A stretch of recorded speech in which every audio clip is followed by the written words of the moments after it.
Hello everyone, welcome to part 2. First, let's briefly recap the previous episode. In the magical and battlefield world of Divine Realm, our protagonist, Lin Fan, a once abandoned genius in the esports scene, finds himself transported back 5 years to the day the game launched. Determined to change his fate, save his sister, and reclaim his glory, Lin Fan quickly rises to prominence using his memories from his previous life and deep understanding of the game, becoming an unstoppable mage. A match-fixing scandal had once toppled Lin Fan from his pedestal, but unexpectedly, he was reborn. He returned to his studio, and with the motivational words of his manager, Chen Wei, Lin Fan opened his eyes to find himself back on June 12, 2027. He swiftly entered the game, chose the mage class, and adopted the ID Fanshin. Even during the newbie phase, he showcased incredible prowess. Not even Chen Wei's taunts could hinder Lin Fan's progress. Lin Fan's remarkable in-game performance soon made his name known across the server. He demonstrated extraordinary combat skills at the monster spawn points outside the newbie village and quickly amassed significant power before the hardcore mode was even activated. His friend, Fatty Yi Shaoxian, was equally astonished by Lin Fan's abilities. Lin Fan's path to resurgence wasn't smooth. He faced obstructions from the Dragon Scar Guild. However, each time, he countered with astonishing power and strategy, humiliating his opponents. His battles were not only displays of superior skill but also psychological triumphs, offering a dual feast for the eyes and mind. As Lin Fan's strength grew, he began tackling more challenging dungeons and quests. In one unexpected event, he discovered the hidden quest, Eve's Distress, and successfully helped Eve recover her lost equipment. This act not only earned him Eve's favor, but also granted him powerful magical skills. When the Dragon Scar Guild provoked Lin Fan, he faced them fearlessly, single-handedly challenging the entire guild. In a breathtaking battle, he defeated the elite players of the Dragon Scar Guild one by one. This fight cemented Lin Fan's status as a legend in the hearts of all players. Subsequently, Lin Fan founded his own guild, Godslayer, and demonstrated unparalleled leadership in guild wars. Although his guild had few members, each was an elite player. Together, they followed Lin Fan, overcoming countless challenges and eventually securing a prominent place in the Divine Realm. In the final battle, Lin Fan faced Yi Kongqing of the Dragon Scar Guild, a formidable opponent with a god-level soul imprint. But Lin Fan did not back down. Using his wisdom and strength, he ultimately defeated Yi Kongqing, proving himself to be the true powerhouse. That wraps up the recap of part 1. I hope you enjoy today's part 2. Your likes and comments are my greatest motivation. If you are interested in this story and are watching it for the first time, you can start from part 1 in the comments section or playlist below. Now, let's dive into the plot of part 2. Who dares trespass on the sacred grounds of the Dragon Clan? The warning from a Dragonblood sentry was abruptly cut short as the magic-powered tank mercilessly rolled over him with a dull thud. Though the surprise attack wasn't particularly damaging, it was deeply humiliating. A group of 7 or 8 Dragonblood sentries, infuriated, charged forward, their swords clanging against the tank's heavy armor. Sparks flew with a metallic clatter, yet they couldn't leave a significant mark on the tank's robust exterior. Witnessing the scene, Yi Ling couldn't help but burst into laughter, exclaiming excitedly, "Have they lost their minds? I love this kind of technological superiority." Lin Fan and Yi Ling teamed up to storm the dungeon, driving the magic-powered tank with reckless abandon. Wherever the tank went, explosions and cannon fire followed, leaving the Dragonblood sentries in disarray. These sentries, with health barely over 50,000, were not as formidable as the Dragonblood guards, yet they were all overly eager, as if they wanted to bite the tank to pieces. Suddenly, a system notification chimed.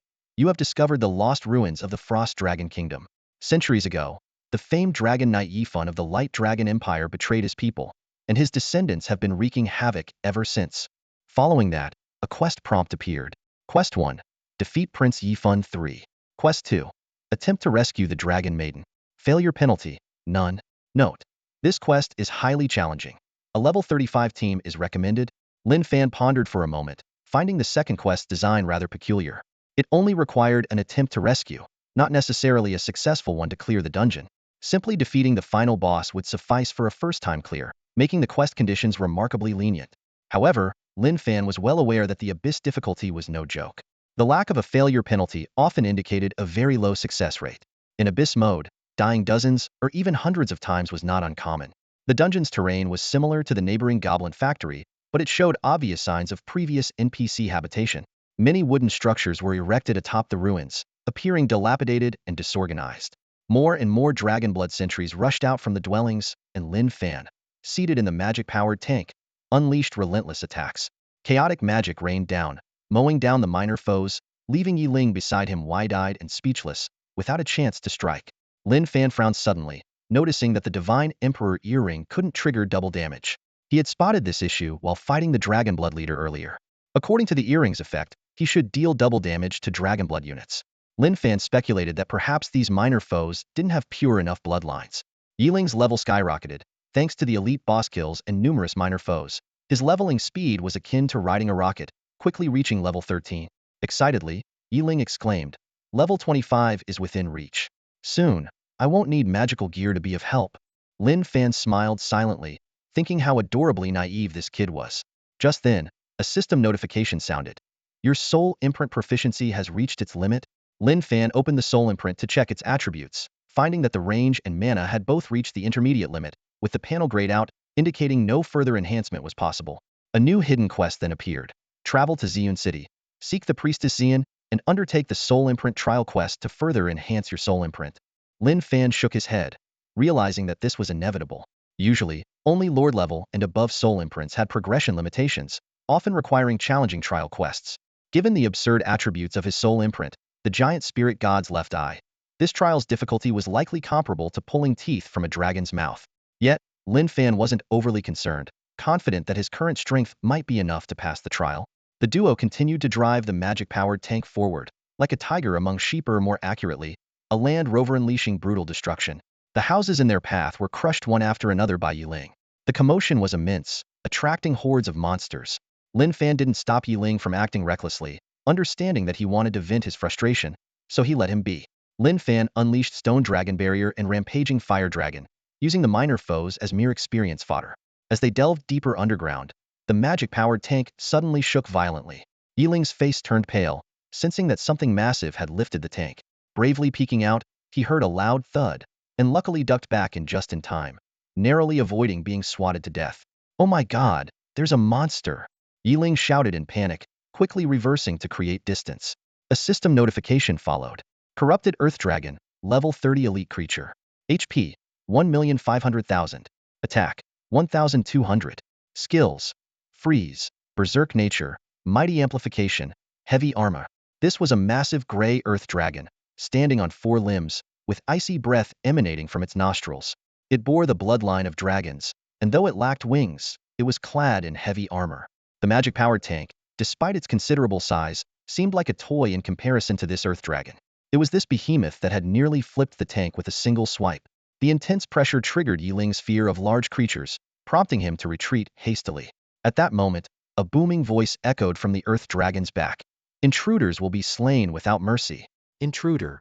Startled, Lin Fan and Yiling noticed, for the first time, that the earth dragon carried a siege ballista on its back, manned by over a dozen Dragonblood guards armed with spears, all glaring menacingly at them.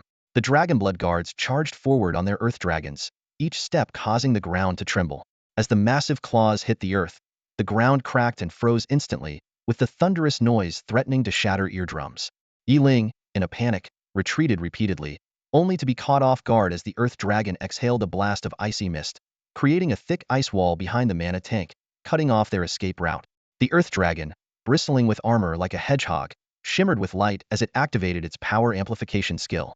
It charged unstoppably, reducing rock structures to rubble in its path. Lin Fan remained calm, deciding to try using the flame dragon to knock this minor boss, which lacked immunity skills, into the air. He waved his staff, triggering multiple effects, feeling secretly pleased. 3 flame dragons crashed down in succession, expected to send any target flying. However, Lin Fan was quickly astonished to find that the flame dragons only managed to knock a few elite monsters into the air, while the massive earth dragon merely wobbled.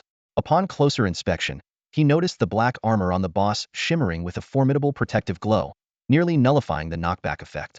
Lin Fan swiftly adjusted his strategy, maximizing his casting speed and launching continuous chaos orbs at the boss. Yet, the damage was disappointing, far below expectations. The boss's resistance was absurdly high, reducing Lin Fan's output by at least 30%. "What do we do?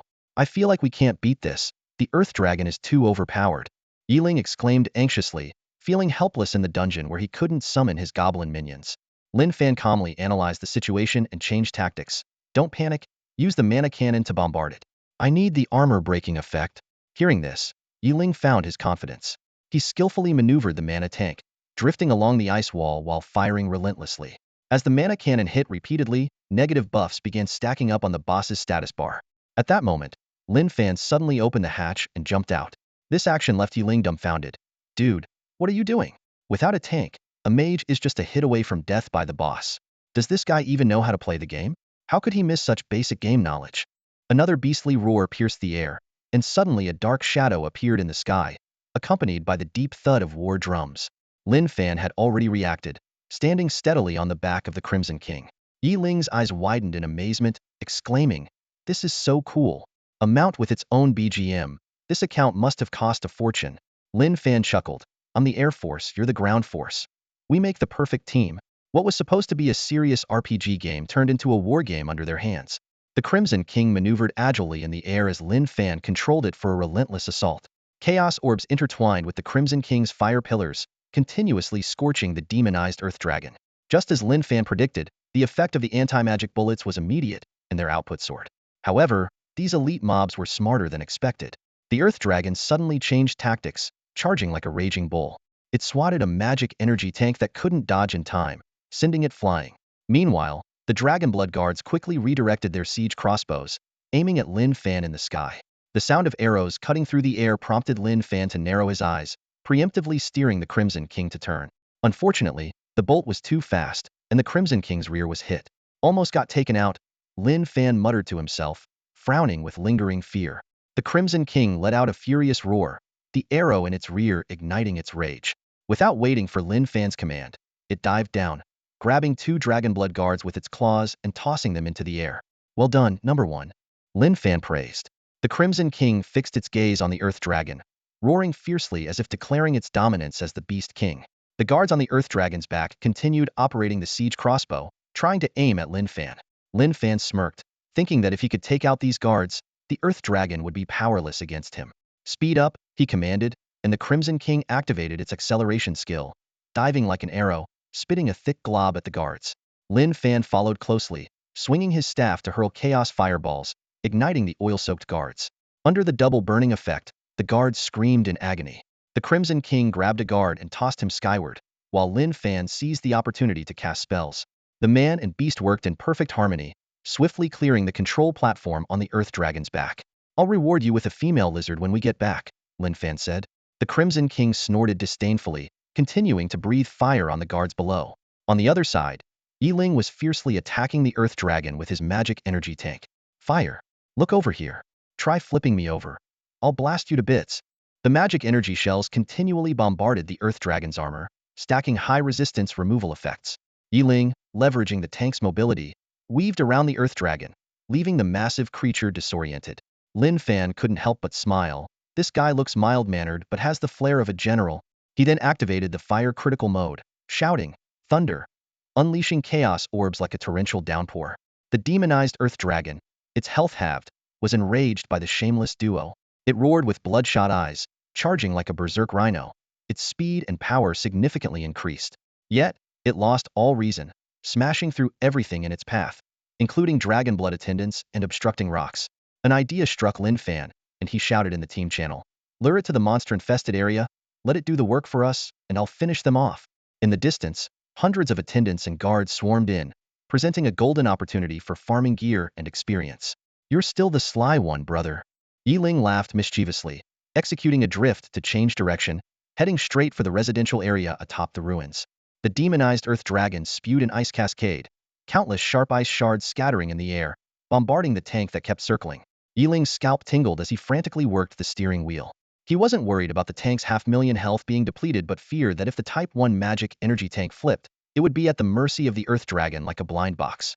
This driving skill is insane. Lin Fan watched in awe. Yiling's exceptional driving made even someone who failed their driving test feel inadequate. The Earth Dragon crashed into the settlement like a massive missile, its destructive power terrifying. The smaller monsters were flung aside like leaves caught in a tornado. Within moments, over 10 buildings were reduced to rubble, and hordes of the smaller monsters hit the ground heavily, barely clinging to life. Lin Fan didn't hesitate. The chaos hexagram gleamed in the sky, and the wind god sigh roared forth. A violent tornado swept across the battlefield, lifting the fallen monsters back into the air before slamming them to the ground again. This chain of attacks effortlessly took out dozens of elite monsters. Whoa! There are way too many of these little monsters. Knight Zero gasped, glancing over his shoulder. What met his eyes was a dense mass of creatures, each with a health pool of 70 to 80,000. Conservatively, there were at least 5 to 600 of them. This wasn't just a settlement. It was practically an encamped army. The monsters launched a fierce, concentrated attack, and the magic energy tank was instantly bombarded by various weapons, its health dropping rapidly to about half. Knight Zero's face turned pale as a sudden cliff appeared ahead, forcing him to brake just at the edge. When he tried to reverse, he found the path behind him completely blocked by the creatures. A group of sinister-looking little dragonfolk slowly advanced on the magic energy tank. The sound of war drums and beastly roars filled the air, creating a tense, hostile atmosphere. At this critical moment, Lin Fan descended like a king of the skies. With a commanding shout of "Flame Dragon," the ground cracked and exploded, and 2 stone tendrils burst forth, erecting solid defenses between Knight Zero and the monsters. Immediately after, a chaos demon materialized, sending a large group of monsters flying. The demonized earth dragon arrived belatedly, recklessly charging forward, exacerbating the situation caused by the death of its kin. A short while later, over 200 monsters still stubbornly clung to life. Lin Fan sneered, "Think you're tough, huh?" Before the words were even finished, a bloodthirsty wave surged forth. Triggering multiple casting effects, 3 massive waves swept through the group of monsters. Momentarily bewildered, the monsters then collectively turned their attention to the most conspicuous target, the demonized earth dragon. In the blink of an eye, the demonized earth dragon let out a piercing scream. Its armor was shredded by the frenzied monsters, its body bristling with all sorts of weapons, nearly overwhelmed to death. Lin Fan's gaze was icy, giving the boss no chance to recover. The chaos orb shot forth, working in perfect harmony with the flame dragon, swiftly reaping the lives of the monsters. The continuous sound of impacts echoed as the chaos chains activated, binding the monsters around the demonized earth dragon. You have slain the demonized earth dragon, gaining 60,000 experience points. Your level has increased to 27. As the system notification sounded, the demonized earth dragon collapsed. Lin Fan waved his hand, collecting 2 pieces of loot glimmering with purple light, 2 pieces of level 30 knight hero armor with decent attributes, though no knight could wear them yet, so he stored them in his inventory for a suitable opportunity. Impressive. Knight Zero was stunned, deeply impressed by Lin Fan's tactic of using the monster's strength against them. With the high experience bonus, his level also quickly shot up to 15. Lin Fan gave a slight smile. "I'll fly over to the other side of the chasm to check things out. Wait here for me." In front of them lay a cliff, and beyond it, another area of ruins. According to the minimap, the only way across was to take a detour. However, with the Chilean King, Lin Fan could easily fly over. "All right, I'll follow your lead." Knight Zero grinned broadly, his eyes sparkling with admiration. However, in the next moment, Knight Zero's expression changed suddenly, and he shouted, "Watch out!" A terrifying shadow suddenly attacked, whipping up fierce winds. The Chilean King was like a small boat on a turbulent sea, desperately flapping its wings to maintain stability. Instantly, a chilling sense of danger surged through Lin Fan. His brow furrowed as he turned back stiffly. With a sharp crack, the Chilean King let out a harrowing scream. A massive abyssal maw clamped down on it, followed by another crack, the sound of bones breaking clearly audible. "Deadly bite. Greedy bleeding." A line of glaring red text appeared before Lin Fan, as the Chilean King's health plummeted. The monstrous maw emitted a horrifying chewing sound, and with a tilt of its head, it swallowed half of the Chilean King's body. Lin Fan attempted to recall the Chilean King into the battle beast space, but was met with a line of blood-red text, "Dragon Knight under hunt. Spatial skill unavailable." The Scarlet King unleashed its final ferocity, its beastly maw clamping tightly onto the gigantic creature's neck. Its half-body thrashed violently, choosing to forcibly throw Lin Fan off. At this critical moment, a faint voice echoed in Lin Fan's mind. "Run." Lin Fan plummeted rapidly, a mix of shock and disbelief washing over him. His mind raced. An elite boss-level beast? How could it speak? Watching helplessly as it all unfolded, anger and impotence surged through every nerve. "God damn it!" Lin Fan cursed through gritted teeth, his eyes bloodshot with rage. This beast dared to devour his mount. Crunch. The owner of that enormous mouth, indifferent to all, continued to emit chilling chewing sounds. The remaining head of the Scarlet King hung onto the giant creature, refusing to let go even in death, defending the honor of the King of Death Mountain. Lin Fan didn't know how long he had been falling, but his gaze turned icy cold. He cast a fireball into the abyss below, the blaze briefly illuminating the space beneath. As he neared the cliff's bottom, his expression calmed, murmuring, "Undying spirit form, The statue of the elf queen emitted a divine light, allowing him to land gently on the ground. A system notification chimed. You have obtained the rare saddle, Beast's Resolve. The fallen beast spirit has automatically returned to your inventory. The last shred of hope in Lin Fan's heart was shattered, the death of the Scarlet King leaving him unsettled. Although he often referred to the Scarlet King as Transport Tool Number 1, he had long considered it a companion. After forming a master-servant contract, he sensed the unyielding and frenzied spirit within the Scarlet King. No matter how powerful the opponent, it would charge into battle, never fearing, never retreating. Even against a dragon, it would bite and taste. This spirit resonated deeply with Lin Fan's own character, and the Scarlet King's death felt like losing an arm. Was it my imagination? Lin Fan muttered, frowning. The fact that the Scarlet King spoke before dying was highly unusual. To his knowledge, only domain-level beasts possessed any intelligence. Shaking his head to dispel the thoughts, he turned his attention to Night Zero's situation. Night Zero, are you okay? I'm fine, Fan. Just lost, Night Zero replied. Is the creature that killed my mount still up there? It flew away. I was instantly killed by a level 50 boss that rushed out, only caught a glimpse of the name Cain something, Night Zero said with a wry smile. He explained that his respawn point was peculiar, unlike other players who would respawn at the nearest main city. He revived in a goblin factory. Lin Fan's brow furrowed as he tentatively asked, Cain Lord? Yes, I checked the game assistant, and it says he's the Lord of Edgar City, Night Zero confirmed. Hearing this name, Lin Fan's expression darkened.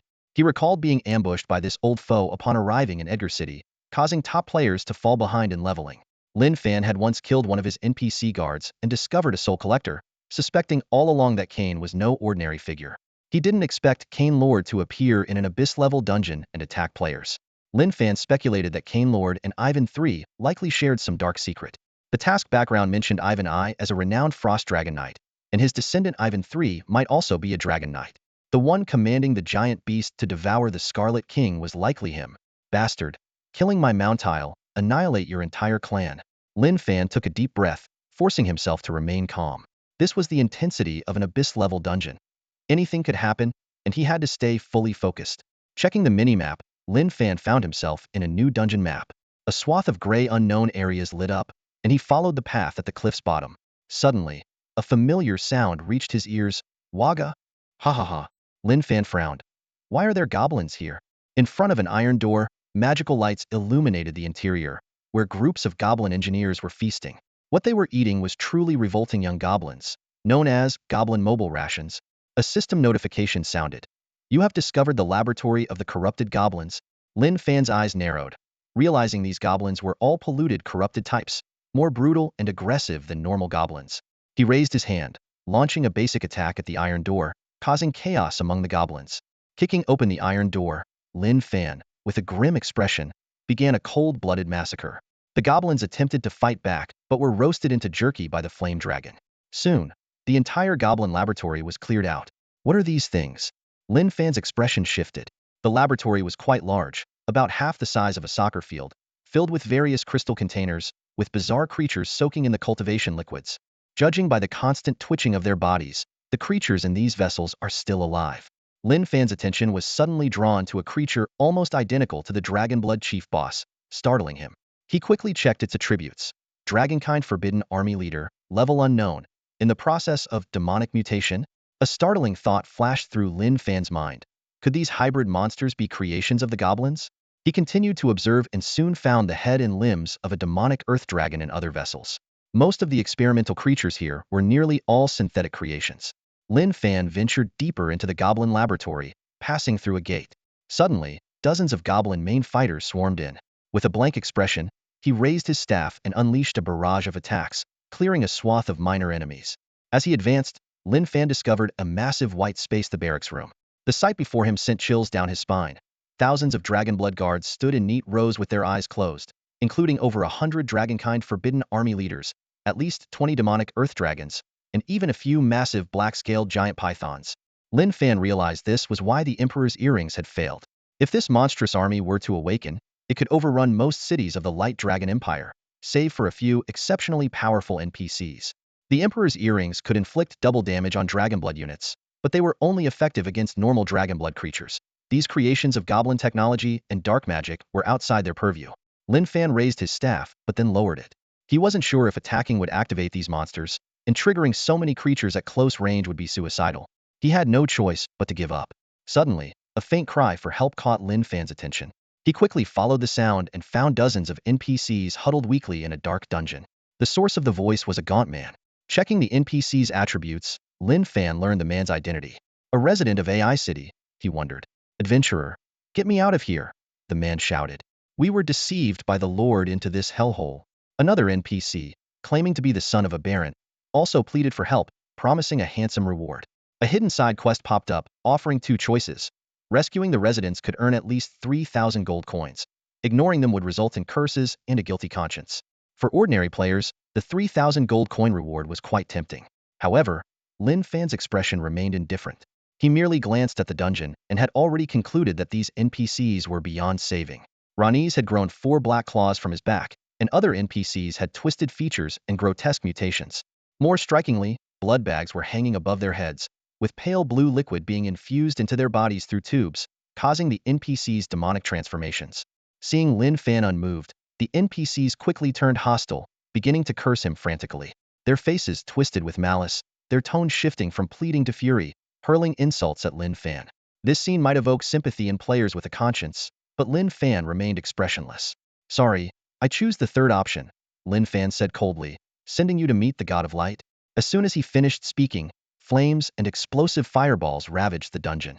Lin Fan turned and walked away without looking back. The system notification chimed. You saw through the resident's malicious intent.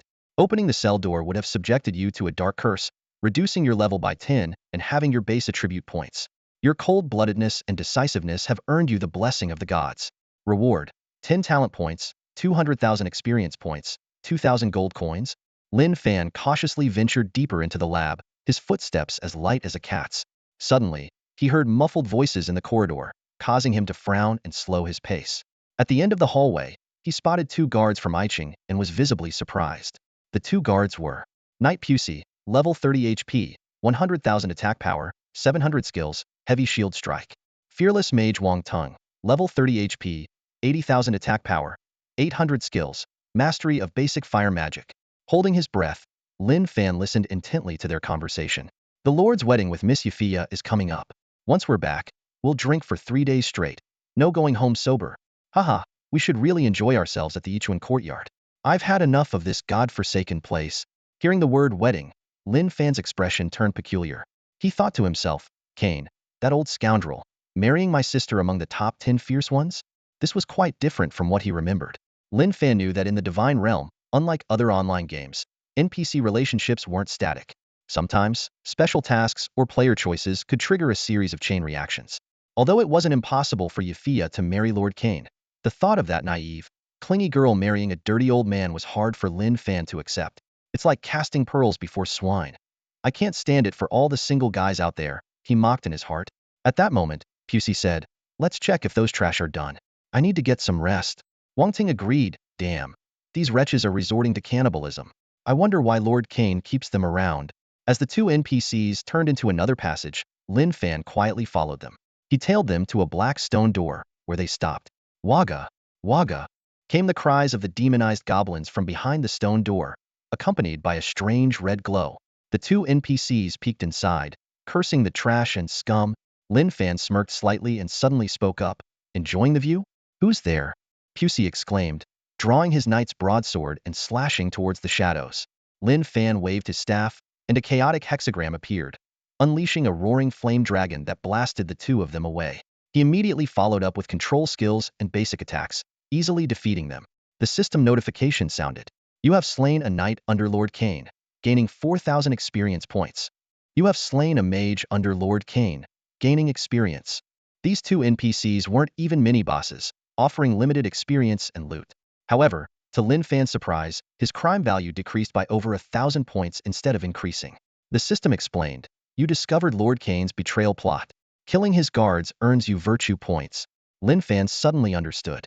Lord Cain not only sought to craft the Ascension Elixir, but also intended to create an army of artificial dragon blood soldiers. All signs pointed to his impending betrayal of the Empire. However, Lin Fan was unsure of Yafia's involvement, as she had previously collaborated with Cain to ambush the city slayer, Carol. Yet, as anticipated, the final boss had escaped, allowing Lin Fan to benefit. You have acquired the key to the sealed land. Lin Fan felt a surge of anticipation as he inserted the key into the stone door and turned it, causing the door to slowly open. Before him lay a vast, circular sacrificial altar, ancient and mysterious.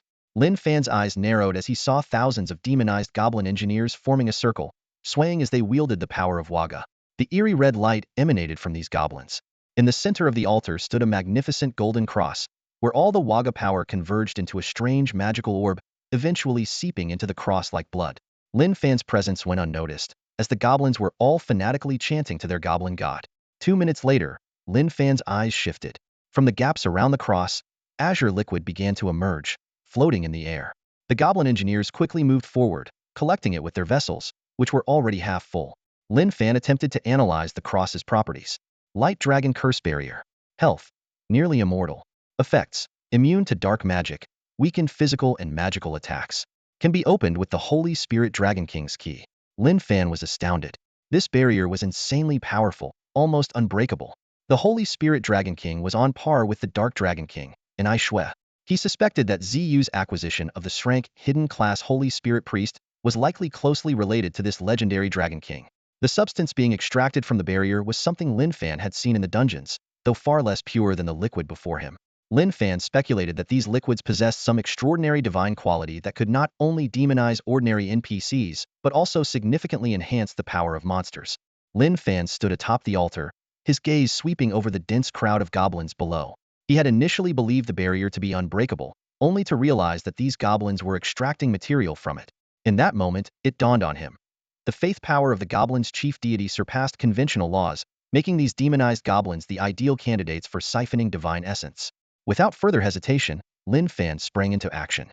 A strike of bloodthirsty wolf descended upon the goblins, igniting a frenzy of infighting. Following closely, Wind Whisperer and Thunderclap rained down. Hundreds of chaotic orbs poured like a storm, exploding amidst the goblins. Though the chance of triggering the chaotic chains was slim, the effects were immediate under such a barrage. The entire altar was soon enveloped in chaos, leaving the goblins disoriented, oblivious to Lin Fan's presence above. Run! Waga is going to die!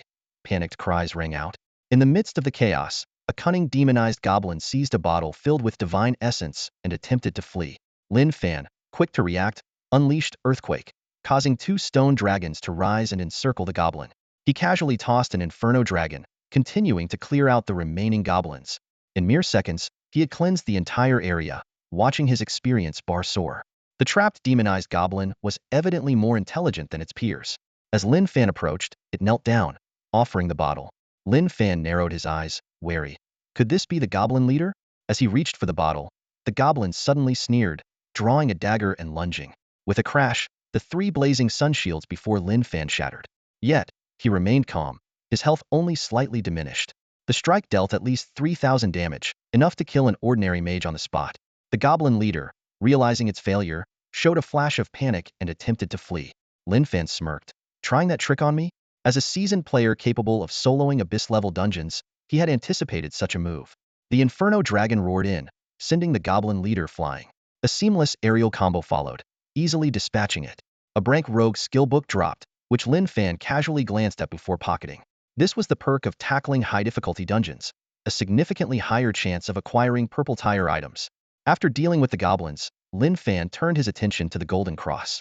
Upon closer inspection, he discovered a slot for a key. The task prompt updated. Acquire the sealing key to unlock the barrier. Pondering, Lin Fan retrieved a key he had found in the royal tomb of the Ascension dungeon from his backpack. With a sense of curiosity, he aligned the key with the slot. To his surprise, the key was automatically absorbed. Barrier successfully removed, the system announced. Reward.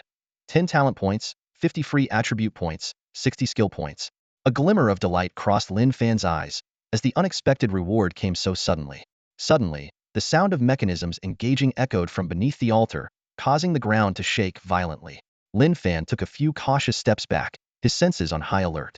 He thought to himself, in the realm of the gods, secret rooms and treasure chests always boil down to 2 possibilities. Either you're showered with riches or you're in for a nasty surprise. A curved platform slowly rose from the ground, and Lin Fan's eyes widened in astonishment, his jaw nearly hitting the floor.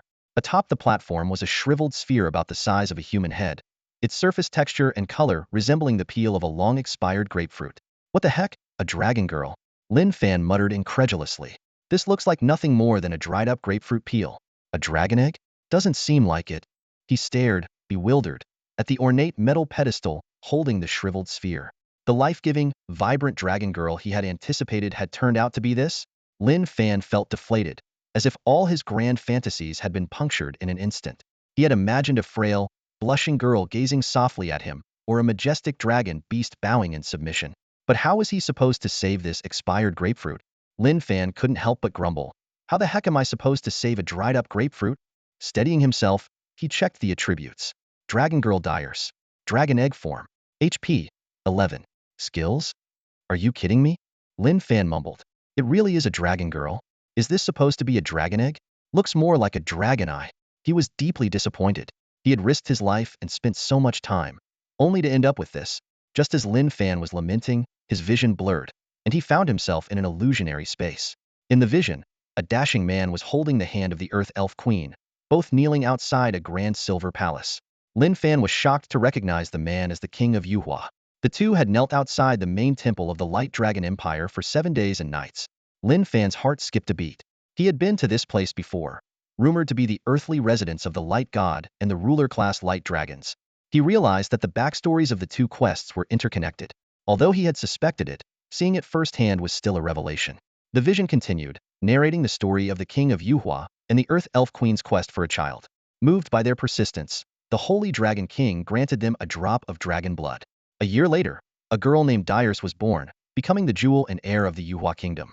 However, Dyers was abducted by the Dark Empire during an outing. The Dark Dragon King, sensing the Holy Dragon King's aura in her, sought to decipher the highest mysteries of holy magic. The king of Yuhua led an army to rescue her, but failed miserably. Ultimately, the Holy Dragon King intervened, severely injured but managing to save Dyers, only to find her cursed and transformed into a dragon egg. The Dark Dragon King aimed to turn her into a supreme dragon entity, merging Earth Elf, Human, Light Dragon, and Dark Dragon to create a Dark Dragon Emperor capable of ruling all dragons. The temple considered Dyers a curse, but the Holy Dragon King insisted on sealing her with enchantment magic. The vision revealed more secrets. Ivan I, the Frost Dragon Knight, was originally the guardian of the sealed site but harbored ambitions to harness Dyer's power to establish an empire. He used frost dragon blood to fortify the egg seal, hoping to hatch and tame Dyers. His plan was exposed, leading to the destruction of the Frost Dragon Kingdom by the temple. Years later, Ivan's descendants found the site, using the divine power within the dragon egg to mass-produce dragon-blooded creatures, hoping to one day ally with Cain, the lord of a city, to seek revenge against the Light Dragon Empire. The vision faded, leaving Lin Fan in awe. A supreme dragon species, a divine being, and it turned into this dried-up peel? Suddenly, he realized something was amiss. Wait, where's my dried-up peel? Turning around, he saw that the expired grapefruit on the platform had vanished. Lin Fan's scalp tingled as he looked around, stunned. What the heck? My dragon egg grew legs and ran away. He rubbed his eyes vigorously to make sure he wasn't seeing things. The silly egg was indeed hopping away rapidly towards the chamber door. Stop! My divine beast! Lin Fan shouted in panic. Get back here! Although he wasn't sure what kind of creature Dyers really was, the fact that she could mass-produce monster bosses was proof enough that this seemingly insignificant object was extraordinary. If it got away, Lin Fan would regret it deeply. Just as he was about to give chase, the dragon egg suddenly stopped and then dashed towards him at an even faster speed. Is this egg crazy, or something? Lin Fan was utterly baffled by its behavior. Through the semi-transparent eggshell, he saw a pair of tiny feet suddenly leap, gracefully tracing an arc in the air before landing securely in his arms. Before he could react, the dragon egg swiftly burrowed into his storage bag, moving so fast it left him speechless. In that moment of stunned silence, several lines of text flashed before Lin Fan's eyes. Therese expresses her affection for you, believing you worthy of sacrificing your humble life for her. Therese acknowledges your courageous efforts, hoping that as an adventurer, you will offer your insignificant soul to her. Reading these shameless and presumptuous words, Lin Fan's anger flared. He couldn't help but grumble to himself. How could a mere pet egg just enter a player's storage bag? Is there no sense of decency anymore? Frozen in place as if struck by lightning, Lin Fan's mind was a whirlwind of chaos. Snapping back to reality, he frantically rummaged through his storage bag, trying to pull out the troublesome dragon egg. However, to his shock, the egg began to dodge his attempts with incredible agility, moving up, down, left, and right in a series of evasive maneuvers. Lin Fan, who prided himself on his quick reflexes and dexterity, was astounded. His renowned speed couldn't catch this egg? He couldn't even touch it? Lin Fan was plunged into a deep existential crisis. Who am I? Where am I? Am I being outmaneuvered by an egg? Cold sweat trickled down his back as he sensed something sinister about this egg. It was as if it could anticipate his every move and thought. He had encountered all sorts of bizarre creatures in his past life, but nothing had ever felt as absurd as this. The reputation of the Triple Crown King was crumbling before his eyes. Just as Lin Fan was spiraling into confusion, a haughty laugh echoed through the room. A man with cascading blue hair appeared out of thin air at the chamber's entrance. His handsome face and aloof demeanor carried a hint of delicate menace. With this unexpected arrival, the temperature around the altar plummeted. Merely standing there, the man's presence caused ice crystals to spread across the walls, freezing the entire space. Adventurer, you've impressed me. The blue-haired man chuckled, his eyes brimming with delight. For centuries, my Frost Dragon clan has failed to break the dragon curse barrier. Yet you managed to do it. Lin Fan's eyes sharpened as he quickly assessed the newcomer's stats. Frost Dragon Knight Ivan 3. Level 40 Lord Tier creature. HP, 7 million. Attack, 2,300. Skills? So, you're the one who killed my mount? Lin Fan asked calmly, regaining his composure. Ivan 3's lips curled into a sinister smile, his handsome yet eerie demeanor unsettling. A mere fire lizard as a mount? Have you ever seen a truly noble steed? So, it was you, right? Lin Fan smirked. He had defeated the domain Lord Tian Yu's remnant. A mere Lord-tier boss acting so smug was almost comical. What if it was? Ivan 3 descended the steps slowly, freezing the air with every step, blue ice crystals piercing the ground around him. He exuded an aura of frost, wielding his magic effortlessly. Hand over Therese, and I will spare your life and grant you vast wealth. Suddenly, a system notification sounded. Option 1. Surrender Therese, and you will receive 100,000 gold coins, a million reputation points, and a potential alliance with Lord Cain. Option 2. Defeat Ivan 3. The notification abruptly paused, and a slightly childish voice interjected. You will gain Therese's favor, becoming her invincible, adorable, handsome, and dashing personal servant. What the heck? Lin Fan's scalp tingled with shock. This egg could even alter system notifications? Lin Fan's mind raced, quickly grasping the situation at hand. That seemingly fragile creature, Ruac, not only possessed mind-reading abilities, but could also move freely through spatial barriers. Despite having just one health point, it wielded powerful spatial magic, possibly due to a blessing from the Holy Light Dragon King. As Lin Fan pondered, Ruac leaped onto his head, the eggshell slightly trembling. In a voice that was both childish and authoritative, it commanded, Servant, offer your heart. Fight. Facing the approaching Ivan 3, Lin Fan unexpectedly yawned and leisurely sat down. Just because you say fight, I should fight? Wouldn't that be losing face? He said calmly, as if the impending danger had nothing to do with him. Ruac panicked, the eggshell shaking violently. You, get up and fight. Lin Fan smirked, unhurriedly pulling out a master-servant contract and presenting it to Ruac. If you want to survive, sign this. Ruac burst into a rage, a blast of icy mist erupting from the cracks in the eggshell, shredding the contract to pieces. Are you dreaming? She screeched. Ruac, the jewel of the kingdom, the holy dragon's adopted daughter, an extraordinary being destined to become the queen of all dragons. Sign a master-servant contract with you? Lin Fan remained unfazed, instead showing a look of admiration. I like an idiot with courage. Then go fight him, while I sit here with 10,000 gold coins. Isn't that better? He said, suddenly grabbing Ruac in his hand.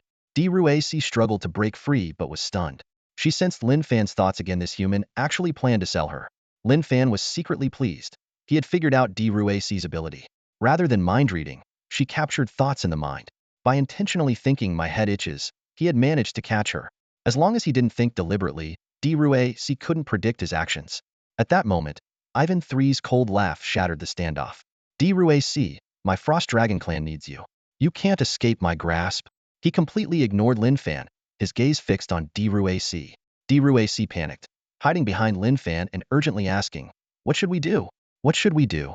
Lin Fan understood why Ruac feared. Ivan Iyith Dragon Knight's special skill, Hunt and Chase, could temporarily seal a target's spatial magic. This explained why he couldn't recall the Crimson King into the beast space earlier. Seizing the moment, Lin Fan presented the master-servant contract again. Sign it quickly. Either enjoy the privileges of a high-ranking captive or be enslaved by monsters. Your choice. Ivan 3's steps grew closer, ice crystals rising around him, his arrogance overwhelming. Ruaci finally gave in. I'll sign. I'll sign. Just get me out of here. Lin Fan quickly added a clause to the contract. No peeking into my thoughts. Though he had figured out the mind-reading mechanism, he didn't want his private thoughts exposed. Enough talk. Get me out of this hellhole. Ruaci demanded urgently. I will conquer the entire divine realm. As soon as she finished speaking, the blood-written contract vanished before Lin Fan. Seeing this, Ivan III flew into a rage. How dare you steal my clan's treasure, you scoundrel. I'll see you dead without a grave. Centuries of planning ruined. He was mad with anger. Ruaci darted into Lin Fan's spatial pouch. Lin Fan shook his head inwardly. Though she signed the contract, she could still move through space freely. However, one thought from him, and she would face the contract's punishment.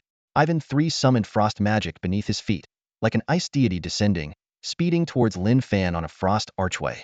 Lin Fan's eyes sharpened as he activated his Wind Whisperer skill, rapidly firing 4 chaos orbs. Each hit precisely shattered the frost beneath the boss's feet. With a loud crash, the frost archway broke apart, and Ivan III fell heavily from above. The boss moved with incredible speed, twisting in midair and landing gracefully, evading Lin Fan's attack without taking any substantial damage. Ivan III's eyes flashed coldly as frost magic rapidly converged on his arm, forming a dragon lance over 4 meters long. Like a blue streak of lightning, he launched another fierce assault. Lin Fan instantly entered battle mode, clapping his hands together forcefully. The ground trembled violently as 2 massive stone dragons burst forth, forming a solid barrier to block Ivan III's attack. However, the piercing power of the frost dragon lance was far beyond imagination, shattering the stone dragons in an instant. Prepared for this, Lin Fan had already created distance. Ivan III's dragon lance strike hit nothing but air. Lin Fan blinked to a higher position in the chamber, summoning a chaotic hexagram. In a flash, chaotic energy surged like a tidal wave, and a massive fire dragon descended from the heavens, striking Ivan III directly. The boss couldn't dodge and was sent flying by the impact. Lin Fan's eyes flashed with lightning, as if he were a thunder god descended. Thunderclap, he muttered, transforming into a spell cannon and unleashing over 50,000 points of damage in mere seconds. However, Ivan III, with his advanced combat awareness as a boss, was not an opponent to be easily defeated. Unyielding body, he shouted, enveloping himself in blue light. The skill nullified his airborne state, allowing him to land steadily. Then he bellowed, Forbidden Frost. In an instant, over a dozen frost spears materialized out of thin air, precisely targeting Lin Fan's location. The dense ice spears rained down in a wide-area AoE attack. Lin Fan's eyes remained filled with killing intent as he calmly faced what seemed like an unavoidable assault. For an experienced trialist like him, the trajectories of the ice spears appeared to slow down several times. He maneuvered skillfully, dodging each spear with ease, while not wasting a second of his thunderclap critical effect. Numerous chaotic energy balls continued to bombard the boss. Is this all you've got? Go back to sleep, Lin Fan sneered. Ivan III roared in fury, ignoring Lin Fan's damage and charging at him like a ravenous wolf, clearly intending to close the distance and deny Lin Fan any chance to retreat. Mage, does close combat always mean weakness? Lin Fan smirked as a blazing shield appeared under his feet. He leaped high, using the shield as a springboard, and landed directly on the boss's head, continuing his seamless barrage of attacks. Although Lin Fan often relied on overwhelming equipment, skills, and soul marks to crush his opponents, that didn't mean his skills had dulled. On the contrary, powerful bosses only heightened his desire for tactical gameplay. Even in close combat where he couldn't leverage his range advantage, he wouldn't give this so-called Dragon Knight any chance. Ivan III, burning with rage, quickly turned, thrusting his dragon lance at Lin Fan's chest with blinding speed, almost hitting its mark. Wind God sigh, Lin Fan whispered, showcasing his extreme microcontrol skills. A whirlwind deflected the dragon lance at the last moment, propelling Lin Fan into the air. As he faced the imminent danger of being slammed to the ground by his own skill, Lin Fan remained calm. Chain fireballs, he chanted, casting spells midair to slow his descent. 5 meters above the ground, he summoned the blazing shield again as a stepping stone, landing steadily before continuing his relentless attack. Under Lin Fan's sustained onslaught, the boss's health plummeted by nearly 1,000,000 points. Ivan III roared once more, Crystal Ice Armor. Critical immunity. Critical immunity. The system notifications flashed repeatedly. Ivan III's defensive skill significantly boosted his resistance and critical hit immunity, causing Lin Fan's damage output to drop sharply. Yet Lin Fan wasn't frustrated. He knew the common flaw of Knight-type classes: the stronger the defensive skills, the more they compromised agility and mobility. This applied not only to players, but also to bosses. To Lin Fan, Ivan III was now just a stationary target instead of a moving one. Take your time chasing me. I'll just spend a moment upgrading my talents, Lin Fan said calmly, opening his chaos talent tree and investing all his accumulated talent points into chaotic energy balls, maxing out their level. Lin Fan surveyed his chaos orb with satisfaction. Water element at level 10, 10 lifesteal. Fire element at level 10, 10 burn. Earth element at level 10, 50 slow. Wind element at level 10, 2.0 attack speed increase. He chuckled. Max level with a 50 slow effect. Not bad. The chaos orb continuously hit the boss, rendering it nearly immobile even without using any earth element slow skills. Lin Fan's attack speed surged past 5.0 after activating Wind Whisperer, rivaling the full force output of Enscrayed Hidden Archer.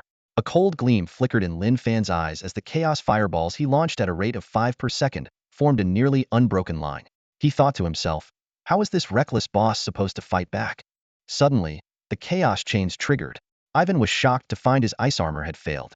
The double true damage ignored all magic resistance and protective spells. When the chain effect ended, Ivan III roared in fury, Adventurer, are you challenging the authority of the Dragon Knight clan? Lin Fan, timing the end of the boss's invincibility perfectly, smirked, not satisfied? I'll wait for your next invincibility phase. The boss was completely immobilized, unable to dodge. A powerful knockup. Explosive fireball. Rapid fireball. 4 hidden knockback fireballs further increased the airtime.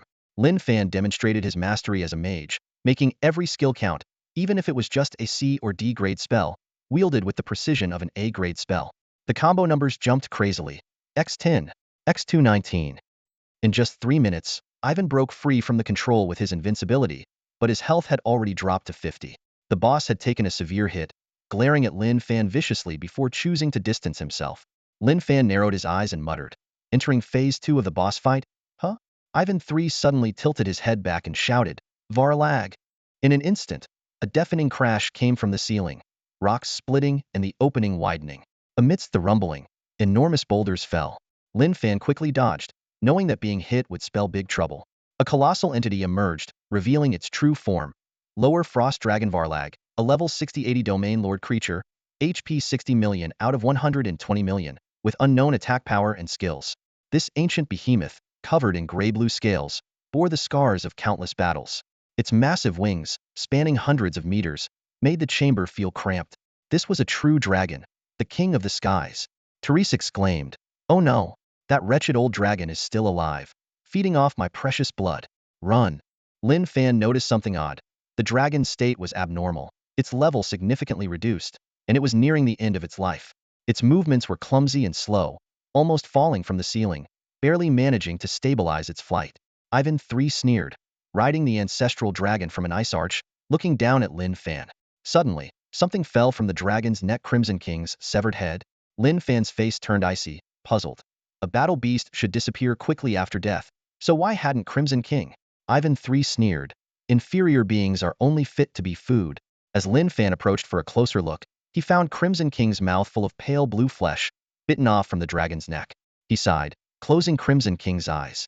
Suddenly, Lin Fan's eyelid twitched, noticing a slight movement at Crimson King's severed neck. At this moment, the frost dragon swooped down, its wings slicing through the rock like tofu, nearly tearing the ceiling apart. Ivan III pointed his dragon lance, laughing maniacally, frost dragon's breath.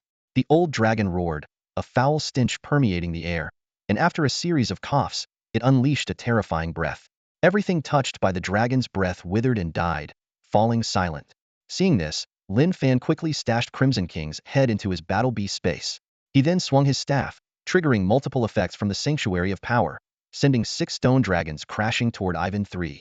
He knew that the dragon's breath came with invincibility, making it impossible to block or knock down, so he focused his attention on Ivan. Sure enough, the frost dragon instinctively protected its master, redirecting its wings, and the terrifying breath exploded behind Lin Fan.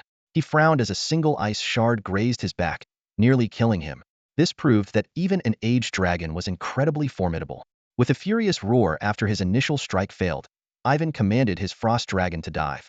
The ice spear in his hand rapidly expanded, aiming to pierce Lin Fan. Reacting swiftly, Lin Fan cast a blazing fireball, followed by a storm blade. The two spells collided, shattering the fireball into a dense mist of steam. The frost dragon lost its vision and crashed heavily into the rock wall within the mist, causing a massive damage number to flash in the air. Seizing the opportunity, Lin Fan dashed out of the chamber. This was the brilliance of a chaos mage, combining different elemental spells to create unexpected effects using simple physical laws. Lin Fan sprinted through the corridor of the goblin laboratory, while the walls behind him shook violently from random attacks. Staying calm, he pulled out the sacred elixir he had taken from the goblin leader Tyrus's blood. Though its effects were unclear, Lin Fan was focused on one thing. Could it revive his mount? Just then, Tyrus spoke up. "Return my precious blood, and I'll help you revive it." Lin Fan smirked, seeing through her intentions from her panicked tone. This sacred item was extracted from Tyrus by the goblins, leaving her weakened from prolonged blood extraction. If she got it back, she would surely use it for herself. Without hesitation, Lin Fan opened the container and poured the elixir onto the severed head of the Crimson King. Tyrus shouted in desperation, "You're wasting it. Stop this, please. You don't need so much to revive a mere creature. Have mercy. Leave some for me." Lin Fan ignored her pleas. His mount had died protecting him, and he couldn't let it go. Soon, a strange light filled the corridor, and divine power began to surge. In the next moment, a terrifying aura erupted, as if an ancient beast was awakening. "It's huge," Lin Fan exclaimed. As the Crimson King stretched its body, the surrounding walls burst apart, destroying many chambers. Its wings unfurled, clearing a space amidst the rubble. Slowly, a pair of crimson eyes opened. A system notification followed. "Tyrus's blood has taken effect. Your beast, Mount Number 1, has undergone atavism. Level 10. Size increased tenfold. Evolved into a Lord-class creature. Dragon's nemesis. Death Devourer. The mortal enemy of the Dragon Clan, the Death Devourer, a level 40 Lord-tier war beast, slowly emerged from the ruins. Its massive body exuded a tangible aura of 5 million attack points, and its 2,000 critical hit rate sent chills down the spine. With a 40 skill activation chance, it truly was a killing machine. Lin Fan's gaze scanned over the Devourer, a slight smile playing on his lips. "Not bad, Xiao Yi. You didn't disappoint me." At this moment, the Scarlet King had transformed into the Death Devourer, its body now a fiery orangered and its size 10 times larger. Its pair of wings were covered in sharp black spikes, like daggers, and each breath it took made the surrounding fire elements boil, exuding an oppressive and primal aura. Although it was still smaller than the Frost Dragon in size, its ferocity surpassed it. With a thought, Lin Fan summoned the Scarlet King's skill panel before him. Destruction Breath. Releases a stream of magical flames, dealing 20,000 damage instantly and causing a burning effect that deals double the attack power per second. It has splash, spread, and melt attack effects, with a cooldown of 30 seconds. Overlord Recovery. Gains 20 seconds of immunity to knockback, float, slow, and other negative effects, and recovers 50 of its health at the end of the Overlord effect. Cooldown is 10 minutes. These two new skills were formidable, but they paled in comparison to the last one. Devour Growth. An exclusive skill of the Devourer clan. It can consume the corpses of monsters, NPCs, and other targets. When attribute gains reach 300, the use of a dragon crystal will further evolve it into a domain-level war beast and ancient shadow demon. Lin Fan was secretly delighted. No wonder it was his top mount. It had evolved into a growth-type war beast. This was truly a blessing in disguise. Just as Lin Fan was immersed in his joy, the Devourer suddenly awakened. It trembled, shaking off a large amount of debris. Its eerie blood-red eyes stared intently at Lin Fan, filled with murderous intent. A scorching breath began to brew in its mouth, causing the surrounding temperature to rise rapidly, melting the ruins and creating a hollow zone.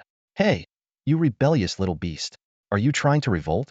Lin Fan was momentarily stunned, and the legendary staff in his hand, coveted by countless mage players, instantly turned into a punitive rod. He leaped up and struck the Devourer on the head. "Try spitting at me." Whimper, whimper.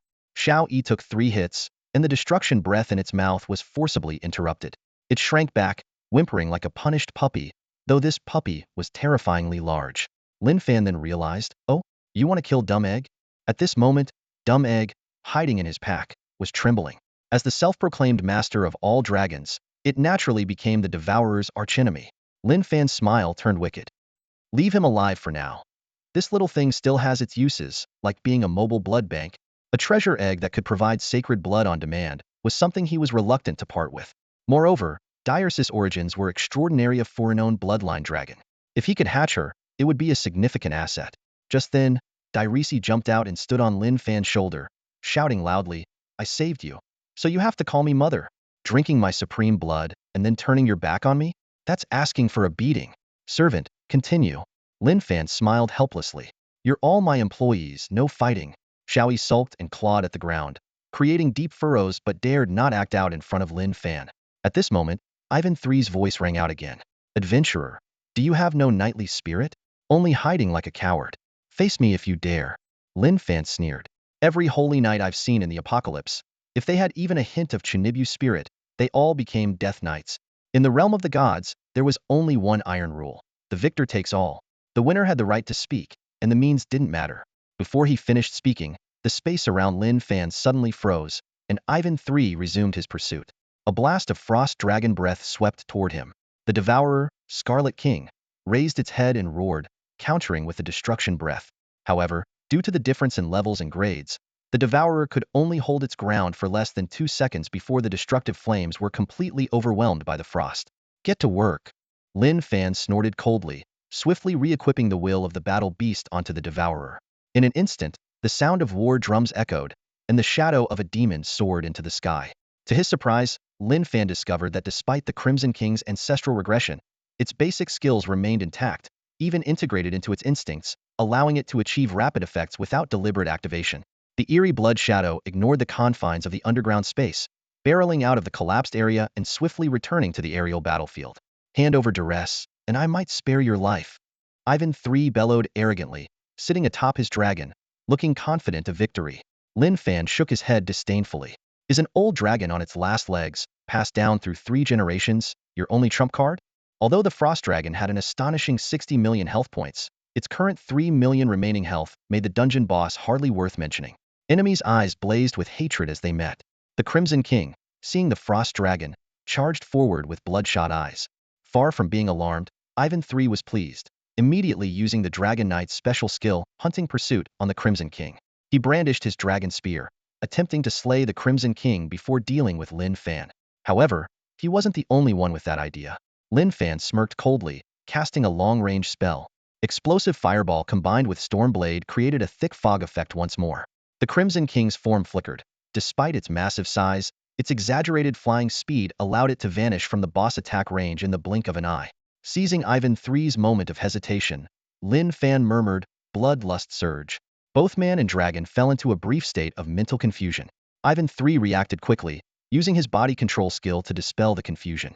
But the aging frost dragon was sluggish, its massive jaws snapping shut, biting down on half of Ivan III's body and starting to chew. The Crimson King seized the opportunity, darting past. Though smaller than the frost dragon, its speed was an absolute advantage. It deftly dodged Ivan III's barrage of ice spears, then turned and unleashed a destructive breath, incinerating everything around. This attack dealt over 4,000 burn damage per second, a considerable amount, though it had a lengthy 30-second cooldown. Die, you beast! Ivan III roared, thrusting his dragon spear. The Crimson King reacted swiftly, slashing with its claws and easily breaking the enchanted spear. Lin Fan's expression remained icy as he activated his Thunder Strike skill, dealing massive damage. One side was burning flames, the other destructive breath. The dual burn damage quickly escalated, reducing the boss health by nearly 500,000 in an instant. However, the most vicious attacker was the Frost Dragon itself. Not only did it bite Ivan III, but it also unleashed a frost breath directly at its master. Just as Lin Fan had anticipated, the dragon's condition was indeed problematic. Aside from its inherited breath attack, all other skills had abnormally long cooldowns and chaotic activation timing. Even under charm effects, it failed to use its basic body control skill. Ivan III was horrified, hastily activating his ice armor to reduce damage while retreating on an ice bridge, trying to escape the dragon's attack range. His health was plummeting, and if not for his thick skin, he might have become the first dragon knight in the realm's history to be bitten to death by his own war beast. Despite Ivan III's formidable defense and ice armor, Lin Fan triggered the chaos chains, ignoring all defenses to deal double true damage. Otherwise, he would have had a hard time dealing with him. At that critical moment, a strange shout came from afar. "I'm here. Check out my latest RPG mana-piercing missile." A shoulder-mounted RPG soared into the sky, hitting the boss with pinpoint accuracy from 300 meters away. The missile streaked through the air, creating a dazzling arc before striking the target dead. Buff removed. Yi Ling shouted triumphantly, "I'll give you that, you're pretty good." Lin Fan stared in disbelief, thinking to himself, "This kid is full of surprises." Riding a motorcycle with a missile launcher, becoming the man Waga had his eyes on, it's truly impressive. Yi Ling raised an eyebrow. "Without me, you'd really be struggling with this fight." Yeah. Lin Fan's forehead was dotted with sweat, as he evaluated the weapon in Yiling's hands. That magic energy launcher had mediocre stats, with an attack power of just 1300, not even close to his Italian cannon. But it had a buff removal effect similar to a priest's mana drain, making it perfect against Knight-type bosses known for their defense. Yiling, how did your mount get so big? Lin Fan suddenly noticed something unusual and exclaimed, "No way, is that a dragon? Are you planning to slay a dragon at level 20? Yiling looked exasperated.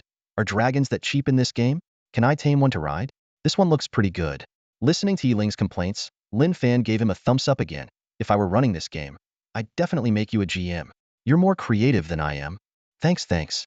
Yiling tossed his head confidently, thinking he had impressed Lin Fan, the small tycoon. With the ice armor removed, Lin Fan controlled the Crimson King to attack fiercely again, separating the two bosses. His strategy was clear. With the dragon mount gone, the boss's combat power was only equivalent to a regular elite boss. Taking them down one by one was the best approach. Soon, Ivan III's health dropped below 1,000,000, and he used ice armor to save himself again. This time, he got smarter, commanding the frost dragon to kill Yiling first. As long as Yiling, who could remove the ice armor's defense, was dead, he only needed to play defense and let the frost dragon destroy everything else. This is too much. Why are you targeting me? Can't I just ride my motorcycle in peace? Yiling screamed, trying to escape on his motorcycle. But no matter how fast he was on the ground, he couldn't outrun the king of the skies. A burst of dragon breath, like the coming of winter, froze all the small monsters Yiling had attracted into ice sculptures, which then shattered behind him. The terrifying roar echoed through the dungeon. Knowing he was doomed, Yiling turned back, ready to fight to the death and help Lin Fan kill the boss. Just as he was about to be frozen, Lin Fan suddenly shouted in the team chat, "Don't look back. Charge forward at full speed. I'll get you airborne." Really? Yiling's heart tightened, and without thinking further, he floored the gas pedal, his motorcycle's magic energy roaring as it accelerated. Ahead was the cliff where the Crimson King had been defeated earlier. Yiling couldn't help but scream, "I trust you, you old trickster." Lin Fan smiled faintly and whispered, "Magic eye?" A meteor streaked past Yiling, and he found himself passing through a void. What the heck? Am I in outer space? Yiling was bewildered by this unprecedented experience, racing through a cosmic pathway on his motorcycle, surrounded by glittering star clusters. It was an enchanting feeling. The next second, he suddenly appeared hundreds of meters in the air, projected by the mirror onto the Crimson King's back, then plummeted into the abyss. "Ah! You old trickster! You're so evil!"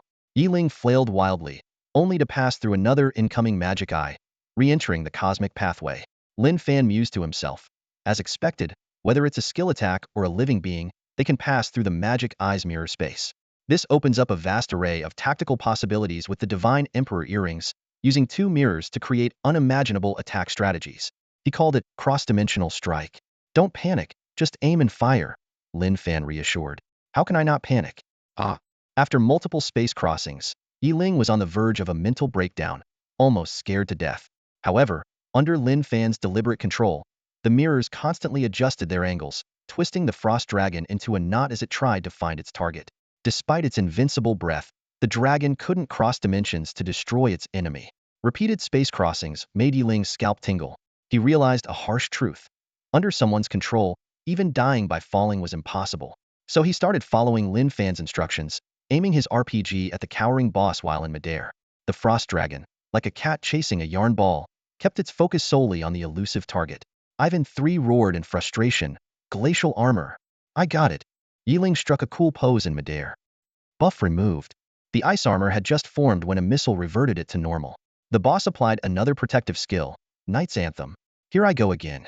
Buff removed. The boss was on the brink of madness, using its ultimate protection skill, Frost Dragon's Shield. "Here I come again."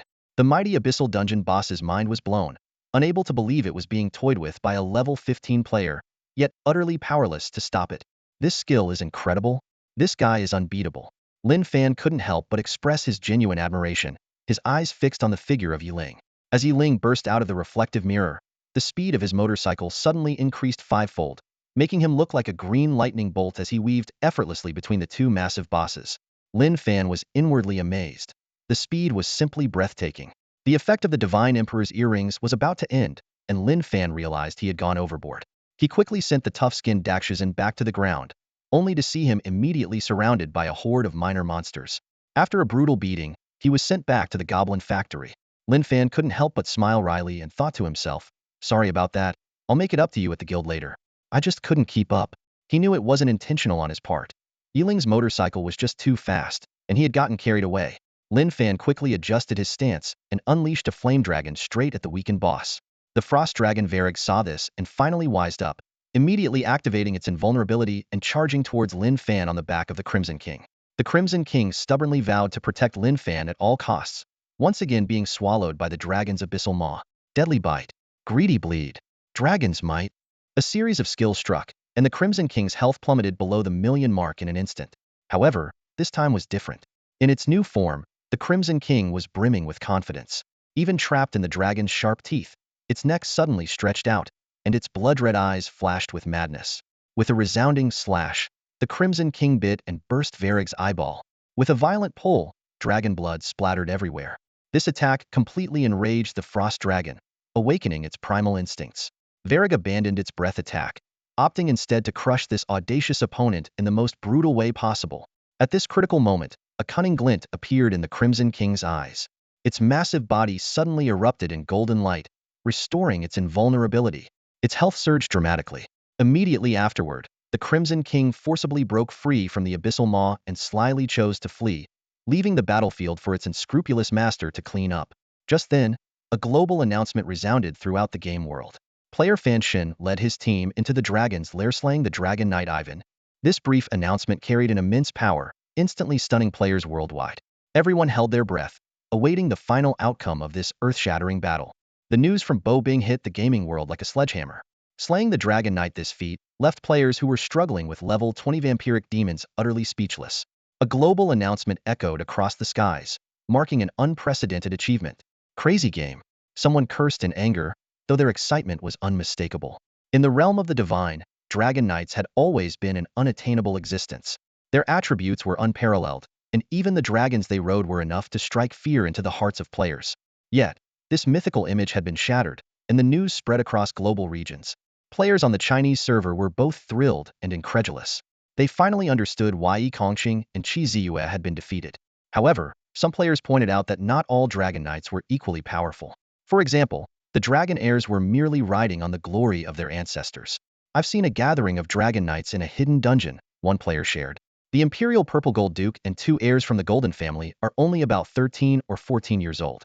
The news of Ivan III's death swept through the global player community like a hurricane. Korean players were the first to question the credibility of Fan Shin's achievements. Japanese players, on the other hand, were gearing up for battle. Their ace was a top-tier beast master with a domain-level beast capable of wreaking havoc. Nordic players were not to be outdone. The 6 main players of the Sword Soul Guild each controlled a city, showcasing their unparalleled strength. Their exploits caused a sensation on social media, with videos being shared wildly. However, there were concerns that China's Fan Shin might become a threat, although such voices were quickly drowned out by confident chatter. A handsome blonde man commented nonchalantly, "Fan Shin is still formidable. I no longer see Yi Kongqing as the biggest threat." This man, clad in a level 20 legendary set, was not only incredibly wealthy but also astoundingly powerful. On the first battlefield's primary stronghold, he had single-handedly defeated 1,000 enemies, causing an opposing guild to collapse. The Sword Soul Guild was formerly the renowned STT team, a 2-time champion of the Sword Conquest World Championship. They had once defeated the Tianxi team in a controversial elimination match to clinch the title. Members of the Shirshin Guild made a rare high-profile appearance in the World Channel. Lin Fan showcased his strength while others praised him. Yiling excitedly shouted in the channel, "I'm on TV too." Meanwhile, under his command, goblins carrying large bags of scrap metal marched toward the Shirshin Guild stronghold. Suddenly, 2 golden lights flashed before Lin Fan's eyes. An rank magic book and a level 30 legendary armor appeared in front of him. Without taking a closer look, Lin Fan stuffed the loot into his bag. He then looked up at the massive frost dragon Varag, a glint of greed flashing in his eyes. "If I'm going to defy the heavens, he'll go all the way." Lin Fan resolved silently. With a mortal body, he'll slay demons and dragons. He mounted the Scarlet King, brandished his staff, and unleashed a barrage of chaotic magic orbs at the aging frost dragon. However, the attacks were like raindrops on a boulder, causing almost no damage. Even though the Scarlet King's size had increased tenfold, it still appeared tiny like an ant compared to Varag. The gap in their ranks was glaringly obvious. The master of Varag is dead, and the frost dragon has finally broken free from its chains, attaining complete freedom. Its mind seems to have cleared significantly, and a massive ice blade forms behind it, spanning hundreds of meters. Lin Fan's heart skipped a beat, realizing that even a casual strike from this ice blade could unleash the power equivalent to an 11th ice spell. In the face of such a spectacle, the Scarlet King immediately reacted. Its magic surged, emitting a dazzling light as it escaped the strike zone at an astonishing speed. At that moment, Varag let out an earth-shattering death roar, transforming the entire dungeon into a world of ice and snow. The terrain was utterly disrupted, as if it were a boiling cauldron of porridge. Lin Fan's eyes narrowed, and he decisively summoned the Flame Dragon. Aiming to control Varag, his staff triggered multiple spells, and under his control, 3 flame dragons merged into one, fiercely striking the massive boss from below. However, this usually unstoppable move had little effect. The flame dragon collided heavily with the frost dragon's head, causing only a momentary stun without even making the giant creature sway. Despite Varag's flight speed being slowed by the chaotic sphere's negative effects, it still pursued the Scarlet King with an unstoppable momentum. Lin Fan activated Wind Whisperer, becoming a mobile turret, continuously attacking from a kilometer away. However, against various control skills like slowing and knocking back, the old dragon merely shook its wings lightly, dispelling all buffs instantly. Even without activating its invincibility, its exaggerated resistance to negative effects made it extremely difficult to handle. Suddenly, Varag let out a deafening roar. The death of the last heir of the Ivan family had solidified its resolve to battle Lin Fan to the death. It opened its massive jaws and unleashed a long-range dragon breath, causing everything in its path to wither. The chaotic chains triggered just in time, cutting through the air with a series of real damage arcs. Although Varag was briefly ensnared by the chains, it maintained its balance, only slightly slowing its pursuit. Fortunately, the burning effect remained exceptional under true damage. Otherwise, Lin Fan would have long considered retreating in such a situation. He calmly analyzed the situation, realizing the current terrain was unfavorable for leveraging speed. Change the battlefield. Lin Fan's eyes turned cold as he decisively commanded the Scarlet King to fly vertically upwards. At that moment, the Scarlet King let out a painful growl. Its body was hit by the frost dragon breath, its wings instantly frozen, causing it to lose balance and plummet with Lin Fan. In the critical moment, Lin Fan remained composed, immediately recalling the Scarlet King into the battle beast space. In the next instant, he removed the negative effects from the Scarlet King and summoned it again, continuing to fly towards the ceiling of the underground world. The Scarlet King caught Lin Fan steadily, and the duo began to flee, in reality preparing for a bold move. Destruction breath? Lin Fan ordered in a deep voice. The Scarlet King opened its mouth and breathed out a flame that could burn anything, melting the hard rock like glue and carving out a flight tunnel in the wall. You are about to leave the dungeon. The system prompt suddenly sounded. Lin Fan's face remained calm as the frost dragon followed closely behind, diving into the rock layers. Varag used sheer dragon strength to burrow in, determined to tear the duo apart. Moments later, the frost dragon finally broke through the mountain with brute force. It roared towards the sky, its dragon might sweeping the surroundings and shaking the entire space. The dragon's might emerged, and all the surrounding creatures near Ziyun City, whether neutral or formidable monsters, trembled in fear. The oppressive presence of Varag, the Sky King, enveloped the area, and most creatures would rather die than resist. This is the power of the Dragon Clan, an invincible mark etched into the hearts of all beings in the divine realm. However, a more ferocious and irate beast's roar pierced the sky. This sound not only showed no fear of the dragon, but had even torn out one of Varag's eyes just moments ago. Furious, Varag flew swiftly toward the source of the roar. A few minutes later, a hint of confusion flashed in Varag's single eye. Where had that insignificant insect, as weak as a piece of jerky, gone? Suddenly, dozens of chaotic fireballs appeared out of nowhere, repeatedly striking Varag's injured eye socket. The dragon roared in pain, twisting and turning in the air, but unable to locate its enemy. Wave after wave of attacks surged like a tide. A beam of destructive breath, like a laser, precisely hit Varag's head, burning its blue head into a comical charred black. The dragon could sense the presence of the Scarlet King, but couldn't pinpoint the target. It roared in frustration, randomly unleashing skills in retaliation, but failing to even glimpse its foe. 7 or 8 kilometers away, Lin Fan, riding the Scarlet King, hid in the clouds, using the reflection effect of the magic eye mirror to launch continuous long-range attacks on Varag. This tactic left the Frost Dragon utterly powerless to retaliate. A system prompt suddenly appeared. The Frost Dragon is moving away from you. You narrowly survived the dragon's attack, gaining 20 free attribute points, 2 talent points, and achieving the Dragon's Maw Survivor title. Lin Fan couldn't help but laugh. This wasn't him fleeing for his life fight, was him leading the Frost Dragon on a chase while pummeling it. With the enhancement from the God Emperor's earring, Lin Fan's attack range reached an astonishing 10 kilometers, making even the Dragon Slayer Tianyu helpless against such an assault. The magic eye mirror cooled down every 5 minutes, giving Lin Fan 2 minutes of uninterrupted output time. To prevent the boss from leaving combat and regenerating health, Lin Fan would intentionally ride the Scarlet King close to draw aggro during the cooldown. The speed advantage of the Scarlet King made it impossible for Varrig to catch them. When Varrig again unleashed a dragon breath that pierced through the clouds, the Scarlet King performed a daring maneuver right in front of Lin Fan's eyes, spiraling around the icy breath pillar. This cunning and unpredictable display made Lin Fan break out in a cold sweat. Lin Fan noticed the dragon nemesis buff on the Scarlet King's status bar and began pondering its bloodline origins. In the lore of the Divine Realm, there were indeed races capable of challenging dragons, such as the Leviathan beasts and the legendary king-class fierce beasts and divine beasts. This realization made Lin Fan aware that Death Mountain might be hiding astonishing secrets. Although he couldn't yet confront a fully healthy dragon Hedon, Lin Fan was determined to obtain a dragon crystal for number 1's promotion to Domain Lord. 2 minutes later, with the mirror's cooldown complete, Lin Fan activated his skill again, relentlessly attacking the battered frost dragon. Lin Fan transformed into venom, his mouth stretching to the back of his head, his entire body as black as ink. While his frontal assaults were thrilling, he relished the role of the sneaky backstabber even more. Despite the might of the dragon Varrig, it was reduced to a passive punching bag, unable to reach Lin Fan. An hour passed, and Varrig's 60 million health points were halved. Lin Fan felt a surge of excitement. The dragon-slaying mission was nearing completion. When Varrig's health dropped to 10 million, Lin Fan took a deep breath and closed his eyes to meditate and restore his mana. Meanwhile, the Crimson King continued to soar through the Divine Realm skies, relentlessly harassing the nearly charred Varrig. Lin Fan shook his head helplessly. Even a perpetual motion machine has its limits. His 50,000 mana points were more than enough for multiple boss fights, but dragons were known for their high health and powerful attacks, and their breath attacks didn't consume mana.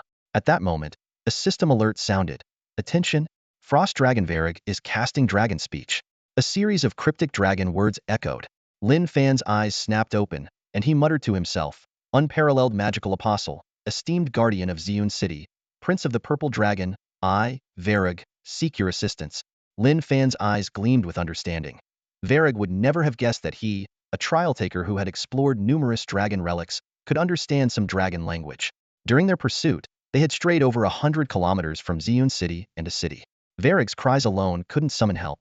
Dragon speech was a unique skill to dragons, akin to encrypted messages, allowing them to call for help from afar. Varrig continued to murmur, "In the name of the Light Dragon King, I beseech the guardian Edgarl to annihilate the Dragon Slayer. I am willing to offer my lifelong treasures in return." Not wanting to give Varrig a chance, Lin Fan immediately swung his staff. The weather shifted dramatically, and the spell mirror was activated. Divine Doom, double Divine Doom. The spell mirror magnified rapidly, and 3 meteors pierced through. At 5 times the speed, the fire meteors appeared abruptly above Varrig's head. Varrig's massive body was struck 3 times and plummeted to the plains below. Massive damage numbers appeared, leaving Varrig with less than 5 million health points. At that moment, ghostly runes suddenly flickered, splitting into 2 and flying towards the 2 major cities. Lin Fan's heart sank. The dragon speech spell had been completed. Purple Cloud City, the restricted area of the Warriors Guild. A massive beast, completely covered in purple scales, opened its vertical eye. Waves of magic power surged out from its body, and the clear blue sky was instantly shrouded in a dense purple hue. Birds flying by plummeted to the ground, their flesh and bones dissolving in the toxic air, turning into black mist that rained down on the earth. Players undergoing their class awakening tests were thrown into a panic. "What the hell is going on? I'm gonna get poisoned to death," someone shouted. "Damn it. This rain is toxic, run," another yelled. Each drop of black rain dealt over 2,000 damage, instantly melting even a heavily armored knight and his shield. The Biasta colossal purple crocodile dragon remained indifferent to the chaos. It muttered disdainfully, "What treasure could a backwater dragon have? Just die already and stop disturbing my sleep." With that, it fell back into slumber. Meanwhile, Edgar City was bustling with activity. The Lord's mansion was packed with people, some preparing for Lord Cain's wedding, others hoping to snag quest rewards. Suddenly, Cain, wearing a silver crown, looked up abruptly. A massive shadow, ignoring the city's protective barrier, swept overhead. "Oh my god! A dragon! There's a dragon! Look, everyone!" shouted a player named Chun Bao Bao. "Holy crap! It's huge!" exclaimed Lin Tianxia. "I can't even check its stats. It must be at least a world-level boss." Qi Ziyue and her group, just out of the auction house, froze in place. Chi Ziue's face turned pale as she muttered, "That's Eurus, the Earth Dragon Guardian of Edgar City. Could it be after Lin Fan? A dragon-slaying knight? That guy's cursed." "Ziue, should we check it out?"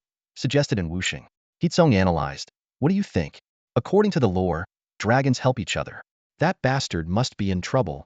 Chi Ziue furrowed her brows, deep in thought. She weighed the pros and cons. On one hand, Lin Fan had shown invincible prowess, and they had just spent a fortune buying a stronghold from a madman. On the other hand, taking advantage of the dragon's power to loot Lin Fan was a rare opportunity that might break his invincible status.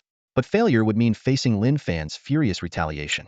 Before Chi Ziue could decide, more than a dozen players on fine steeds had already followed Eurus. They spoke grandly, but their minds were set on exploiting the situation. "The Earth Dragon will be our guild master's mount. If the mount's in trouble, that means our guild is in trouble." "Exactly. No one can stop us. I don't believe even a true dragon can't take down that kid." "Oops, I accidentally accepted a quest to protect the Earth Dragon. I have no choice but to go." The members of the Junlin Guild were indeed wealthy.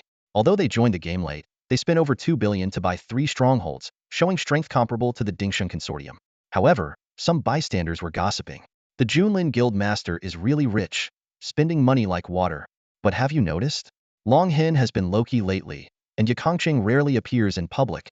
I heard Junlin's master, Zue Mingichong, is on track to surpass Yakongcheng as the top spender." Insider info. A few minutes ago, the Shirshan Guild held an auction. Tianci, supported by Yakongcheng, was supposed to get 4 strongholds, but Junlin's master snatched 3. The last Kanglin stronghold was also about to be taken, but Chi Ziwe intervened, trading a real-life date for it. The situation in the divine realm was quietly shifting. Who would steer the course of this world? "He's strong, but I'm no weakling." Zue Ming, looking youthful and energetic, held a legendary spear engraved with dragon runes. "The Earth Dragon is heading towards Qingshi Town. There's a teleportation array there," a member reported. Zue Ming laughed loudly. "Don't worry about retaliation. Let's kill Fanshin first. Let's fight." "Who's afraid of whom?" echoed over 20 elite guild members. These players were mostly above level 25, including several A-class professionals, forming a formidable force. Recently, Zue Ming led them to conquer elite-level dungeons, securing first clears and showing impressive strength against 2 combined boss monsters. Meanwhile, Lin Fan frowned as the system warning arrived. Guardian Eurus is on the way. With no way out, he resolved, "I must slay the dragon." The frost dragon on the ground, with only a few million HP left, was already within his grasp. "Anyone who comes, dies." Lin Fan roared, the chaotic hexagram shining in the air. He switched to a berserk mode, seamlessly chaining skills and basic attacks, furiously attacking the ground. He had to kill the frost dragon before the guardian arrived. At this critical moment, in Ichuan courtyard of Edgar City, a seemingly inconspicuous old man suddenly jumped out from a group of women, a fleeting glint of sharpness in his eyes. "Guardian, do you have a death wish? How dare you touch my disciple?" Yin Tianxiu roared with fury, throwing a punch that instantly shattered the room's wall into rubble. Despite his elderly appearance, he moved with the agility of a monkey. He leaped down, landing perfectly on a massive black tiger that appeared just in time to catch him. "You scoundrel! You haven't paid your bill." A group of scantily clad women burst out from Ichun courtyard, hurling curses at Yin Tianxiu as he departed. "You lousy old man! I thought you struck it rich. Get back here. Guards, stop that freeloader." Yin Tianxiu scoffed, yelling back, "Who said I don't have money? With my disciple around, I can throw coins everywhere." With a casual wave, he scattered hundreds of gold coins, instantly calming the angered crowd. Meanwhile, the battlefield grew increasingly intense. The frost dragon, Vala, refused to back down, enduring Lin Fan's relentless chaotic attacks. It reared its head and unleashed a breath attack towards the Crimson King, who roared back with a destructive breath of its own.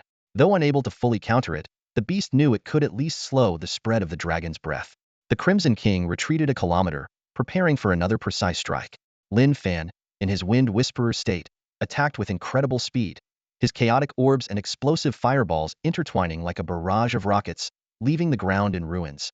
Vala howled in pain as its health plummeted to around 1,000,000. Its wings were tattered and its majesty diminished. Despite its natural resistance to fire as a frost dragon, Lin Fan's chaos burn, dealing 5,000 damage per second, left it in agony. The dragon attempted to take flight and escape once more. "Get down!" Lin Fan clapped his hands together, unleashing a massive earthquake that brought Vala crashing back to the ground. "Finish it off," he commanded. The Crimson King, sensing a feast, prepared to devour the dragon. Suddenly, a thunderous roar echoed from behind. The Crimson King dodged just in time to avoid a massive, 100-meter-long earth spike. It turned to see an even larger beast than Vala, with a giant magic crystal embedded in its dragon head. This was Urbis, the guardian of Edgar City, a true peak lesser dragon. Lin Fan's heart tightened. This dragon had 150 million health points and showed no signs of weakness, far surpassing Vala in strength. Adventurer, you have crossed the line. A dragon trader should be dealt with by the city's guardian, Urbis declared arrogantly. Lin Fan snorted, fearlessly replying, Guardian? Huh? You're just after the treasure. Try killing me, and I'll raise Edgar City and destroy your lair the moment I respawn. A system prompt immediately followed. Edgar City's hostility level 1000. Disrespecting the guardian of Edgar City will result in being hunted down upon entering the city. Lin Fan remained unfazed. He knew that guardians were designed to prevent players from causing chaos in cities, protecting other players and NPCs from harm. Each city's guardian varied, from dragons to holy beasts to powerful humans, but they were all invincible forces not to be trifled with. Just as tensions reached their peak, a black flash appeared, and Yin Tianqiu rode in on his giant tiger. Old Urbis, if you want Vala's treasure, drop the righteous act. Touch him and I'll end you. Old man? Lin Fan was taken aback, not expecting his troublesome mentor to intervene. Ignoring Lin Fan's surprise, Yin Tianqiu turned to him and said, Lin Fan, the church's renovation has hit another funding shortfall. I've been gathering donations from everywhere, but we're still short by a few thousand gold coins. A donation panel suddenly popped up, prompting Lin Fan to input the amount of gold he wished to donate, which would determine his loyalty to the Chaos sect. Lin Fan's forehead throbbed with veins of frustration, thinking, this is blatant extortion. He knew his old mentor was up to no good. Taking advantage of a crisis and then demanding protection fees? Lin Fan sneered, swiping his finger across the screen and decisively canceling the input. He had been duped once and wasn't about to fall for it again. Spending 10,000 gold coins for a third of an SS's hidden talent tree had already made him wince, let alone dealing with extortion from that old scoundrel. Fed up with the old man, Lin Fan decided to go all out. He raised his hand and, in front of two monstrous beasts, continued to command the Scarlet King to launch a fierce attack on the Frost Dragon. The massive body of the Scarlet King shot out like an arrow, jaws wide open, aiming for the dragon's neck. Yin Tianqiu, how dare you? Ubers roared, his voice filled with shock and fury. So eager to meet your Chaos Mother? Aren't you afraid of being killed by the Guardians? Before he finished speaking, Ubers had already dived down, intending to crush this audacious youth into pulp. At this critical moment, Yin Tianqiu yawned lazily and pulled out a plain firewood stick from his waist. As he moved, a gigantic chaos hexagram lit up in the air, and a terrifying aura swept across the area. Distant mountains exploded in succession as a resplendent chaos giant appeared out of thin air. Lin Fan's eyes widened in astonishment. Holy crap! 3 billion HP and immune to all magic below a level. The giant, towering over the Earth Dragon, was enveloped in chaotic energy. As it took a step forward, the world changed colors, mountains crumbled, and the ground split open. Yin Tianqiu bared his yellowed teeth and laughed. Come on, try me. It's been years since I last tasted dragon meat. Lin Fan swallowed hard. Although he knew Yin Tianqiu was at least on the same level as the holy sword wielder Binghe, he didn't expect him to be so formidable, unafraid even of a peak lower dragon. Ubers, intimidated by the chaos giant's aura, retreated thousands of meters. It roared angrily, Ubers, the old gods of chaos are history. Yin Tianqiu, you're digging your own grave. Shut your dragon's mouth. Yin Tianqiu's face darkened instantly, his murky eyes flashing with killing intent as he coldly spat out one word, scram. No sooner had he spoken than two more chaos giants appeared. The guardians, terrified out of their wits, fled the battlefield immediately. Yin Tianqiu glanced at Lin Fan and squinted. Kid, really going to slay a dragon? Huh?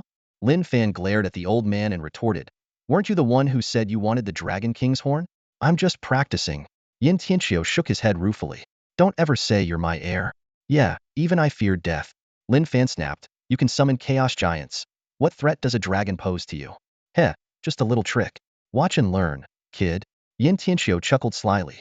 The chaotic mist dissipated, the scene of the crumbling mountains vanished, and the chaos giants seemed to have never existed. All returned to normal. Illusion magic? Lin Fan was stunned. He knew this type of illusion belonged to the water magic branch, capable of creating creatures that instilled fear in enemies. Although the highest level was only B, creating such a large-scale illusion required immense magical power. Yin Tianqiu smiled smugly, explaining that even dragons couldn't see through such advanced illusions when he cast them.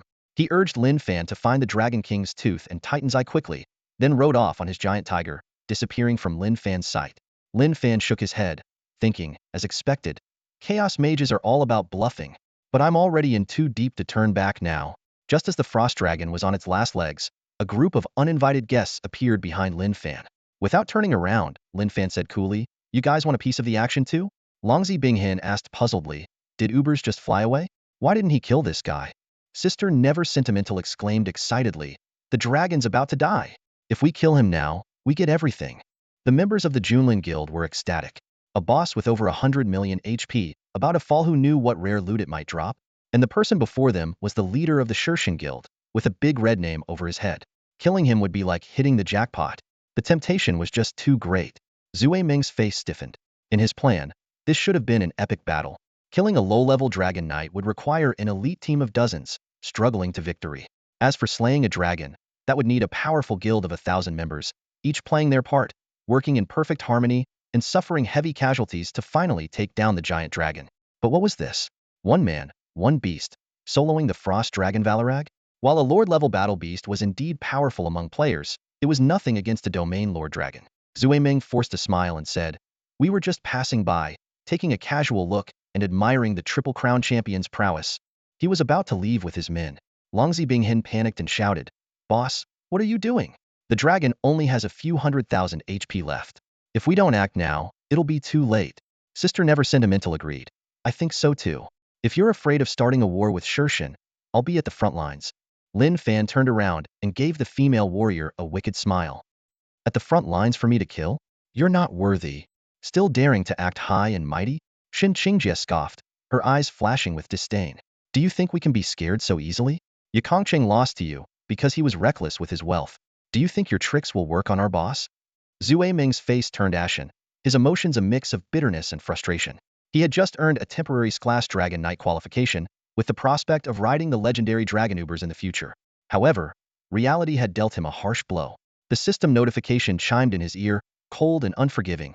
Ubers fled without a fight. Please avoid the player known as Fanshin to prevent disaster for the Knights Guild. Zue Ming felt a bitter taste in his mouth, realizing the significant gap between himself and the true elites.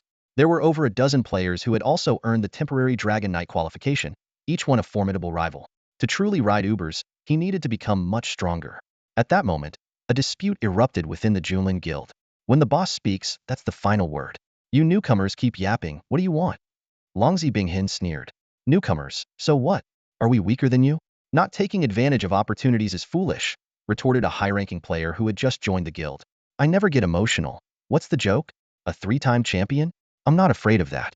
Want to fight?" Shin Qingjie challenged provocatively. As the situation spiraled out of control, several high-ranking newcomers ignored Zue Ming's attempts to mediate and drew their weapons. Watching the chaos unfold, Zue Ming felt an overwhelming frustration.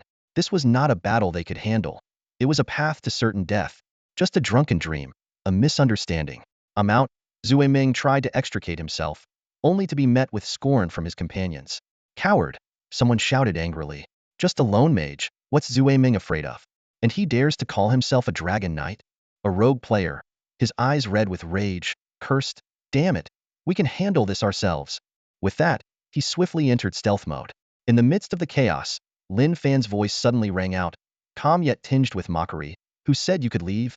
Zue Ming froze in his tracks. Lin Fan shook his head, looking at the group with a faint smile on his lips. "You came all this way just to see me. How can I not entertain my fans?" Longzi Binghin, get ready. Before Lin Fan's words had fully settled, a fire dragon roared through the air, striking the rogue in stealth with pinpoint accuracy. "What the hell is this damage?" The rogue cried out in agony before collapsing. The two warriors beside him were also caught in the blast, reduced to ashes in an instant. Lin Fan's eyes narrowed slightly, his tone carrying a hint of frost. "Let me show you a meteor shower." With a wave of his hands, his staff floated midair, and a massive chaotic hexagram appeared in the sky. A meteor descended, enveloping Lin Fan and the Junlin members. Zue Ming watched the terrifying meteor with a pale face, silently lamenting. "This madman? Isn't he afraid of getting hit by his own spell?" "You're too weak to be a Dragon Knight candidate," Lin Fan sighed softly. "There are at least 3 stronger competitors in the early stages." As he finished speaking, a magic eye appeared before him.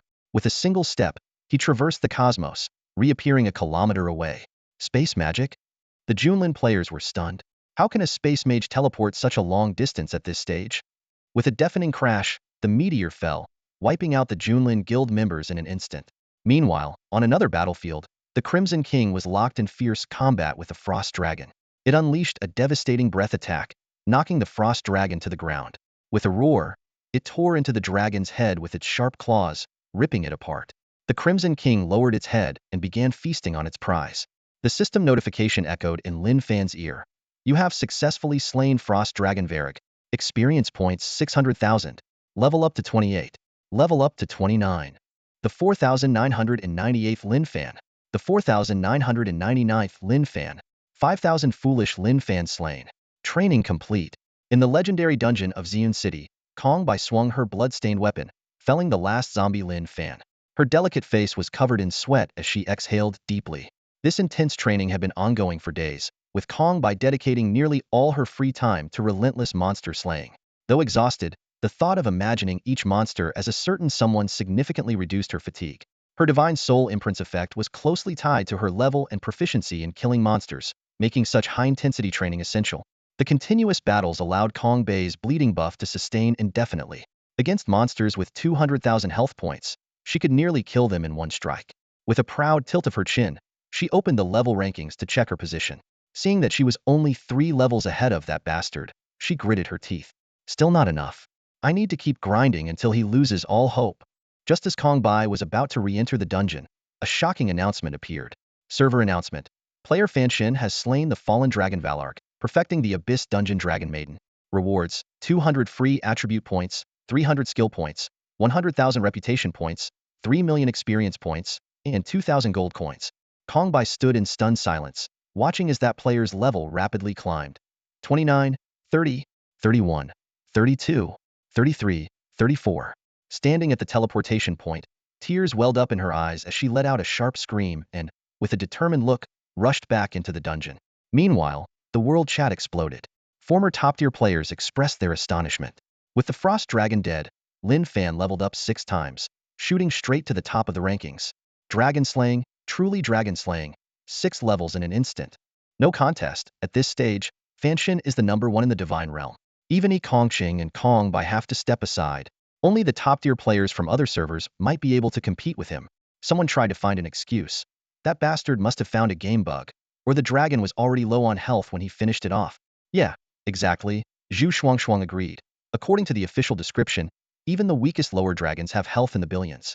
No normal player could manage that. At the same time, Long Hin and his team had just completed the legendary dungeon Twilight Poison Barrier and quietly teleported back to their guild base.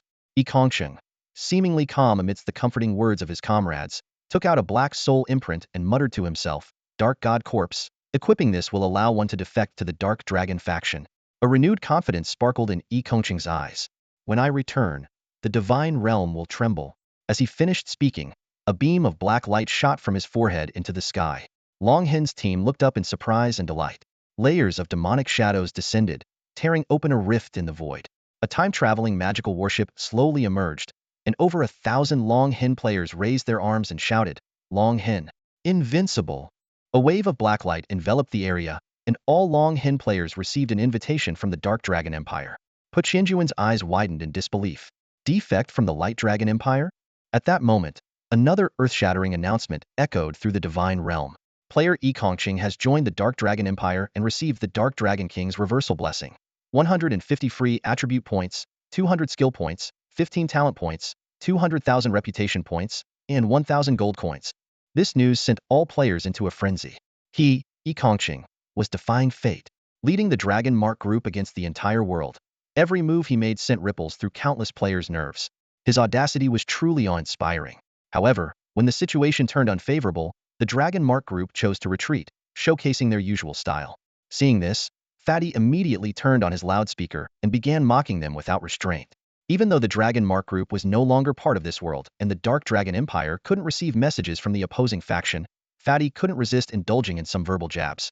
Crazy. Oh dear. Who understands this? What will Ziyu do now? Fatty's voice was filled with mockery.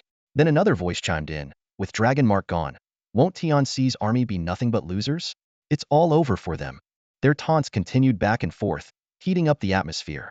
At this moment, Qi Ziyue's face was dark with anger. The alliance she had once been so confident in had crumbled. leaving her to fight alone. She dreaded to think how the Shershin Guild would suppress her next. Even though she was adept at socializing and understood power dynamics, and had many guild leaders on the main faction who were personally close to her, few dared to provoke the now powerful Shershin Guild. Just a few minutes ago, the leader of Junlin, Zue Ming, had been full of spirit, watching someone sharpen their blade to slay a dragon. But just a moment's distraction had led to their entire group's annihilation. Run, keep running, let's see how long you can last, Lin Fan thought as he glanced at the chat log. He knew that no matter where Kongqing fled, he would eventually catch him and teach him a harsh lesson. Now that they were completely opposing factions, he could kill without any psychological burden, avoiding Kongqing's deliberate targeting. Suddenly, a system prompt appeared. Detected collectible soul. Collect? Without hesitation, Lin Fan took out his soul collector, and a wisp of dragon soul swiftly entered it. He pondered the terrifying potential of a soul-enhancing pill made from a Lord-level boss and a Domain Master dragon if given to the Chilean King after it reached Domain Master level. At this moment, the Chilean King transformed into a devouring beast, beginning to disassemble the dragon's corpse. Massive amounts of flesh and blood flowed into the Chilean King's body, yet it showed no signs of swelling. Roar! The Chilean King let out an earth-shaking roar. The system prompt sounded again. Your battle beast mount number 1 has devoured the dragon's corpse, gaining 100 attribute growth. Soon, the Chilean King's crimson body gained a streak of azure, its body cracking as if it were turning into a massive egg. With a crack, the eggshell shattered, and a prehistoric beast emerged. Its power surged once more, its wingspan reaching over 100 meters, and a blue horn growing from its head, making it look even more menacing and terrifying. Lin Fan nodded in satisfaction. 10 million health. Not bad, it's coming along. For the Chilean King, who possessed devouring skills, the entire dragon was a treasure trove of resources. Next, a pile of materials and equipment burst forth from the ground. Lin Fan quickly gathered them up, intending to examine them later. You have obtained rare material, Dragon Horn X2. You have obtained rare material, Dragon Spine X1. You have obtained a relic, Dragon Crystal X1. You have obtained Inscrayed Frost Spellbook, Ice Prison Ring. Lin Fan's haul was substantial. This battle not only significantly boosted his strength, but also brought him numerous precious resources and equipment. Lin Fan's eyes lit up as the red glow from the magic book dazzled his retinas. And strength skill. The minor forbidden spell that players spoke of, a pinnacle skill that even top-tier mages could only dream of, appeared before him. True forbidden spells were so rare that even the wealthiest players wouldn't dare to hope for them. He carefully read the skill description. The Ice Prison aura emanates from the caster, spreading to the maximum range with no blind spots. Targets within the aura suffer from freezing and paralysis effects. Additionally, it activates the 9 Nether Ice Prison, summoning a massive number of wardens to attack enemies, with their number determined by the caster's spell power. Lin Fan's heart raced. This skill was a perfect match for the left eye of the giant spirit god. Even if an ordinary mage acquired this skill, they would struggle to activate it. The mana consumption was 2,000 points per second, almost unbearable for anyone but him. The aura's range was linked to the caster's attack distance, meaning that enemy players within 5 kilometers would face a tough battle. Without hesitation, he chose to learn it. A flash of red light, and the Super Ice Aura skill was his. A system notification chimed, and Lin Fan received a hidden quest clue. It was a distress call from Yafia, offering a reward for rescuing her. Lin Fan initially expected a lucrative offer, but the reward was a mere 500 gold coins, leaving him somewhat disappointed. Nevertheless, he accepted the quest. The reason was simple. The quest was related to Lord Cain. The letter mentioned that Yafia was being forced into marriage with Cain, and she would rather die than comply. This information wasn't exclusive to Lin Fan. All players with a favorability rating over 10 with Yafia received the same message, with identical rewards and no penalties for failure. In 20 minutes, players would gather at a secret hut outside the Lord's mansion in East City. Lin Fan immediately realized this was a faction quest. One side would protect the wedding, the other would disrupt it. Given that he had thwarted Cain's schemes by rescuing the Fool Dyers from the Abyss dungeon, they were already enemies. Coupled with the hostility from East City's guardian Earth Dragon, Lin Fan decided to seize the opportunity for revenge. He was also curious about Cain's true motives for secretly colluding with demons. Let's go to East City, Lin Fan said, summoning the Crimson King, streaking across the sky like a red lightning bolt. However, as soon as they arrived in East City's vicinity, the city's protective barrier lit up, blocking their entry. The system notified him that his malevolence value exceeded 1,000 points, preventing access. This type of malevolence, different from the usual kind gained from killing NPCs or players, could only be removed through a pardon from the Lord or by achieving merits in battles against demons. Lin Fan wasn't concerned. He grabbed a formation stone, preparing to enter through a reverse method. Just as he retracted the Crimson King, a dozen guards rushed toward him. Lin Fan suddenly remembered he had a high red name status, making him a wanted man in the city. As he hesitated about whether to force his way in, a familiar voice called out. Captain Wang Meng appeared with several high-level mages. Lin Fan's eyes brightened, and he quickly greeted, "Haha, it's me. Don't you recognize me, old friend?" Wang Meng hesitated for a moment, then gave Lin Fan a knowing look. Only then did Lin Fan notice the mages beside Wang Meng. Judging by their attire, they were powerful members of the Mage Guild, and even Wang Meng seemed somewhat wary of them. One of the 40th level mages snorted coldly. "To think East City harbors such a dangerous criminal. Seize him immediately." Wang Meng stood tall and proud, his face radiating righteousness as he declared, "Capture them. We must capture them. Anyone who dares to cause trouble in my territory deserves the death penalty." His voice was loud and commanding, full of authority. Lin Fan's eyes narrowed slightly, keenly noticing Wang Meng's subtle movements. The captain of the guards, with his back to the mage, discreetly raised 4 fingers and winked at him. The message was clear: Wang Meng was soliciting a bribe, offering to resolve the situation for 4,000 gold coins. Seeing through Wang Meng's scheme, Lin Fan couldn't help but feel exasperated. Just as he had suspected, this bearded guard captain was driven by greed, willing to do anything for the right price. What a character! They're all just money grubbers. Lin Fan thought to himself, this corrupt light dragon empire makes me want to defect. Forcing a smile, Lin Fan's mind flashed through the game's backstory. The Light Dragon Empire was on the brink of collapse, with the 6-year-old emperor controlled by the church and various dukes. The empire was rotten to the core, and with enough money, players could even buy cities for their own amusement. Lin Fan thought sarcastically that almost every NPC he interacted with seemed to have a sixth sense, instantly recognizing the bulging state of his money pouch. At that moment, Wang Meng suddenly drew his sword and took a step forward. His entire being exuded a powerful aura, like a tiger ready to pounce. Lin Fan immediately played along, clutching his chest, his face turning pale as he staggered back a few steps. What an overwhelming warrior's presence, incredible. Lin Fan feigned terror. "My whole body is paralyzed. My legs are weak. I can't move at all. Captain Wang, you're so strong. Such power rivals the 3 great sword saints. I yield." He silently mocked his own poor acting, knowing his friends would laugh for a year if they saw this. But to the NPCs, his performance was flawless. After all, to them, a mere level 30 player was no more than an ant, and surrendering was expected. Wang Meng strutted closer, and Lin Fan seized the chance to whisper, "A permanent ID status, or no deal." Wang Meng cleared his throat, lowering his voice, "Hang in there. My money bags. I'll get you out soon." Meanwhile, the mage behind them impatiently urged, "Hurry up and kill him already." Wang Meng immediately got into character, shouting, "Humph! Ignorant scum, be a better person in your next life." He turned his back to the mage, deliberately exposing his wrist as he swung his sword down at Lin Fan. Lin Fan cooperatively collapsed to the ground, eyes wide with disbelief. "Ugh, such deadly force. I die content." Wang Meng turned around, skillfully flicking the blood from his sword onto the mages' faces. The mages wiped their faces in disgust before turning away to continue their patrol. A few minutes later, a man clad in the distinctive white robe of an Imperial mage officer appeared at the dungeon entrance. He had a handsome face, with a blue NPC marker floating above his head, and his name was Lin Xiaolu. In the council chamber of the Lord's mansion, a burly man respectfully reported to the young master, "Young master, the envoy from the Xian family has arrived in the front hall, and the wedding banquet preparations are complete." This man was none other than Longda, who claimed to be a descendant of the war saint. If members of the Godslayer Guild were present, they would be astonished. Longda continued his report, "Yufia's parents still refuse the union of our 2 families, and intend to go to the capital to seek the help of the head of the tribunal to annul the engagement." Cain's expression remained impassive, but his eyes glinted coldly. He said in a deep voice, "Anyone who stands in the way of me reclaiming the fortress of the ancestors is seeking their own death. Just get it done. I want results." Longda cautiously reminded him, "Young master, the Adventurers Guild has occupied the monitoring outpost. While they may not be as strong as you, the dragon slayer among them is worth watching." "Humph. I am of Imperial blood, the rightful heir to the Light Dragon Empire. Why should I fear?" Cain's cold gaze swept over Longda, who immediately bowed his head. After Longda left, Cain, dressed in his golden lion robe, stood up, his golden pupils shimmering. He murmured to himself, "Adventurers, strange beings from another world. I am about to step through the gate of truth and uncover the secrets of the gods." Meanwhile, in a house outside the Lord's mansion, a group of players was engaged in a heated discussion.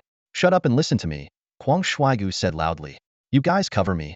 I'll crash the wedding and run. As long as I can get out of Iching alive, the mission is complete.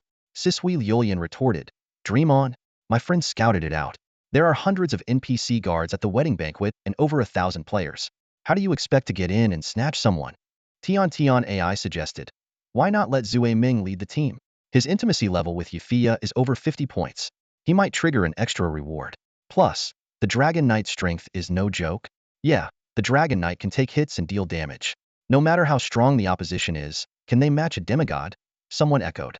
Junlin is a tough guy who can take several hits from a demigod. All eyes turned to the corner where Zue Meng Yicheng sat. He smiled wryly. I'll go along with whatever you decide.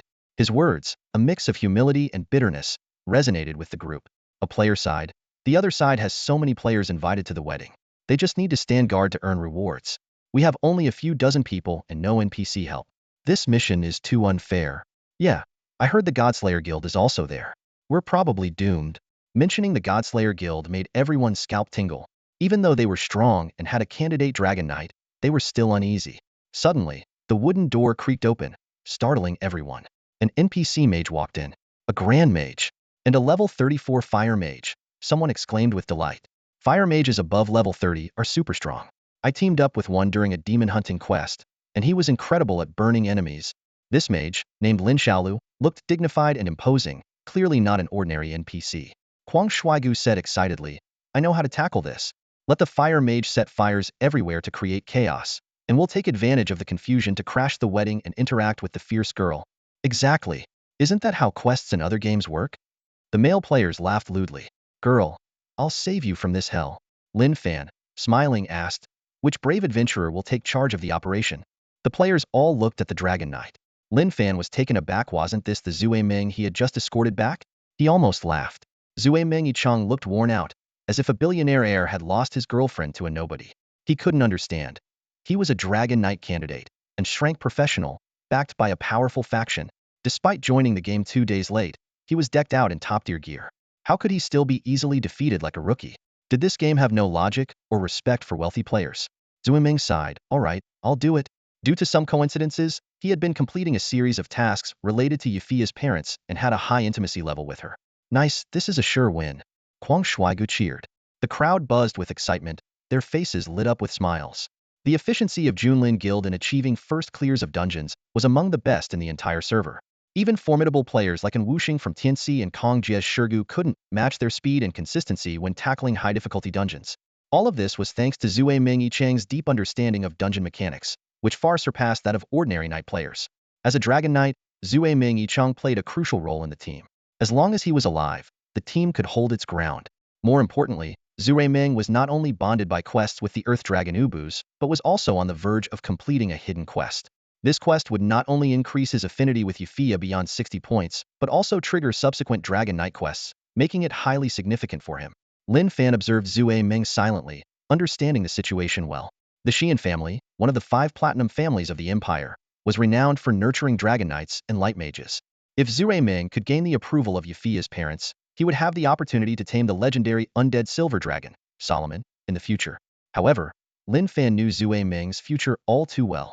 In his memories, the man known as the Silver Dragon Knight King ultimately became a sacrificial pawn in the power struggle within Junlin Guild and tragically died in the 2nd year of the hardcore apocalypse.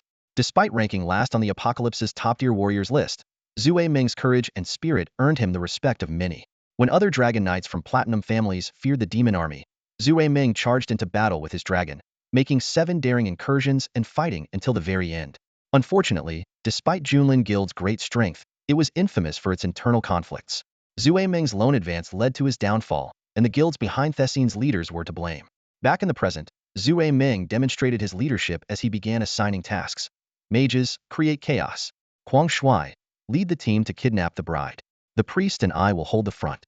Once we succeed, retreat from the dungeon immediately. After confirming their roles, the group gradually left the hidden cabin. Soon, Yufia's attendants arrived to guide them, and they received a prompt to enter the wedding dungeon. The scene shifted, and the sky darkened. Dozens of adventurers donned stealth gear to reduce their chances of being detected. Upon entering the dungeon, everyone was startled by what they saw. The map was filled with red dots representing not only players, but also numerous guards and several exceptionally powerful hostile units. Zue Ming warned, don't mess with those NPCs in silver dragon robes. They have at least 3 million health points and are all lord-level beings.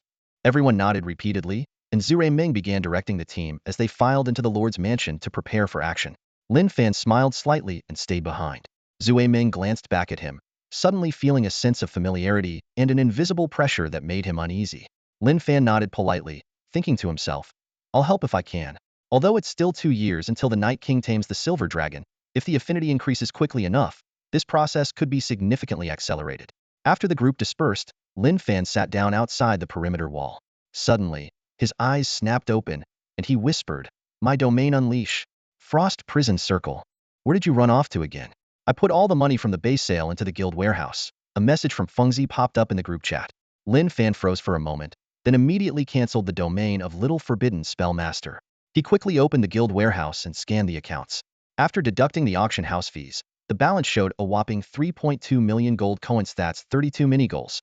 On the surface, it seemed like a lot of money, but Lin Fan knew all too well that for any large guild, this amount was merely routine strategic reserves.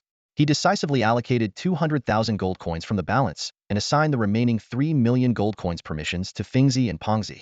Fengzi, the money's in. I'm planning to study abroad. Lin Fan had just sent the message when Pengzi chimed in the group chat. Great. Fan told me where you live, West River Road, 27X, Binjiang Port, Sichuan City. Your brother's planning to take the college entrance exam to get into the same school as you. Run if you can. You've got to be kidding me. Are you guys spying on me? Fengzi's exclamation almost seemed to spill blood through the screen. Pengzi sent a nose-picking emoji and lazily replied, As a fellow vice president, it's necessary for me to understand the specific backgrounds of opportunists. Both you and Iron Cavalry are key surveillance targets. Go to hell, scumbag. Fengzi's plan to escape was instantly thwarted. Pengzi seized the opportunity to mock him, saying that someone like him graduating from a military academy was an insult to prestigious schools. Switching gears, Pengzi suddenly said, By the way, what's up with all these newbies you recruited? They're so arrogant, always bragging in the guild channel. Upon hearing this, Lin Fan immediately checked the guild member list. The number of members had doubled, nearing the membership cap. He carefully scanned the list. The levels and equipment looked decent, with 4 A-grade hidden classes, 20 regular A-grades, and even 1 S-grade player. These A-class players were quite strong, many with top-tier combat skills for regular guilds, and some were even former guild managers. Clearly, the fame and power displayed by Shirshin in the base battle had attracted these players to join. As Lin Fan browsed the guild channel chat logs, he finally understood why Pengzi was complaining. Tianyu Juajuizi arrogantly posted, You guys say I'm one of the top 3 players in Tianyu. Is it unreasonable for me to compete for one of the remaining vice president positions? I ride a donkey to find girls immediately retorted. You? A top 3 player in a pay-to-win game? Please, the Triple Crown champion can beat 10 of you. I was the national runner-up in One Sword Conquers All, narrowly losing to him. I deserve a vice president position more than you. Wang Chao Lao Yin wasn't to be outdone. You guys are hilarious. I have 7 accounts topping each server in Dynasty. Should I be proud? With Fan not participating in events often, I might as well take charge. Competing for the guild leader position isn't too much, is it? Lin Fan was dumbfounded. He had only been away from the base for a few hours, and these people were already planning to oust him as the guild leader. However, he knew that I ride a donkey to find girls was exaggerating his narrow loss. In reality, his rogue was utterly defeated by the Triple Crown Champions mage in a 100 match. Lin Fan vividly remembered this guy crying his heart out at the post-match press conference, but still stubbornly claiming that the VR headset affected his performance. Rumor had it that he didn't eat for 3 days afterward, so Lin Fan, out of humanitarian concern, had a Bayaleen delivery agent send him a care package breakfast. Iron Cavalry coldly said in the channel, I'm just laughing and saying nothing. Qingfeng helplessly advised, just practice your skills. This game is different from the ones you played before. Sigh. The new members left the Ultimers speechless. They had heard of the Triple Crown Champion's prowess, but had never seen it firsthand. As Kai once summarized, other guild leaders might occasionally show off, but Fan is always on top of his game, never stopping since his debut. But these naive kids just wouldn't believe it. So what could be done? Fengzi finally couldn't take it anymore. If you keep blabbering, I'll kick you all out of the guild. If you don't want to do quests, you can leave on your own. He knew someone was watching the channel and felt humiliated. So after a stern reprimand, the group finally quieted down. Lin Fan thought, watching the base capture battle on a live stream and experiencing a mage's wrath on the battlefield are 2 entirely different concepts. It was understandable that these people weren't afraid of him. Being top players in their respective fields meant they saw themselves as gods in their own right. Lin Fan completely understood this sentiment. Besides, he didn't want weak teammates. He wanted those who would stand strong no matter what. Suddenly, Lin Fan noticed something and quickly asked, Hold on, Fengzi, are you in the wedding banquet dungeon? Yeah, how did you know? Why are you asking? Fengzi was puzzled. I brought some newbies here for training. Nothing. I just saw it in the friend list and casually asked. Hearing this, Lin Fan's lips twitched, harder to control than an AK-47. Fengzi was leading those newbies on the enemy side. At that moment, the wedding banquet was in full swing. Fengzi's team was strong and confident. While other players were on high alert, they were drinking and feasting, even playing drinking games. Fengzi casually looted 5 gold coins from a noble NPC, then suddenly tensed up, muttering, "Why do I feel a chill down my spine?" Just then, a message popped up in the guild channel. Zue Meng Yicheng asked, "Are all the rogue brothers in position? We're waiting outside the main hall." Gotcha. Heh. We've already sneaked behind their defenses. Those guards with only a few thousand HP will be taken out in seconds, a voice boasted confidently. Zue Meng Yicheng, have the fire mage create chaos. Set all the buildings behind the banquet hall on fire. I'll handle the players and NPC guards inside. Another voice quickly responded. Understood, adventurer. Lin Xiaolu smiled slightly as a chaotic hexagram shimmered around him. Suddenly, Lin Fan's eyes gleamed with a brilliant blue light, and the surrounding mist instantly solidified. Frost spread rapidly along the walls and floor, freezing pools of water and immobilizing snakes and ants. Snow fell silently from the sky, transforming the world into a desolate ice age. The patrolling guards heard a crunching sound behind them. As they turned around, their shocked expressions froze into ice sculptures.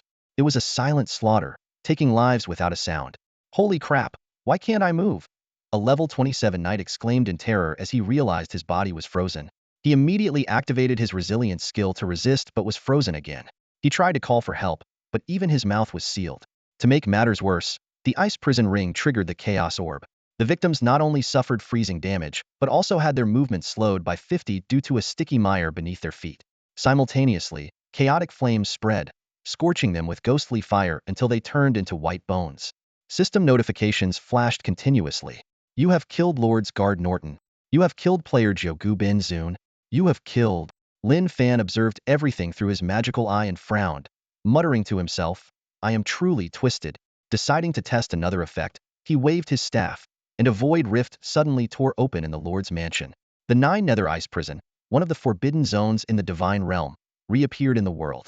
From the portal emerged grotesque, mud-like creatures clad in ancient black armor, wielding various horrifying torture devices. Lin Fan boosted his spell power to 1500 points, summoning 150 wardens, or 2 cursed wraiths. Each regular warden was equivalent to a level 30 elite mob, while the 2 cursed wraiths were as powerful as level 30 elite bosses. Though their stats weren't particularly impressive, their appearance was extremely repulsive. Their bodies oozed pus and were infested with maggots, carrying a host of negative debuffs: bleeding, freezing, slowing, attack reduction, and corpse poison. Their sole purpose was clear. If they couldn't kill, they would certainly disgust. Huang Shui, the wedding chamber guards are dealt with. Start the fire. You idiot NPC. Start the fire. Zue Meng Yicheng shouted, frustrated by Lin Xiaoyou's lack of action. He suddenly turned around, eyes wide with shock, and exclaimed, What is that? To his astonishment, a dozen thieves had stealthily approached him, ready to knock him out. But they froze in place 5 meters away, mid-attack, and were then engulfed in ghostly flames, burning to death. In the clearing, a blue portal stood open, and a horde of bizarre creatures crawled out, heading straight into the wedding banquet hall. Zue Meng's scalp tingled as he saw the notification. Lin Xiaoyou summons? He couldn't help but wonder, wait, where's the fire mage? Although the ice prison aura only deals 500 damage per second, its true power lies in its annoying summons and continuous control effects. As long as Lin Fan has enough mana, opponents without strong control immunity skills will constantly be frozen. Lin Fan's eyes gleamed as he precisely controlled the ice prison aura's range to within 2 kilometers, maintaining a mana consumption of around 1000 points per second. For ordinary players, this consumption would deplete their mana in just 2 seconds, but Lin Fan has over 50,000 mana. Additionally, the Holy Realm shoulder pads provide a 2 mana regeneration, perfectly balancing the aura's consumption. Within this 2-kilometer range, he is the absolute master. Coupled with a 5-kilometer attack range, Lin Fan has essentially become a super defensive tower with a built-in chaos-freezing aura. How dare you, scoundrel! Intruding into the Lord's manor, you must have a death wish. The elite NPC was frozen mid-sentence. The priest behind him quickly cast Mana Dispel to break the control. A group of melee NPCs charged forward, advancing about 400 to 500 meters. Lin Fan glanced at the minimap, his expression calm. Although Mana Dispel can counteract negative auras, its duration is short, and it has a cooldown of 1 minute. The knight captain at the front was frozen again, and to make matters worse, flames began to surface on his frozen body. Being tormented by both ice and fire made him unable to move, and his health plummeted. I'm just browsing around. No need to be so aggressive, Lin Fan said with a leisurely smile, strolling deeper into the Lord's manor. Meanwhile, the atmosphere in the banquet hall grew tense. Something's off. Why is it snowing outside? It's freezing, Tianyu Juejweizi exclaimed. The guards with torches are gone. It looks like something creepy is crawling toward us, Chilu Zhaonyo said, looking grim. Madman frowned as he watched a servant rush in and whisper something to Lord Cain. Upon hearing the news, Cain's eyes widened before he led a few elite guards out through the back door. At the same time, Madman and his group received a mission prompt: defend this place. Those who succeed will receive generous rewards. The mission rewards have been upgraded. Did we trigger an Easter egg? Chilu Zhaonyo said excitedly. Madman's face darkened as he thought to himself. The rewards are as good as those for completing a legendary dungeon. Why would a simple defense mission offer such high rewards? Haha, with the Shirshin Guild leading the charge, this mission is in the bag, a hearty voice said as over a dozen players from the Luanzue Guild approached, led by their boss, Emperor Mo. Us, in the front? Don't get ahead of yourself. Emperor Mo, your thick skin is better suited for this job, Madman said with a sly smile, signaling to Lao Yin and the others to vacate the defensive positions at the entrance. I'm not giving up my spot to them just because they have more people. 6 of us are more than enough here, Tianyu Juejweizi scoffed. Sorry, but I'm not moving. If anyone should, it should be the vice president, Lao Yin of the Dynasty Guild said stubbornly. Madman nearly exploded with rage, cursing internally. These 5 Shirshin newbies have top-tier gear and impressive skills, but they're not the sharpest tools in the shed. With the number of guards mysteriously halved and the mission rewards suddenly increased, something's definitely fishy. He had intended to let the other guilds test the waters first and retreat if anything went wrong. Even though there are respawn points in the dungeon, facing a strong enemy could mean getting camped at the spawn point. You better show some respect, kid. Don't think no one dares to touch you just because you're with Shirshin, Wanzue Shinfu warned. Come on, I've heard the Mad Knight is pretty tough. I recently got the Earth Fire Knight class, and a rank hidden class like yours, Chilu Zhaonyo taunted. Hearing this, the Luanzue Guild members' eyes filled with murderous intent. In the recent base conquest battle, they had only aided Shirshin out of mutual interest, not true alliance. Now, with Longheng's defeat in the Dark Dragon Empire, many resource points have opened up, giving numerous guilds opportunities to expand. Luanzue Guild had seized 10 bases during the conquest, boosting their total membership to over 3,000, surpassing even Longheng at its peak. As Shirshin Guild continues to grow, conflicts with Luanzue Guild seem inevitable. Let's clash. We can respawn in the dungeon. So Luanzue Guild, don't chicken out, Tianyu Juejweizi said with a smile, brandishing his level 25 hero staff. He was a rare type of violent healer low on healing power, but with incredible single-target damage. A violent healer with minimal healing power, huh? Impressive, but not enough, Emperor Mo sneered. At the Chaos Guild side, an Arank Flame Mage stood proudly. The expressions of Juejweizi and the others changed slightly as they realized that the dozen or so people around Emperor Demon were almost all Arank professionals, with Ensrank Berserker, Emperor Demon, overseeing them. Riding Donkey and his team didn't show any fear in response. Each of them drew their weapons and stood ready. A defiant glint shone in their eyes as they thought to themselves. Even if the leader of the Chaos Guild himself were here, they wouldn't back down easily. Not unless someone could beat them into submission. Madman's forehead veins bulged as he sent a message to Emperor Demon. Brother Emperor Demon, don't laugh. They're getting a bit too cocky. They really need a good beating. These idiots. The reward for this mission depended on the number of enemies killed. With hundreds of players in the banquet hall, competition was inevitable. Clearly, whoever could hold the entrance would get the most kills. The players at the back would have fewer opportunities to strike. The Godslayer Guild secured the prime defensive position not through sheer strength, but because of the intimidating Godslayer title above their heads. Other guilds could only keep their distance out of respect. To Madman's surprise, a single glance from Emperor Demon stopped his eager subordinates.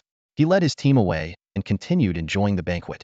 Seeing this, Madman rushed forward and flicked Riding Donkey and his team on the forehead. Snap! Snap! He sternly warned. This is your last chance. If you don't want to stay in the Godslayer Guild, then leave. Riding Donkey Zhaonyo straightened his neck, feeling his pride wounded. He glared angrily at the vice president. Hit me? What gives you the right? Keep talking, and I'll cut you down in front of the president too. A cold glint flashed in Madman's eyes, and he was about to teach this insolent guy a lesson when suddenly, with a shing, several cold, sharp flashes appeared. Slash. Slash. For strikes, each a critical hit with bleeding effects. As an Arank paladin, Riding Donkey Zhaonyo was horrified to see his 20,000 health points slashed down to less than 2,500 in an instant. A shadow flickered past riding Donkey Zhao, and a sharp dagger sparked against his armor. Blank took a slight step, turned slightly, and with cold eyes under a strange mask, glanced at him. Little thief, tell that person to prepare his head. I'm coming for it. Little thief? Damn it. Riding Donkey Zhao cursed inwardly. This witch's damage output has increased again. A chill swept through Madman's legs, and his wrist trembled uncontrollably. He wanted to say something heartfelt to Blank, but he knew he was no match for her, neither in skill nor in damage output. The entire Godslayer team was stunned by Blank's display, and an awkward silence fell over the scene. Just then, a voice echoed from outside the door. Hello? Is anyone inside? It's freezing out here. May I come in for a drink to warm up? The howling wind brought in snowflakes through the door's cracks. A white-robed mage pushed the door open, a bright smile on his face, seemingly unaffected by the harsh weather outside. Lin Xiaolu? The exclamation echoed through the tavern, freezing both players and NPCs in their tracks. All eyes immediately turned to the sudden newcomer. Chaos above the skies, a level 34 Imperial Mage, wasn't the strongest but certainly not to be underestimated. Alarms went off in everyone's minds. If this was an NPC with a follow-up quest, they should have received a prompt. Could he be from an enemy faction? The mage who had nearly clashed with Absolute just moments ago broke the silence first, analyzing, if he had a quest, we would have received a prompt. He must be from the opposing side. The crowd nodded in agreement with this deduction. The appearance of this NPC was indeed peculiar. His manner of speaking displayed a high level of intelligence, even a hint of arrogance. Everyone's alertness shot up instantly, with Ready to Ride and others preparing to act. Just then, Madman sternly interrupted. Hold on. His attribute panel can't be read. Upon hearing this, Absolute and the others' faces changed. In the Divine Realm, an NPC or creature's attribute panel being unreadable usually meant one of two things. Either the power difference was too vast, or the target had special quest attributes. Triggered a special quest? The crowd quickly shifted their focus to the second possibility. After all, a level 34 Imperial Mage couldn't possibly be that overpowering. As everyone speculated, Lin Fan casually sat at a separate table, smiling as he scanned the room. Why are you all so far from me? Did I interrupt your fun? My apologies. He picked up a wine jug and slowly poured the wine into a cup, the crisp sound particularly clear in the silent tavern. Thousands of eyes followed his every move, but Lin Fan seemed oblivious, savoring his drink with a calm and composed demeanor. Blank's eyes narrowed, and an indescribable killing intent emanated from him. He muttered to himself, this makes me uneasy. Demon Emperor's face darkened, signaling his subordinates to probe the NPC. If they could avoid a fight, great, but even if it came to that, they weren't afraid. Enough with the theatrics. I'll handle him, Chaos Sinister sneered, holding his bronze halberd and assuming a defensive stance as he strode towards Lin Fan. Lin Fan maintained his gentle smile, like a breeze in spring. Relax, young adventurer. Join me for a drink to warm up. Give me the quest, and you can drink all you want, Chaos Sinister retorted bluntly. Unfazed, Lin Fan's gaze swept over everyone present. Sure, no problem. Whoever can drink with me to my satisfaction can take the hidden quest clue. A hidden quest clue? The crowd was stunned. Could this be a hidden stage in the dungeon? The players in the back grew restless, but were quickly stopped by Chaos Sinister's group. All right, I'll do it. Chaos Sinister grinned and walked over to the seat opposite Lin Fan. At that moment, a holy light suddenly struck, and a damage number of 2,300 appeared above Chaos Sinister's head. Everyone was shocked to see that the attack came from the violent healer, Absolute. What the heck? A healer did that much damage? If it crits, wouldn't one holy light take out a fragile character? A rank hidden class, Holy Temple Priest. High damage, high health, but lower healing output. Everyone was stunned, including Chaos Sinister, who looked incredulous. He was wearing a set of level 20 hero gear as a Mad Knight, with high resistance, yet a healer's attack hurt him this much. If you want to die, just say so. Madman, we've shown you enough respect. Chaos Sinister raged. Madman quickly tried to smooth things over, frantically winking at Absolute. It was a slip, I swear. Absolute grinned wickedly. It really was a slip. Cool down, buddy. Ready to Ride chuckled. I might have had too much to drink. If I hit the wrong person later, don't blame me. Blank calmly asked. Should I kick them out? Demon Emperor shook his head. Focus on the quest first. Besides, infighting would only give the enemy an advantage. Madman was secretly impressed. This guy is cautious. Someone who dared to take 10 strongholds couldn't be judged by common sense. If it were any other guild leader, they'd have started slashing already, but Demon Emperor was terrifyingly steady. Blank frowned and urged, Chaos, what are you waiting for? Drink and get the quest. Chaos? What's going on? Did he disconnect? Chaos Sinister's group was suddenly alarmed. Chaos Sinister seemed frozen, one hand still holding the wine jug, like a statue, with a strange red glow surrounding him. Priest. Demon Emperor's face changed, and the team's priests immediately rushed forward to cast healing spells. But in the next second, the two priests also seemed to disconnect, their health rapidly declining. 3 souls flew out of the banquet hall, causing everyone to break into a cold sweat. Lin Xiaolu shook his head and sighed. Alas, is there anyone who can have a drink with me? So lonely, so lonely. Riding Donkey urgently asked, what's going on here? Crazy, aren't you good at directing? Analyze it. Crazy wiped the sweat from his forehead and thought to himself, this tone, this show-off style, I'm too familiar with it. He suddenly said, sorry brothers, I suddenly feel a stomachache. I need to log off. See ya. With that, he instantly disappeared from sight. Everyone, including Juajwazi, looked at each other in confusion. Just then, an unexpected change occurred. Kongbai struck like lightning, attacking Lin Fan's blind spot with 2 serpentine daggers. Lin Fan gave a low shout, my domain expand, runes appeared around him, and a freezing light spread out from him. Kongbai's movements stalled briefly, but he quickly drank an anti-ice potion and returned to normal. Emperor Demon also let out a cold snort. Berserk Demon Break. Black light surrounded him, and a black war god phantom appeared behind him, forcibly breaking the control. Juajwazi exclaimed, it's over. This NPC is lethal. Getting close means instant death. Riding Donkey angrily shouted, drink, drink with your sister. Oldine from the dynasty suddenly realized, Crazy must have noticed something. That's why he logged off at lightning speed. That bastard sold us out. Emperor Demon calmly commanded, quickly buy ice resistance potions. Have the remaining priests use magic to dispel the ice fog. Kongbai attacked again, launching a lightning strike at Lin Fan, combining critical hit damage, defense piercing, and true damage bleeding effects. However, Lin Fan dodged easily, surprising Kongbai. Lin Fan's eyes shone brightly as he declared, Ice Prison Ring Cursed Wraith.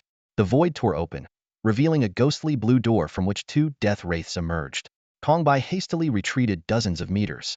Everyone checked the wraith's information. Ice Prison Cursed Wraith, Level 1 Elite, HP 50,000, Attack Power 4,000, skills include ignoring physical attacks, ignoring dispel magic, soul lock, and bloodcry curse. The situation became even more tense, and everyone held their breath, waiting for the next development. Ever since the Stronghold battle, a certain player has been bombarding 3 major battlefields, leading the Divine Realm players to develop a good habit. Whether useful or not, they always carry a bunch of magic resistance potions. This habit has made life tough for mage players, as every opponent becomes incredibly hard to defeat, leaving them cursing all day long. As the battle is about to break out, players' bodies glow with resistance auras. Priests are busy healing, boosting health, and reviving teammates. Someone shouts, an elite boss with only 50,000 health, let's go. Take it down. Riding Donkey to find girl isn't want to be left behind. Shouting, ugly freak, back off.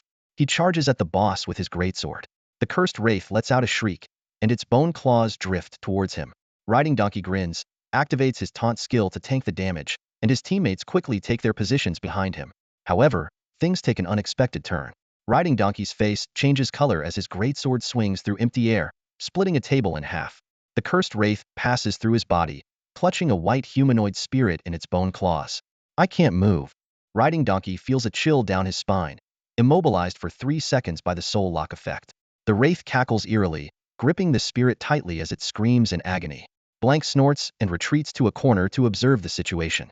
Riding Donkey's health plummets, and he exclaims, what the heck? What kind of attack is this? Physical immunity? Absolutely Child quickly casts a healing spell, but the effect is greatly reduced. No way, my healing is already low, and now it's halved? He watches in frustration as Riding Donkey's health bar empties. Meanwhile, over a dozen melee players, seeing the boss's low health, rush forward to claim the loot. Another cursed wraith turns into black mist, passing through players and instantly collecting a bunch of souls, brutally crushing them. Before dying, Riding Donkey shouts, it's a trap. Everyone, run to the respawn point and wait for me? Seriously, didn't you even try to revive me? Before he finishes, the members of the God-slaying guild have already scattered. Absolutely Child shouts as he runs, don't worry bro, I'll pick up your gear. We'll keep fighting this boss at the respawn point. Faith in Bungie agrees, as long as there's life, there's hope. Let's get out of here. The group rushes towards the respawn point in a panic, with knights pushed to the front as shields. Lin Fan, sitting on his lord's throne, smiles kindly, controlling a cursed wraith to follow them. Hey, slow down. Cover me. I'm a backline DPS. Faith in Bungie curses, forced to turn and shoot an arrow. I'm losing health.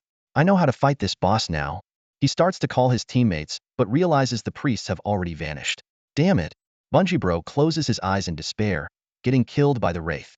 The newbie warrior girl, heartbroken Rue, pleads, brothers, save your soft little sister warrior. But the veteran players, showing perfect coordination, scatter instantly, abandoning her completely. Yamit, heartbroken Ruah cries out in her native tongue. The fleeing veterans feel guilty, cursing under their breath. Not even the guild leader could stop me from running. Why is this ghost thing chasing us and not anyone else? Yeah, I didn't even touch it, so why is it targeting us? Maybe one of us is just too good looking for even a ghost to handle. As the respawn point comes into view, absolutely Child and the others sense something is wrong and start to suspect each other. Oldine is the first to lash out, absolutely Child. I told you not to spam holy light on people. Now all the aggro is on us.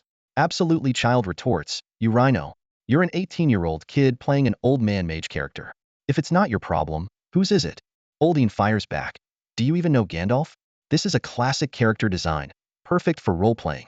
Their argument escalates, and the archer, what makes a state, takes a more direct approach. He shoots 2 arrows each at the 2 fastest runners, forcing them to a stop. Sorry, but I have a lot of money on me. If I die, I'll drop gold coins. Damn it, how despicable. The 2 men, enraged, jumped up and cursed furiously. However, as soon as they slowed down, the cursed wraith pounced on them like a hungry tiger. In an instant, they were killed without even having time to scream. Chengzu quickly adjusted his strategy and shouted to Qilu, it's up to you. You tank. I'll deal the damage. This boss is weak to magic, so I'll use enchanted arrows. Before he even finished speaking, Qilu had already resurrected at the spawn point. His body trembled, and his armor suddenly burst into a fiery red glow, as if wrapped in flames. Flame armor. Chengzu thought to himself with delight. This was one of the signature skills of the Earth Fire Knight, not only dealing magical burn damage, but also countering undead creatures. He felt clever, thinking that as long as the knight was on the scene, he could deal damage without worry and easily take down the boss. Chengzu was already calculating the loot. With his agility over 300, who could beat him to the gear with the team leader offline? However, his plans were soon shattered. Qilu suddenly shouted, get lost? I don't need your reminders. I'm soloing this. With that, he swung his greatsword and slashed Chengzu twice, leaving him critically wounded and forcing him to retreat. Qilu smirked and warned, anyone who gets in my way will go back to the respawn point. Chengzu was dumbfounded and muttered in disbelief. Are these people really in the same guild as me? Keep selling me out. Karma. Juajweizi laughed gleefully from the side. Ignoring everything else, Qilu charged at the boss alone. With the protection of the flame armor, he was much tougher than before. Although his broadsword couldn't directly harm the cursed wraith, Qilu skillfully maneuvered close to the boss, using the flame armor's aura to burn it. For a moment, Qilu seemed to have the upper hand. However, even the powerful flame armor had its limits. Under the cursed wraith's terrifying 4,000 attack power, the armor soon began to crack. Seeing this, Qilu shamelessly shouted, I allow one person to help. Healer, you're up. Unfortunately, he overestimated his authority. Upon hearing this, everyone rushed in, unleashing all sorts of enchanted attacks on the boss. Any thought of coordinated teamwork was thrown out the window as they relied on their own skills, equipment, and abilities to bash the cursed wraith. At that moment, a mysterious magic eye appeared above everyone, shimmering with light. An unknown entity took control of the cursed wraith. A dark hexagram lit up in the sky, and Juajweizi's expression changed as he shouted, move. It's about to use a healing debuff. Potions won't work. Even though everyone was fighting on their own, their reactions were surprisingly synchronized. They quickly scattered and distanced themselves from each other. However, the hexagram suddenly disappeared. Everyone was momentarily stunned, wondering if the spell had been cancelled. At that instant, the cursed wraith let out a chilling scream and vanished in front of Qilu. Still basking in his success at drawing aggro, Qilu was unaware that the boss had shifted its target. In the next second, the cursed wraith appeared beside Chengzu, mercilessly finishing off the wounded archer and ending his life. In the next moment, under Lin Fan's control, the cursed wraith shot towards Lao Yin like an arrow. As the team's only mage, Lao Yin posed the greatest threat to the wraith, which ignored physical attacks. Lao Yin's eyes narrowed as he quickly cast the Brank skill, Gravity Implosion, from the Earth Mage derivative branch. This skill not only slowed the target's speed but also exerted a crushing gravitational force, making it quite powerful. The only downside was its high mana consumption. Unexpectedly, the cursed wraith suddenly changed its attack direction, targeting Jujuezi, who had become isolated from the team. This left Lao Yin dumbfounded, and he couldn't help but blurt out, "I give up. This sneaky boss has a skill to trick us? I'm out of mana." The six-member team included 3 A-rank professionals who had believed themselves to be top-tier experts in the divine domain. Yet, they were now being toyed with by an elite boss. Lao Yin felt a bitter self-mockery, thinking to himself, "I'm trash." At that moment, the player riding the donkey fell to the ground again, his face grim. Since that brutal solo match, he had once again felt a deep sense of despair. Zhu Juezi gritted his teeth and said, "This boss is insane, completely nuts." Lao Yin looked around and suddenly realized something. "I get it now. Look at the respawn point. The other players have already run away, but he's still out there waiting for us." The 5 of them looked at each other, on the verge of tears. The cursed wraith seemed to ignore other players, fixating solely on their group. Ruoxin, with a bitter expression, weakly said, "I think this is Vice President Feng Fengzi's curse. We've all been cursed by him." "Agreed. Totally agreed." The others echoed in unison. "That sneaky dog, that traitor, looks just like this skeletal wraith." Everyone was stunned for a moment, then burst into laughter, unanimously accepting this explanation. The usually silent donkey rider sighed and suggested, "Well, let's just fight properly." Zhu Juezi clenched his fist, gritting his teeth. "Damn it, let's just treat this bastard boss as the president and vice president and give him a good beating."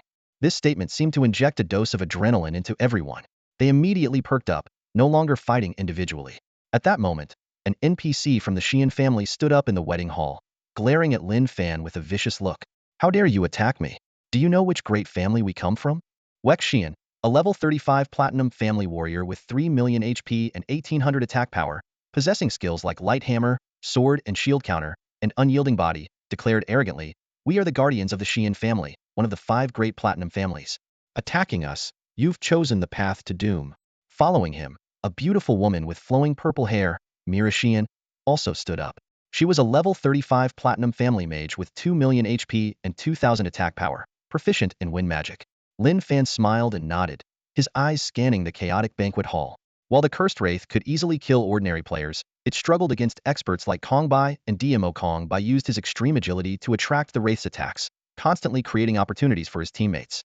DMO, wielding a legendary berserk blade, emitted dark golden battle energy, showcasing incredible combat power.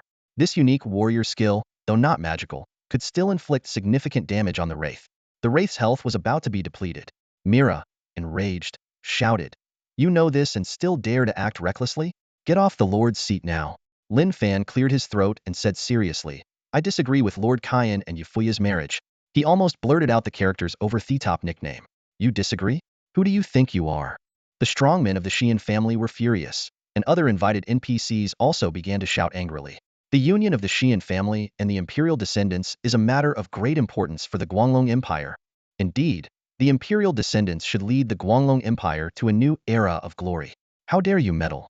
Lin Fan raised an eyebrow and scoffed, "Stop your nonsense. As far as I know, it's not just me who disagrees. Her parents also disapprove of this marriage." The NPCs present frowned upon hearing this. Wek Xian, even more enraged, cursed, "You brat, even if you're an imperial mage, I'll crush you today." A system prompt immediately followed. "You have angered the Xian family envoy. Lord Cain has left. Ding, you have obtained new clues about the wedding." Lin Fan's eyes narrowed as he learned that Yufuya's parents had stormed out of the wedding not long ago, seeking help from the imperial judge, only to be ambushed by the Lord's men. Given Yufuya's strength, it wouldn't have been difficult for her to leave. However, Mage Guild's Archmage Terry, intent on making the marriage happen, had sealed her magic and personally delivered her to the Lord's mansion. Lin Fan was instantly furious. What kind of master does that? Delivering his good disciple to an old scoundrel? If you're going to give her away, why not to me? He thought of Yufuya's naively pure personality and her overwhelming allure that no man could resist. The system then issued a new task. Task 1. Escape the Lord's mansion as quickly as possible while being pursued by NPC-opposing players. Task countdown, 10 minutes. The second task prompt rang in Lin Fan's mind. Go to the outskirts of Edgar City, coordinates 220.18, and rescue Yufuya's parents who are trapped. The task will fail if either of Yufuya's parents dies, and the penalty is eternal pursuit by the Xian family. Lin Fan merely shook his head lightly, calculating how much benefit he could get from the NPCs. Suddenly, a furious shout interrupted his thoughts. "Ignorant fool, the Platinum family does not tolerate desecration. If you have the guts, don't run." Warrior Captain Vix, wielding a pair of gleaming black steel warhammers, charged at Lin Fan with long strides. Lin Fan frowned slightly, thinking, I'm just sitting here. Where am I running to? Although he was confident in dealing with such a heavily armored warrior NPC, what truly concerned him was the wind mage on the other side. At that moment, a figure flashed in front of Lin Fan like lightning. The man, looking dignified and graceful, effortlessly parried Vic's warhammer with a dragon spear in one hand and swung a shield with the other, sending Vix staggering back with a loud bang. The man's sharp eyebrows furrowed slightly, his battle attire gleaming in the sunlight as he shouted sternly, if you want to kill him, you'll have to get through me first. The rescue was so impressive that even Lin Fan was a bit taken aback. He thought to himself, my loyal backup, truly formidable. As a fragile mage, I need a protector like you. This man, known as the last of the Platinum family, truly lives up to his reputation. Vix roared in response, his warhammer emitting a blinding light as he unleashed the skilled Hammer of Light. This move could temporarily blind opponents and add effects like armor break and heavy damage. Lin Fan was secretly impressed. This guy has some skills. It seems he didn't show his full strength when I defeated him earlier. The rescuer reacted quickly, deftly avoiding the blinding effect and intuitively predicting Vic's attack. He suddenly shook his body and shouted, Divine Body Unbroken. A rebound force sent Vix reeling, and Lin Fan noticed a armor removal debuff appearing in the status bar. This rank skill, Divine Body Unbroken, could reduce 80 of damage for 2 seconds and significantly weaken the opponent's defense. After blocking the wind mage's attack, the rescuer turned to Lin Fan and said, Yafuya has been rescued by us. Let's go. Lin Fan was stunned. Go? Why would we leave? The rescuer looked puzzled. Not leaving. Are we waiting to die? I can't hold them off for long. He had received a task prompt to escape the pursuit and rescue Yafuya's parents.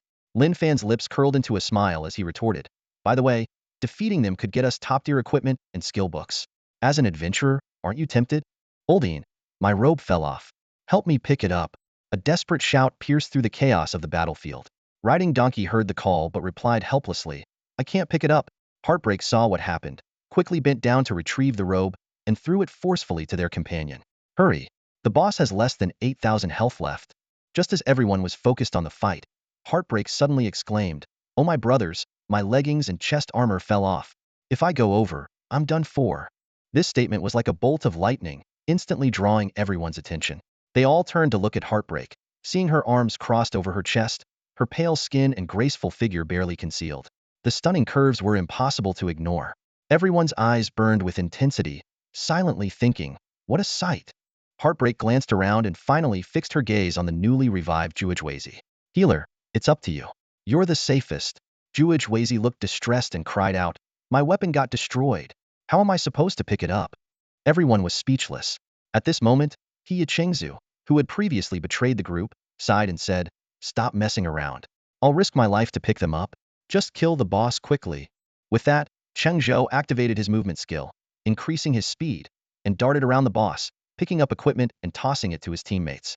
However, just then, the cursed wraith suddenly attacked and knocked Chengzhou down with a single blow. Despite this, Chengzhou's sacrifice bought the team valuable time to deal damage. 7,000 health, 5,000, 2,000. As the damage accumulated, the boss's health plummeted. Oh my god. Finally, we did it.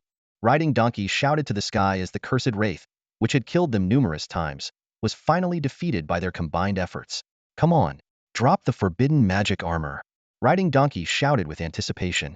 At the very least, give me a legendary weapon, or in a ranked skill book would be fine too. Everyone cheered, their spirits high. Defeating such a powerful elite boss should at least yield a few million in rewards. However, the cursed wraith's body only swelled slightly before dissipating into a cloud of black mist in the wind. They waited expectantly for a good 3 seconds, but there wasn't even a hint of blue light, let alone gold. Where's my top-tier gear? Damn it, not even experience points. Everyone cursed angrily. I'm done with this stupid game, wasting my youth. I, Gandalf, won't stand for this. Fuming with rage, some nearly spat blood in frustration. Riding Donkey muttered to himself, it must be the vice president's curse. Damn you, hee. Just then, the system notification chimed. Your summoned cursed wraith has been killed. Your summoned creature. At the same time, DMO, Kongbai, and others had also dealt with another cursed wraith. DMO frowned and said, this is strange. This boss seems like a summoned creature. Luanzue Lingxiao agreed. Yeah, we fought summoner-type bosses before. Even if the drops were bad, there would at least be some silver coins and experience points. Everyone was puzzled. How could such a powerful elite boss drop nothing at all? Kongbai calmly analyzed. If this is a summoned creature, Then who is the player battling NPCs right now? Everyone's gaze shifted to the distance. Lin Xiaolu, under the protection of Zue Ming, was still calmly seated on the Lord's throne. Zue Ming was fending off two NPCs, the sounds of intense combat echoing around. Despite Zue Ming's expert maneuvers and Dragon Knight skills, it was clear that facing two Lord-level opponents, defeat was only a matter of time. This person is wearing an Imperial Fire robe, but also uses ice magic and can summon powerful bosses. Does such a character exist in the game lore? Everyone speculated about Lin Xiaolu's origin. The ice skill that froze Chunfu earlier was at least a rank, maybe even shrank. Kong Bai's brows furrowed as she stared at the person, whose calm and confident demeanor began to overlap with a certain infuriating figure in her mind. It's him, she thought with a start, her eyes filling with killing intent as she prepared to launch a deadly strike. Not bad, only a few deaths to take down my specter. Lin Fan smiled faintly, suddenly turning his gaze towards DMO and the others. Who are you? DMO asked, his tone filled with caution. Just a nobody, Lin Fan replied coolly, extending a hand to open a rift in the void. If this person was a player disguised as an NPC, then he was certainly no ordinary individual. His previous magical attacks had instantly killed Chinfu and others, and he had summoned an overpowered boss. His abilities were comparable to some of the top players. The members of the Luanzue Guild felt a chill down their spines. Just one demigod was enough to make them wary. Competing for resources left by Long Hin required careful consideration to avoid provoking the Shirshan Guild. DMO had repeatedly stressed avoiding conflict with Shirshan for now, but as their guild rapidly expanded, he knew that a clash was inevitable. Now, they also had to deal with a terrifying summoner disguised as an NPC, adding to his headaches. Summoning Beast Space. Luanzue Lingxiao exclaimed. Several anonymous players have awakened summoner classes, and one of them has a Shrank hidden class. He suspected that the person before them was that Shrank summoner. Lin Fan smiled and said, your opponent will be my mount. How do you plan to deal with that? As soon as those words were spoken, DMO and his companions' faces turned extremely grim. Apart from the few class professionals present, the other players, although top-tier elites, were demeaned to the level of being fit only to fight the opponent's mounts. This condescending attitude ignited a fire of anger in their hearts, but rationality told them not to act rashly. DMO and his group stared warily at the void rift, muscles tense, ready to respond to any potential threat. At that moment, a childish yet arrogant voice suddenly rang out. Who dares harm my servants? Taste my egg attack.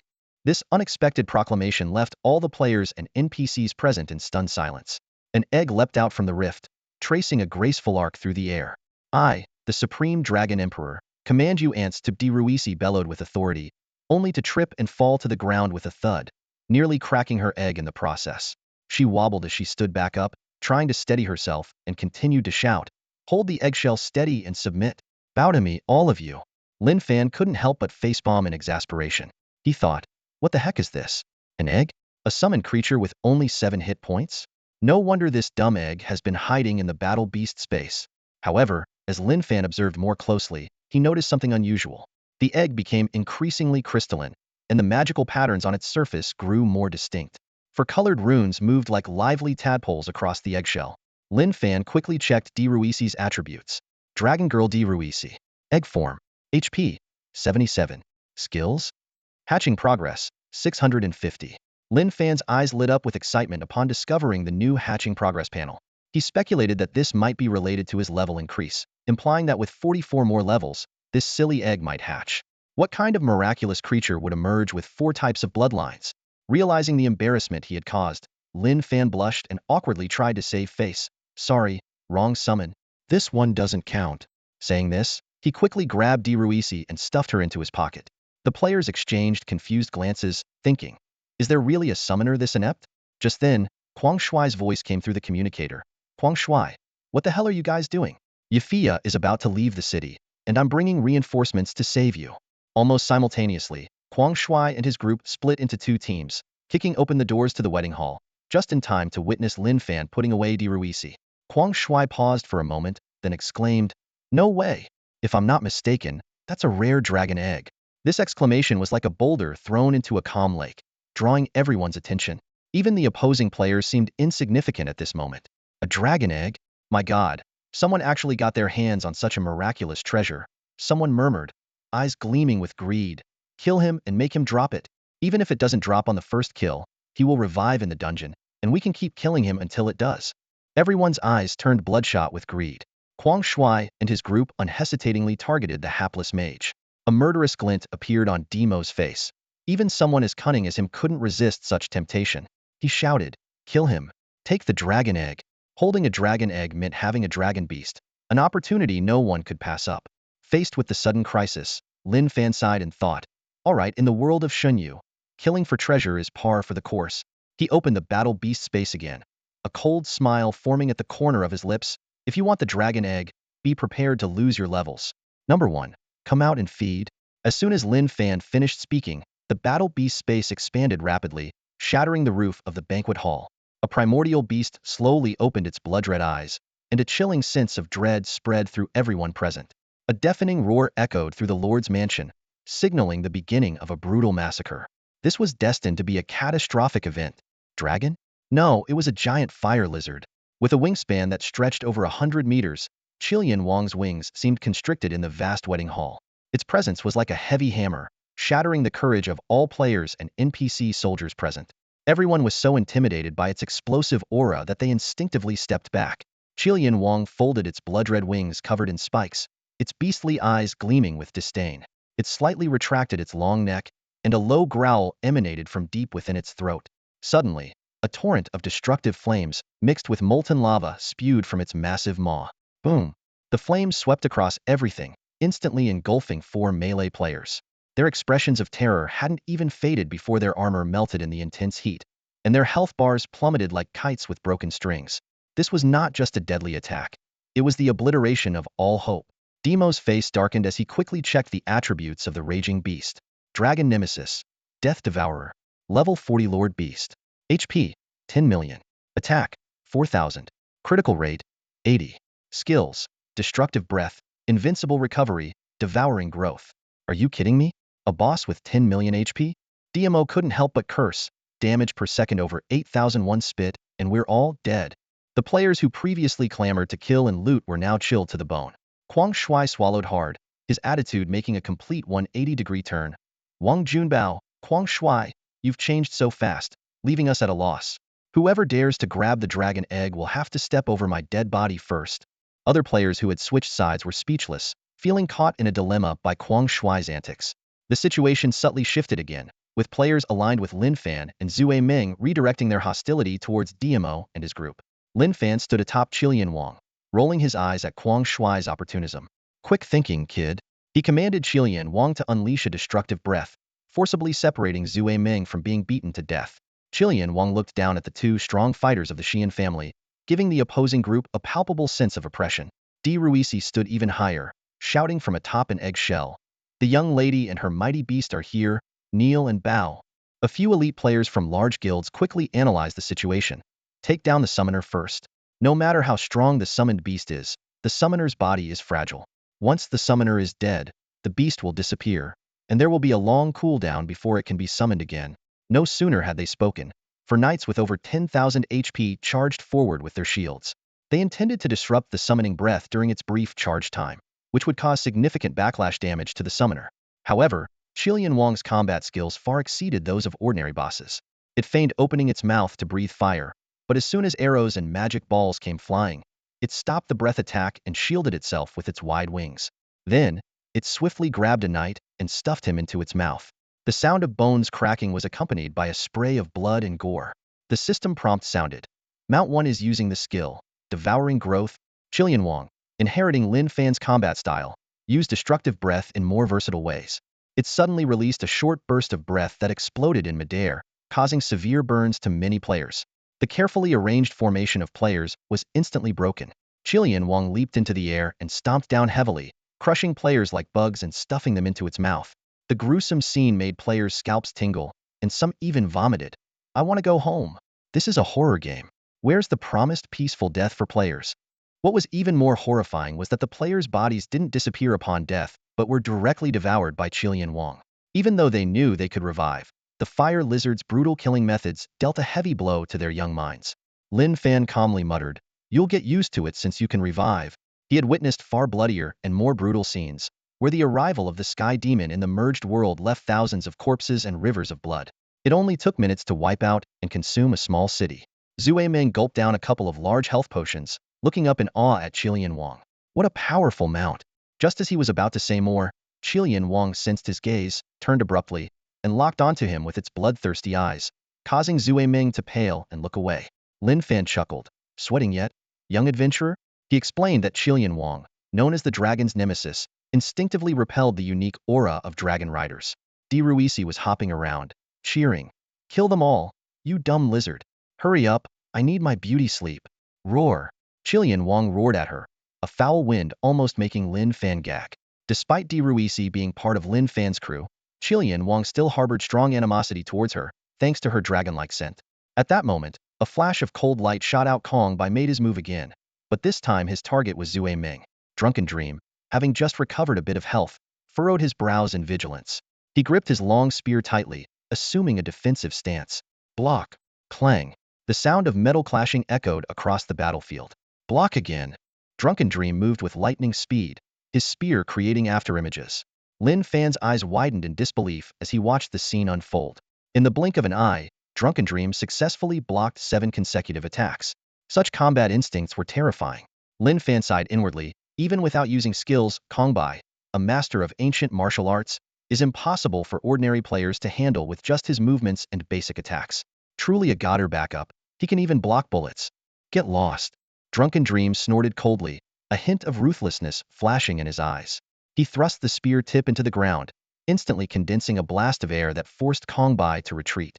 Kong Bai's figure flickered, disappearing from everyone's sight. In the next moment, a series of rapid thrusts came at Drunken Dream like a storm. Despite his best efforts to resist, he gradually fell behind and was eventually struck in the shoulder by Kong Bai's blade. His Drunken Dream gasped as blood gushed from the wound. The combined effects of the critical hit and bleeding caused his health to plummet to below 500 points. Seeing this, Kong Bai immediately shouted, Emperor Demon, I'll take down the Dragon Knight first. You hold off the summons. We can win. Win? Lin Fan muttered to himself, a playful smile curling his lips. Emperor Demon nodded grimly, suddenly bursting forth with a dazzling black light. A menacing black berserker's shadow enveloped him, and though his health dropped to a mere 10th, his stats received an epic boost. Lin Fan squinted his eyes and thought, Berserker's exclusive skill, Life Drain. From Tire to Steer, this class is known for high lifesteal and damage reduction, but the most overpowered is the Steer Berserk Warrior. Life Drain, absorbing 50 of the damage dealt within 5 seconds. The higher the skill level, the more terrifying the lifesteal. Sure enough, Emperor Demon's health skyrocketed to an astounding 30,000 points. Meanwhile, the Crimson King was slashed multiple times, letting out a painful roar. It lowered its head and unleashed a devastating breath attack aimed straight at Emperor Demon. With a cold and determined expression, Emperor Demon swung his battle blade to block. The legendary blade immediately turned red-hot from the breath attack. Unfazed, Emperor Demon flicked his wrist, sending sparks flying, and deflected the breath. Ding! A clear metallic sound rang out. The onlooking players gasped in amazement. Incredible! Blocking a fire drake's breath with a blade. Emperor Demon is ruthless. Forget about that so-called warrior number 1. Without Fanshin, he's nothing.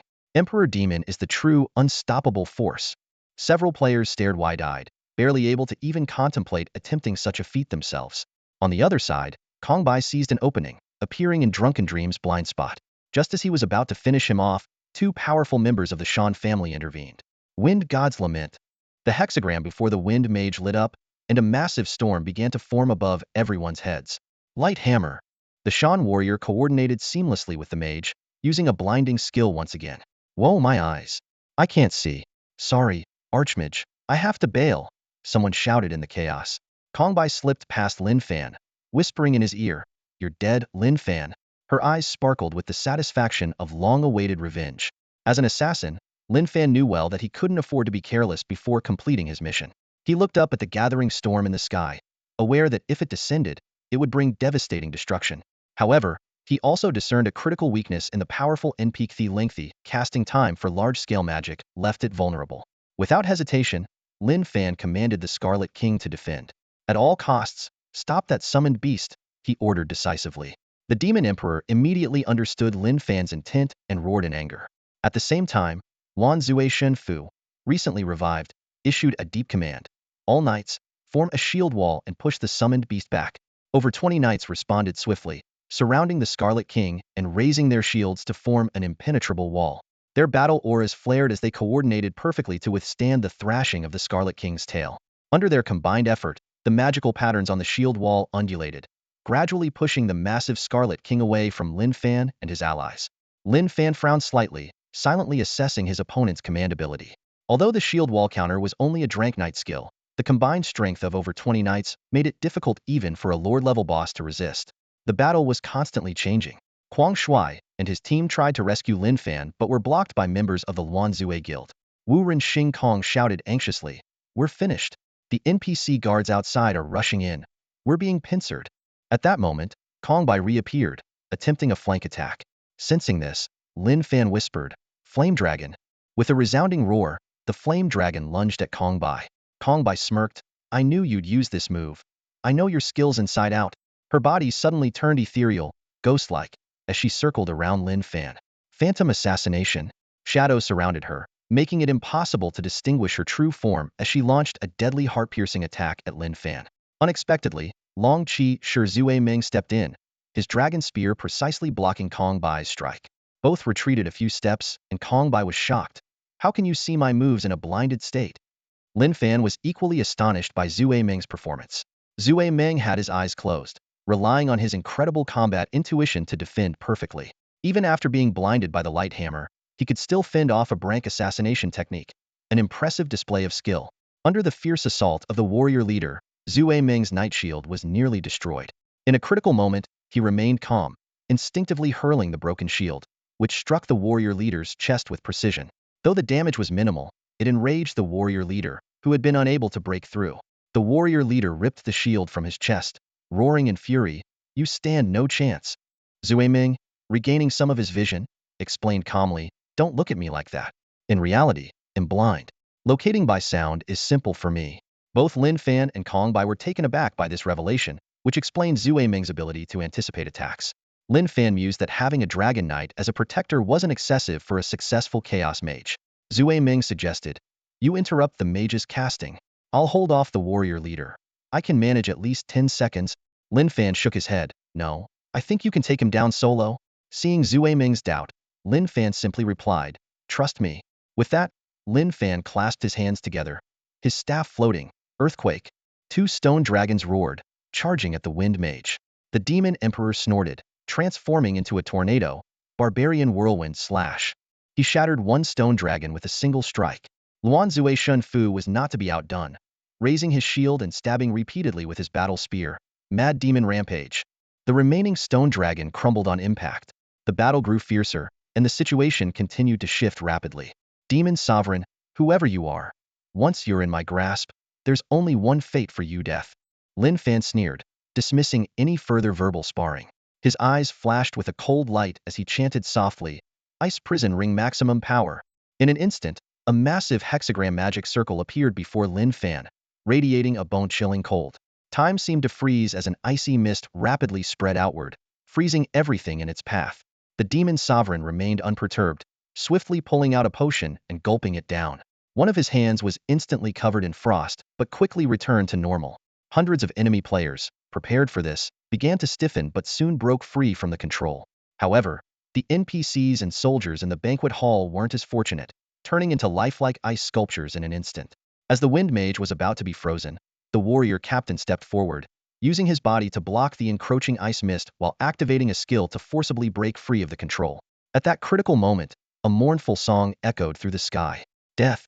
With the end of the spell, 7 enormous tornadoes appeared out of thin air, ripping the roof off the banquet hall and sending debris flying into the sky. "Damn it, I'm done for," the berserker roared. "I knew I shouldn't have trusted you. You idiot mage, idiot dragon knight." Before he could finish, he and his companions were sucked into the tornadoes and shredded to pieces. Lin Fan and Zue Ming were also in grave danger, surrounded by the ruthless tornadoes. Zue Ming tried to shield the fragile ones, but was hammered back by the warrior captain. Watching the unfolding disaster, he sighed in resignation. "We're done for. I told you, trust me." Lin Fan's voice was calm and resolute. Zue Ming looked at him in disbelief. Lin Fan's eyes were serene, his face showing no trace of panic. He slightly raised his head, lifting his staff and said quietly, "Storm Blade." A blue light emanated from his staff, stunning the enemy mages. What's he doing? Using a crank spell against the Arank Wind God's dirge? Is he kidding? Luanzue Chenfu scoffed. "Persistent fool," Yi Fan sneered. Let's go to the respawn point and wait for him. We'll kill him until he drops his dragon egg. Suddenly, someone exclaimed, "Wait, the staff in his hand looks unusual, doesn't it? Could it be the top-ranked weapon?" The crowd hesitated, but the lure of the dragon egg left them no time to ponder. At that moment, a double cast effect triggered. Lin Fan's eyes lit up as the 20 chance came through at the critical moment. A single raindrop fell, and Kongbai instinctively reached out to wipe it, only to find it freezing instantly into a brilliant blue ice crystal. Huh, he's panicking, a player laughed.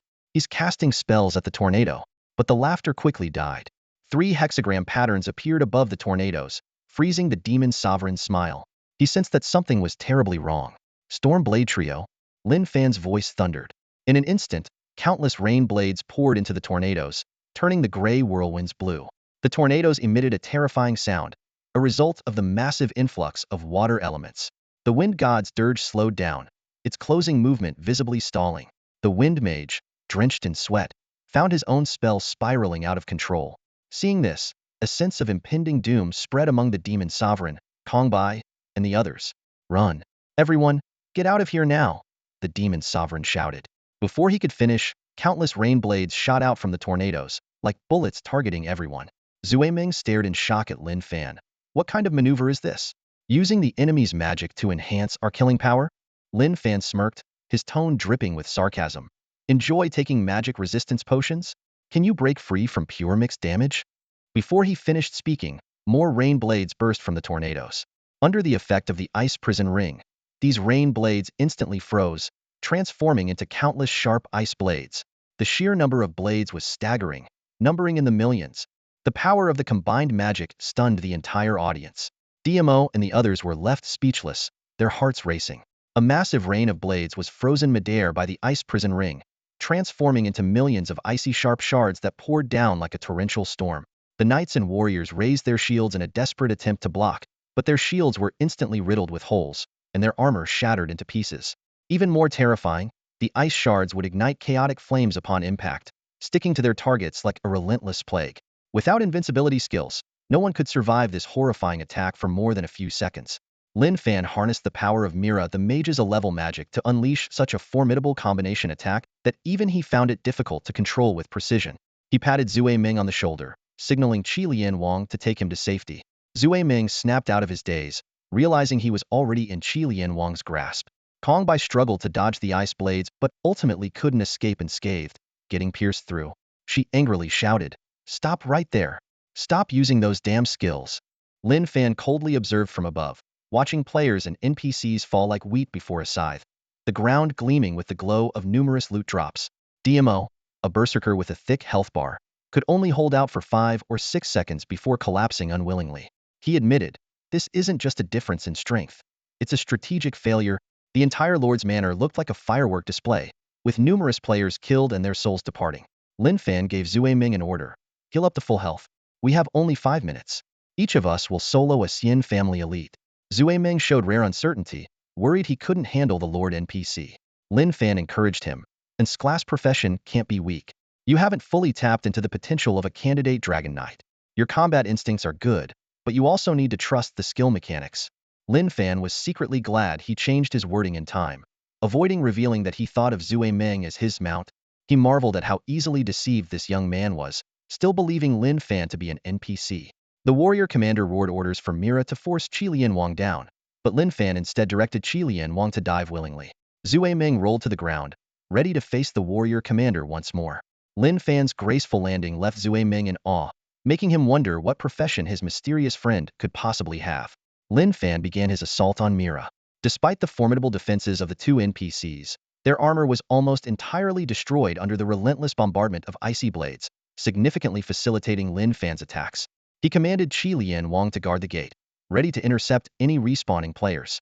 Qi Lian Wang's eyes gleamed with ferocity as he lurked, poised to strike. "Charge!" A shout pierced the sky as the chaotic battlefield erupted, with players surging forward. Someone whispered, "I heard someone has a dragon egg. Whoever gets it will secure the guild leader's position." This rumor sparked a frenzy of greed among the crowd. Riding Donkey was pushed forward and complained, "Why don't you guys go ahead? Why are you always pushing me?"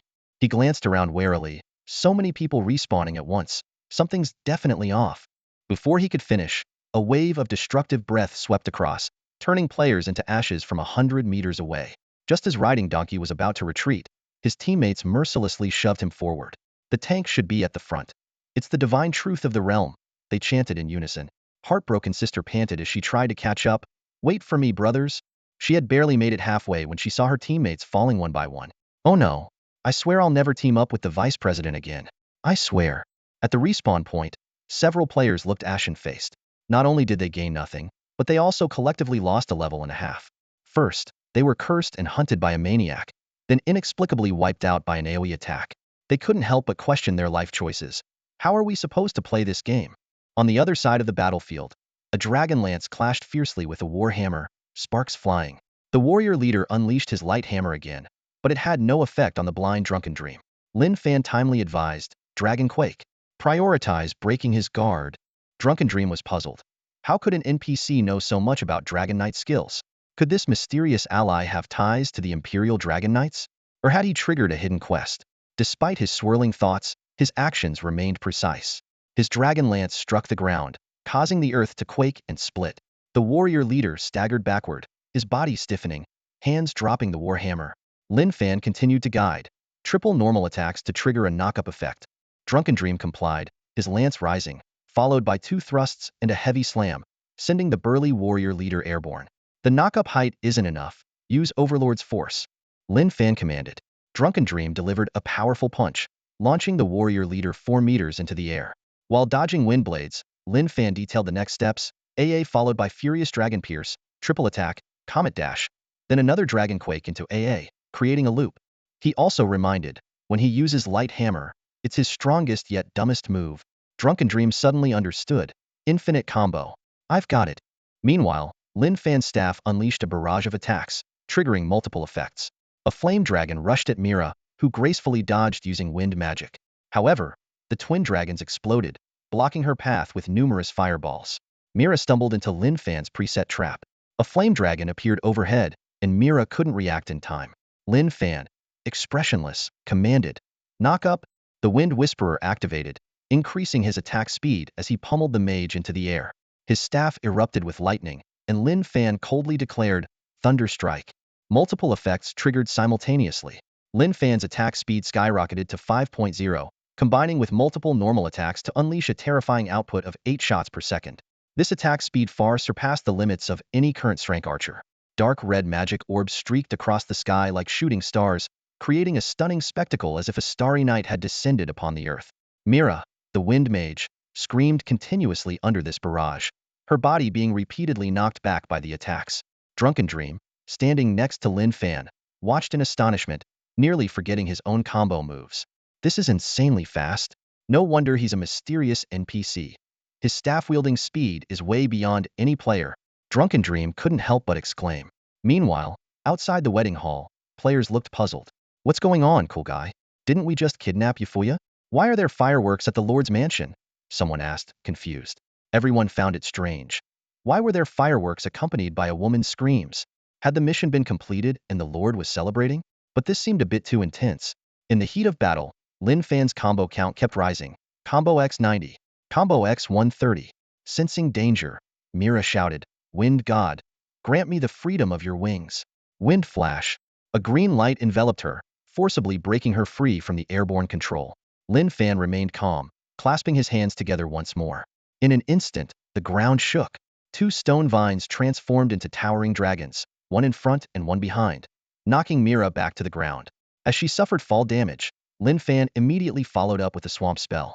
The mage struggled to stand but found her feet trapped in the mire, making movement difficult. Ice Prison Ring. Lin Fan precisely calculated his mana consumption, adjusting the power to cover a range of 100 meters. Ice fog rapidly spread, ensnaring the mage once again. Fire Dragon. Lin Fan, calm as ever, raised and lowered his hand, sending the poor mage flying up and down. Rapid Fireball. He continued his relentless, hair-raising combo. Lin Fan knew that while mages, archers, and rogues had some control-breaking skills, they couldn't compare to the near-invincibility skills of melee classes. A mage's control-breaking ability could only provide temporary relief and couldn't grant long-term immunity to control effects. Elsewhere, Drunken Dream's fight with the Xian family's warrior captain had also reached a fever pitch. The warrior captain used his invincibility skill to break free from the combo. Drunken Dream began to retreat, hiding behind ruins as Lin Fan had instructed to stall and bait skills. However, the warrior captain was both brave and astute, completely ignoring Drunken Dream's evasive maneuvers. With one hammer swing, he shattered the wall, taking the falling debris damage but still closing in for a relentless attack. Drunken Dream, caught off guard, raised his dragon spear to block but failed to fully parry the blow. Damn it! This boss is too mindless, he grunted as his body flew back like a kite with a broken string, crashing into a stone wall and nearly depleting his health. Run farther away, young adventurer, Lin Fan advised. Drunken Dream didn't fully understand but instinctively turned and ran. The invincibility lasts 5 more seconds, just enough time for my spell. Lin Fan's eyes gleamed as the six-pointed star of chaos erupted in a dazzling light, with earth elements swirling around him in sync with his staff movements. A terrifying shadow loomed over the banquet hall, and a meteor shrouded in chaotic mist descended from the sky. This is... Drunken Dream looked up, instantly recognizing the spell. He turned to look at Lin Fan's back. Standing between two powerful NPCs, Lin Fan's health bar seemed fragile compared to the boss's. Yet, in Drunken Dream's eyes, every movement of this man exuded an overwhelming aura of confidence, fearlessness, and invincibility. Drunken Dream's skin tingled with goosebumps, and his expression turned bitter as he finally recognized the true identity of this NPC. He chuckled self-deprecatingly, realizing how foolish it was to think he could compete with such a being. While Lin Fan could wipe out the entire map with a single move, how could he ever match that? With a sharp gaze, Lin Fan coldly declared, "Divine Meteor." Sensing the imminent danger, the two Xian family strongmen chose not to face it head-on for the first time, attempting to escape the meteor's impact range. At the door, the Crimson King turned back, destructive breath. A column of lava forced them back. As the meteor fell, Lin Fan calmly walked into the Eye of Magic, grabbing Drunken Dream by the shoulder and pulling him inside. With your daydreaming, you'd be dead 7 or 8 times over against blank. Lin Fan sighed, disappointed. He had hoped to test how long Drunken Dream's instincts could withstand the meteor shards. Unfortunately, the kid seemed mentally checked out. Sorry, I dragged us down, Drunken Dream muttered, suddenly finding himself hundreds of meters away, puzzled at how it was done. A space mage? How many modes did this guy have? Drunken Dream shook his head with a wry smile. Keep fighting. We've got 1 minute. Lin Fan frowned, dissatisfied with his human mount's performance. He shoved Drunken Dream back into the Eye of Magic and returned to the battlefield. The Xian family won't let you go. We are the Platinum family, the uncrowned kings. The warrior leader snarled, blood gushing from his mouth. His body had taken a direct hit from a meteor and was riddled with shrapnel, leaving his health critically low, below 300,000. Lin Fan looked at him coldly, his tone laced with sarcasm. You're just a placeholder. If I remember correctly, Yafia's father is the rightful heir. You just usurped his power. The warrior leader bared his teeth in a grimace, glaring at Lin Fan. So what? Are you planning to restore his honor? Lin Fan shrugged, a slight smirk playing on his lips. Not really. I'm just interested in the gear you're carrying. As soon as he finished speaking, Zhuai Ming finally showed some initiative, launching a swift attack with his dragon spear. He struck left and right, sending 2 enemies flying. Lin Fan fought alongside him, offering guidance, and their coordination improved, launching a series of relentless attacks.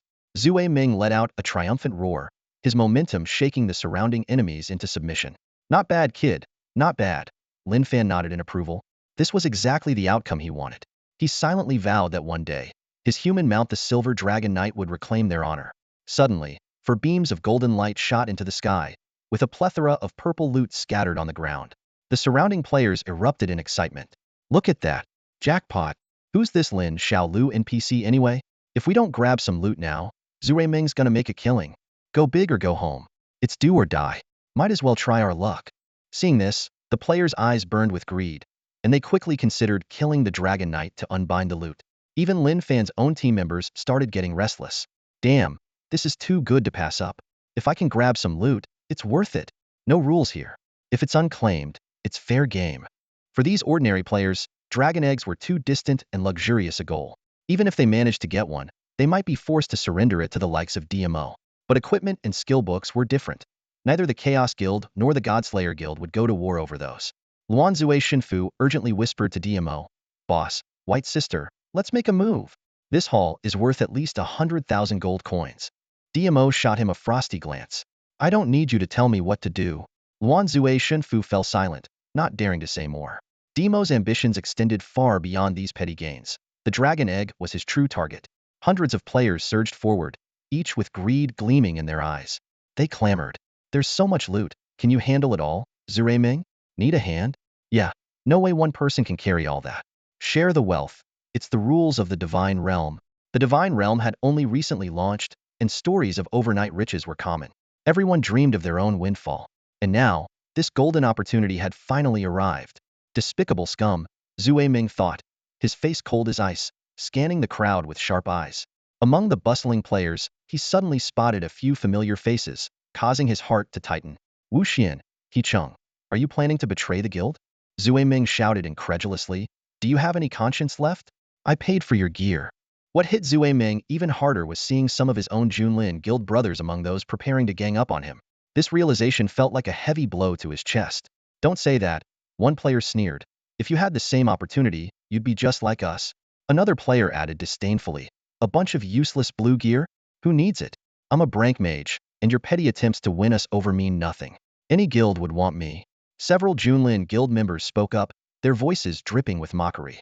As they spoke, someone casually tossed the shattered blue gear to the ground, their actions full of contempt. You? Zue Ming seethed, clenching his fists. I must have been blind to trust you. He realized he had been too naive about human nature. At that moment, Lin Fan walked over to Zue Ming, gently patting his shoulder. Young adventurer, you're blind in more ways than one. It's no surprise you can't see through people, he whispered. Zue Ming was taken aback, his mind racing. Normally, his temper would have flared, but faced with this older player, he didn't dare to resist. Lin Fan's stats and skills were on a completely different level. Though Zue Ming was visually impaired in real life, he could sense that Lin Fan meant him no harm. After all, if the renowned Triple Crown King wanted to kill him, it would be over in seconds. Remembering his previous encounter with Lin Fan during the dragon hunt, Zue Ming felt a sense of relief. His blindness had saved him then. Yawning lazily, Lin Fan said, Hey, if anyone wants to loot, come with me. A group of players eyed Lin Fan's summoned beast, the Crimson King, and instinctively took a few steps back. Many recalled their terrifying experiences of being devoured by this beast, feeling a wave of uncontrollable fear. We have the numbers. No matter how strong his summoned beast is, there's no way he can kill us all, one player shouted, trying to muster courage. Yeah, another chimed in. That ice blade attack earlier was just the NPC messing up. We can take him down and make a killing. Lin Fan watched the restless players with a mocking smile. Though they all shouted about charging forward, no one actually moved, waiting for someone else to make the first move. No one wanted to be the first to die, giving others a better chance at success. Breaking the tense silence, DMO spoke up. Listen up, everyone. I only want the dragon egg. The rest of the loot can be divided by rolling dice. First, take these two back to the fountain. This cunning strategist had anticipated the situation. Good idea, someone agreed. Zue Ming has plenty of money. He doesn't need this stuff anyway. We, the Zongheng Guild, support this plan. Huangquan Hall agrees. Various guilds voiced their support. Though not the top-tier guilds, they were still a formidable force here. A half-dead dragon knight and an NPC with a summoned beast? Nothing to worry about, someone declared confidently. However, Kong Bai coldly stated, Let's go. We can't win. Her words were like a bucket of cold water, dousing the crowd's enthusiasm. Can't win? We haven't even started fighting. Are you kidding me? Luan Zue Shenfu retorted angrily. Why are you being so negative, Bai Jia? Another player interjected. Do you know what a dragon egg means? Calling yourself the top thief, but failing to take down a mage? DMO must have misjudged you. Members of the Luan Zue Guild fumed at these words. They had followed DMO from other games, believing that whatever their leader wanted, he always got. Just saying we can't win? Does Luan Zue Guild have no fighters left? Someone demanded furiously. Kong Bai remained indifferent, mocking. He's playing you all for fools. Kick her out of the guild. Luan Zue Guild doesn't need cowards, someone shouted passionately. Luan Zue Shinfu frowned at Kong Bai Jia. Undermining morale isn't right. He knew her strength well, and with her, the guild's confidence soared. But now, her words were shaking their resolve. Even if we get battered, we face it together. Running away isn't Luan Zue's style, someone declared bravely. Kong Bai sneered at Shinfu. Fools. I told you. He's toying with you, and you idiots are playing along. Seeing the tense standoff, Lin Fan sighed. A hint of exasperation in his voice. Why can't we all just get along? If he had more time, he would have enjoyed teasing them more. Facing the hostile crowd, Lin Fan decided to drop the act. Slowly, he removed his imperial robe, revealing the gleaming sacred realm set underneath. At the same time, his notorious infamous red name title became clearly visible. He wasn't particularly tall, but his eyes radiated a calm determination. The two characters above his head said it all-mortal god, Lin Fan, a name that resonated throughout the gaming world. Crowned with the honor of a triple champion, his reputation as the president of the God-slaying guild was legendary, forcing many mages to compete for the second-best spot in the divine realm under his shadow. His ruthless tactics had driven Kongqing to desperation, forcing a betrayal that marked him as a formidable figure. Demo's expression changed dramatically. Despite his earlier suspicions, seeing Lin Fan in person made him gasp. Huang Shui and Wagon exchanged glances, internally lamenting, "We've become clowns." Lin Fan cleared his throat, his gaze sweeping over the surrounding players, a playful smile on his lips. "Who went red just now? Own up, and I'll spare you for the sake of the mage god." Before he finished speaking, he bent down to pick up an Agrade magic book, Brahma's Inferno, and started learning the skill on the spot, indifferent to the 1,000 players watching. "Good, just what I was waiting for." Lin Fan nodded in satisfaction, waving his hand to collect the spoils. 3 Agrade skill books, a level 35 legendary warhammer, and 8 grade skill books floated neatly before him. 14 pieces of level 30 hero equipment, over 700 gold coins, and a plethora of items and equipment dropped by players all fell into his possession. Lin Fan calculated silently. Compared to the Lord Boss, NPCs were indeed more generous. It seemed he would need to visit these NPCs more often in the future. He didn't need to announce himself. The fear on the players' faces spoke volumes. Zue Ming muttered to himself, finally understanding the true deterrent power of a triple champion. Lao Yin, another mage, saw this and completely lost his composure, spitting blood 3 feet high in anger, yelling, "Damn it! I'll fight you." Zhu Juezi suddenly realized, "I should have known. Why would Madman run? His opponent is the president. Of course he would run." Everyone then understood they had not only been betrayed by Vice President Madman, but were also facing the ultimate boss, the fearsome Lin Fan. Chi Lv Zhaonyo nervously muttered. Thinking back, "I narrowly lost to him a few times and ended up second in the solo competition. Looking at it now, that achievement means nothing." Lin Fan finished tidying up and turned to DMO, flashing a brilliant smile. "Hey, DMO, life seems to be treating you well. You've got such a beautiful girl with you. I'm so envious." As he spoke, he shot a meaningful glance at the woman beside DMO. DMO forced a smile, his hands stiffly raised as if frozen by an ice prison spell. "Not as well as you're doing."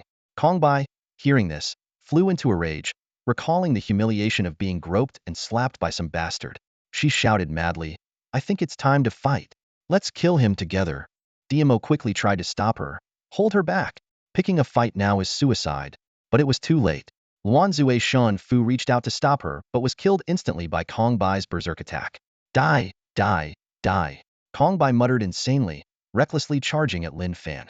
Lin Fan waved his hand, smiling calmly, "Still too green. Keep trying, little assassin."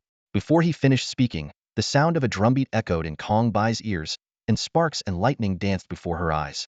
Qilian Wang, seeing this, roared and grabbed Zue Ming, who was full of gossip, urgently asking, "What did you do to that girl?" Lin Fan didn't answer. He activated his magic eye and instantly vanished into a spatial network, leaving a group of dumbfounded players behind, unsure of what to do in the face of this sudden turn of events. The night was dark and windy. Shadows of trees swayed gently, a perfect night for murder. Lin Fan arrived at the chaotic cemetery, standing atop the Crimson King, gazing into the distance. Several kilometers away, waves of magical energy rippled, signaling a fierce battle underway. "Zure Ming, should we wait for them?" Lin Fan asked in a low voice. "Huang Shui is messaging me, asking where we've gone." Lin Fan sneered at the suggestion. "Wait for them? So they can betray you again?" Zue Ming, tightly gripped by the Crimson King, poked his head out with difficulty and forced a bitter smile. "True, but to complete a high-level mission, mutual exploitation might be the best strategy." "Smart.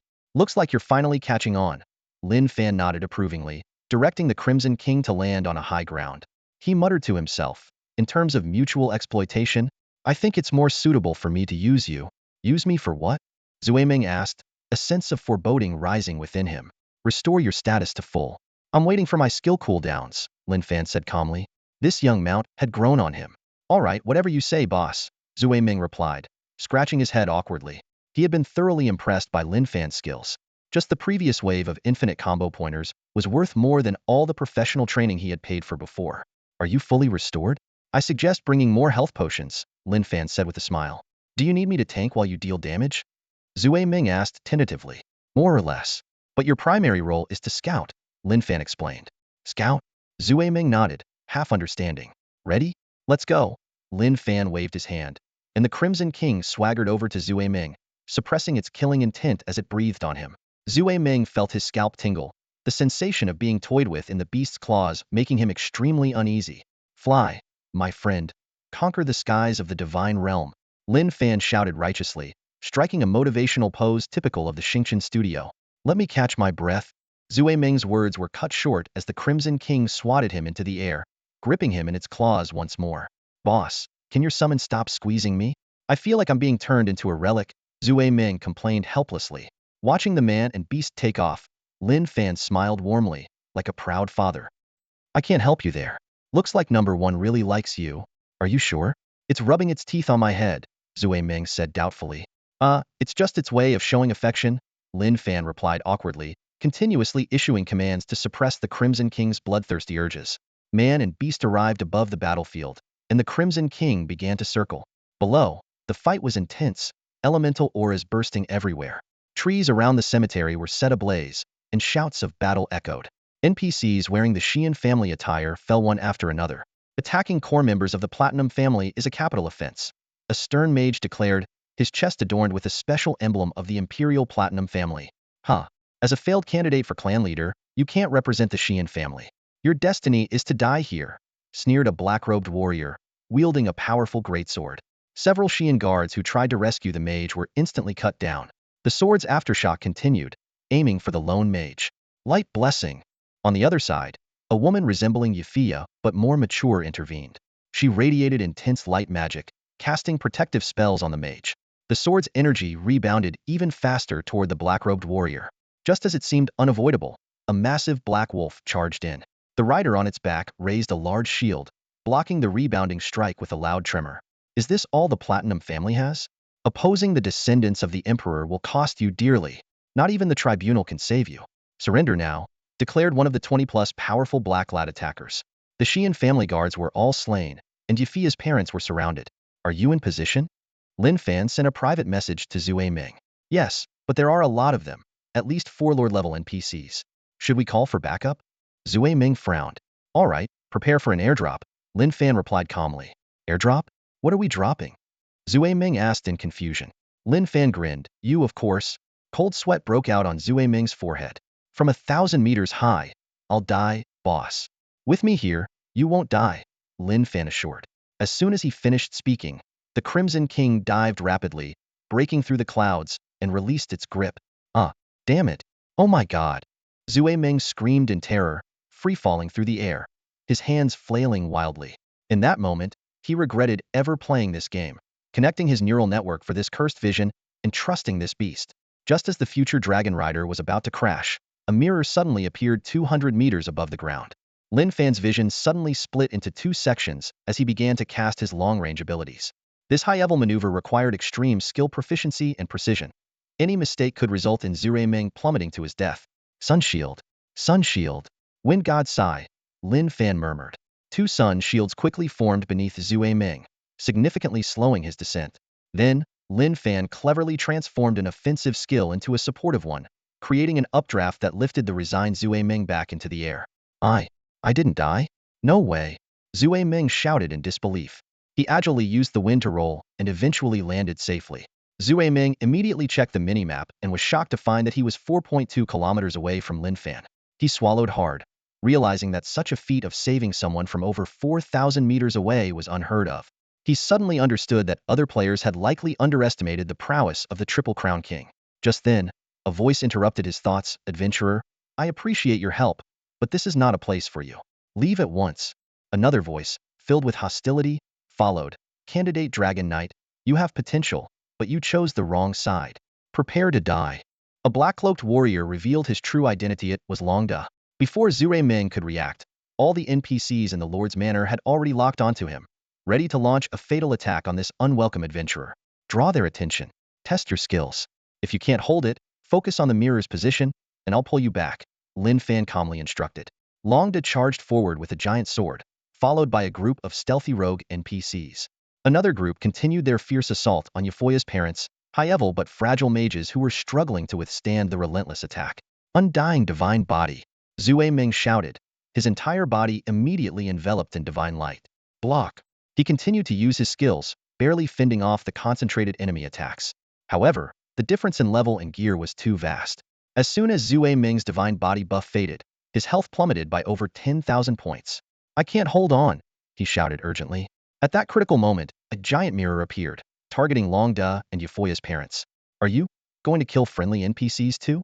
Zue Ming asked in horror, recognizing the skill. Lin Fan coldly replied, "Desperate times call for desperate measures."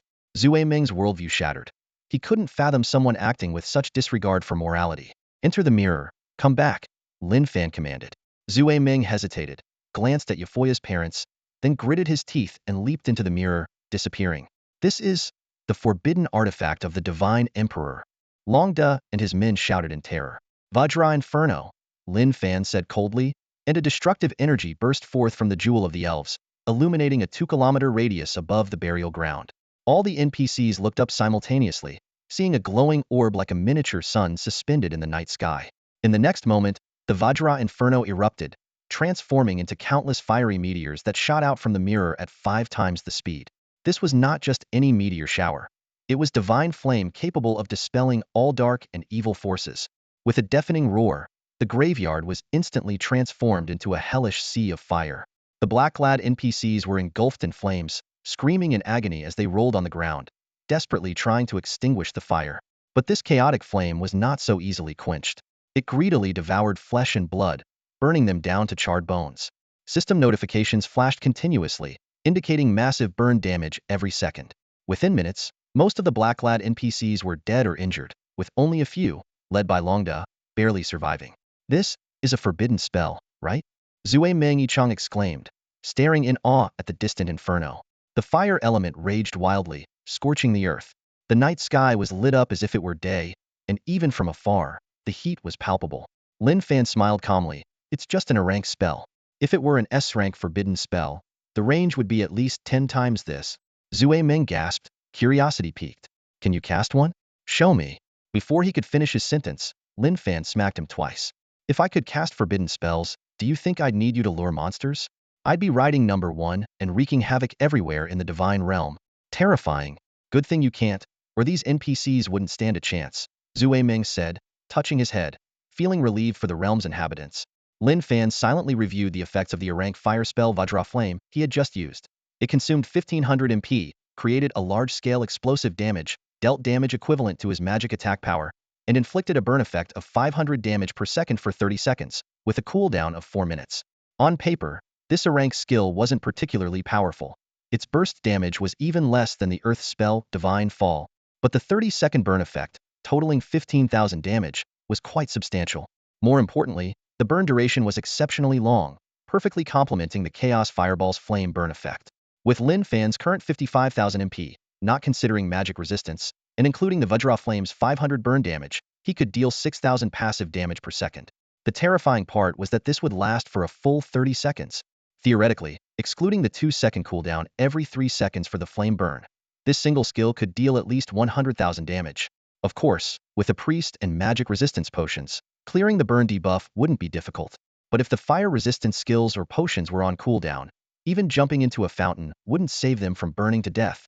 The Scarlet King swooped back, and Lin Fan and Zue Ming hovered above the graveyard again. Lin Fan frowned and said, "Darn. How did it only kill this many people?" The gap between reality and expectation was evident. As a priest, Emu had dispelled the burn effect with a single magic disperse. Only a bunch of small fries from the Lord's mansion had died, leaving some scattered equipment on the ground. Zure Meng Yichang, you call this few? Even the monsters at the nearby grind spot got caught in the crossfire, and over 200 died. Zue Ming exclaimed in surprise. "Is that so? That's collateral damage, not my fault." Lin Fan shook his head, focusing on the surviving target's attribute panels. Lord's Private Army Longda, Level 35 War, Saint Descendant. HP, 1.7 million 3 million. Attack, 1900. Skills, Sword of Slaughter, Fear Intimidation, Rising Dragon Strike, Dominance. Lord's Private Army Long Air, Level 35 Paladin Descendant.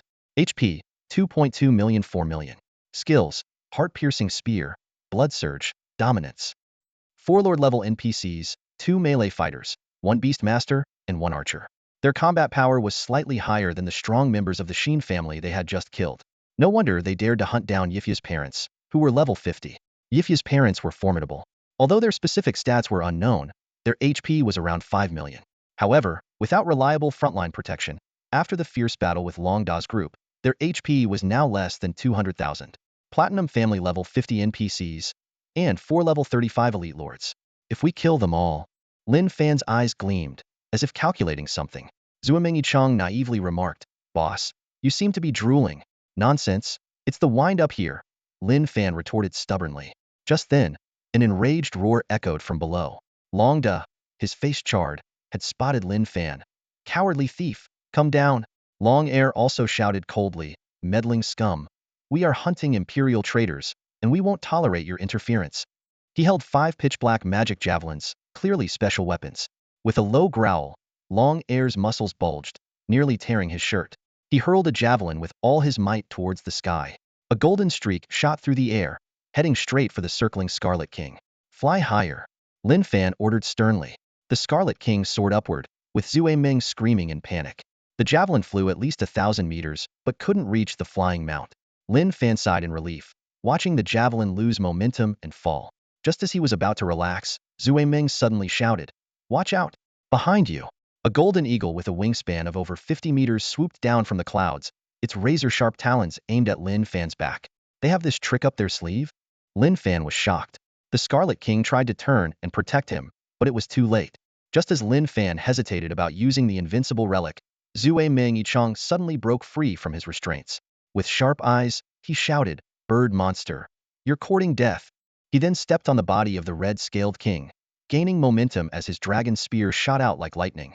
Thud! The golden eagle let out a piercing screech as one of its eyes was pierced by the dragon spear, disrupting its attack rhythm. The red-scaled king was enraged, letting out an earth-shattering roar.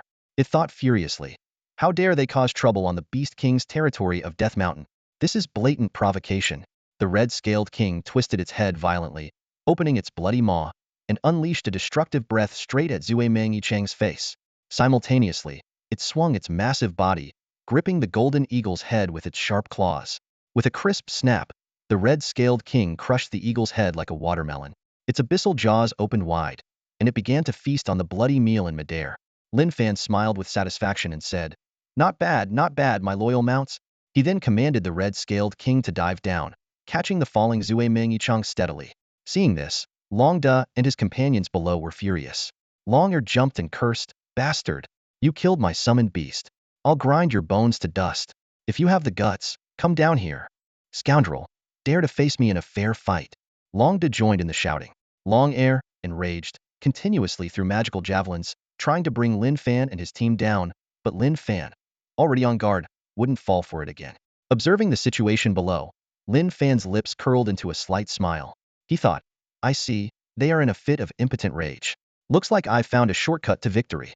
The enemy's flying battle beasts were dead, and Long Air's javelins couldn't reach Lin Fan in the high sky. This indicated a severe lack of anti-air capability on their part. Faced with Lin Fan's long-range ground attack abilities, Long Da and his companions could only take the hits passively. Lin Fan laughed heartily, "Air to ground. This is a one-sided massacre. Get ready for a rain of fire." Zue Ming Yichang stared at Lin Fan, once again seeing this man drooling. Raising the Scepter of Power, Lin Fan activated both the Wind Whisperer and Thunderstorm spells. Magic surged around him as a torrent of chaotic orbs rained down like a deluge, unleashing an aerial bombardment. Critical hit 11,000? The system notifications kept ringing. Below, Long Da and his companions fell into chaos, scattering in all directions without a chance to retaliate. Zue Ming Yichang watched in awe and couldn't help but ask, "Hey, boss, aren't we exploiting a bug here? Won't we get banned?" Lin Fan smiled silently, a glint of cunning in his eyes. The chaos hexagram shimmered in the sky, triggering a cascade of effects.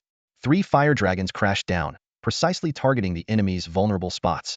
Beastmaster Long Si let out a scream as he was sent flying, and chaos orbs rained down like a storm. Paladin Long Air leaped up, trying to protect his comrade, but was intercepted midair by 2 stone dragons. Both were flung aside, tracing a tragic arc through the sky. "Intruders from another realm, dare you face me in an unknown duel to the death?" Long Da's eyes blazed with fury as he swung his greatsword at the stone vines, attempting to free his comrades. Lin Fan sneered, contempt flashing in his eyes. "Do you think a battle-hardened warrior like me would bother with a mere foot soldier?" His staff moved with eerie precision, continuously casting spells that lifted the two enemies into the air effortlessly. Chaos chains spread out with high attack speed, binding Longda and his comrades instantly. Beastmaster Long Si was the first to be overwhelmed, his health plummeting rapidly. Long Da's eyes widened in rage. No. Stop. You usurper. As descendants of the Celestial Legion, they were close-knit, and seeing his brother about to die, he wished he could tear Lin Fan apart with his gaze. Usurper? Are you talking about the ownership of the Celestial Fortress? Lin Fan chuckled. Ever since Long Da vanished when the Celestial Fortress was unlocked, Lin Fan had suspected something was off.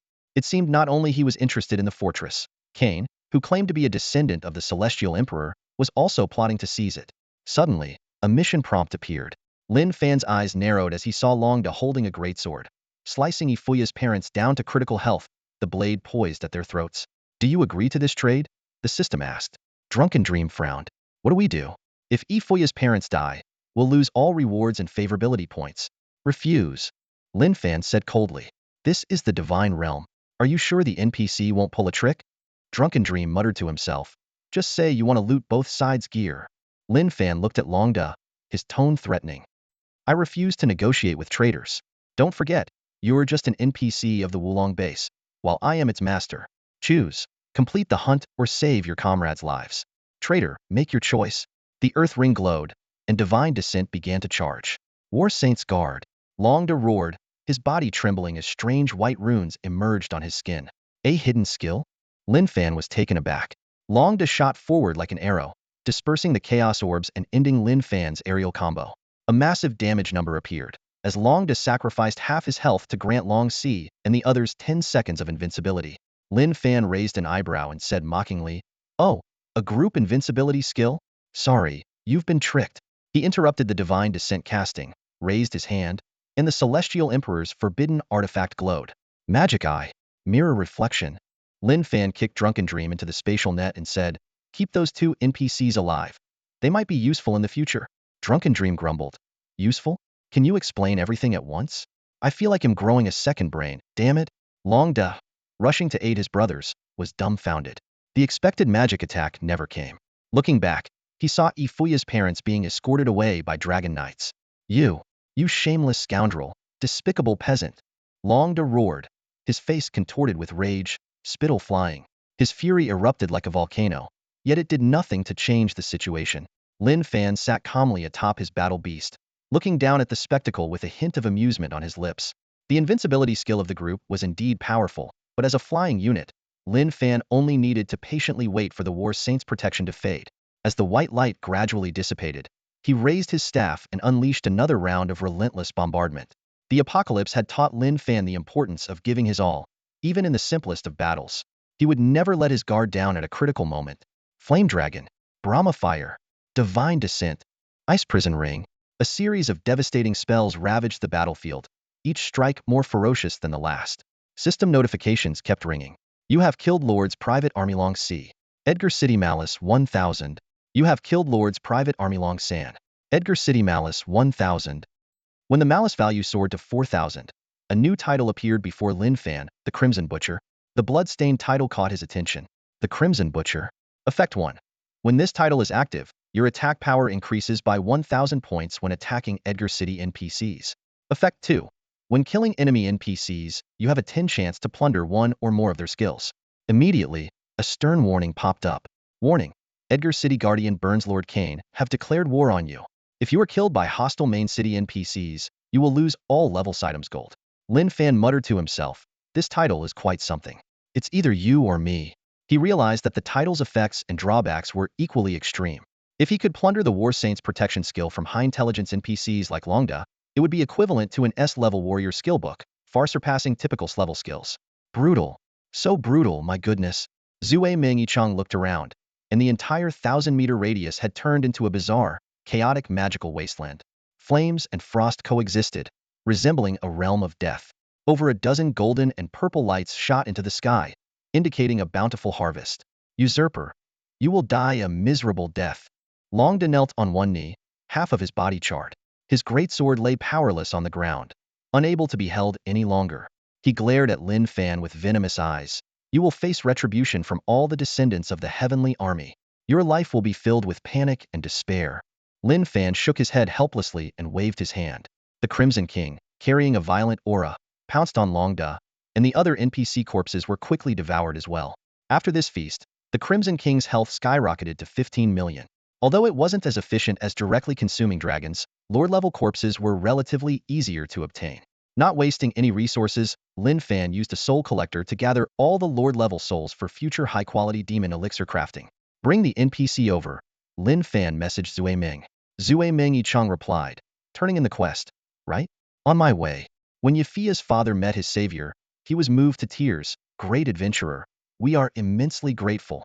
The Xian family will never forget this kindness. No need.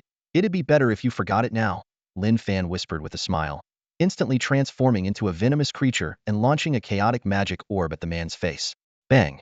Bang! Zui Ming furrowed his brows, a surge of anger rising within him.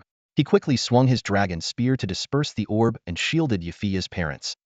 You, he shouted angrily, how can you go back on your word like this?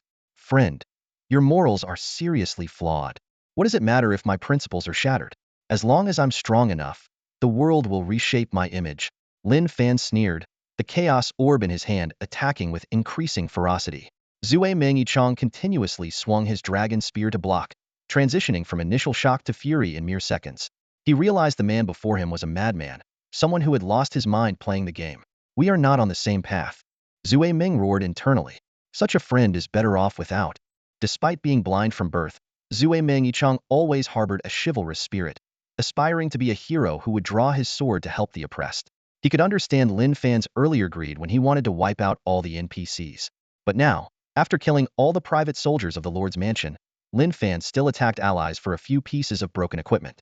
Zui Ming finally realized this man was unworthy of being his comrade. Burned damage struck, and Zui Ming's brow furrowed as the chaotic flames on the dragon's spear started to burn his hand. He had already experienced the ferocity of this move, but this skill could be countered. Zui Ming suddenly withdrew his dragon spear into his inventory space. Lin Fan's eyes narrowed as he thought, not bad. I'll give you 99 points for that quick thinking, leaving 1 point so you don't get arrogant. This move was similar to when Lin Fan temporarily recalled the Scarlet King to his beast space to counter a deadly strike or ongoing negative debuff. Inventory space and beast space both belong to spatial magic, capable of isolating most negative statuses. In the next instant, the dragon spear reappeared in Zui Ming's hand, continuing to deflect fireballs. Whenever the flames spread, he would retract the spear again, repeating the process. Facing Lin Fan's relentless attack speed, Zui Ming was drenched in sweat, growling as he concentrated all his attention on defense. Simultaneously, he instructed Euphoria's parents to retreat quickly to the quest handover point. Fire Dragon! Lin Fan called out softly, and a fire dragon descended from the sky, crashing towards Zui Ming with overwhelming momentum. Overlord's deflection. Zui Ming's expression changed as he punched the sky with a charged blow, a shockwave dispersing the fire dragon into pieces. Euphoria's father expressed gratitude, hero from another world. On behalf of the Sheen family, I thank you for your great kindness. Euphoria's mother echoed, adventurer, you will be our honored guest in the Platinum family. We hope you will visit the Sheen house in the future. System notifications popped up repeatedly. Your intimacy with Ba Sheen has increased. Your intimacy with Melissa Sheen has increased. Zui Ming's brow furrowed. The man before him was so strong it left him breathless. He had no mind to listen to the system notifications, focusing entirely on defense.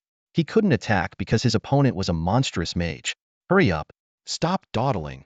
Zui Ming turned to scold, as the two NPCs had only moved a few meters and were making his head throb with their chatter. Lin Fan's lips curled into a smile as he threw an explosive fireball. Zui Ming instinctively thrust his spear to intercept. Boom. The scorching fireball exploded. Damn! Cold sweat broke out on Zui Ming's forehead as he considered whether to remove his armor to isolate the burning flames. Unexpectedly, a torrential downpour followed. Storm blade. Sizzling sounds filled the air as the explosive fireball was extinguished by the rain blades, and dense fog quickly spread around. Goosebumps rose on Zui Ming's arm as visibility dropped to less than 2 meters. He closed his eyes, planning to rely on his hearing. Born blind, he had exceptionally sharp hearing, confident that no blinding skill could affect him. Listen carefully. No matter how good his movements are, he'll make noise, Zui Ming murmured confidently. However, Lin Fan's cunning exceeded Zui Ming's expectations. He cast a mire spell beneath himself, not only slowing down but also silencing his footsteps. Lin Fan leisurely walked past Zui Ming, who was still posing with his dragon spear, rigidly trying to look cool. 2 seconds later, Zue Ming panicked. Why isn't he attacking me? Why? Suddenly realizing, crap, he's going after the NPCs. Clang. The spear shot out like a dragon, pinning Lin Fan's staff down. Gritting his teeth, Zue Ming said, "You've gone too far." With that, he kicked Lin Fan out of the formation, genuinely furious this time. He always despised bullies.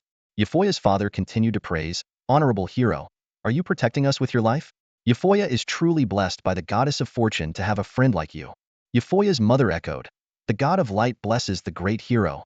System notifications chimed again. Your intimacy with Ba Xin has increased to 60 points, 70 points. Your intimacy with Melissa Xin has increased. At this moment, Euphoia's parents looked at Zue Ming with eyes full of admiration. Lin Fan squinted, smiling broadly as he sent a private message. Left, left, right, right, left, right, undying body. Zue Ming was stunned by what he heard, unable to process Lin Fan's words for a moment. However, Lin Fan didn't give him time to react. He suddenly clapped his hands together, causing the ground to shake violently. Two gigantic stone dragons appeared out of thin air and roared towards Zue Ming's left side. Zue Ming's eyes widened as he instinctively swung his dragon spear, shattering the stone dragon on the left with powerful strikes. Just as he breathed a sigh of relief, two chaotic fireballs attacked from the right. At that moment, Zue Ming snapped out of his daze, finally realizing that this was a meticulously orchestrated play by the Archmage. A system notification suddenly sounded. Your intimacy level with Melissa Xin has increased to 80 points. This was followed by a series of notifications. Zue Ming's scalp tingled as he couldn't help but admire the Triple Crown King's ingenuity. He had discovered a shortcut to quickly boost NPC intimacy playing the good cop, bad cop routine. Lin Fan, with a dramatic flair, shouted, "Young man, face the judgment of the apocalypse." Before the words even settled, a blazing divine fire exploded in the air. Zue Ming immediately activated his immortal body, barely withstanding the massive damage. At this critical moment, Imu stepped in, casting Magic Disperse to remove the burning debuff. Seizing the opportunity, Zue Ming struck a heroic pose. In the eyes of Euphoia's parents, he had become nothing less than a divine messenger, a knightly king, and a legendary hero. The system prompted again. You have obtained a hidden quest clue. Would you like to view it? Meanwhile, his intimacy level skyrocketed to the full 99 points. Lin Fan inquired via private chat, "Is it maxed out?" Zue Ming replied with a wry smile, "It's maxed out, but my friend, I really thought you were going to kill me back there." Lin Fan unabashedly replied, "The latter part was acting. The former was a test." He then exaggeratedly shouted, "Damn it, you forced me to exhaust my mana. Dragon Knight, we shall battle another day." With that, he leaped onto the back of the Crimson King and left in a grand manner. Zue Ming was shocked by the unconventional way the Triple Crown King played the game. As he pondered this, the system notification sounded. Euphoia's parents have invited you to join the Xin family. Quest time limit: none. Quest penalty: none. Note: joining the Xin family may affect your future faction alignment. Do you accept Ba Xin's proposal? Zue Ming quickly messaged Lin Fan for advice. Lin Fan chuckled, "Of course, join. You need to marry the Duke's eldest daughter. It will bring you endless benefits." Things were unfolding as he had planned, and the Silver Dragon Knight Zue Ming would eventually join the Platinum family, a process Lin Fan had merely accelerated. Zue Ming hesitated. "The Duke's daughter? Can I choose someone else?" Lin Fan replied mockingly, "Oh, you're picky now?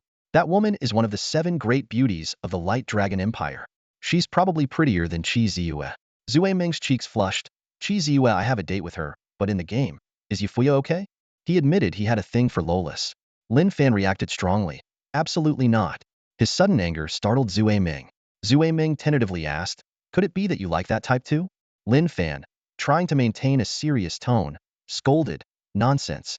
I just want to leave a glimmer of hope for countless otakus in China." A regional announcement came through, declaring that players like Zue Ming Yichong and others had triumphed in the high-difficulty opposition quest, Wedding Banquet. The system immediately revealed generous rewards: 50 free attribute points, 70 skill points, 5 talent points, and 300 gold coins. Then, an even more astonishing message followed. Zue Ming Yichong had performed outstandingly, single-handedly repelling bandits and successfully rescuing Euphoia's parents. Lin Fan was dumbfounded when he saw the announcement. He knew that he had only left the team to manipulate intimacy points, never expecting the game to paint him as the bandit. He couldn't help but curse in his mind. This game is just too ridiculous. The World Channel instantly erupted. Players began speculating whether Zue Ming Yichong had taken down even the infamous Fan Shin. Someone excitedly remarked, "If that's true, that'd be amazing." I've disliked him for a long time. Players who had previously teamed up with Lin Fan were overjoyed, all cheering around Zue Mengichang. Compared to the fearsome Fan Shin, they clearly preferred to curry favor with the wealthy leader of the Junlin Guild. The world channel quickly filled with mocking and schadenfreude aimed at Lin Fan. Some claimed that he must have lost all his equipment, significantly weakening his power. Others went so far as to start offering high prices for Lin Fan's legendary gear, as if it had already changed hands. Faced with these comments, Lin Fan just smiled wryly. He decided to go along with their assumptions, setting all his gear ownership to anonymous, further cementing the rumors that his equipment had been looted. At that moment, Lin Fan's friends began sending concern messages. Pongzi and Fengzi worried he might be demoralized by this, while Xi and Sui even offered to let Lin Fan borrow a few staves. However, Lin Fan calmly replied, "I'm not dead yet. Zue Ming is my mount. What are you all fussing about?" This statement caused another uproar. Pongzi exclaimed in shock, "Damn, have you become that overpowered? Riding a person?" Just then, Zue Ming Yichang also messaged Lin Fan, hoping he would clarify their relationship. Lin Fan, however, remained indifferent and simply asked, "Do you want to survive the Qi family feud?" This question struck Zue Ming Yichang like a bolt from the blue, leaving him pale-faced. Surrounded by the crowd, he struggled to hide his inner shock and pressed Lin Fan on how he knew such secrets. In the real world, Zue Ming Yichang was lying in a manor's basement, accompanied only by a loyal old butler. His mind was filled with confusion and fear, unsure of who this mysterious Fan Shin was and why he knew so much about his background. Since the passing of the patriarch of the Qi family, Zue Ming's life has been plunged into a relentless state of fear. Each day, he treads carefully, constantly on guard against potential schemes from other Qi family descendants. The shadow of death looms over him, and it is the sudden, unexpected demise that terrifies him the most. At this moment, Lin Fan's voice, carrying a certain magical quality, echoed persistently in Zue Ming's ears. "It doesn't matter. What's important is whether you're willing to be someone else's stepping stone." "What do you say, my friend?" Zue Ming struggled to calm the turmoil within his heart, but the bitterness was evident on his face. He sighed deeply, thinking to himself, if given a choice, he would willingly forego his inheritance rights and immerse himself forever in the virtual world of the divine realm. But reality is harsh. His parents wouldn't agree, and his uncles in the Qi family wouldn't let go of such a lucrative opportunity, even if he was just a useless person. The stakes involved were too enormous. Seeing this, Lin Fan spoke firmly, "Then just do as I say, my brave free." He almost slipped but quickly corrected himself. "Friend?" With a definitive answer, Lin Fan swiftly closed the private chat channel. After the battle ended, Lin Fan looked around with satisfaction, holding a red strength skill Book War Saint's Protection. Though its effect was slightly inferior to what Longda could achieve. Level 1 War Saint's Protection required sacrificing 70 of health and could only grant a 2.5-second invincibility to players within range. Achieving Long Da's 10-second group invincibility would require a massive investment of skill points and gold to max out the skill. As expected, the personal guards of Lord Cain were all experts, and the dropped items were all top-notch. Lin Fan unceremoniously collected these treasures, along with a large haul from the Lord's mansion. This raid was incredibly profitable. Lin Fan quickly listed the less valuable level 20 purple items in the auction house, while the rare equipment and items were all stuffed into the guild warehouse. The guild channel, which had just calmed down, erupted again. The Guild Master Shershin has deposited a legendary weapon. The Guild Master Shershin has stored in a ranked skill book. The Guild Master. Guild members were stunned as they looked at the sudden influx of equipment in the warehouse. 3 level 35 legendary weapons, 2 pieces of armor, over 20 pieces of level 30 and below purple gear, and more than a dozen B skill books. Everyone was green with envy, wishing they could rush in and grab everything. Selling just one item could easily fetch enough for a house, or at least tens of thousands. Unable to hold back, Chilu Zhaonyo spoke up, "Motherf, as your former rival, may I boldly ask if you can sell me some of these top-tier items at a discount?" "Not for sale," Lin Fan replied calmly. Chilu Zhaonyo was instantly infuriated. "Screw you." The wealthy players in the guild felt their hopes dashed. Not selling but still showing off? This was pure flaunting. Just as everyone was feeling disappointed, Lin Fan suddenly smiled and said, "Not for sale, but I can give them away." This statement instantly ignited the guild members' enthusiasm, and everyone held their breath, eagerly awaiting the good news to come. As soon as those words were spoken, the members of the Godslayer Guild immediately displayed greedy expressions. They didn't bother to hide their intentions, eagerly reaching out to claim the two-handed greatsword for themselves. "Absolutely perfect. Ho ho ho." One member laughed exaggeratedly. "Boss, that two-handed greatsword suits my style perfectly. Please consider me first." "Madman, why don't you just go to hell?" Another mocked. "A priest wielding a greatsword to smash heads? Seriously?" Madman retorted earnestly, "Consider me. I'm an all-rounder. no class restrictions. Not to be outdone, Fatty chimed in. If you guys are shameless, then don't blame me for being the same. Dual wielding to greatsword transition isn't impossible. Lin Fan glanced around at his bickering subordinates, disdainfully saying, talk to me when you all reach level 35. You're not leveling up diligently enough to conquer the divine realm. His words instantly shattered their dreams. In truth, the reason Lin Fan hadn't let them sign any contracts to claim the equipment was that there were currently no suitable greatsword users. Among warrior classes, flashy dual wielders, and more cost-effective sword and shield players were abundant. The greatsword style was harder to master due to its slower attack speed, making proficient players rare. Lin Fan glanced at his experience bar. He needed 17 more experience to reach level 35. He calculated that with his current level, his level 20 power set was still usable, but the Fox Tribe set was losing its effectiveness. It was fine against regular players, but insufficient against high-level NPCs or domain lords. In his storage, he had 2 pieces of level 35 mage armor, but wearing them individually would only boost his stats slightly. Lin Fan quickly made a decision. He would first disguise himself and head to Etching to find the Grey Dwarfs and craft 3 pieces of level 35 armor, then gather 2 set accessories. As for materials, the dragon spine and dragon teeth he had were top-notch for crafting. Next, he planned to visit Ziyun City to find the priestess and seek clues about upgrading the colossal deity's left eye. To Lin Fan, compared to legendary gear, which could always drop from dungeons no matter how low the chance, the true key to boosting combat power was soul imprints. Half an hour later, in the underground barrier of Edgar City, a scout hurriedly ran in to report, young master, Long Da and his team have fallen. The mission failed, and Yufuya's parents are heading to the capital. Upon hearing this, a murderous glint flashed in Cain's eyes, and golden light erupted from his body like a majestic golden lion. The overwhelming aura made his subordinates tremble, but he quickly calmed down and sat back on his throne. The death of Longda and his team was insignificant to him, but it was undoubtedly a provocation. A strange-looking man covered in red scales said, Yufuya's parents know some of your secrets. They're probably heading to the capital to seek help from the Inquisition, hoping to eliminate you as a heretic. A bunch of useless fools. Cain said coldly, spread my order. Prepare to assemble the celestial army. In 7 days, reclaim my ancestral artifact. Once we take the celestial fortress, the entire light and dark empires will bow to the divine emperor. The strange man shouted fanatically, understood. Before Cain, a magical screen displayed several towering figures, with 2 dragon shadows standing out prominently. They all expressed their support. The flame dragon's nest will fully support the young master. The earth dragon's nest will give its all to assist. Duke Xian's lineage pledges their support. At that moment, several red announcements flashed across the world channel. Regional announcement.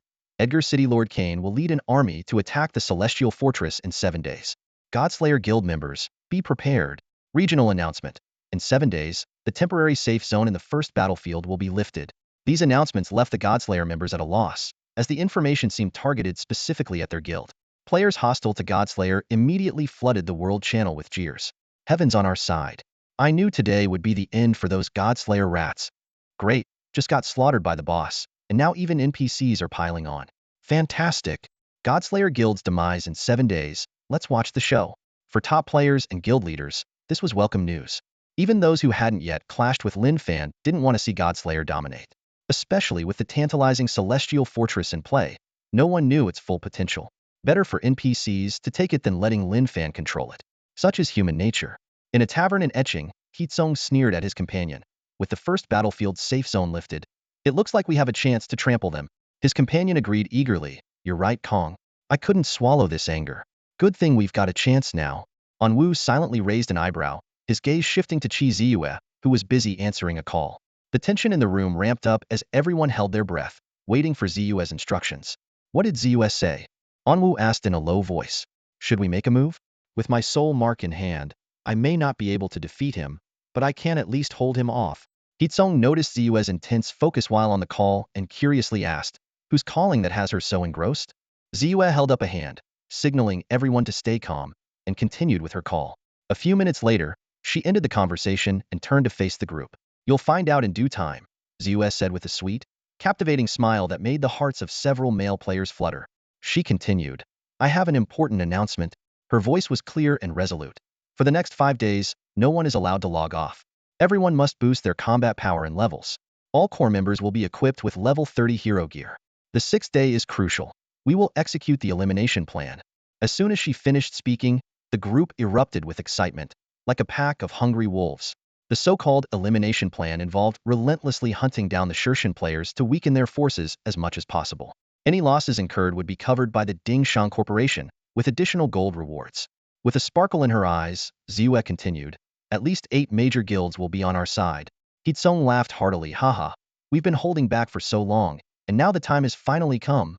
After speaking, Ziyue turned to look out at the endless starry sky, feeling a sense of relief. The heavy burden that had weighed on her heart was about to be lifted. This wasn't just her wish. It was the shared desire of most large guilds. Just then, an urgent message interrupted their excitement. "Fatty, what's going on? Why is the Lord of Iching attacking our stronghold?" a player asked in panic. "Not sure," replied another player named Madman. "It might be another one of your beloved fans' messes," Juajwazi anxiously said.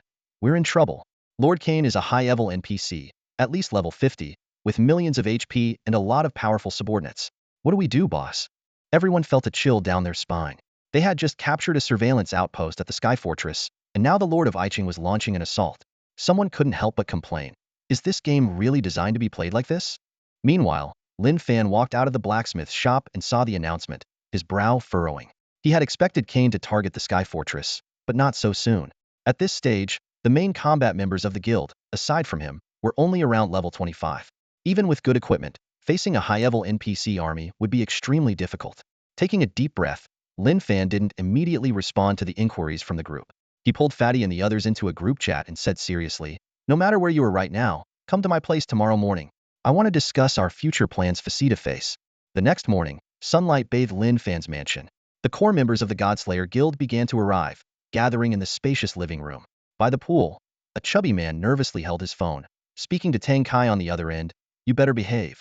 You'll be living under my watch. If you mess around with that Lin guy, humph, you know what a clean cut feels like." Just as he finished, a long, slender leg silently aimed at the man's backside. In the next second, with a loud splash, his 200-plus pound body plunged into the water, creating a massive splash like a depth charge. Underwater, a handsome guy wearing a diving mask was suddenly thrown out by the impact. He surfaced, shaking his wet hair, and angrily pointed at the chubby man. "Damn it, I was finally enjoying the life of a millionaire, and you want to die?" The handsome guy had sharp, well-defined features and deep, dark eyes. He climbed out of the pool, revealing his tall, lean body and perfect 8-pack abs. Nearby, a petite girl with a delicate face giggled, splashing more water at the chubby man. "Hee hee, entry difficulty 9.9, power comparable to a forbidden spell. Go Kai." The chubby man, fuming, struggled to climb out of the pool but was kicked back in by the handsome guy passing by. He shouted angrily, "Tang Xiao Xiao, your membership application is delayed. Damn it, crazy. Get online and wait for me. I'll chop you to pieces." The handsome guy laughed triumphantly, typical fatty rage. "Go play somewhere else. I'm off to the sauna." With that, he walked away from the pool area with a spring in his step. The petite girl, Tang Xiao Xiao, followed the chubby man relentlessly. "No way, I want to join now. I need a photo with the 3-time champion and a signed autograph." The chubby man shook his head helplessly. "Godslayer isn't for you. We're either fighting or on our way to a fight. What are you, a scenic tourist, doing here?" Tang Xiaoxiao retorted defiantly. "Who says I can't fight? I'm level 23 now.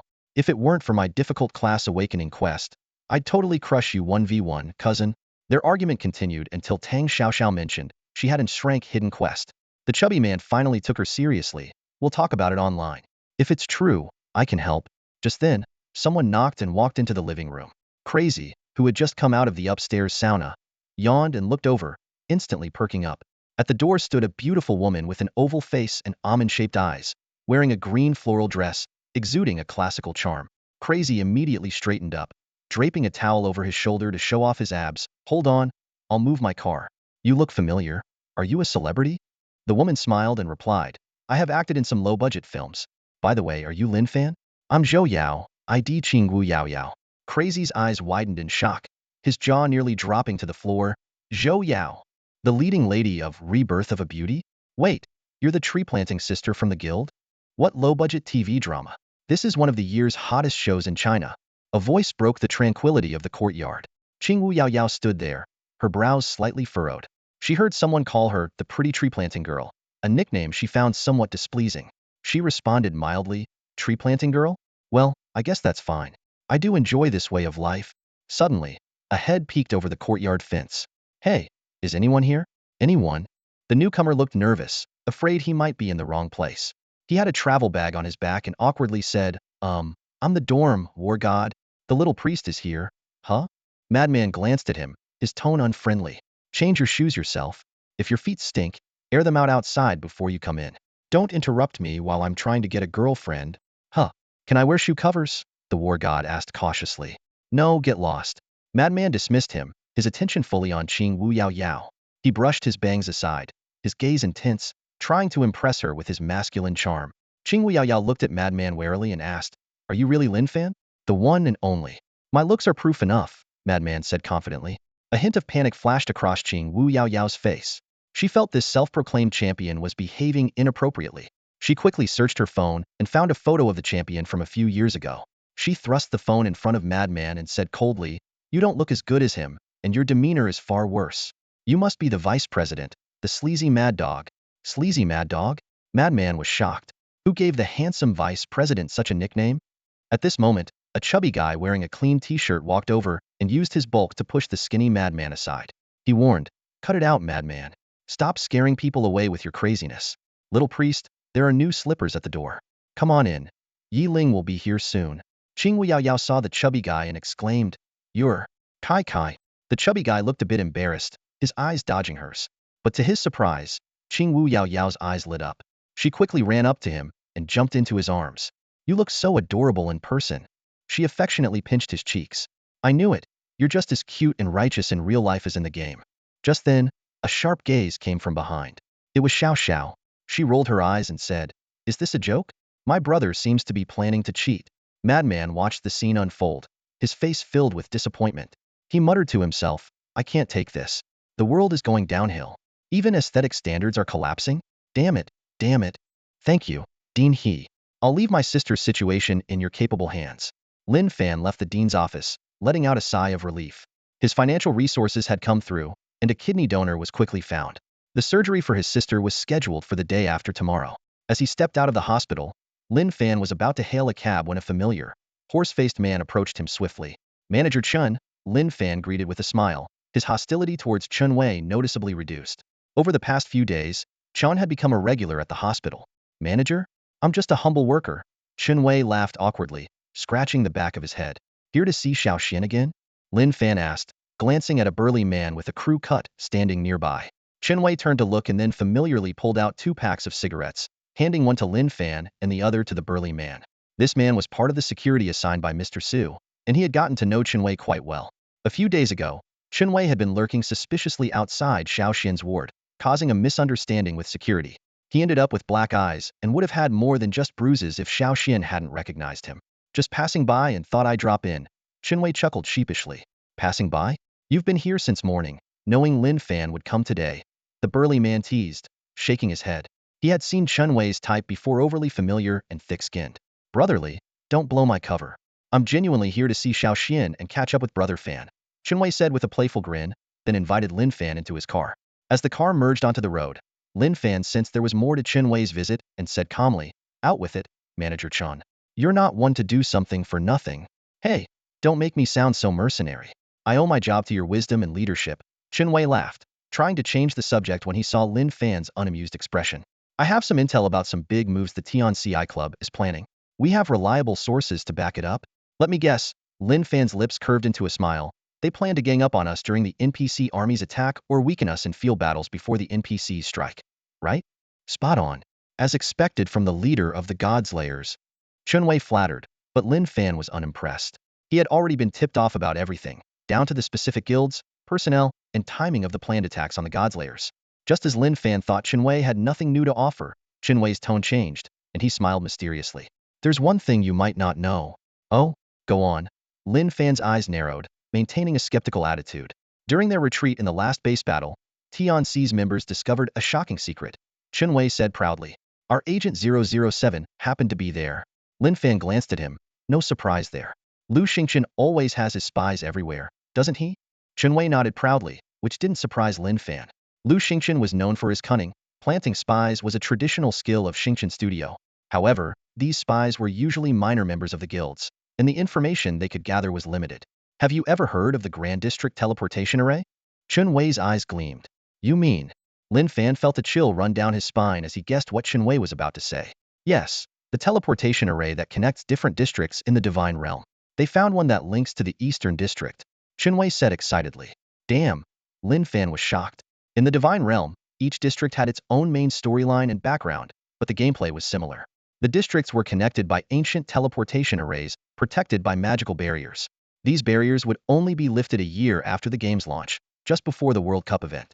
At that time, players from around the world could pay a hefty fee to travel between districts. However, the chances of players discovering these ancient arrays were slim because the nodes weren't in fixed locations and would periodically refresh. According to Chen Wei, Qi Ziyue had obtained a method from the church to lock the array in place and had made progress in breaking through the barrier. It wouldn't be long before they could open a passage to the Eastern District. Lin Fan frowned. This has happened in some smaller districts before. If what Chen Wei said was true, it was indeed a troubling issue. It meant players from other districts could directly compete with local players. Smaller, weaker districts could even be dominated by stronger ones. Chen Wei shook his head, looking somewhat helpless. You know Tianxi's background better than I do. They're backed by Japanese capital. Despite his disdain for Lin Fan, he disliked Tianxi even more. Chen Wei candidly pointed out the predicament Lin Fan was facing. If she manages to secretly bring in players from Japan, you can't afford to lose this battle. His tone carried a hint of warning. As a Chinese, Chen Wei harbored no fondness for the Japanese, but he couldn't deny the strength of the Japanese gaming community. According to the intelligence from the International Realm Forum, Japanese players' overall strength ranked in the world's top 10. Lin Fan chuckled and shook his head. I know what you're getting at, national pride, right? Chen Wei nodded silently. Lin Fan understood this better than anyone. As a three-time national champion in the Sword Quest tournament, he knew that losing to Japan or Korea even once would bring more shame and public pressure than losing 10 times in a world championship. This sentiment resonated across any sport or athletic competition as it touched the core of Chinese pride. As Lin Fan stepped out of the car and approached the villa's entrance, he muttered to himself, indeed, it's a battle I can't afford to lose. But what if I win? A glimmer of determination flashed in his eyes. It would be an epic turnaround in reputation. Turning to Chen Wei, Lin Fan asked with a smile, what do you want in return? Information this valuable doesn't come for free, does it? Chen Wei's face lit up with a cunning smile, resembling a shrewd fox. He lowered his voice and said, help us take over 2 mid-sized guilds, and we'll work closely with you, providing top-notch intelligence at all times. Lin Fan pondered for a moment before replying, I'll consider it. Great, that's all I needed to hear. Chen Wei responded with delight, clearly eager to maintain a strong alliance with Lin Fan. Lin Fan pushed open the villa door and walked into the living room. A group of people were sitting on the sofa, chatting animatedly while snacking on fruit. The young cleric, upon seeing Lin Fan, exclaimed excitedly, Boss, why didn't you tell us you lived in such a big villa? I didn't even buy bedding, thinking I'd have to stay at an inn. A chubby guy grabbed Xiao Zhao's twin ponytails just as she was about to leap towards Lin Fan and said helplessly, Hey, if you didn't come soon, I wouldn't have been able to keep them in check. Come back here, you little spinning top. Xiao Xiao bared her little tiger teeth and shouted, You're the spinning top. Let go. I finally get to meet the legendary Fan Shen in person. I want to take a picture with him and interact closely. The serious-looking guy chimed in. I don't mind either. President, if you find her troublesome, just leave this little girl to me. Before he could finish, he was overpowered by Yao Yao and the chubby guy, who twisted his arms behind his back. Tang Xiaoxiao bounced in front of Lin Fan, blinking her big eyes and pleading, Brother Fan, can we take a picture together? I've been your fan for 10 years. Lin Fan looked at the chubby guy and raised an eyebrow. Your cousin? The chubby guy nodded honestly. I really had no choice. My girlfriend insisted on sending her to keep an eye on me, and even demanded that she join our guild. Lin Fan was momentarily stunned, recalling that in his previous life, the chubby guy had mentioned that his cousin had a chance to awaken as an class greatsword warrior, but gave up due to the high difficulty of the task and lack of reliable help. Now, with the giant sword vacant, this girl might bring some surprises. Tang Xiaoxiao pouted and continued staring at Lin Fan. My cousin always slanders you, saying your personal life is a mess and that you're weak. But don't worry, I don't mind. Weak? Lin Fan turned in shock, glaring at the chubby guy. Tang Fatty, I need an explanation. The chubby guy looked guilty and stammered. Well, you see, I was worried you'd mess with her. But it turns out I should have been more worried about her messing with you. I've done my best to stop her. Come on, there's no need to hide it. The madman said with a wicked grin, delivering another verbal blow. Lin Fan looked at him and the fatty with a speechless expression, thinking to himself how helpless these two were. Seeing Lin Fan's embarrassed and angry look, everyone couldn't help but burst into laughter. Amid the laughter, everyone introduced themselves to each other. Before long, the last member, Yi Ling, arrived fashionably late. He was dressed like a shy college student, wearing glasses and with slightly flushed cheeks. He nodded shyly to everyone. Nice to meet you all. Please take care of me. Lin Fan quickly gave Yiling a look to stop him from letting out his usual wagga wagga shout. However, the little priest suddenly exclaimed, "The stinky king is here. Run!" Qing Wu and the fatty immediately backed away, as if the young man before them was some sort of monster. The stinky king? Come on, stop with the nicknames, Lin Fan said helplessly, looking at the eccentric group, thinking it was indeed a bit rude. Yiling laughed awkwardly and apologized again. It's not their fault. I caused some trouble for everyone yesterday, and I'm really sorry. Lin Fan frowned and looked at the fatty, who scratched the back of his head and explained with a bitter smile. He brought a bunch of goblins to the guild base yesterday. The smell was unbearable, so everyone started calling him the Stinky King. Lin Fan suddenly understood and recalled the nauseating smell of goblins, shuddering at the memory. The little priest realized he was being a bit rude and smiled apologetically. Honestly, this is the first time I've seen a player who can summon so many goblins. It's almost more impressive than a beast master. Yiling explained seriously, it's not summoning. They just keep following me. Somehow, I became their leader. The madman pulled Lin Fan aside and whispered, I get why you brought the little priest. His curse healing is invaluable. Qingwu is great at logistics. But why did you bring this mage who just joined the guild? Just because he can gather a bunch of low-level goblins? Lin Fan smiled faintly. His potential is unique in Shanyu. Are you kidding me? The madman looked skeptical. Those goblins are easy to kill. No matter how many there are, any AoE expert can wipe them out. Lin Fan patted the madman's shoulder and said meaningfully, you're underestimating him. Trust me, he's our ace card. Whether we can fend off the NPC army largely depends on his performance. I wouldn't take such a risk if I wasn't confident. Then, Lin Fan instructed the fatty to distribute the strategy documents. The fatty nodded. I've sent the files to your emails. Make sure to read them thoroughly and keep them confidential. The little priest asked curiously, what kind of strategy documents are so secretive? The fatty and Lin Fan exchanged a smile, and the fatty explained with a squint. They're comprehensive guides for all elite to abyss-level dungeons in Ziyun City and Sainta City, covering trigger conditions, strategies, and hidden quests. Pretty secretive, huh? No way. The little priest exclaimed. Barely a tenth of the players can even survive in those cities. How do you have detailed guides for all the dungeons? The others were equally incredulous, as most hadn't even been to Ziyun City. The fatty chuckled. Don't look at me. With our guild leader being such a big cheat, that's our key to victory. He winked at Lin Fan. The madman stared seriously at Lin Fan. Come clean? What's your relationship with the game's developers? This information is too solid to be player discovered. Everyone looked at Lin Fan doubtfully, but he had already prepared his explanation. He smiled and said, did you forget I have a flying mount? My map exploration speed is several times faster than yours. Plus, I once received guidance from a mysterious oracle, which revealed some secrets of the Guanglong Empire. A mysterious oracle? Everyone looked at each other in confusion. The madman raised an eyebrow. The oracle from Ziyun City? I've heard some players got guidance from that NPC and even found clues for class hidden professions. The little priest added, yes, I've seen that oracle too. Every day, a bunch of players try their luck with her. Lin Fan nodded with a smile. He knew that the task to upgrade the giant spirit god's left eye required finding the oracle in Ziyun City. This oracle was actually a prophet and a special encounter NPC. Some players could collect dungeon or profession awakening clues from her by paying a certain price. After dispelling everyone's doubts, Lin Fan had them review the strategies. Facing the siege from the Cain Lord and Tianzi guilds, the top priority was to increase their combat power. Clearing dungeons first would bring massive experience, skill points, and free attribute points, making it the quickest way to boost their strength in a short time. Their goal was to clear all difficulty levels of dungeons in the 2 major cities within 7 days, earning first clear rewards and hidden quest rewards. The 10 top players would each lead their team members to conquer up to 30 dungeons in 7 days. Overall coordination would be handled by the fatty and the madman, ensuring they stayed far ahead of other players during this period. Yiling stood next to Lin Fan, his brow slightly furrowed. Since joining the Godslayer Guild, he had truly come to realize the terrifying strength of Lin Fan, Kai Yi, and the others through the base battle recordings. These weren't just minor or major tycoons. They were among the top-tier powerhouses in the divine realm. Thinking of himself as just a low-level mage, he couldn't help but feel a bit lost. So what should Qing Wu and I do? I don't seem to be much help in fights right now. Lin Fan chuckled and waved Qing Wu over. It's simple. You two need to work together seamlessly. Your combination is unbeatable. Qing Wu's face turned pale at the thought of those terrifying, chattering goblins. Huh, how do I cooperate with him? Lin Fan turned to Qing Wu. You've already obtained the St. Gardner's class life profession, right?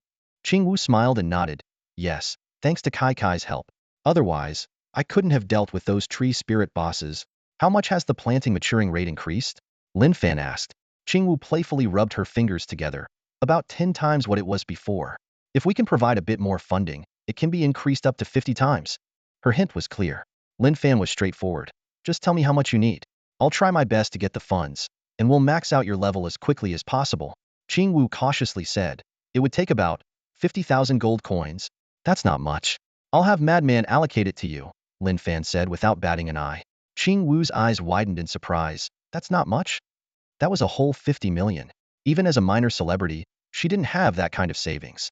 Lin Fan turned to Yiling. As for you, roughly estimate how much gold you'll need for the Magic Legion construction I mentioned last time. After thinking for a moment, Lin Fan said, using scrap metal for the goblins is indeed cost-effective, but the inability to upgrade the items is a problem. I'll give you 300,000 gold coins for now. Handle it as you see fit. He instructed Yiling to take care of it once he was online. Yiling frowned and asked, there's another issue. What if I don't have enough goblins? The construction might be delayed significantly. He knew that the goblin population directly determined the strength of their whack power. To mass-produce magic items in a short time, the goblin population issue had to be resolved. Wu, listening nearby, was nearly dizzy from the numbers. 300,000 gold coins. That's 3 billion. Yet Yiling remained calm, purely because he had no concept of gold coins. Yiling pressed on. So how exactly are we supposed to cooperate? And how do we solve the population issue? You haven't said yet. He glanced at the pretty lady beside him, his face flushing. Lin Fan gave Yiling a meaningful look. Don't be so rigid. He handed Yiling a roasted chestnut, smiling. Don't forget, your goblins are essentially a type of plant, and this young lady here is an expert at growing trees. Get it? Your cooperation is like sowing beans to create soldiers. Yiling suddenly realized, slapping his forehead. Of course, planting trees. How could I be so stupid? His wolfish gaze made Wu blush. Once everything was arranged, Lin Fan led the group to the game room. Aside from Lin Fan's gaming pod, the other 5 pods and equipment had already been prepared by Mr. Su's people. Tang Xiaoxiao had even made preparations for a long stay, bringing Fatty's gaming helmet early in the morning. At exactly noon, Lin Fan and the 6 others logged in together. The screen transitioned, and Lin Fan found himself back outside Ah City. The success rate for crafting the Furious Dragon Sacred Mage set is only 35, which made Lin Fan frown. Last night, he had brought materials obtained from the Frost Dragon to the Grey Dwarves, requesting them to create a level 35 Furious Dragon Sacred Mage set. Although the Grey Dwarves provided the blueprint, such a low success rate was indeed worrisome. Lin Fan pondered ways to improve the success rate. He knew that using a Sacred Dragon Crystal as the main material could increase the success rate to 70. However, this method was not feasible. The Scarlet King, upon reaching a 300 growth in Gluttony, also required a Dragon Crystal to ascend to a domain-level battle beast. From the perspective of enhancing combat power, it was clearly more beneficial to prioritize crafting the legendary 3-piece set for the Scarlet King. Besides, even with the Dragon Crystal, the success rate was only doubled, not guaranteed, making it a poor value. Never mind, I'll upgrade the soul imprint first, Lin Fan muttered to himself, already planning how to find an opportunity to take down the Guardian Burns the Earth Dragon. Solving the material issue would simply mean hunting down more dragons. Lin Fan donned his disguise and stepped out of the city gate, summoning the Scarlet King. The massive battle beast's appearance immediately drew the attention of nearby players. Exclamations of surprise filled the air. Whoa, who's this guy? We're just fighting level 22 monsters. There's no need to bring out something like that. Lin Xiaolu? Isn't that the famous Fanshin? Unbelievable. A boss with over 10 million health points, and it's his battle beast. Riding the Scarlet King, Lin Fan attracted even more chatter. Some were envious, fantasizing about riding a battle beast and reigning supreme in the divine realm. Others were mocking, thinking he was too scared to reveal his true identity and was hiding behind a disguise because he wore trash gear. Ignoring the gossip, Lin Fan scanned the crowd with indifference and said nothing. He intentionally kept the imperial robe disguise, wanting people to think he was insecure. The Scarlet King spread its wings, creating a fierce gust that knocked nearby players off balance. Lin Fan, riding the battle beast, became a crimson whirlwind, disappearing into the sky in an instant. 10 minutes later, Lin Fan arrived above Ziyun City. Suddenly, a purple rainstorm descended from the sky, causing Lin Fan to narrow his eyes. Poison rain? The damage from the purple poison rain gradually increased. Lin Fan looked around and saw that the city was shrouded in a purple mist, making it hard to see the specific scenery below. This toxic fog, which gave Ziyun City its name, naturally formed a poisonous barrier that protected the entire city. Waving his staff, Lin Fan cast, Wind God Sigh. The howling wind dispersed the poisonous clouds above, temporarily stopping the damage. At that moment, a deep male voice echoed, Bloodthirsty Butcher Fan Shin. You are not welcome here. A cold smirk appeared on Lin Fan's face. Ziyun City's guardian? Knowing that, you should leave, the man said sternly. Lin Fan thought to himself that the guardian of Ziyun City was a dual attribute beast, poison and lightning, known as the crocodile dragon. Despite its name, it had no relation to the dragon race. Its true form was a giant, toxic alligator turtle, whose formidable strength allowed it to become a guardian like a lower-tier dragon. Is Ziyun City trying to imitate Lord Edgar's challenge against me? Lin Fan sneered. The crocodile dragon remained silent. Lin Fan, with a calm expression, continued, I have a mission in Ziyun City. If you dare harm me, I'll destroy you. Oomph. Killing an old wild dragon and you dare to act up in front of me? The crocodile dragon scoffed. Suddenly, a purple lightning bolt flashed through the clouds, and the surrounding space exploded with destructive energy. The Scarlet King raised its head and countered the purple lightning with a destructive breath. Unexpectedly, the purple lightning split into multiple smaller bolts, exploding upon impact. The Scarlet King roared, extending its neck to take the damage, and its crimson scales began to show signs of decay. Damage numbers kept popping up, dealing nearly 100,000 poison damage in a few breaths, which was quite astonishing. A look of madness flashed in Lin Fan's eyes. Are you sure you want to attack me? Fine. Although he couldn't pinpoint the crocodile dragon's exact location, since Ziyun City had no barrier, Lin Fan decided to stop holding back. A giant six-pointed star appeared in the sky above Ziyun City, dispersing the toxic mist with surging fire elements. With a cold expression, Lin Fan raised his hands, and the Sacred Realm's power staff floated before him. Seeing the singularity fireball about to form, the crocodile dragon finally panicked. Stop. The citizens of the city are innocent. Don't be reckless, adventurer. Too late. Lin Fan's voice was as cold as ice, and killing intent flashed across his face.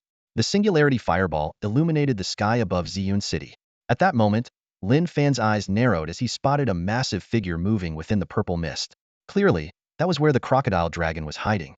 Godfall, Lin Fan whispered, summoning 3 meteors from the sky, directly targeting the Ziyun City Knights Guild. He didn't care about innocence. Being poisoned by this old turtle without reason, he had to get some payback. You brat! The crocodile dragon roared in anger, suddenly leaping high into the air. Its mountain-like body jumped hundreds of meters. Its moss-covered giant head lunged forward, swallowing the Brahma fire whole. Then, it jumped again, causing numerous buildings to collapse. The crocodile dragon actually swallowed the remaining 3 meteors. A staggering damage number popped up, leaving Lin Fan stunned. He thought to himself, this old turtle is really tough. For a level, spells exploded inside the crocodile dragon, dealing extraordinary damage. This scenario only occurred when skills were injected into a boss's body, triggering a highly specific condition that doubled the damage compared to a normal critical hit. For most Lord bosses, this single attack would have been fatal. Burp. The crocodile dragon belched out a large smoke ring, seemingly unscathed. The priestess has been expecting you. Please, follow me, it said, still burping. Lin Fan was flabbergasted, carefully examining the attributes of this colossal creature that nearly filled the training ground. Guardian of Ziyun City, Ancient Crocodile Dragon. Level 90 Domain Level Creature. HP, 497 million. Attack Power? Skills? The Destroyer. You're smaller and weaker than I imagined.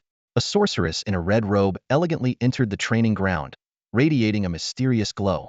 She held a black crystal ball in her slender hands, and the poisonous fog from the dragon seemed to instinctively avoid her. Her melodious voice rang out, her figure graceful, though the red robe obscured most of her face, making it impossible to see her features clearly. Lin Fan frowned, silently criticizing the NPC's disdain for his 178-centimeter stature. Compared to the towering NPC warriors over 2 meters tall, he did indeed seem less imposing. The Destroyer? Are you sure you have the right person? Lin Fan said, trying to find an angle to catch a glimpse of the sorceress' face. Interestingly, the sorceress seemed to be deliberately avoiding Lin Fan's gaze. The two engaged in a comical game of hide and seek, moving their heads side to side and up and down, creating an amusing spectacle. The one who causes the collapse of the divine realm's laws, should they not be called the Destroyer? The sorceress retorted. Lin Fan was taken aback, then chuckled. If you mean someone who fights back when attacked, I guess I can accept that unique title. That is just one reason. Adventurer. You will destroy this world, the sorceress said softly. Whatever, Lin Fan muttered, thinking how NPC sorceresses in games always spout cryptic nonsense. Besides, this world was destined to merge with reality. In some sense, destruction was inevitable. Lin Fan's attention quickly returned to the sorceress's appearance. What does she really look like? Not many have seen her true face, he speculated. Could she be a giant dragon? Or maybe the gods didn't bother to design her face, and it's just an empty shell under the hat? At that moment, a haughty voice chimed in, Lin Fan. I suggest you stop trying to see her face, or you might get poisoned by that giant turtle. The Moonlight Empress, clad in shining silver armor, approached with a smile, still beautiful and maintaining her characteristic elegance. Are you here for the mission too? Lin Fan asked curiously. I was about to message you. The sorceress's secret mission is related to the Crimson Butcher. So we came early, the Moonlight Empress explained with a smile. Before Lin Fan could ask who we referred to, a black-robed mage rushed over, drooling and shouting, Master, I see you again. Wherever you go, I'll follow. No one can separate us. Get lost, Lin Fan said, extending a hand to hold back the drooling face. The bumbling mage was none other than the long-lost Shurgu. Master, it's time to eat. A stoic woman approached, carrying a frying pan and skillfully stirring its contents. She was the goddess of cooking. Lin Fan glanced at the ingredients in the pan and was surprised to see rare items like earth dragon meat, green cloudgrass, and enchanted lingji. Most could directly boost various base attributes. Fried rice. His eyebrow twitched. This bowl of fried rice costs at least 100 gold coins. Spending 10,000 bucks for a bowl of rice? What kind of family is this? Shurgu grabbed the fried rice and started gobbling it down, grinning at Lin Fan with his mouth full. Eating is important. I'll eventually surpass my master's range. Range 1 meter, range 1 meter. Lin Fan was shocked. This special fried rice can increase range? He knew the Divine Realm chefs were powerful, but he didn't expect them to boost range this way. Shurgu explained proudly, after a few thousand more bowls of sacred rice, Master, I'll surpass you. This sacred rice costs over 100 gold coins per bowl. Eating it all at once can increase range by 5 meters, and you can have 3 large bowls a day, which adds up to 15 meters a day. After eating 100 bowls, the effect diminishes significantly, but it still gives me over 500 meters of extra range. Full. Shurgu patted his stomach. Rest for 2 hours, then have a bowl of demon blood soup to boost mana. He intentionally boasted in front of Lin Fan. Lin Fan couldn't help but scoff, impressive. While poor folks rely on mutations, you just rely on family wealth. He increased his range and mana through the giant spirit god's left eye, while this guy just ate. Of course, this stacking method couldn't compare to a super divine soul seal. The Moonlight Empress sighed enviously. Having money and people is great. If the goddess of cooking joined our Moonlight Guild, our female players would love it. Before she could finish, the goddess of cooking handed her a chicken leg. The Moonlight Empress hesitated briefly, but then took the mysterious chicken leg and started eating it eagerly. Health 50, Defense 10. Lin Fan stared at these stats in amazement. The abilities of this female chef seemed unbeatable. Even the Empress wanted her to join the guild, and now he himself was tempted. He couldn't help but imagine that with such a god-tier chef in the guild, as long as they could provide enough rare ingredients, the player's combat power would skyrocket. Turning to the Empress, Lin Fan asked curiously, So, is it true that the crocodile dragon kills people just based on a girl's appearance? The Empress shrugged casually. You should ask Shurgu. He knows best. Shurgu immediately chimed in, a hint of frustration in his voice. I've looked 5 times, and each time I was so close but got killed instantly.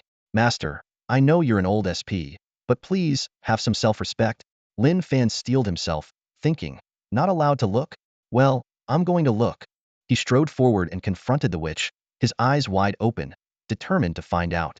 The witch was startled by his sudden move and quickly backed away. Lin Fan's eyes were filled with unwavering determination, as he was resolved to see the truth. Seeing this, the crocodile dragon was enraged. How dare you disrespect the witch? You brat, you're courting death. Its body trembled violently, releasing a large amount of poisonous mist that transformed into various vicious beasts, lunging at Lin Fan. Lin Fan glanced coldly, raising an eyebrow. So, the Knights Guild doesn't want to exist anymore? Before he finished speaking, a chaotic hexagram already enveloped the Knights Guild's base. A hint of human-like fear flashed in the crocodile dragon's eyes. It growled irritably and forcibly dispersed the air-corroding toxins. Lin Fan kept pressing forward, cornering the witch against the wall. He said in a deep voice, I hate it when people hide their true selves. If you've been waiting for me, you should show your real face. The witch's body trembled, her hand gripping the crystal ball, shaking uncontrollably. Lin Fan reached out and lifted her hood, only to be stunned at what he saw. Surprisingly, the witch did not avoid or attack him. She just quietly looked at him. Ugly, isn't it? Satisfied now, destroyer? The witch asked calmly. Lin Fan awkwardly smiled. the fierce gleam in his eyes fading. Personally, I think it's okay. Shirgu immediately leaned in, also wanting to see. Lin Fan gently tapped his forehead with a staff. What are you looking at, kid? Go play in the mud. Then, with a look of apology, he carefully put the hood back on the witch. Shirgu jumped anxiously. Is she pretty or not? Stop poking me with that stick. He instinctively clenched his behind, wary of another poke. Lin Fan chuckled and explained. Half of her face is ruined. She probably would have been quite pretty otherwise. Such a pity. Just then, the system notification chimed in. Ding, giant spirit gods left eye upgrade quest triggered. Due to your reckless behavior, the difficulty has increased by 1 level, from legendary to abyss. Lin Fan was immediately infuriated. What the heck? This is too much. I've already apologized. The system continued. Level 30 legendary dungeon, Flame Demon Volcano, has been changed. Change complete. Level 40 abyss dungeon, Flame Dragon's Nest. Retrieve the corpse of the witch's brother, Albert. You will go with the players linked to the witch's concerns. Shirgu and the others also received notifications about the increased difficulty. Shirgu said excitedly, Master, you're too charismatic.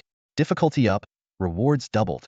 The female chef remained silent for a moment, then suddenly muttered 2 mysterious letters, SB. The Moon Empress snapped, Lin Fan. Look at the mess you've caused. A level 40 abyss dungeon with just the 4 of us? Lin Fan laughed awkwardly, scratching his head. Is it my fault? The witch tempted me to look at her. If you don't believe me, lift her red veil.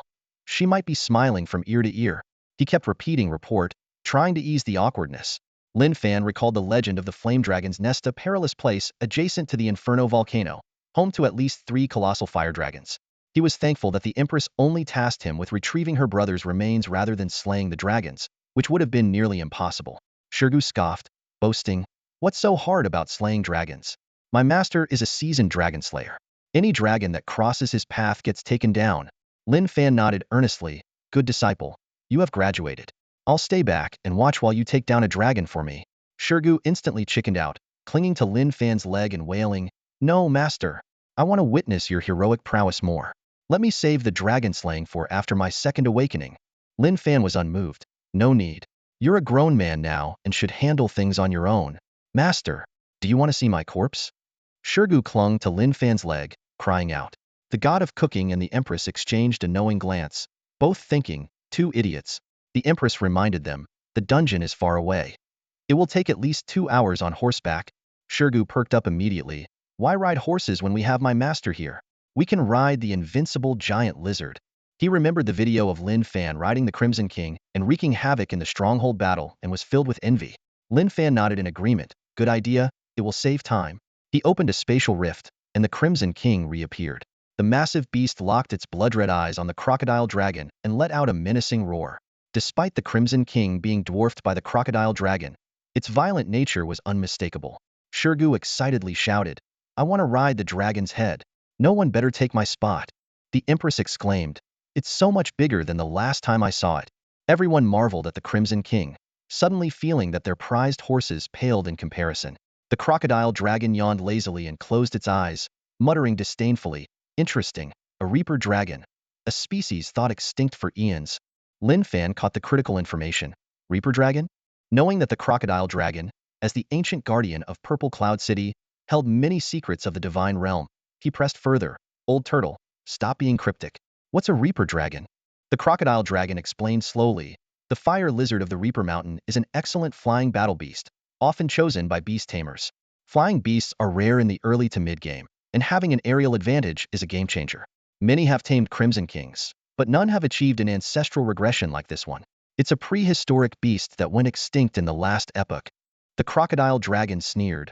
Boy, you and it are destined for extinction. With that, it refused to answer any more questions. A cold sweat broke out on Lin Fan's back as memories of exploring ancient ruins in his past life flashed through his mind. The mention of a previous epoch seemed to confirm his long-held suspicion that the divine realm had been opened multiple times in forgotten eras. For instance, the owner of the Titan God series Soul Imprint, a black-haired youth dressed in Qin Han period attire, was strong evidence. Lin Fan's thoughts were interrupted by Shirgu's scream. The reckless guy had climbed onto the Crimson King's nose, only to be blown off by a sneeze. Young master, the god of cooking cried out, instinctively wanting to jump after him, but the Empress held her back. Lin Fan shook his head helplessly. Let's give him a first-class seat. He then controlled the Crimson King to dive down and catch Shurgu in its claws. Shurgu shouted excitedly, "Master, will you sell your mount? I'll pay 10 billion. Lin Fan rolled his eyes and let Shurgu fall again, catching him midair. The god of cooking and the empress watched in horror, thinking Shurgu would beg for mercy. Instead, he laughed even harder. "This is awesome. Way better than any roller coaster." The empress sighed. "A level 40 abyssal dungeon, and I'm teamed up with an idiot." The god of cooking sighed too, her face full of resignation. And so, amidst their antics, they quickly reached the dungeon entrance. "You have discovered Inferno Volcano," the system prompt announced. Everyone gasped as they saw a towering volcano spewing black smoke in the distance, with shadows of massive creatures flickering around it. "Something's coming at us," Shurgu suddenly shouted. Over a dozen enormous fireballs, each over 5 meters in diameter, hurtled towards them, much larger than any player-cast fireball. Lin Fan remained calm, commanding the Crimson King to unleash a destructive breath, effortlessly shattering the fireballs. Suddenly, more and more densely packed fireballs rained down. The Crimson King activated his speed skill, darting around like a red lightning bolt to dodge them. Out of nowhere, dozens of low-level flame demons rose from the lava, their bodies blazing with fire and wielding powerful flame magic. Though only level 35 and of common strength, their attack power reached 50,000, with a skill value of 1,800. Their proficiency in ranged attacks and intermediate flame magic made them formidable foes.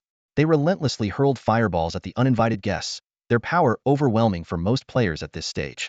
Just then, Shurgu swung his legendary staff and shouted, "Big, big, big hailstorm." Instantly, a level hailstorm spell summoned over a dozen massive snowballs, crashing down on the low-level flame demons. The hailstones fell like meteors, knocking large groups of flame demons to the ground. Shurgu winked triumphantly at Lin Fan, showing off his prowess as a dual-element mage of ice and fire. "Master, you're amazing. So awesome." The female chef cheered excitedly. As the background music played, she stood on the Crimson King and performed a professional Korean dance to boost morale. The Empress, watching the chef's flamboyant moves, winced and covered her face in exasperation, wishing she could kick this odd duo off the battlefield. "How about that? I told you my damage output is impressive, didn't I?" Shurgu grinned, with ice and fire elements bursting around him. He seemed like a spell machine gun, unleashing a furious barrage on the flame demons. Lin Fan nodded quietly. Not bad at all. He noticed that Shurgu's range had now exceeded 300 meters, with at least 8,000 mana points and a level 20 legendary set that reduced his spell cooldown by an astounding 60. Indeed, his performance had shades of Lin Fan's own prowess, though Lin Fan thought to himself that there was still a bit of a gap. The Crimson King landed on the ground, and Lin Fan's lips curved into a smile. Suddenly, a wave of deep blue frost emanated from his body. He smiled at everyone and said, "Welcome to my domain." A sizzling sound filled the air, and in an instant, hundreds of low-level flame demons seemed to freeze in place, halting all movement. The flowing lava solidified, and the entire flame demon mountain was shrouded in an eerie blue. Holy crap! Level ice spell ice prison ring. Shurgu was shocked. He had seen this rare ice magic on the Mage Guild's stone tablet, a skill even ice element NPC archmages hadn't mastered. System notifications chimed continuously. "You have slain a low-level flame demon. Experience points 700. Lin Fan murmured. "For regular mobs, this experience isn't bad." The Empress, who had been about to pull out her knight's shield to tank the damage, was left speechless. She reluctantly put away her shield and grumbled, "Fine, fine. You guys have your fun. I'll just keep munching on my chicken leg." With the ice prison ring active, Lin Fan cleared the mobs along the way. Snow fell heavily, flames extinguished, lava solidified, and the roars of the monsters ceased. In less than half an hour, over 1,000 flame demons were slain, and Lin Fan smoothly leveled up to 35. The group passed through Flame Demon Mountain without heading to the higher, more dangerous areas.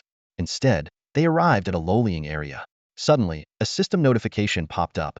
"You have discovered the dragon's lair." 2 quests appeared before them. Quest 1. Retrieve Albert's remains.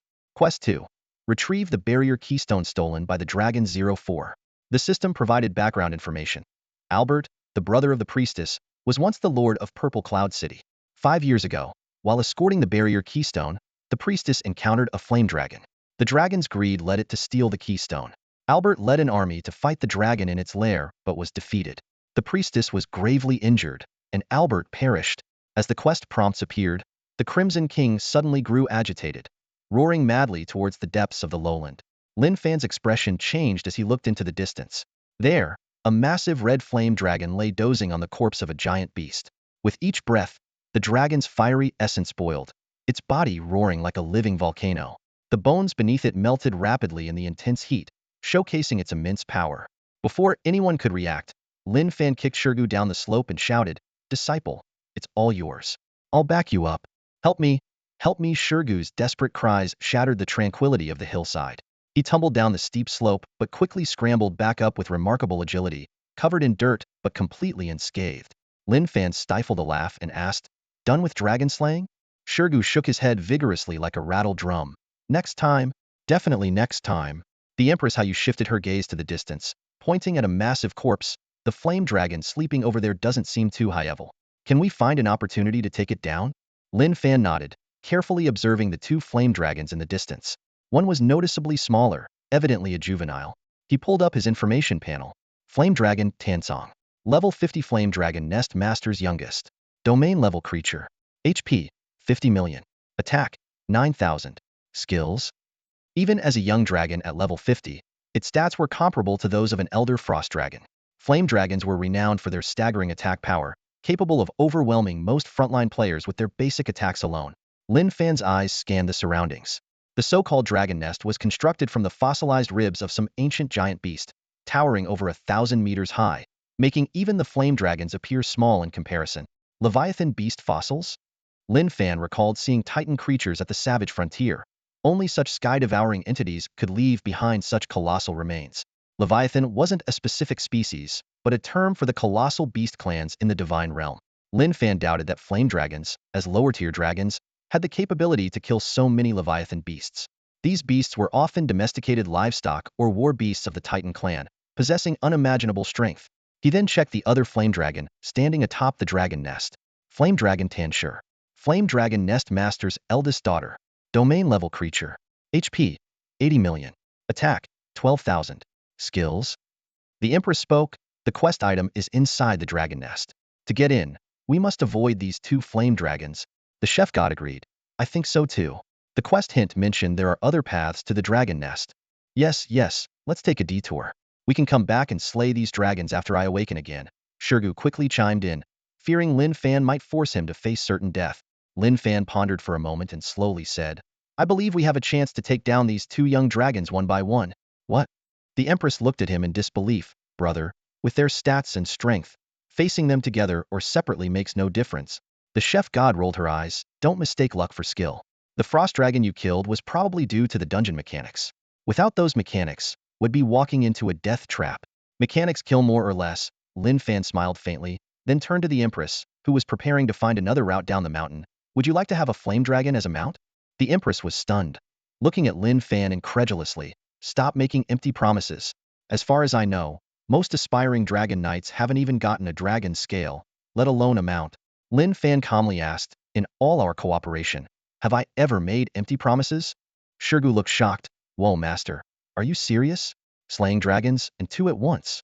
Thinking it over, Shirgu realized that Lin Fan had always delivered on his promises, whether it was leading the Kong family to upgrade or sweeping through Longhen and Tianxi in the stronghold battles. Lin Fan smiled at the chef god. Divine realm mechanics kills do exist, but every dungeon has a perfect completion opportunity. It just requires exceptionally keen insight. The chef god gave a sarcastic smile and gestured. Then go ahead, prove it. Well, wait for your resurrection, but the loot is ours. Shirgu glared at the chef god. Hey, watch your mouth. Shirgu, rumors say my master was killed by a dragon knight, but here he is with a big red name and nothing wrong. I trust him. To me, he's like Qin Shi Huang. All right, you're not want to speak nonsense. I vote for a direct assault. The Empress' eyes sparkled. She knew Lin Fan well. Let's do this. Let's do this. Shirgu shouted excitedly and activated his video recording function, ready to capture his master's brilliant maneuvers. Everyone was taken aback when Lin Fan extended his hands to the two guild leaders, smiling. Recently, my guild is preparing for a major battle and we're short on funds. I'd like you two to place some stakes and bet with me. Bet? With our money? Shirgu and the Empress exchanged glances. Lin Fan's smile didn't waver. I provide the strategy, you provide the stakes. Isn't that fair? The Empress rolled her eyes. How much? As much as possible, but no less than 200,000 gold coins, Lin Fan said with a smile. 200,000? That's 2 million. Do you think I run a bank? The Empress was dumbfounded, wondering how she would explain it to her wealthy shareholders if she got scammed. No problem. After a brief consideration, Shirgu unhesitatingly initiated a trade request. The chef god sneered. Want to add a spectacular failure to your gaming resume? Be my guest, young master. Bone's trust in Lin Fan was unshakable, completely ignoring the chef goddess's advice. Without a second thought, he transferred 500,000 gold coins through the panel and boldly declared, if that's not enough, I'll have someone fetch more from the guild's warehouse. That's enough.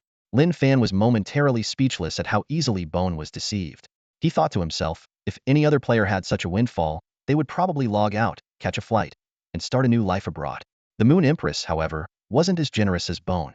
After making several voice calls to guild shareholders, she managed to scrape together 200,000 gold coins for Lin Fan.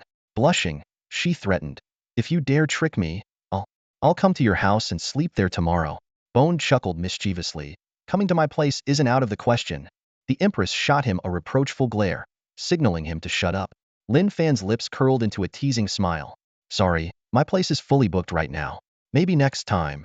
Even he felt his words were a bit sleazy. Suddenly, a thought crossed his mind. Wait, could this be a traditional skill of the Chaos Cult? His mind involuntarily conjured the image of the old rascal Yen Tianxiu. He spread his hands wide. Give me the money. With the gold coins in hand, Lin Fan immediately set his plan into motion. He opened his bag and began scattering coins everywhere. The clinking sound of gold hitting the ground made everyone gasp, and soon, thousands of gold coins were piled up on the floor. What are you doing? The Empress asked, puzzled. If other players see all this money lying around? Bone interrupted. You don't mean to just admire the sight of hundreds of thousands of gold coins on the ground, do you? I'm familiar with this. I've done it many times. Posting it on social media to show off, right? How tacky. The chef goddess scoffed. Ignoring their chatter, Lin Fan continued spreading the coins. Every 500 meters, he would scatter some coins and then use an earthquake spell to bury them. The amount of gold at each spot varied randomly. After over an hour of work, the area within a 10-kilometer radius around the flame dragon's nest was filled with Lin Fan's hidden treasures. What exactly is the plan here? Bone frowned. It'll take forever to dig up all these coins. Such a waste of time. He still couldn't grasp his master's intention. The Empress pondered. The official website describes lower dragons as greedy, violent, and lustful. Basically a collection of all negative human emotions. She raised an eyebrow, seemingly realizing something. Lin Fan continued extending his treasure trove outside the dungeon, with the piles of gold growing larger and larger. The chef goddess mocked. Are you planning for the gods' layers to come and dig up the coins after we're dead? If so, I have to say, that's pretty low, Fan Shin. You talk too much for someone in a god-ear crafting profession, Lin Fan replied calmly. The chef goddess bit her lip, ready to retort. But Lin Fan's expression suddenly changed as he summoned the magic eye prism. The prism's range doubled from 5 to 10 kilometers. It locked onto the flame dragon, Tanzong, and a chaos orb shot into the prism. With a whoosh, the fireball accelerated through the prism, hitting the sleeping Tanzong squarely on the forehead. Dragon blood damage increased by 100, damage increase 2,500, damage increase 4,000. Tanzong let out a furious roar, eyes wide with rage, and soared into the sky to find the despicable attacker. The Empress, looking at the battle log, exclaimed, that damage is insane. Even with high burn resistance, the flame dragon lost nearly 20,000 health. The chef goddess was unimpressed. So what if the damage is high? This is a 50 million health flying domain boss. If it flies over here, we're dead. But what if it can't fly over? Lin Fan said softly. The chef goddess was stunned, incredulous as she saw the massive red on the map move only a short distance before stopping. Through the prism, Tanzong had flown into the sky but hesitated. In the dragon's vision, the surroundings were a dazzling sea of gold. Am I dreaming? Tanzong thought, treasure. Unimaginable wealth right before my eyes. The primal greed of the flame dragon, Tanzong, suddenly triggered, causing the battle log to flash incessant alerts. Everyone watched in shock as the massive dragon ignored the player's aggro and plunged into the rocky vines, frantically digging for treasure. Only Lin Fan remained composed, a faint smile playing on his lips as he continued to control the wind speaker, relentlessly attacking the demon eye. In an instant, over a dozen chaotic orbs pierced the demon eye, shooting through the spatial network and emerging from the reflection mirror. With the mirror's five-fold acceleration, the orbs transformed into chaotic meteors, striking Tanzong among the rocks at incredible speed. The battle log overflowed with massive damage numbers, making Shurgu and the others shudder. The output efficiency rivaled that of a small mage battalion's combined attack. More astonishing was that the target was nearly 10 kilometers away. How the heck can it hit from this far? Shurgu exclaimed, then threw his head back and roared, I am so weak. I can't be your disciple. I'm not worthy. He shouted, food. I need food. Bring me a ton of holy rice. The female chef sighed, 3 black lines forming on her forehead. Master, if you eat any more, you'll burst, she warned. But Shurgu paid no heed, shoveling a bowl of fried rice into his mouth, pushing his fullness to the limit. Meanwhile, Tanzong epitomized the saying, a bird dies for food, a dragon dies for coins. Despite Lin Fan's relentless attacks, it kept searching for gold, its dragon head charred by chaotic fireballs. Finally, it unearthed a pile of coins from the dirt and let out a triumphant roar, spreading its red wings and taking flight to seek more treasure. Foolhardy, Lin Fan chuckled softly. As the Empress said, lesser dragons are embodiments of human negative emotions. The Empress seemed to realize something. I see now. No wonder you knew how to completely counter these dragons after seeing their attributes. Tanzong means greedy for wealth, right? As long as there are coins, it will mindlessly go for them, ignoring the players. Lin Fan nodded in agreement, adding, you're not entirely wrong. To be precise, these dragons represent the 7 deadly sins of humanity: gluttony, greed, sloth, envy, pride, lust, and wrath. However, the higher and stronger the dragon, the more they can restrain and endure. At least at the level of guardian burns. He paused, but even Earth Dragon Burns couldn't resist the lure of the Frost Dragon's treasure and flew out of Edgar City, right? Lin Fan continued to monitor the Flame Dragon's movements. It's clear this Flame Dragon is a fool, unable to curb its greed, with its eyes only on treasure. Despite losing over 1,000,000 health points under the barrage of fireballs, it keeps circling the sky looking for coins. The Flame Dragon swooped down again, diving into the rubble. Lin Fan glanced at the remaining duration of his Divine Emperor Earrings effect and decisively increased his attack speed. He didn't rush for an all-out attack, opting for rapid, continuous strikes. This was a calculated move, firstly, to avoid generating so much aggro that it exceeded Tanzang's obsession with coins. Secondly, because Tanzong was too close to its sister, Tanshur. Drawing aggro from both dragons at once would disrupt their plan. The Flame Dragon, enduring continuous damage, greedily devoured a large number of coins. Its beastly eyes were full of greed, resembling a giant burrowing rat, constantly flying and diving. Good thing we have 2 wealthy patrons, or this plan wouldn't work, Lin Fan muttered. For this operation, he had buried 100,000 coins of his own, plus 500,000 from Shurgu and 200,000 from the Empress, totaling 800,000 coins to create this spectacle. If only a few hundred coins were buried, luring the Flame Dragon out to dig would be nearly impossible. With its pride, it wouldn't bother for such a small amount. A few minutes later, Tanzong flew to the 5th buried coin spot. The demon eye reflection mirror disappeared, and Lin Fan's Divine Emperor Earrings went into cooldown. By then, Tanzang's health had dropped by over 9 million. The Empress looked worried. What now? Your Divine Emperor Earrings are on cooldown. Only your equipment skills can allow you to attack from this distance. Lin Fan's gaze sharpened as he stared at the Empress. You seem to know a lot about my abilities, Empress. The Divine Emperor Earrings, as a forbidden accessory, currently ranked first among earring accessories. The information displayed on the leaderboard was very limited. That the Empress knew they could extend his range and lock onto targets for attacks was intriguing. A trace of embarrassment flashed across the Empress's face as she hurriedly explained, it's not me. It's from the analysis by those who fought you, like the Chaos Demon Emperor. The information is available on the official forum. Lin Fan shook his head, muttering, no. It feels like everyone is guarding against me. He turned to the group, feigning hurt. Where else can you find a good guy to take you through ultra-high difficulty dungeons? Don't your consciences hurt? The Empress and the chef, unable to respond to his words, could only roll their eyes in disdain. Is this what you call a great guy? Shurgu suddenly jumped up, his face full of disbelief. His voice was laced with anger and sarcasm. Seriously? Have some decency. Always ready to wipe out everyone. Always aiming to slay dragons and demons. Even his allies, who wouldn't be scared. His words cut through the crowd like a sharp blade, targeting everyone's conscience. Shurgu continued to roar. The top guilds aren't stupid. No matter how strong their relationships are, they can turn against each other over interests. They have to keep a backup plan to kill gods, and the target is this guy right here. Shurgu turned to Lin Fan, his eyes filled with complex emotions. Yeah, don't you feel guilty? My master has been so kind to me, and you guys strip him of his dignity? That's too much. The goddess of cooking looked at the agitated Shurgu and said softly, I thought you knew. Weren't you the one who signed off on the hiring of those 20-something analysts last time? Shurgu's expression froze instantly, and he gave an awkward smile. Oh, I thought they were female companions for business entertainment. Lin Fan didn't mind Shurgu's mistake. Instead, he said seriously, next time, if there are female companions being hired, make sure to save 2 for me. I have important matters to attend to. Ha ha ha, master. You're a kindred spirit. Shurgu laughed strangely, as if he had found a soulmate. The Empress and the Goddess of Cooking exchanged glances, speechless. To them, Lin Fan and Shurgu seemed like two perverted lunatics. Just as the two were laughing in their odd way, the Empress suddenly exclaimed, "It's regenerating. 30,000 health points per second. Oh my god."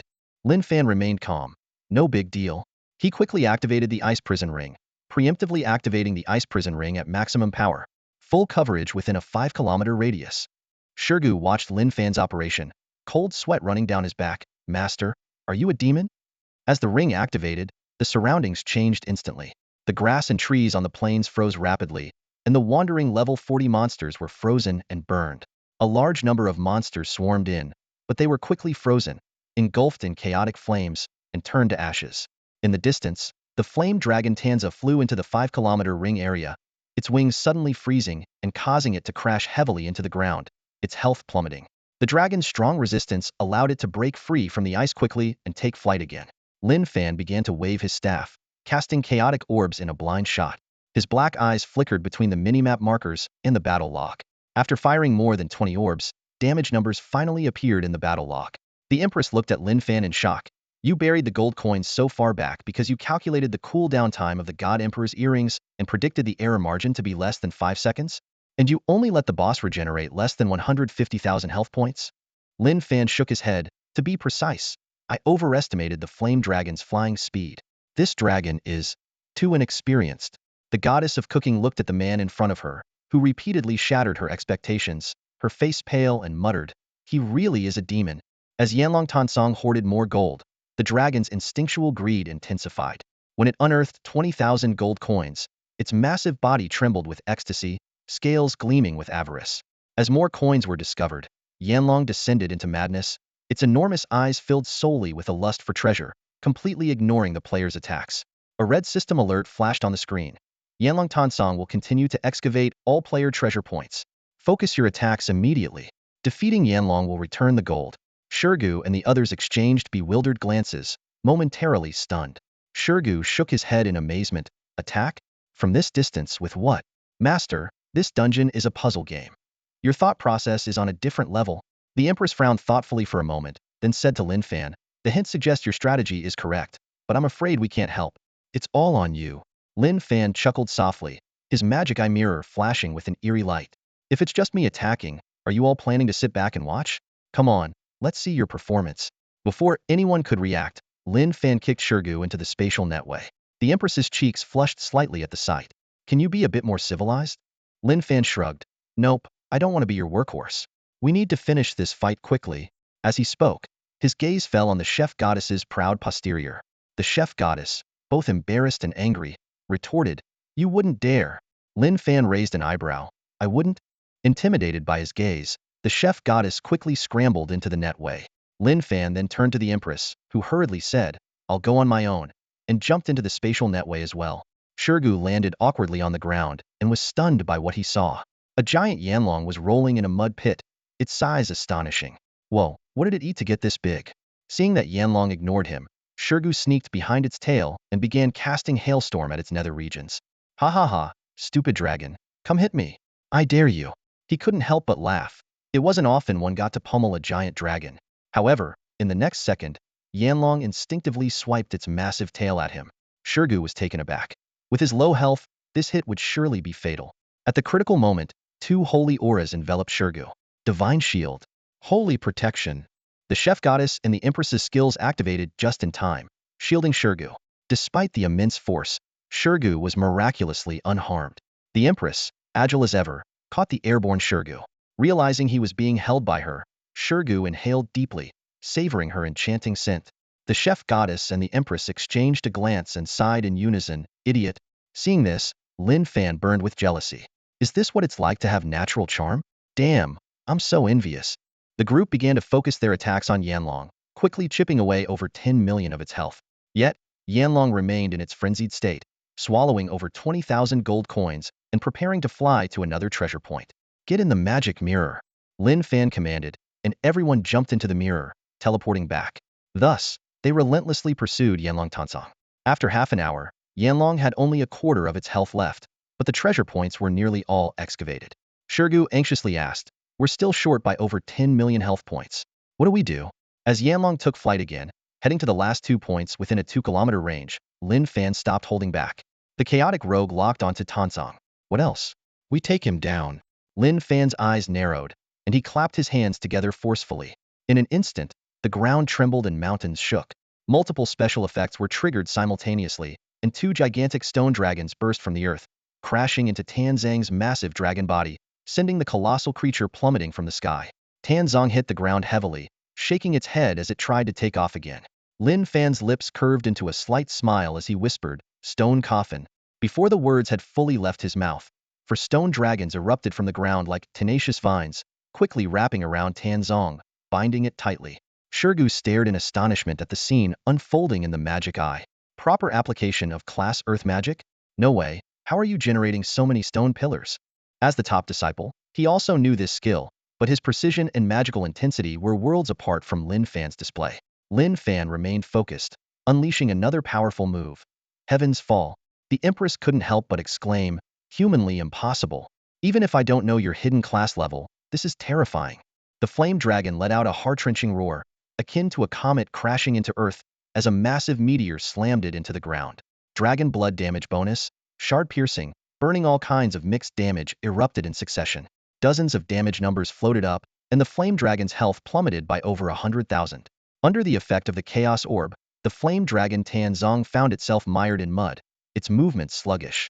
Desperately, it activated its invincibility, forcibly breaking free from the earth magic's control and barely managing to take off.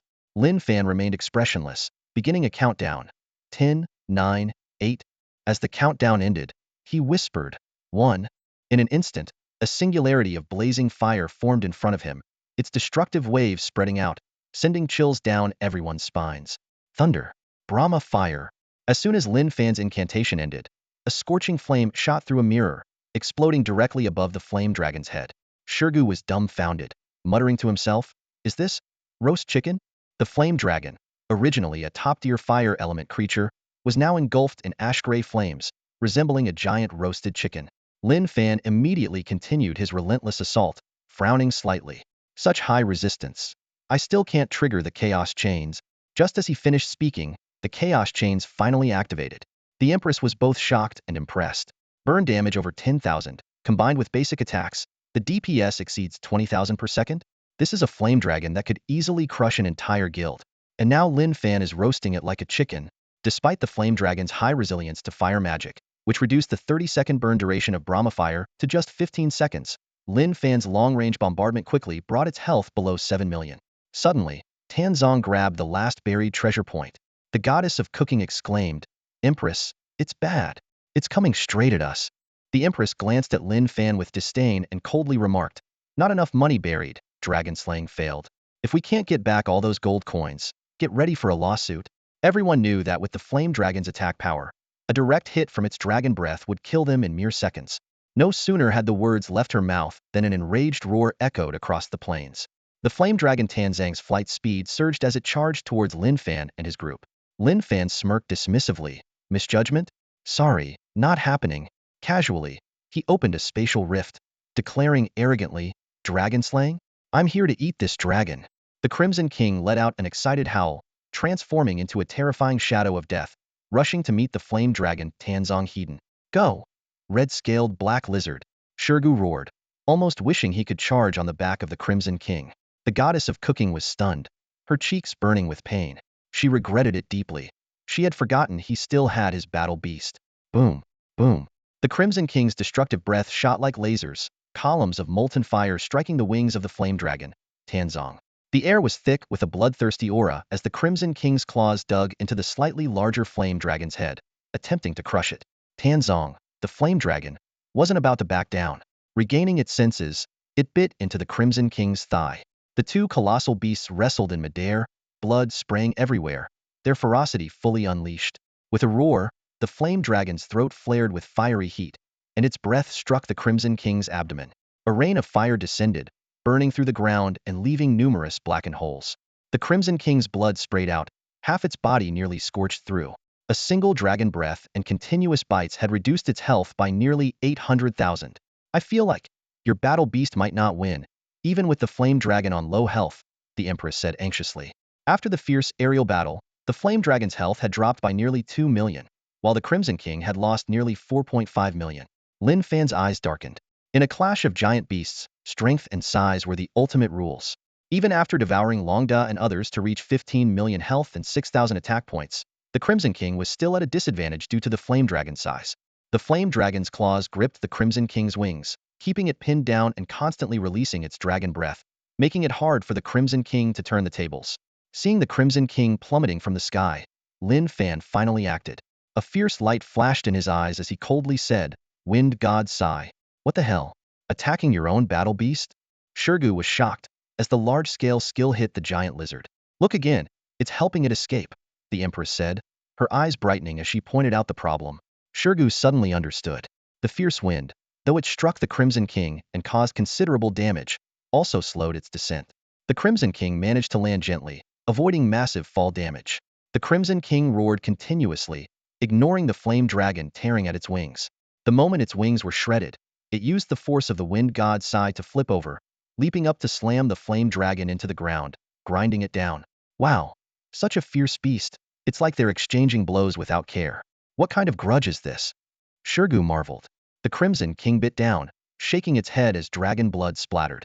Its claws, like the scythes of death, pierced the flame dragon's chest. A more gruesome scene followed. The Crimson King cunningly exchanged wounds, activating its invincible recovery, ignoring the flame dragon's desperate struggles, and burrowed into its abdomen. Crunch, crunch. Amidst the sound of bones cracking, the Crimson King feasted. The flame dragon struggled fiercely, raising its head to spew dragon breath, trying to drive it away. However, the Crimson King, seemingly having long craved dragon meat, continued to gorge itself, even as its limbs were repeatedly melted and regenerated, and half its body was charred. It devoured the dragon's heart, liver, and lungs. Gluttony growth. All attributes 10. The system notifications rang out continuously. Isn't it said that most battle beasts become cowardly after being injured? Your battle beast is like a bloodthirsty madman, the Empress asked, trembling. The goddess of cooking frowned. Even with a master-servant contract, a battle beast might disobey and flee. The Kong family has several high-level beast tamers, but I've never seen such a brutal and bloodthirsty creature. Are you saying its loyalty is insufficient? Lin Fan turned and smiled. My battle beast has no loyalty stat, so it's absolutely loyal to me. What? No loyalty stat means it's loyal? The goddess of cooking looked incredulous. Lin Fan remained unfazed.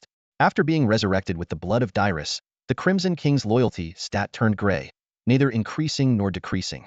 After reverting to its ancestral form, it was known as the nemesis of dragons, and even without Lin Fan's control, it would recklessly fight.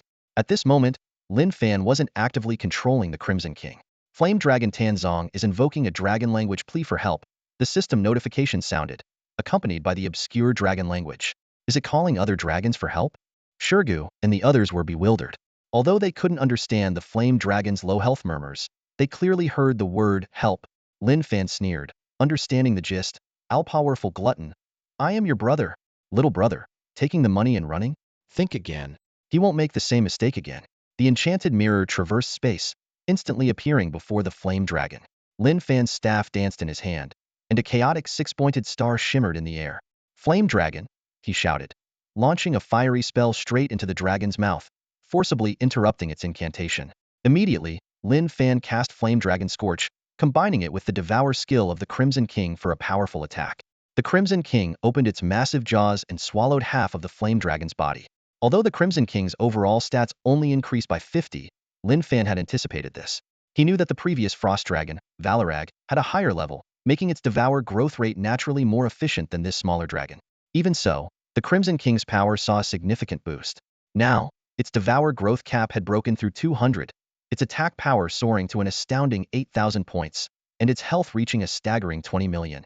Lin Fan thought to himself, becoming a domain-level beast was just a matter of devouring 2 more similar-level opponents. A system notification chimed. You have slain Flame Dragon Greed. Experience points 1 million. Erosion Wogan. Lin Fan exclaimed excitedly. This is freaking awesome. 2 levels up in one go. Suddenly, a dazzling golden light burst forth, forming a mountain of treasure. The spectacle was so grand that even Lin Fan was taken aback. Dragon Slayers. Treasure. Let's go. Grab the loot. Lin Fan shouted. Erosion and Empress exchanged glances, their eyes gleaming with excitement, and quickly followed him into the spatial net. The system continuously popped up notifications. You have obtained rare material, Dragon Horn X2. You have obtained rare material, Dragon Scale X10. You have obtained relic, Dragon Crystal X1. In addition to a level 40 legendary armor piece, a staff, 5 pieces of level 35 hero gear, a dragon crystal, several dragon bones and scales, there was a whole mountain of gold coins totaling 800,000. Lin Fan moved swiftly, having already cleaned up the battlefield. By the time Erosion and Empress realized what was happening, only the mountain of gold remained. Take these damn coins away. I don't want to see them, Lin Fan chuckled, grabbing 200,000 gold coins for himself while they were still in a daze. Empress, where's the gear? Erosion asked, disappointed. You promised returns on investment, right? Are you the shares market? Seeing this, Erosion immediately started acting shamelessly, clinging to Lin Fan's leg. I don't care. I want gear. Top-tier stuff, or I'll cling to you forever. The chef goddess couldn't help but interject, young master. You are the future head of the Kong family.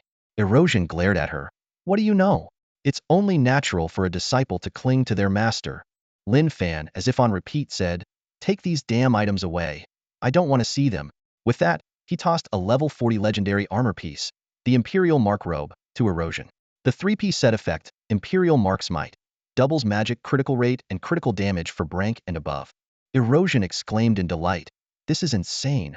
I love it. The Empress looked on with envy and jealousy. I didn't contribute much. You guys take the loot. She shook her head, secretly regretting not acting more coquettish. Lin Fan casually threw 3 pieces of hero gear in front of her and said calmly, the Knight Hero 3-piece set, Dragon's Wrath, isn't much worse than level 30 legendary gear. Really? Thank you so much. It's great to get something for free. So generous. The Empress was overjoyed, her smile radiant, and quickly accepted the items, fearing Lin Fan might change his mind. The chef goddess was the only one left empty-handed. She shook her head, so easily bought off. Lin Fan took out a level 40 purple gold staff and started playing with it, the chef goddess watching eagerly but trying to act aloof. You talk too much. I could have ignored you, Lin Fan said with a smile. Considering you're a priest, I hope you can protect this fool. He handed over the staff, and just as the chef goddess was about to take it, she hesitated, her cheeks turning red, ready to retort. Lin Fan's lips curled up. Suitable gear for priests, mages, and knights can be given to you. But I want to keep all the materials from the dungeon for myself, okay?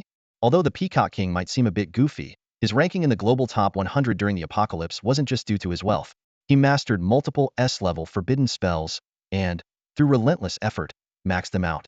Besides his wealth and talent, he also had a charisma that attracted romantic encounters and a loyal group of brothers from the Kong family compound who would go to great lengths for him. Such power and background were indeed beyond the reach of ordinary people. In the hardcore mode, as long as the Peacock King remained alive, Lin Fan would always have a reliable ally. Lin Fan's gaze shifted to another potential ally, the Empress of the Bright Moon. Although her starting point was just a double-ranked paladin and her family background couldn't compare to the Kong family in the Magic City, she had several wealthy patrons and possessed a strong sense of chivalry. In the later stages of the God Realm, she was also a force to be reckoned with. Lin Fan recalled the previous life when the Bright Moon Guild was suppressed by the Dragon Scar, realizing that this had somewhat limited the Empress's power development. But now, with Yikongcheng fleeing to the Dark Dragon Empire, the Bright Moon Guild had lost its greatest threat, and its strength was expected to surge. As he pondered, Lin Fan's heart remained calm. Both were valuable allies, but if betrayed, he wouldn't hesitate to set an example for all Chinese players. Suddenly, a system prompt sounded. Yanlong Tansong has been slain. Your contribution is 86. Then another ding. You have triggered a hidden quest clue. Lin Fan squinted his eyes, recalling that no hidden quest had appeared after killing the Frost Dragon last time. He immediately checked the new clue. Hidden quest, bloodshed in the dragon's nest. Quest difficulty, hell level. Quest objective, slay all flame dragons. Quest progress, 15. Quest penalty, for 30 days, flame dragons will hunt down all players related to you. Interesting, Lin Fan muttered with a cold smile. Hell level difficulty, hunting down my friends and guild members. From the quest details, it was clear that besides the recently slain Tansong, other lesser flame dragons remained in the nest. Additionally, the flame dragon nest leader had joined the Cain Lord NPC's crusade. As Lin Fan contemplated the new quest, the ground suddenly shook violently. The group looked in horror towards the distant flame demon volcano, where thick smoke billowed from the crater, as if an eruption was imminent. Erosion. I feel like there's going to be a major earthquake. I sensed a slight tremor earlier, a teammate said in fear. Indeed, and the intensity is increasing, the Empress calmly analyzed. Listening to their conversation, Lin Fan fell into thought, then spoke. You mentioned the dragon nest leader's greed. It's just a big spicy strip. Why would it snatch the barrier stone from the priestess? Considering the dragon's combat power, who would dare provoke them? They are a fortress in themselves. Erosion raised an eyebrow and tentatively asked, could it be? These old reptiles are stealing the barrier stone to prevent the volcano from erupting? Exactly, smart. Lin Fan smiled in satisfaction. However, the Empress frowned and pointed out a flaw. Wait a minute, your theory has a bug. If the volcano erupts, the flame dragons can just fly away. Why go to such lengths to establish a barrier? Just to protect a bunch of fossilized bones in their nest? Lin Fan didn't answer directly, but smiled while gazing at the towering volcano, his eyes gleaming. At this moment, the goddess of cooking seemed to have an idea and hesitantly said, could it be? The barrier stone isn't for their protection but is a very valuable treasure? Far more precious than typical treasures. Otherwise, the dragon nest leader wouldn't risk being exterminated by the light dragon empire to kill the purple cloud lord and seize the barrier stone. You mean dragon eggs? Lin Fan nodded with a light chuckle. The only thing that could make the flame dragon nest leader go to such lengths would be dragon eggs that need to be planted in magma to continuously extract flame magic power. The three of them widened their eyes in disbelief, looking at Lin Fan. They were only in their 20s. Could they really have a chance to touch such legendary sacred items? Recalling the battle at the Iching Lord's mansion, the chaos was all over the dragon eggs held by the Triple Crown. Don't think about it for now, Lin Fan chuckled. Since greed got the barrier stone, the barrier is naturally impregnable. Lin Fan explained that the barrier stone was essentially a giant magic crystal, infused with magic by the Imperial Mage Guild's Archmage, essential for constructing barriers. Usually, once the barrier was built, the barrier stone would be removed and replaced with a runestone barrier stone. Lin Fan had such a barrier stone obtained from Iching. Let's get back to work, brave adventurers. Lin Fan finished meditating, gave a shout, and mounted his increasingly robust dog head to take off. Impregnable? You seem quite confident, the Empress said proudly. You promised me a dragon, and I recorded it. I want to reserve a dragon egg. We'll see. Lin Fan raised an eyebrow at her. The Empress knew she was being teased, but wouldn't miss the heaven-sent opportunity. The Empress coughed lightly, blushing slightly, and said, you're single, right? I'll introduce you to a girlfriend. Bone Erosion urgently exclaimed, if you want it, I want it too. Master, I'll introduce you to a dozen gaming girls. Lin Fan looked at these usually elusive characters, now revealing their cards in a scramble for the dragon egg, and couldn't help but smile wryly. Damn, trying to tie me down with women, huh? Stop it. I'm used to being single. Bone Erosion refused to give up and cheekily asked, used to your left hand or right hand? The Empress and another woman blushed instantly upon hearing this, pretending they didn't hear the banter. Lin Fan's face turned red with embarrassment. He angrily glared and kicked Bone Erosion off from 1,000 meters high. Kitchen goddess, are you crazy? Bone Erosion shouted while falling. Can't even take a joke, though admittedly, it's just a bit weird. Lin Fan, with a dark expression, retorted, what the heck? This is more than just a bit weird. The Empress sighed in relief. Phew, finally some peace. As Bone Erosion free fell, he still shouted, Master, do you not love your disciple anymore? Left or right? Lin Fan's forehead veins bulged. I have no such rebellious disciple. If it weren't for the fact that this guy had no malicious intent, he would have blasted him to pieces long ago. Seeing Bone Erosion about to crash, Lin Fan's earring emitted a strange light, releasing a distant magic mirror. Bone Erosion accurately fell into the spatial net, exhaling deeply. My master does care for me, otherwise I would have been dead. However, just as Bone Erosion relaxed, he looked up to see a huge bloody mouth coming at him.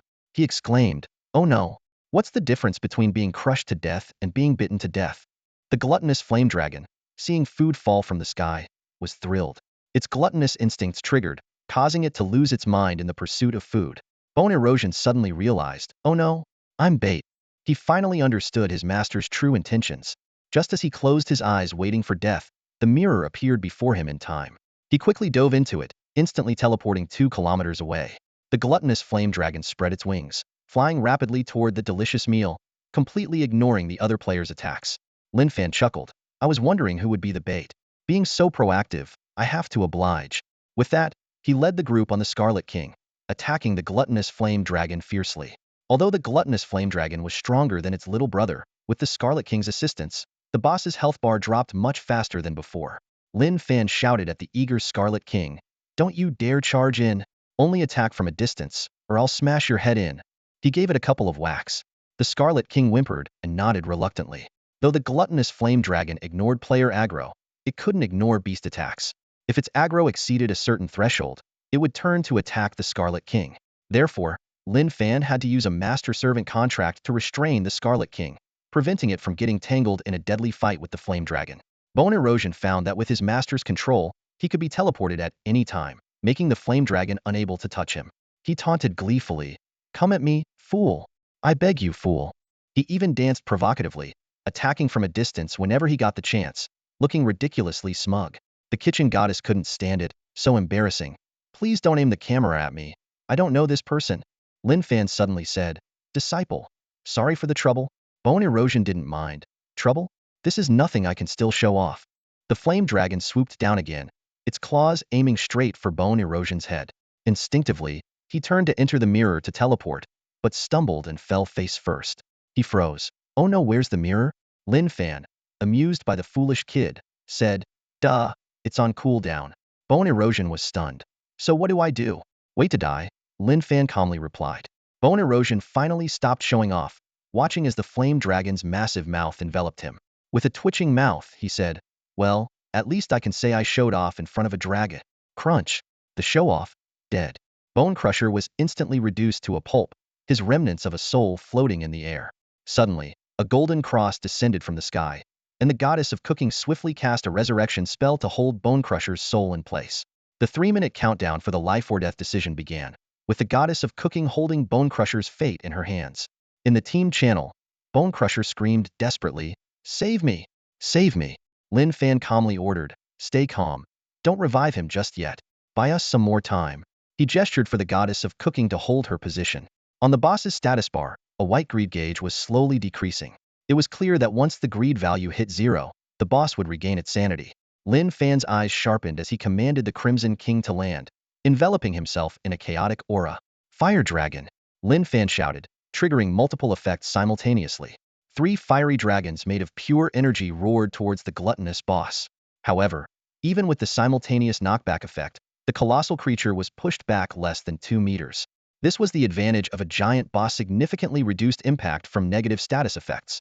Unfazed, Lin Fan immediately followed up with a blazing fireball, struggling to maintain the boss's airborne state. "I'll assist you," the Empress shouted, slamming her massive hero shield into the ground.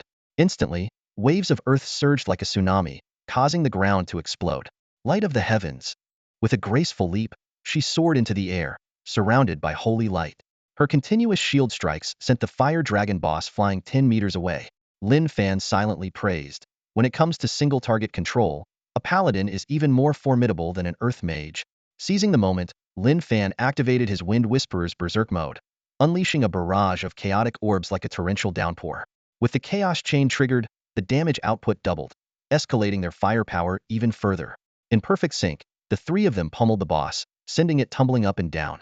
The combo numbers skyrocketed, x80, x170, x200.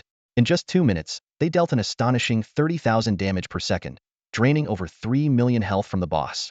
The fire dragon boss let out an earth-shattering roar, its crimson invincibility aura flaring as it forcibly broke free from control. Simultaneously, its greed value plummeted to the limit. Dragon Curse, Meteor Flame burst.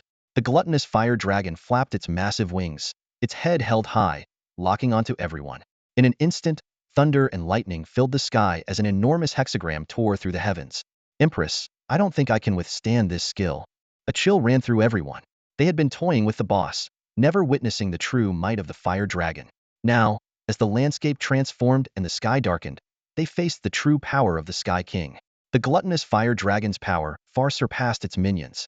Countless flaming meteors lit up the sky, transforming into elemental fire dragons that indiscriminately charged towards Lin Fan and his team. "Priest, cast Holy Shield on the Empress," Lin Fan said with a calm smile, still composed. Determined to squeeze out every last bit of damage potential, he continued, "Knight, use the shield counter skill Angel's Reversal, directed at me." "That skill? How do you know about it? But won't it kill you?" The Empress hesitated, puzzled by Lin Fan's strategy. "Trust me, absorb as many skills as you can and then reflect them at me." Lin Fan gave her a resolute look. His calm and steady voice left no room for doubt. The Paladin's exclusive rank skill Angel's Reversal could forcibly absorb incoming ranged skills and reflect a portion of them back at the attacker after charging up. However, this move required extremely high equipment strength and health, as absorbing too many skills could lead to the Paladin's own health or equipment breaking down. Additionally, the reflection process had a noticeable charge-up time, giving the opponent a chance to dodge. With a high shield applied, the Empress leaped into the air once more, shouting valiantly, "Angels!" Facing the overwhelming meteor flame burst, she raised her dragon-patterned shield high, her body glowing with holy light, resembling a war goddess descended to earth. A beam of divine light dispersed the clouds, and a fierce silhouette made Bonecrusher, who was lying on the ground, repeatedly pressed the Q key, exclaiming 6,666. The dragon curse magic that covered hundreds of meters seemed to momentarily freeze in time. Reversal. The dragon-patterned knight's shield in front of the Empress emitted a powerful suction, rapidly gathering numerous meteor flame bursts. Over 10 meteor flame bursts condensed into a massive super-explosive bomb over 100 meters in diameter, brimming with terrifying magical energy. This was the power of the dragon, the might of dragon curse magic. The next moment, the Empress whispered, and a crack appeared on her dragon-patterned knight's shield. Her arm was bloodied, and her heroic gauntlet shattered. The reversal was nearing its limit. In just 2 seconds, the awakening shield applied by the goddess of cooking was shattered. Despite continuous healing, the Empress's health dropped rapidly from over 20,000. I can't hold on much longer. It's about to exceed the reversal limit. The Empress's face turned pale, immense pressure crushing her nerves, making her consider forcibly logging off. Seeing the super explosive bomb about to split apart from exceeding the reversal limit, Lin Fan pointed at the Empress, focusing 9 blazing sun shields on the dragon pattern shield, giving her a few more seconds to gather over 30 meteor flame bursts. Meanwhile, the gluttonous fire dragon was not idle. Seeing its dragon curse magic temporarily blocked, it immediately launched a new offensive. The might of the dragon is not to be trifled with. The gluttonous dragon looked down, brewing a destructive flame in its throat. This would be the final blow to anyone who dared to disrespect its power. A steely glint flashed in Lin Fan's eyes, but his tone remained calm as he spoke to the Empress. "You can throw it to me? Huh." With a fierce shout, the Dragon Knight's shield, adorned with dragon patterns, suddenly aimed at the seemingly frail Lin Fan just as it was about to explode. The Empress had no choice but to trust her teammate. The super bomb, carrying the power to tear everything apart, came roaring. Lin Fan stood his ground, unmoved, like an unyielding fortress. His voice was calm and resolute. "Magic Eye." Mirror fold.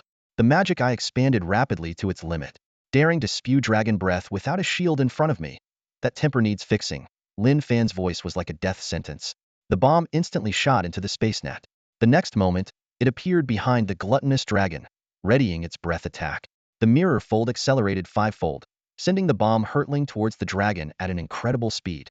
As a man who never looks back at explosions, Lin Fan quickly adjusted the positions of the 2 magical mirrors. Grabbing the Empress and the Goddess of Cooking, he swiftly traversed the space net, reappearing 5 kilometers away in a safe zone. Boom! A magnificent mushroom cloud rose on the horizon like a newborn sun, the deafening roar echoing endlessly. System notifications popped up continuously. Dragon Breath Backlash. Boss HP decreased by 2 million. Fatal Strike triggered.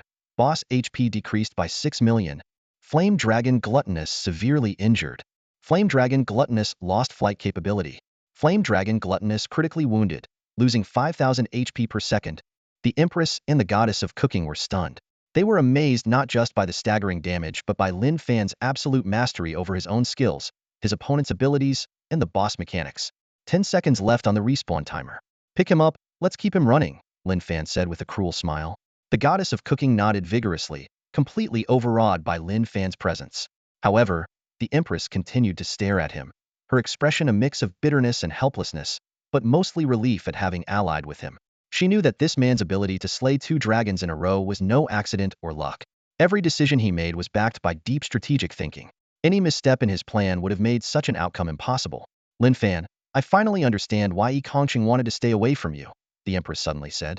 Lin Fan paused, then looked at the Empress, whose armor was partially destroyed, revealing some skin, and smiled. "Oh, why is that?" The Empress took several deep breaths to calm herself, her tone complex as she replied. "For someone like you, who seeks to unify the divine realm, being in the same nation as you is an inescapable tragedy. Bone Eater, it's me, Kong Han-san, back from the dead. Come on, take a bite, try it again." Bone Eater stood up immediately after his revival, taunting the gluttonous dragon whose wings had been blown off, rendering it unable to fly. He thought to himself, if only death in this instance wasn't permanent, he'd kick this dragon to death. The Empress watched the scene, feeling a headache coming on. She couldn't help but think, for its class hidden job player, can't he have a bit more dignity? At this moment, the gluttonous dragon was covered in blood, with half its body blown open, exposing white bones.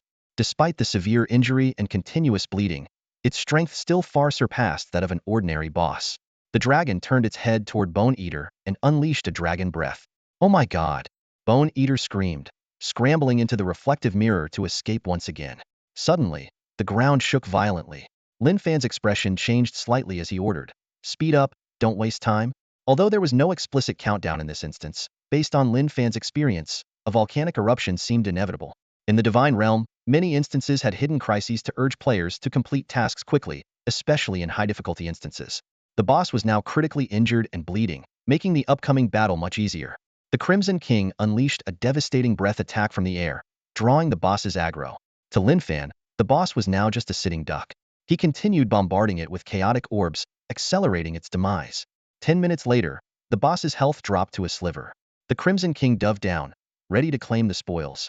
"Empress, the second dragon is about to fall," Lin Fan shouted. "Bone Eater, get out here and prepare the anti-magic staff." Excitement was written all over everyone's faces. Slaying 2 dragons within 2 hours, who could believe such an achievement? As the gluttonous fire dragon let out its final wail, a shower of dragon materials and high-level equipment rained down. System notifications kept popping up. "You have obtained rare material, Dragon Horn X1. You have obtained rare material, Dragon Bone X3. You have obtained relic, Dragon Crystal X1. Another dragon crystal in hand." Lin Fan was secretly delighted. A golden light shot up into the sky, along with 2 shining purple beams. Lin Fan frowned as he checked, finding only 2 pieces of level 35 hero and rogue armor, which were mediocre at best. Only a level 40 battle sword, the Dragon Seal Warblade, was decent, with an attack that carried a dragon fear effect, causing fear and paralysis in opponents. Lin Fan wasn't particularly surprised. After all, these 2 were just lesser dragons. Seeing a golden light was already fortunate. Just as he was pondering, another beam of light emerged from the dragon's skeletal remains. A sudden system notification rang out. "Ding battle log, Beast Tribe Heretic, titles 1 true drop rate effect activated." Lin Fan was stunned, not expecting such a low probability to trigger. "Holy crap, red light, did we really get anti-magic gear?" Bone Eater exclaimed, reaching out to grab it. But Lin Fan was quicker. As a seasoned player, there was no way he'd let his disciple beat him to it. With a swift move, he snatched the item into his inventory for inspection. "Bone Eater, show us, let everyone see." The crowd eagerly watched Lin Fan. Is it a weapon or a skill book? If it was a level 40 anti-magic weapon or its class spell, its value would be immeasurable. "It doesn't seem to be either," Lin Fan said, surprised. The drop rate for this item seemed lower than that for professional skill books. He posted the item panel in the team chat. Class Dragon Curse Beast Skill, Meteor Blaze. Effect: Beast consumes 3000 MP to use Dragon Curse magic, summoning a meteor shower that causes widespread destruction. The number of meteors is determined by the beast's level, currently able to summon 40. Each meteor deals double the beast's attack power and damage, with a 5-minute cooldown. Note: this skill is exclusive to dragon species. Beasts can have skills too? Bone Eater was dumbfounded. The Divine Chef shook her head. "Young master, didn't I tell you to read the official materials? Lord Beasts can have up to 5 skill slots, and can replace them at the Beast Tamers for a fee." "Empress, isn't this the same move the boss just used?" No wonder the damage reflection was so ridiculous. Lin Fan suddenly realized. "This belongs to me, right?" Lin Fan smiled at the group. The Empress shrugged, indicating she didn't mind. After all, Lin Fan was the main damage dealer and tactical planner, so it made sense for him to distribute the loot. The Divine Chef shook her head. "Not necessarily yours. I suggest we sell it and split the proceeds. And look closely, this is a dragon-exclusive skill." As she spoke, everyone's gaze fell on the Crimson King, whose body had swelled again. A red glow had joined the blue hue of its horns, creating a mysterious blend of colors. "Does this big lizard even count as a dragon?" Bone Eater voiced everyone's doubt. "Not sure. Let's see if it can equip the skill." Lin Fan was also uncertain. The crocodile dragon had mentioned the Crimson King was an extinct death dragon species, but after its transformation, it had the title Dragon Nemesis, which seemed contradictory. Lin Fan opened the beast card slot, and 5 flashing icons appeared before him. Just as the goddess of cooking had mentioned, a lord-level battle beast indeed had 5 slots. 3 of them were already occupied by innate skills, leaving 2 empty slots waiting to be filled. A system notification chimed. Would you like to spend 1,000 gold coins to activate this slot? Lin Fan smiled wryly, thinking to himself, beast tamers and summoners are just like mages. They're not professions that ordinary players can easily handle. Activating just one slot costs 1 million in real-world currency. Only wealthy families can afford such expenses. Activate, Lin Fan said softly. Then, the system prompted again. Detected usable beast skill. Would you like to embed it? Lin Fan's eyes lit up as he recalled the rare Dragon Tribe exclusive beast skill book he had. Could this mean that the blood of the Dragon Tribe really flows through the Scarlet King? Although the Scarlet King had a pair of red-black wings, a slimmer body compared to flame dragons and frost dragons, and speed that could outmatch ordinary lower-tier dragons, it might still be a descendant of the Dragon Tribe. Embedded immediately, Lin Fan commanded without hesitation. The black skill book instantly turned into a stream of light and entered the Scarlet King's body. As the system confirmed the successful embedding, Lin Fan saw the names, Dragon Curse, Meteor Blaze appear in the slot, and he couldn't help but feel excited. Bone Erosion, Orange? Lin Fan exclaimed. It worked. This is incredible. Could this be a growth-capable Dragon Tribe battle beast? The Empress and the Goddess of Cooking were stunned, unable to believe what they were witnessing. According to the official game site, for a beast tamer to be promoted to a dragon tamer, they must possess a dragon battle beast. However, these top-tier beasts usually only gain slight attribute boosts from leveling up, but this fierce beast seemed to break that mold. The Empress mused to herself, thankfully, even if it grows further, it should only be a Lord-level hybrid dragon.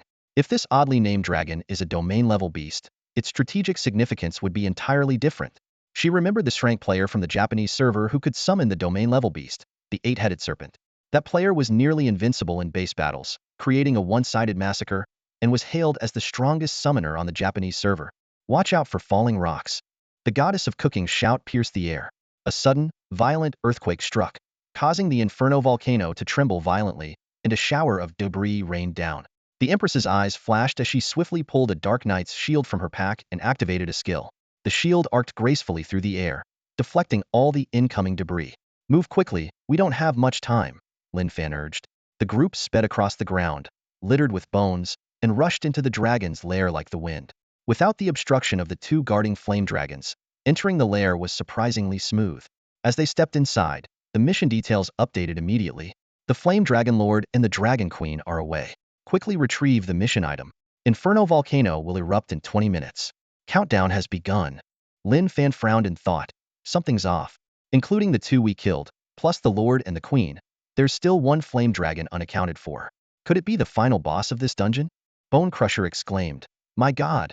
A bone thrown hundreds of meters high. How big must this flame dragon lord be? The interior of the lair was a palace constructed entirely from bone remnants.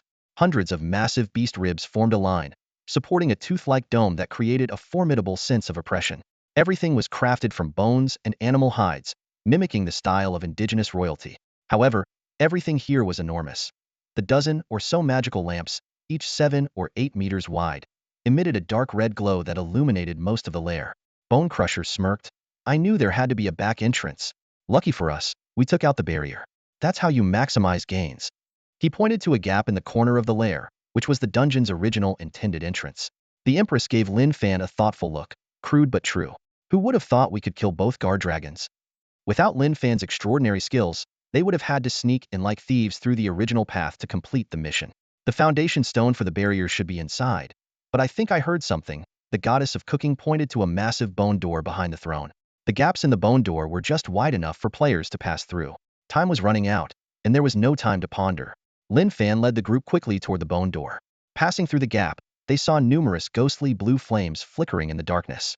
Prepare for battle, the Empress commanded steadily, holding her large shield at the forefront. As their vision cleared, they saw a dozen elite hybrid dragons, growling menacingly. These creatures were hideous, with dark red bodies and heads that split open to reveal rows of sharp teeth as they roared. Wait, there's no need to fight, Hedon, Lin Fan said with a sly smile, signaling the Empress to step back. What's your plan? The Empress asked, puzzled. You want to let these mobs swarm us? Lin Fan didn't answer. Instead, he stepped back a few paces and wedged a fire poker into the door gap, then cast a blazing fireball through the gap. The fireball flew straight for several hundred meters before exploding against the wall. Oh no, so many mobs, the Goddess of Cooking exclaimed. By the light of the fire, they saw that the corridor behind the door was packed with monsters. The Empress turned pale and frowned. Are you crazy? pulling this many mobs at once. Even my shield beast might not hold up. With 2 grand mages here, you're worried about clearing mobs? Lin Fan chuckled. It's time to show off my grand mage skills. Bone Crusher's eyes lit up as he grasped Lin Fan's intention. He quickly backed out of the gap and also wedged a fire poker into the door gap. Good thinking. Lin Fan squinted and smiled. Flame Dragon. The master and apprentice simultaneously cast Crade Fire Awakening magic in perfect sync. Bone Crusher's Flame Dragon landed in the mob, causing an eruption of fireballs that dealt massive area effect damage. You got that skill too? Lin Fan shook his head, smiling. The Flame Serpent's Touch was a unique spell created by Master Yafia, and its spellbook wasn't available on the market. Didn't you get it too? Bone Crusher mimicked Lin Fan's tone, earning a smack from him. Lin Fan was an S-class Ice Fire Mage in the Mage Guild, with significantly enhanced ice water and fire flame magic effects. Coupled with his legendary gear, his damage output was substantial. However, Bone Crusher was still a bit green compared to Lin Fan. Lin Fan's summoned Flame Dragon didn't descend directly but appeared at a 500-meter bend, continuing to extend forward as it fell. Wow, Master, how does your Flame Dragon bend? Bone Crusher's jaw dropped in astonishment. By continuously guiding the skill release, you get about 0.8 seconds of extended effect time. Lin Fan explained patiently. A cacophony of agonized screams came from the bend, and a massive horde of elite monsters surged toward Lin Fan and his party. So that's how it is, Bone Crusher realized. Erosion's eyes lit up. He swung his staff and cast a hailstorm spell, cleverly mimicking Lin Fan's skill casting technique. Sure enough, the hailstorm's impact point drifted forward before landing. Although the extended time was just a moment, it was enough to astonish Lin Fan. People have underestimated this kid, Lin Fan thought to himself. In his past life, Erosion's death was so humiliatingly absurd that many high-ranking experts held a low opinion of him. But now, with just one glance, Erosion had roughly grasped the threshold for casting spells in the mage profession. This kind of talent was truly exceptional. The Empress watched this scene unfold, speechless. Compared to this, the self-important mages in the guild were nothing but clueless garbage. Suddenly, a horde of monsters crashed into the bone gate, creating a deafening explosion. Lin Fan immediately commanded everyone to retreat, fearing that the monster's assault might cause the entire gate to collapse.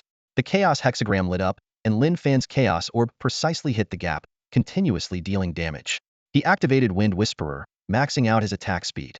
The Chaos Chain spread out, binding a large number of monsters. Divine Fire of Brahma, Earth Fire of the Red Sun. The master and apprentice worked seamlessly, attacking from the doorway. Flames erupted in the corridor, and waves of monsters fell only to be replaced by more. System notifications kept popping up. You have killed a Flame Earth Dragon, gaining 2000 XP. You have killed a Red Horn Dragon, gaining 1700 XP. The Empress watched this scene, leisurely lying on the ground and munching on a chicken leg. She chatted with the nearby goddess of cooking. Can I just AFK now? It's great having 2 monster mages. This is so relaxing. As a frontline paladin, she felt like she was simply riding the wave of victory. This kind of easy dungeon experience was unheard of in the guild. 5 minutes later, the corridor was a kaleidoscope of colors, filled with loot. Everyone's experience points skyrocketed. Both Erosion and the Empress reached level 30, and even the AFK goddess of cooking hit level 29.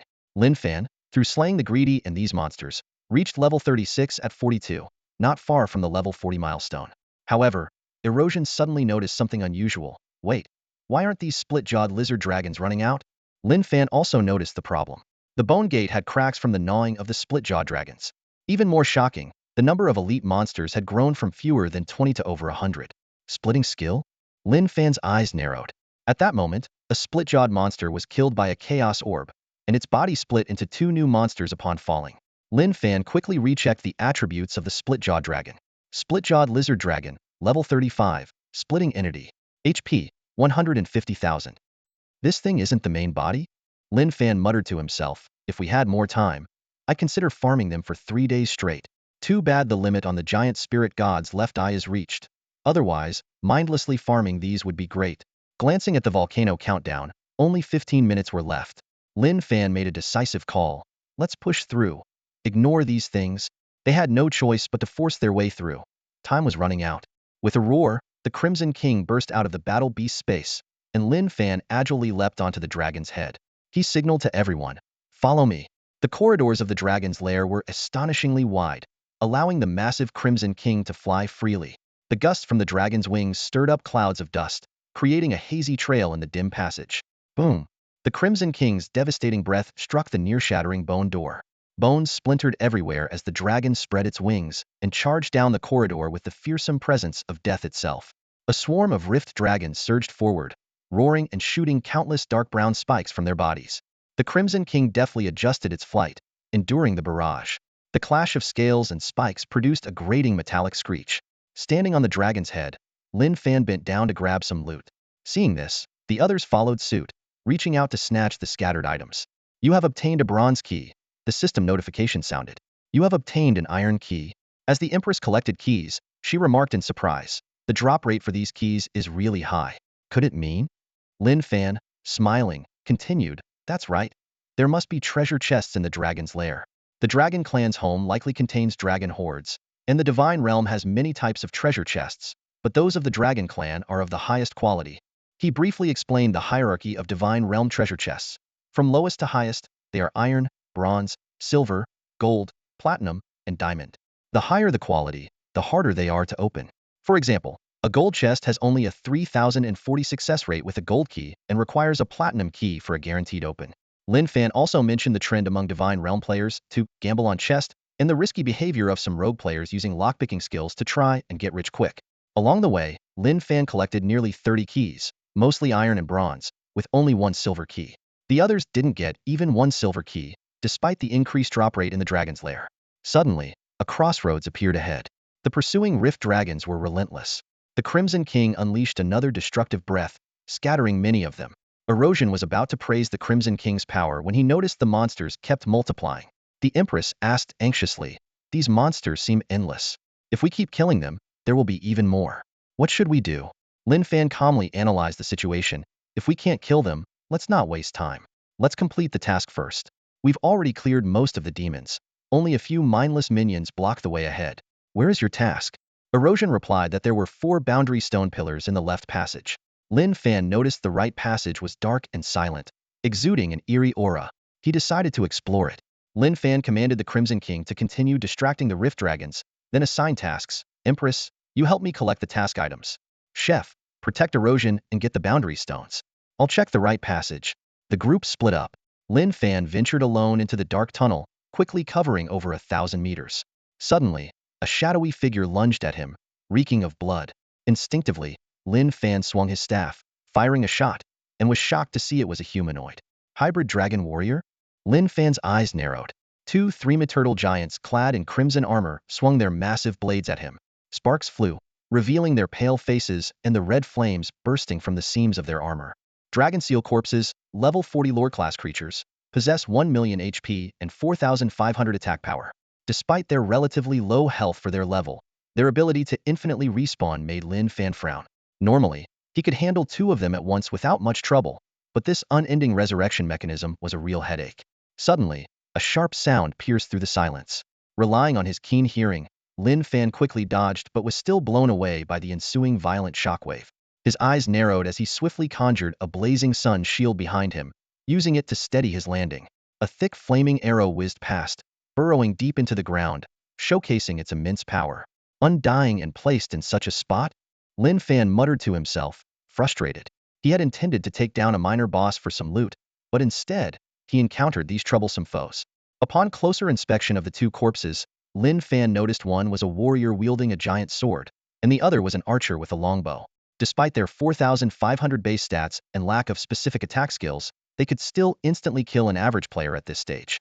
Typical gatekeeper boss setup, Lin Fan scoffed, understanding the situation.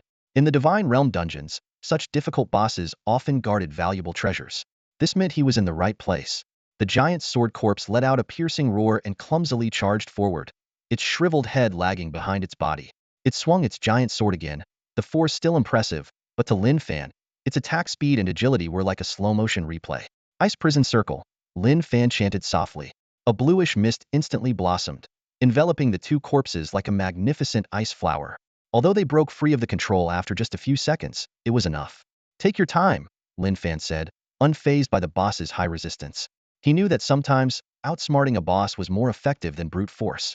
The space suddenly tore apart, and the ice prison descended.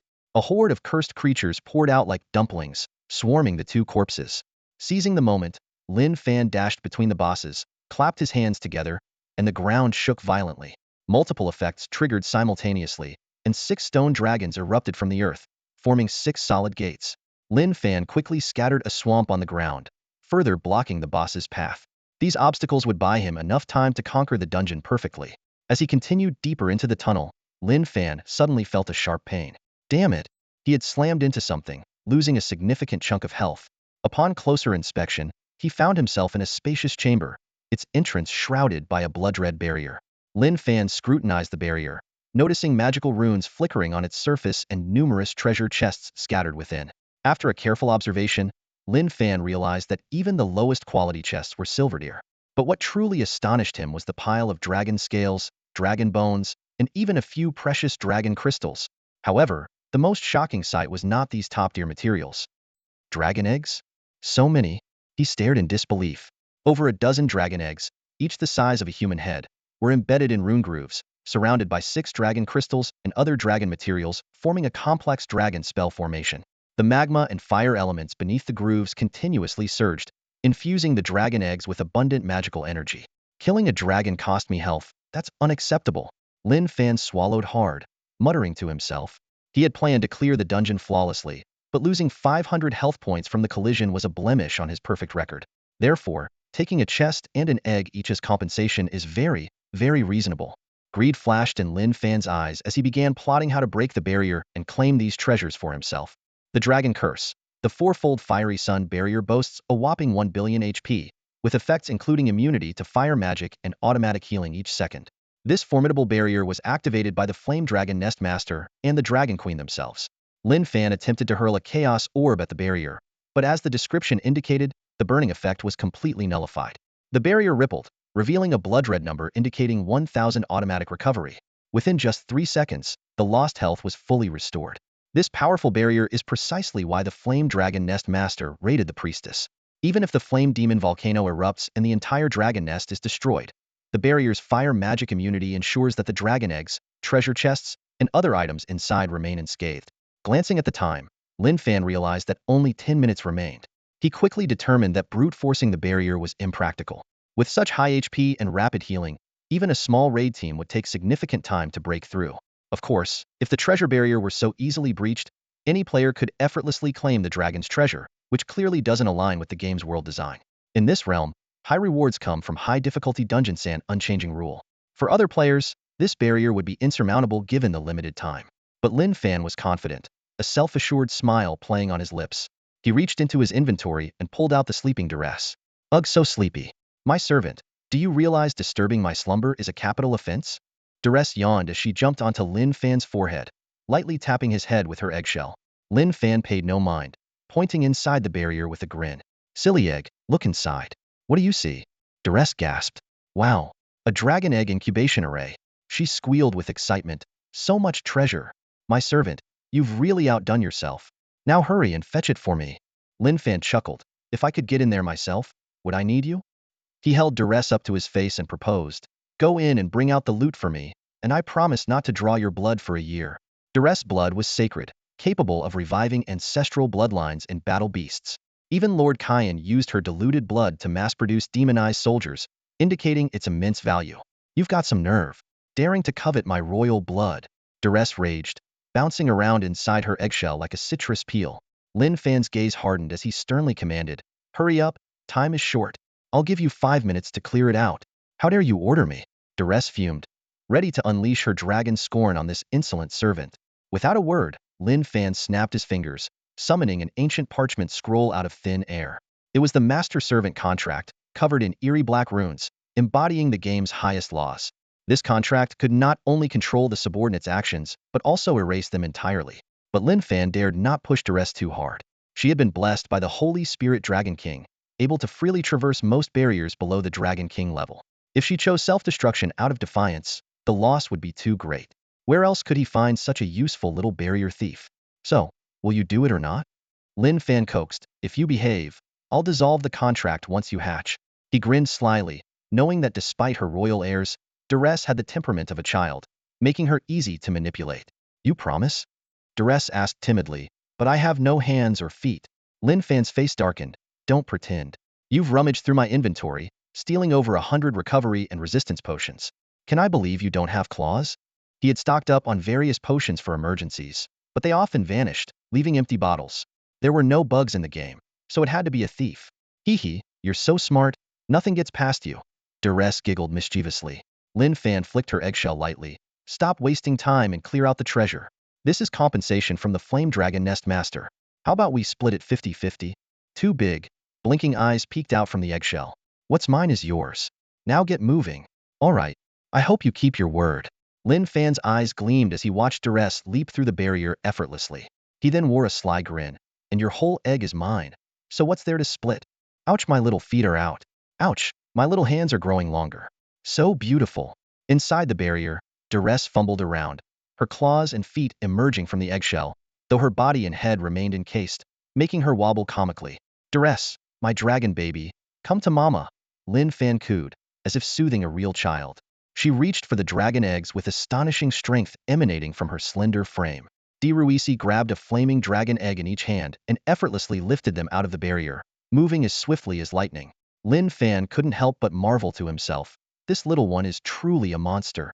Initially, he had been worried that Deruisi's small stature would prevent her from moving the heavy treasure chests and dragon bones. He had even considered having her search the chamber for 4 barrier stones to break the formation.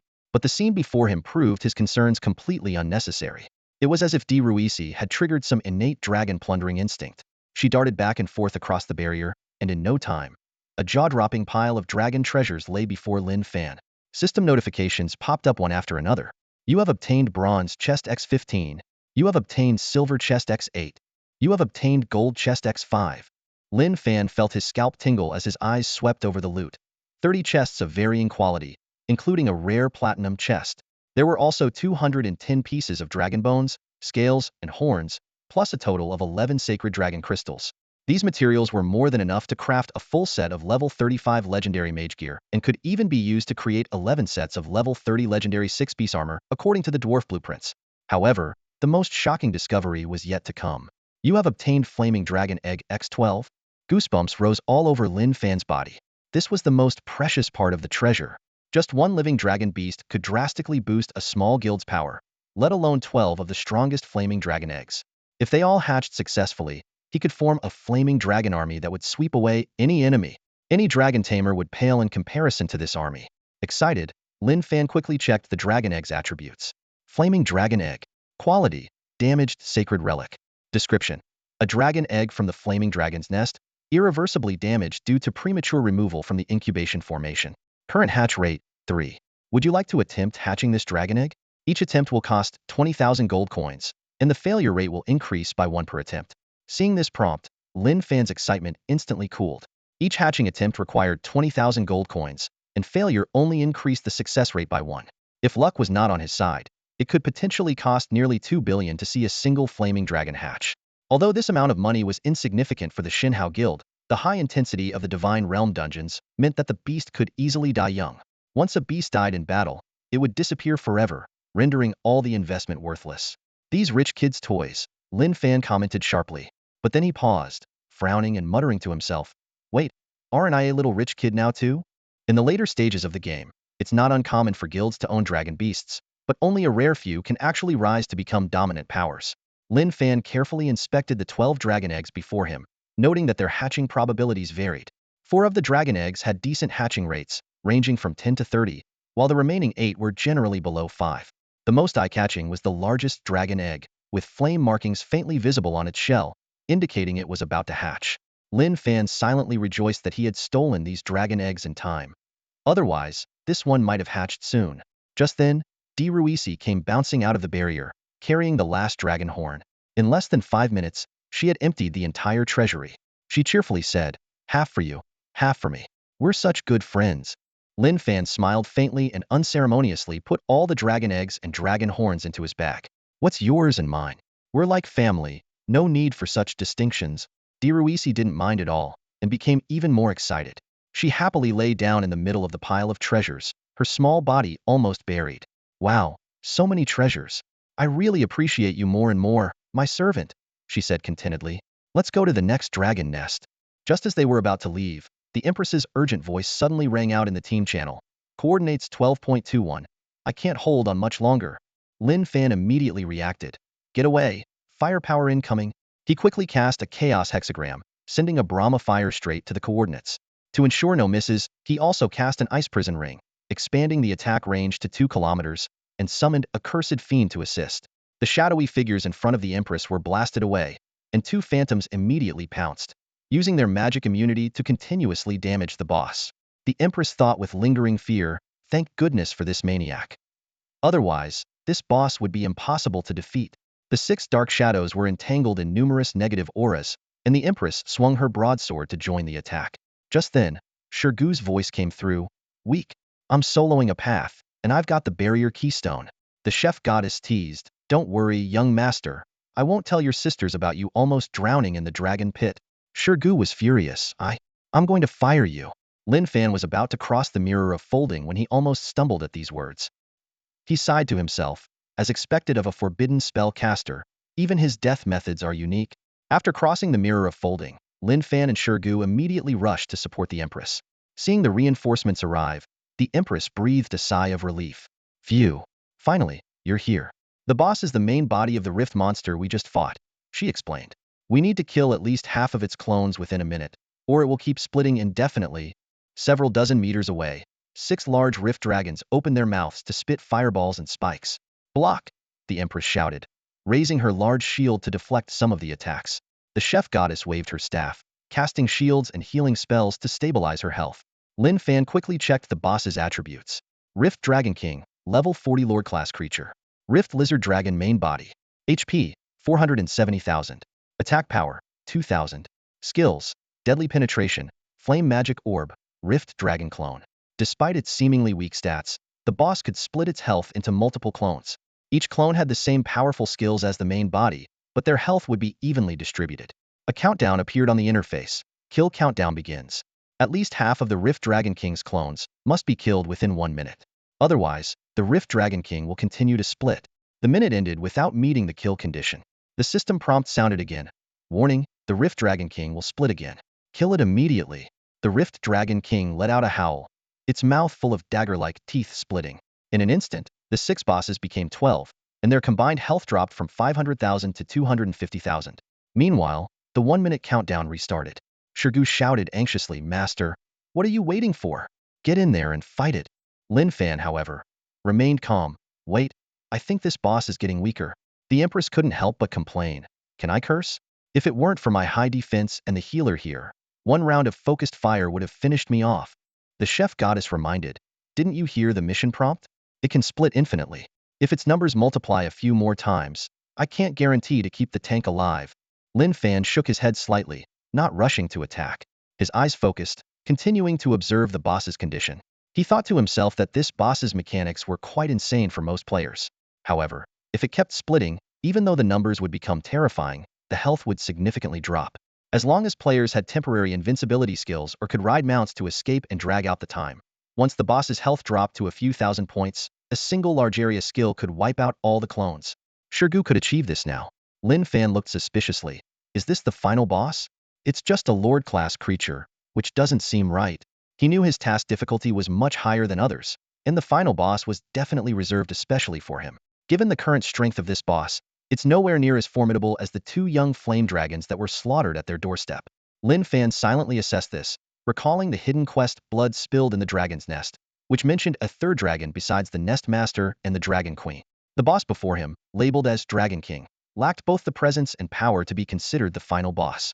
Did you get my stuff? Lin Fan suddenly asked, interrupting the flow of the battle. Did you get the dragon egg? His master urgently inquired. Hand over an egg first. Before he could finish, both of them turned to look at Lin Fan, their eyes filled with a longing that was almost palpable. Such was the allure of the dragon egg to the wealthy players. No words were needed to express it. If I didn't get it, wouldn't that mean they didn't even give me the quest item? Lin Fan retorted. Do you think I'm like you? The Empress scoffed, casting him a disdainful glance. I don't resort to using quest items to threaten others. If you have it, you have it. If not, then you don't. With that, she casually tossed a red wooden box his way. The system notification chimed in at the perfect moment. You have obtained Albert's relic? Lin Fan was taken aback. He had expected her to haggle over the dragon egg, but her straightforwardness left him at a loss. Wow, the Empress is truly honorable, he thought, smiling wryly. Now that's what you call chivalry. I got it. Your two guilds can each have one, Lin Fan stated decisively. You really got it? The three were stunned, their eyes filled with disbelief. They hadn't held out much hope, but Lin Fan had managed to secure such an incredible item. My master truly cares for me. I'm so touched. Shurgu, the kid, stopped attacking the boss and instantly hugged Lin Fan's leg. The Empress, having been hit by the boss multiple times, finally snapped out of her daze. She spoke earnestly, Lady Chef, I apologize for suspecting you of kidnapping our young master. You are a true hero player. I'm sorry for my harsh words earlier. Please forgive me. We are allies forever. Giving away 2 dragon eggs at once. If this news got out, it would shake the entire divine realm. Lin Fan mused, such generosity. Is this the mark of a triple champion? Oh no, I'm getting a bit carried away.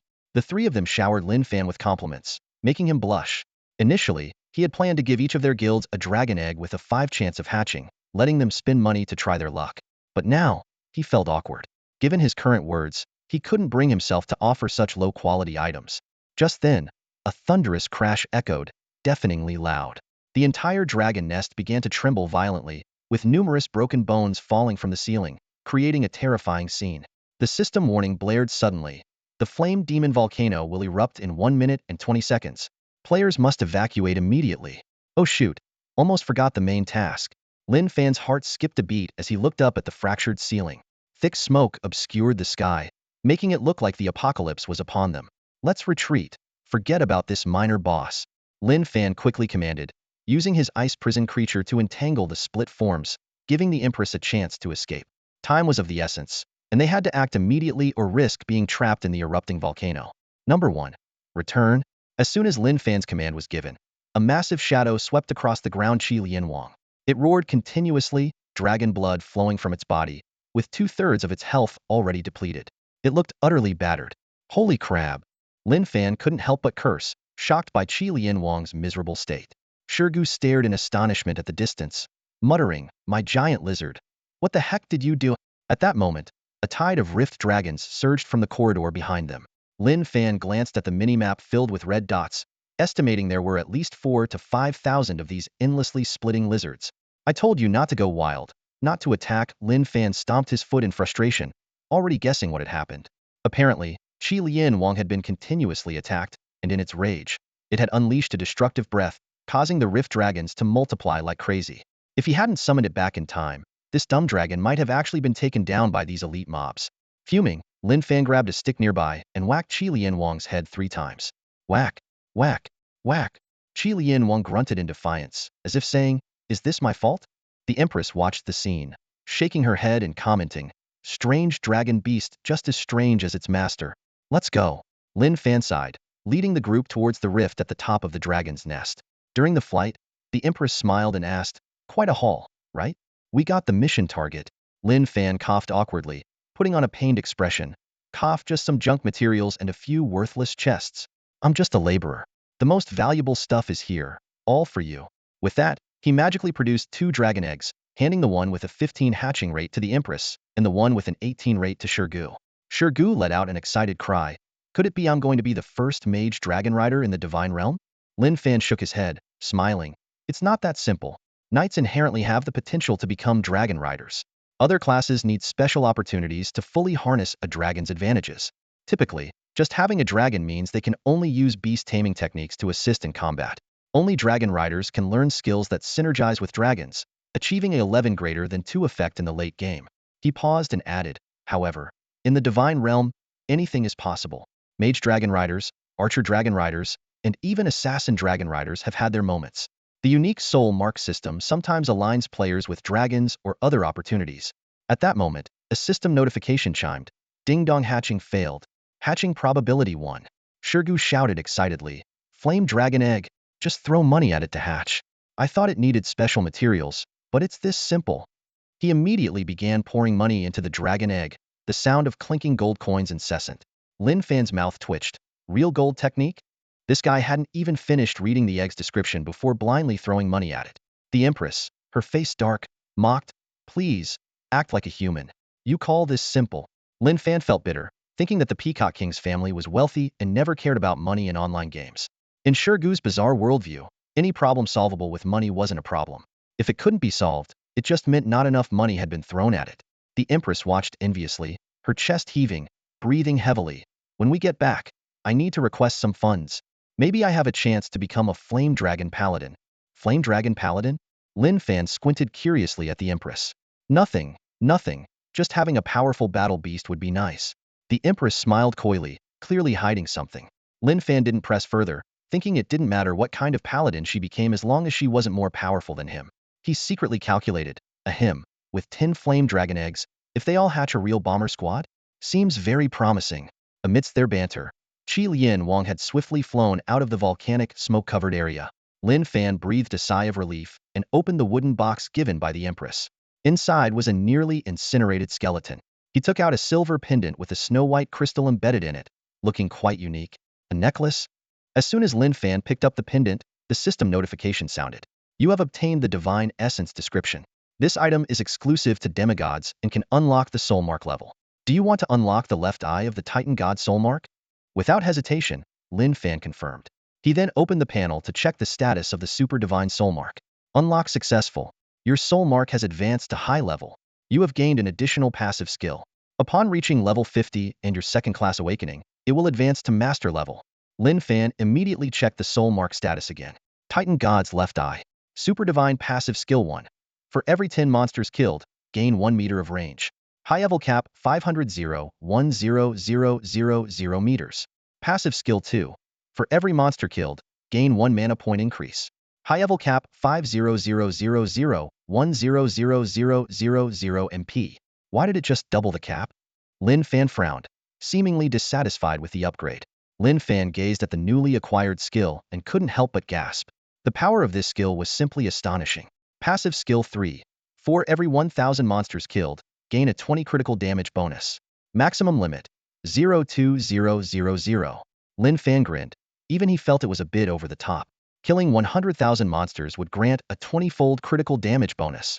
He quickly calculated. With his current attack power of over 1,500, plus an inherent double critical damage, and this additional 20-fold critical damage, without considering target defenses, a single Chaos Orb could deal an astounding 31,500 points of damage.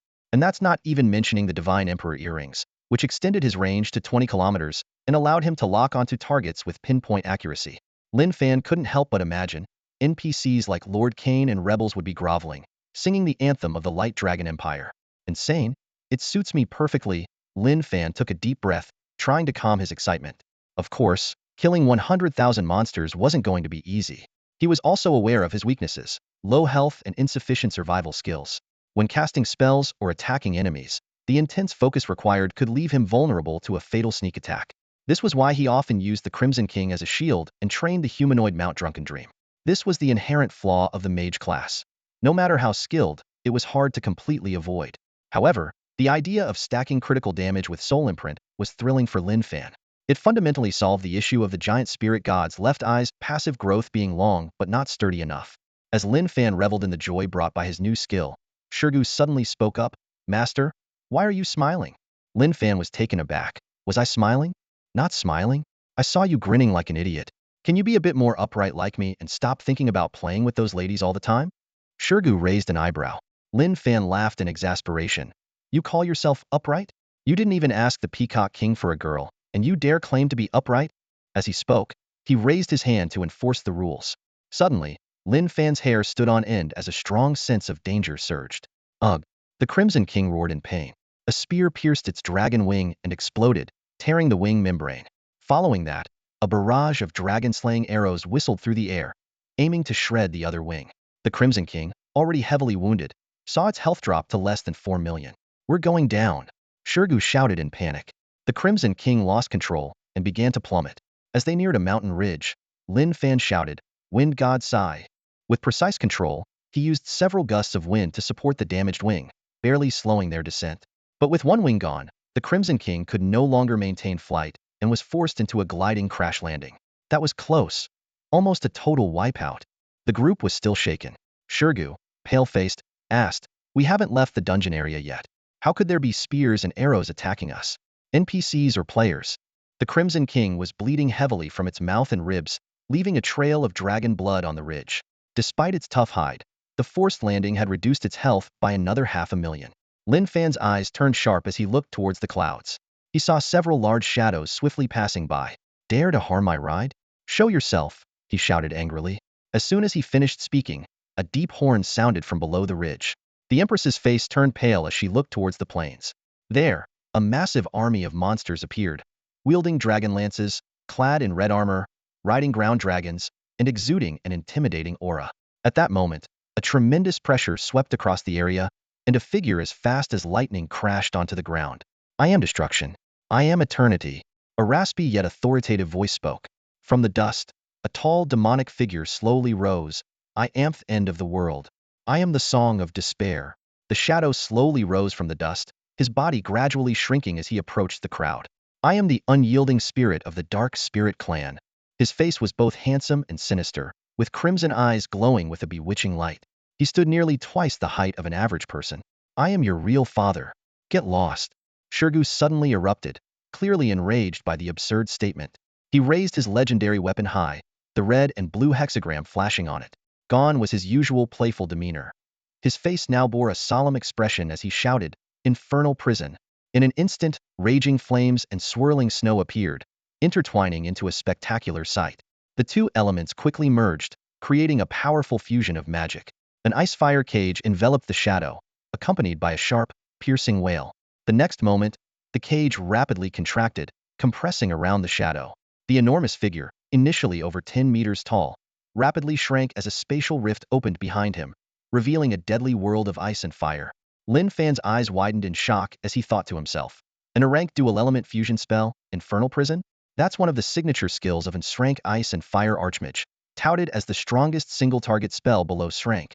He quickly analyzed. The skill suppresses the target's size, health, and attack power. It creates an ice-fire cage with 10 times the caster's health. If the target can't break it within 10 seconds, they'll be temporarily banished to the Infernal Prison, suffering massive mixed magic damage and having all their mana drained. Feeling the heat, Master? Shurgu winked at Lin Fan. Lin Fan cursed inwardly, damn. This move seems perfect for taking me down. He realized that in a 1v1 mage duel, this spell was nearly unbeatable. Even if the banished target survived, they'd be left without any mana, unable to continue fighting. The casting time is too long. Lin Fan could have killed you 7 or 8 times while you were standing there charging it up, the Empress pointed out bluntly. Shurgu paused, then laughed awkwardly. He realized that not only did the skill have a long casting time, but it was also slow to release. It might be effective against bosses or other wealthy, less skilled players, but using it to kill his master was suicidal unless it was maxed out. Suddenly, a light humming sound rang out, zing, and Shurgu's face froze. Zing, zing, zing. Inside the ice-fire cage, cold light flashed, and blade lights shot skyward. With a crisp sound, the cage shattered, and the infernal rift began to close. Shurgu. What the hell? The Empress exclaimed. What kind of damage is this? Even with a 40 attack suppression, it broke my cage in 3 hits? What kind of boss is this? Every hit a crit? Shurgu asked in shock. The Dark Spirit clan will annihilate all. The shadow continued to murmur, his tone carrying a disdainful arrogance. Behind him, 6 metallic wings transformed into crimson warblades, each held by one of his 6 eerie, elongated hands. Lin Fan's eyes narrowed as he quickly checked the boss's attributes. 6-winged infernal dragon. I knew the Rift King was just a lackey. The attribute panel displayed. 6-winged infernal dragon Avenger Solens. Level 50 Saint Master class creature. Blessing of the Dark Dragon King. Blessing of the Dark Spirit clan. High Dragon Rebirth Rogue Stance. HP, 90 million. Attack power. Skills. Shurgu. No wonder my skill didn't work with all these buffs. Everyone looked at the multitude of titles and buffs above the boss's head, making them shiver in fear. The Empress analyzed. The Dragon King's blessing adds 100 crit rate, and the Dark Spirit clan's blessing adds 5,000 attack power. Plus, the boss has dual forms, 6-winged dragon form and humanoid rogue form. Each form changes the blessing effects. This time, you can't argue that we can't beat it, right? Lin Fan smiled bitterly, cursing inwardly. A high dragon. I just wanted to complete a soul imprint upgrade quest, and now this? A Saint Master class high dragon popped up while farming a dragon nest. Who can I complain to? He continued his analysis. Even a peak level low dragon would be less agile due to its massive size, making it an easy target in battles. While the devastating dragon breath is terrifying, it's ineffective if it can't hit its target, especially against top-tier players. But high dragons don't have this drawback. With dual forms, their combat ability reaches a near-perfect balance. The six-winged infernal dragon combines the agility of a rogue with the power of a dragon. At this stage, even a top guild would be mercilessly slaughtered trying to take it down. As if things couldn't get worse, dark clouds loomed overhead. Lin Fan looked up and said, "Great, we're trapped from all sides." Flying Dragon Guard Archer Attributes. Level 50 Elite Class Creature. HP, 2.7 million. Attack Power, 4,000. Skills, Armor-Piercing Arrow, Rapid Fire. These were over 20 hybrid dragon warriors riding flying dragons, each possessing the strength of an elite boss. Among them, the most formidable were the Lord-class Flying Dragon Guard Lancers. One of these had just shattered the red-scaled King's dragon wing with a single strike. "Buddies, let's bail." Lin Fan made a snap decision, realizing that this was a dead end and the game never intended for him to achieve a perfect clearance. He quickly opened the beast space and decisively interrupted the Crimson King's impending destructive breath, forcibly shoving him into the space. Seeing the dragon guards rapidly diving, Lin Fan immediately activated the Divine Emperor earring. "Demon Eye! Mirror Fold!" he shouted, extending the teleportation distance to its limit. Everyone rushed into the space portal, with the system's cold prompt ringing in their ears. "You have been targeted by the six-winged flame demon dragon." Crossing the galaxy, Lin Fan and his companions tumbled out of the portal, only to be met with another harsh system warning. "You have taken something that doesn't belong to you." Lin Fan felt a chill run down his spine as a figure emerged from the demon mirror right behind them. "Wang Defa!" Shirgu exclaimed in shock. "What the heck? This boss is too creepy." The Empress frowned and asked, "How does it know that entering the portal would bring it right to us? Is this boss a player, or what?" Lin Fan's eyes darkened as he pondered the system's message. "Something that doesn't belong to us?" he thought.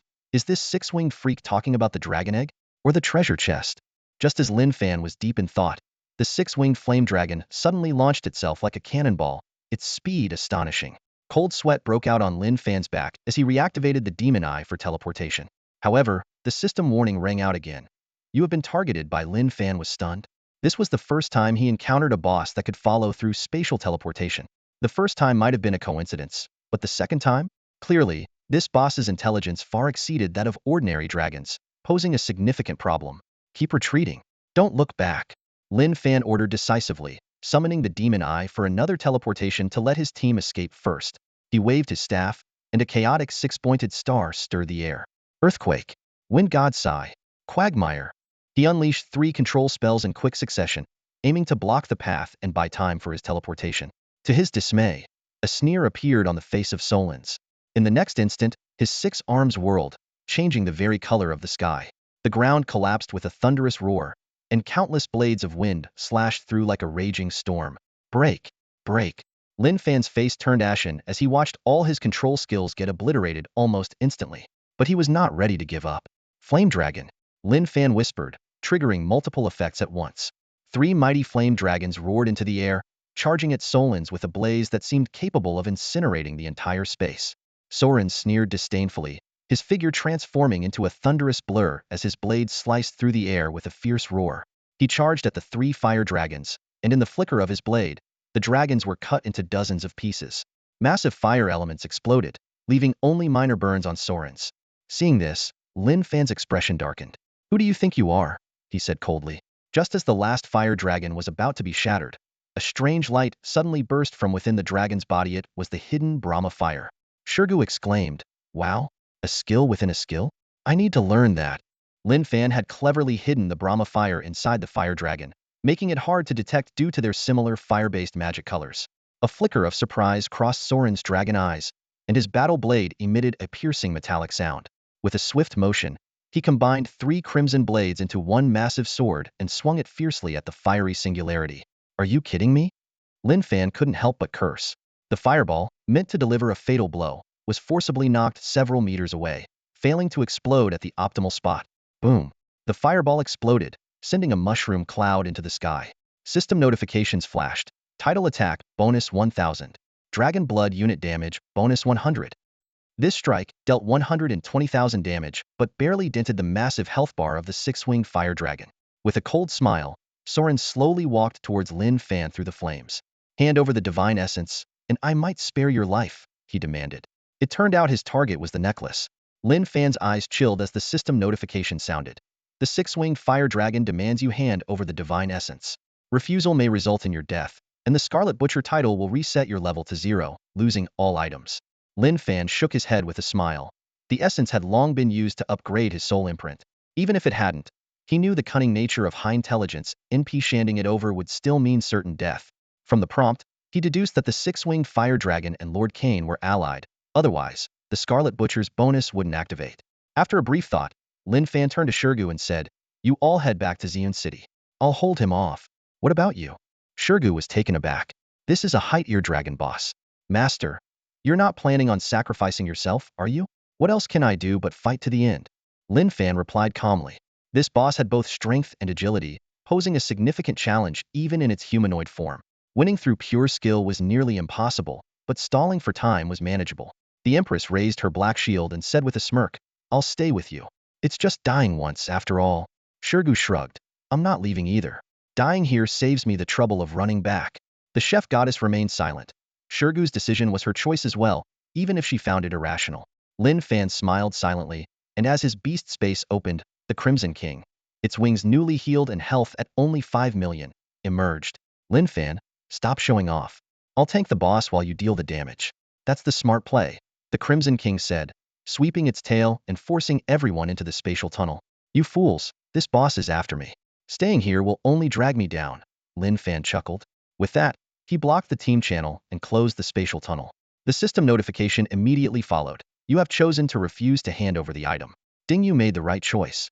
Reinforcements from Xian City will arrive in 5 minutes." The countdown reappeared on the interface. Lin Fan took a deep breath. This outcome was within his expectations. There couldn't be a dungeon in the divine realm with no chance of survival. The plot always had a twist. "Just 5 minutes, huh?" Lin Fan's lips curled into a confident smile, embodying the pride of a 3-time champion. "Dark Spirit Clan? Rogue stance? Adventurer, your death is imminent. I am the most powerful assassin of the Dark Spirit Clan, and I will personally deliver you to eternal oblivion," Sauron declared arrogantly, his dragon eyes locked on Lin Fan, ignoring the other's escape. "Rogue stance? Ha ha ha."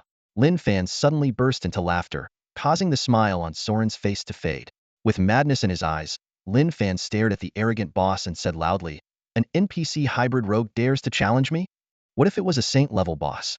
So what if it was a height-tier hybrid dragon?" None of that mattered to him.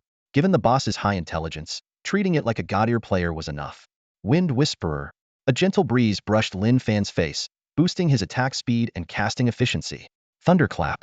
Lightning crackled around him, enhancing his fire crit bonus. Raising his staff, he maximized his attack speed, unleashing multiple basic attacks in rapid succession. 10 chaotic fireballs formed a line, swiftly charging towards Sauron's. "Break! Break!" Lin Fan shouted calmly as he relentlessly cast spells at Sauron's 6 arms. Despite many of his attacks being deflected, Lin Fan remained undeterred, continuing his basic attacks.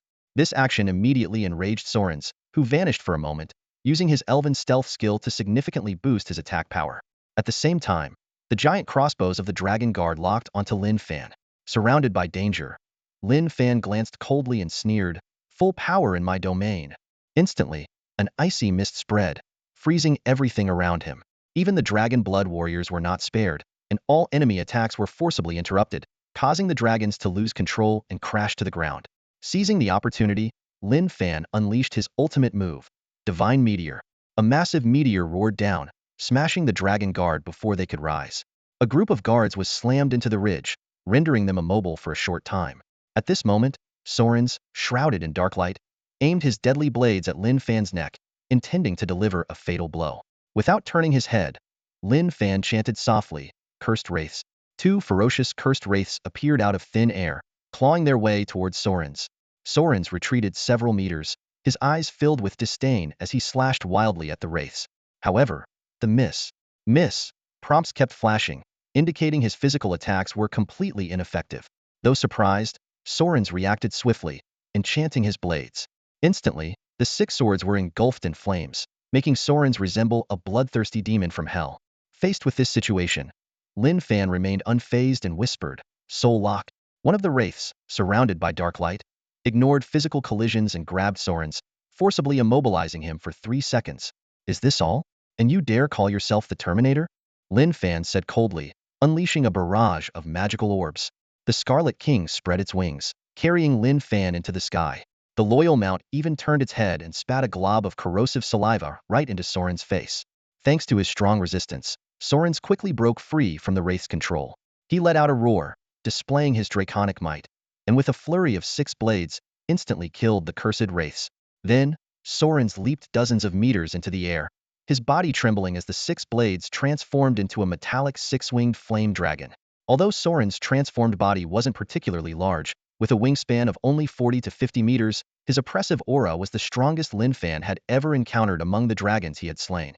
Dark flame breath. Sauron roared, sending a beam of dark flame towards them. The Scarlet King barely managed to dodge with extreme speed. Boom!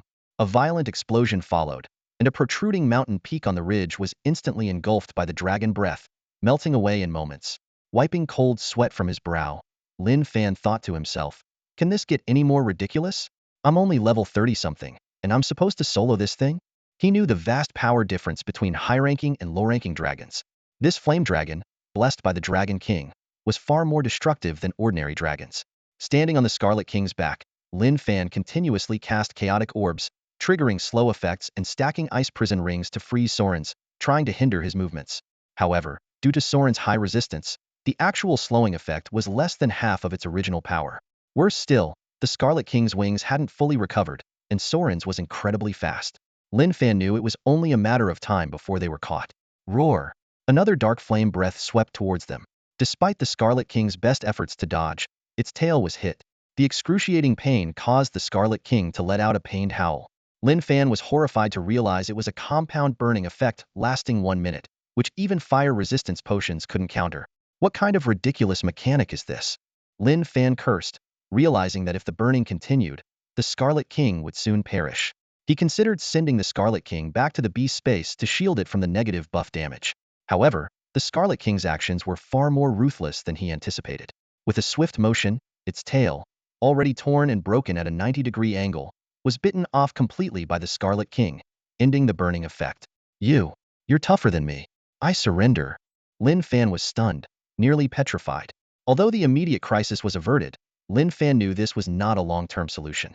He understood that once the next dark flame breath came, the situation would become even more dire. The Divine Emperor's earring entered its cooldown period, and Lin Fan immediately checked the minimap. A sea of green dots appeared densely outside Purple Cloud City, but they were still hundreds of kilometers away from his current airspace. Lin Fan's heart sank.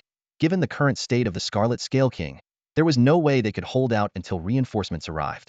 Run! The Scarlet Scale King spoke again, its voice filled with evident fatigue and fear. Lin Fan's face turned ashen upon hearing this. This dragon, usually so arrogant, always insisted on a strategic retreat at critical moments. Filled with rage, Lin Fan lifted his staff and mercilessly smashed it down on the dragon's head. Bang! Bang! Bang! 3 heavy strikes landed on the dragon's head, producing a dull thud. Run! My foot! Fly back now! Lin Fan snarled through gritted teeth, his eyes flashing with a fierce light. I'll kill that 6-winged freak sooner or later. Lin Fan vowed inwardly, his eyes filled with determination. The 6-winged demon dragon wanted his soul imprint upgrade item, but he intended to wipe out this entire dragon army. With nothing to lose, Lin Fan made a decisive choice, directing the Scarlet Scale King to turn sharply and head towards the erupting inferno volcano. The sudden change in direction caught Solence off guard, and he hurriedly adjusted his dragon's head to pursue. Meanwhile, the dragon guards emerged from the ground, locking their gaze on Lin Fan once more. This gave Lin Fan an opportunity. Bloodthirsty wolf, he shouted with a cold smile, lowering his staff. Waves of blood surged forth. Nice. Lin Fan was delighted to see multiple effects triggering. 3 waves of blood that could disrupt the monsters targeting hit the dragon army, causing their eyes to turn red as they collectively aimed their arrows and spears at Solence. Solence roared, unable to transform in midair, and despite his evasive maneuvers, numerous arrows struck him. A leader of the dragon guard threw a spear with tearing effects, hitting Solence's abdomen accurately. Solence staggered violently, crashing uncontrollably to the ground. A high damage number appeared above his head, and he fell into a brief stun. Lin Fan looked down coldly and mocked. Young people sure do fall asleep quickly. Solence switched to his rogue form, struggling to get up from the ground. He glared coldly at the man and dragon above, breaking the spear shaft in his abdomen and transforming again to continue the chase. Taking this chance, Lin Fan quickly widened the gap, continuing towards the magma-churning inferno volcano. Before long, he arrived above the dragon's nest. The volcano was erupting, the sky covered in thick smoke, like an apocalyptic scene. Massive flaming rocks fell like meteor showers, creating a terrifying spectacle. Even the Scarlet Scale King would be destroyed if hit by a few of these. Lin Fan's eyes were icy as he took control of the Scarlet Scale King, maneuvering swiftly through the meteor shower. Destruction breath, he commanded coldly, and the Scarlet Scale King unleashed a powerful dragon breath, piercing through a massive lava rock. With a flap of its wings, the dragon skillfully weaved through the debris. Behind them, Solence pursued violently, folding his 6 wings and crashing through the rocks like a bullet. Suddenly, a barrage of sharp spikes shot up from below, swarming like locusts. Speed up, Lin Fan ordered, and the Scarlet Scale King narrowly dodged the spike swarm. Lin Fan looked down and felt a shiver. Look at the mess you've made. All the split dragons from the nest had come out, and after being hit by the flaming rocks, their numbers had doubled to tens of thousands. He paused, then smirked. But I have to say, good job. This was the terror of the mechanism monster. As long as the split dragon king wasn't dead, these split entities would multiply indefinitely when killed. Previously, constrained by the unsealed super soul imprint, Lin Fan had ignored these minions. But now, they would be his key to victory. Dark Flame Breath. Solence's attack came suddenly, a black laser sweeping towards the Scarlet Scale King. Lin Fan was forced to lower the dragon's altitude, slowing down. Lin Fan was shocked to see Solence's dragon eyes filled with killing intent.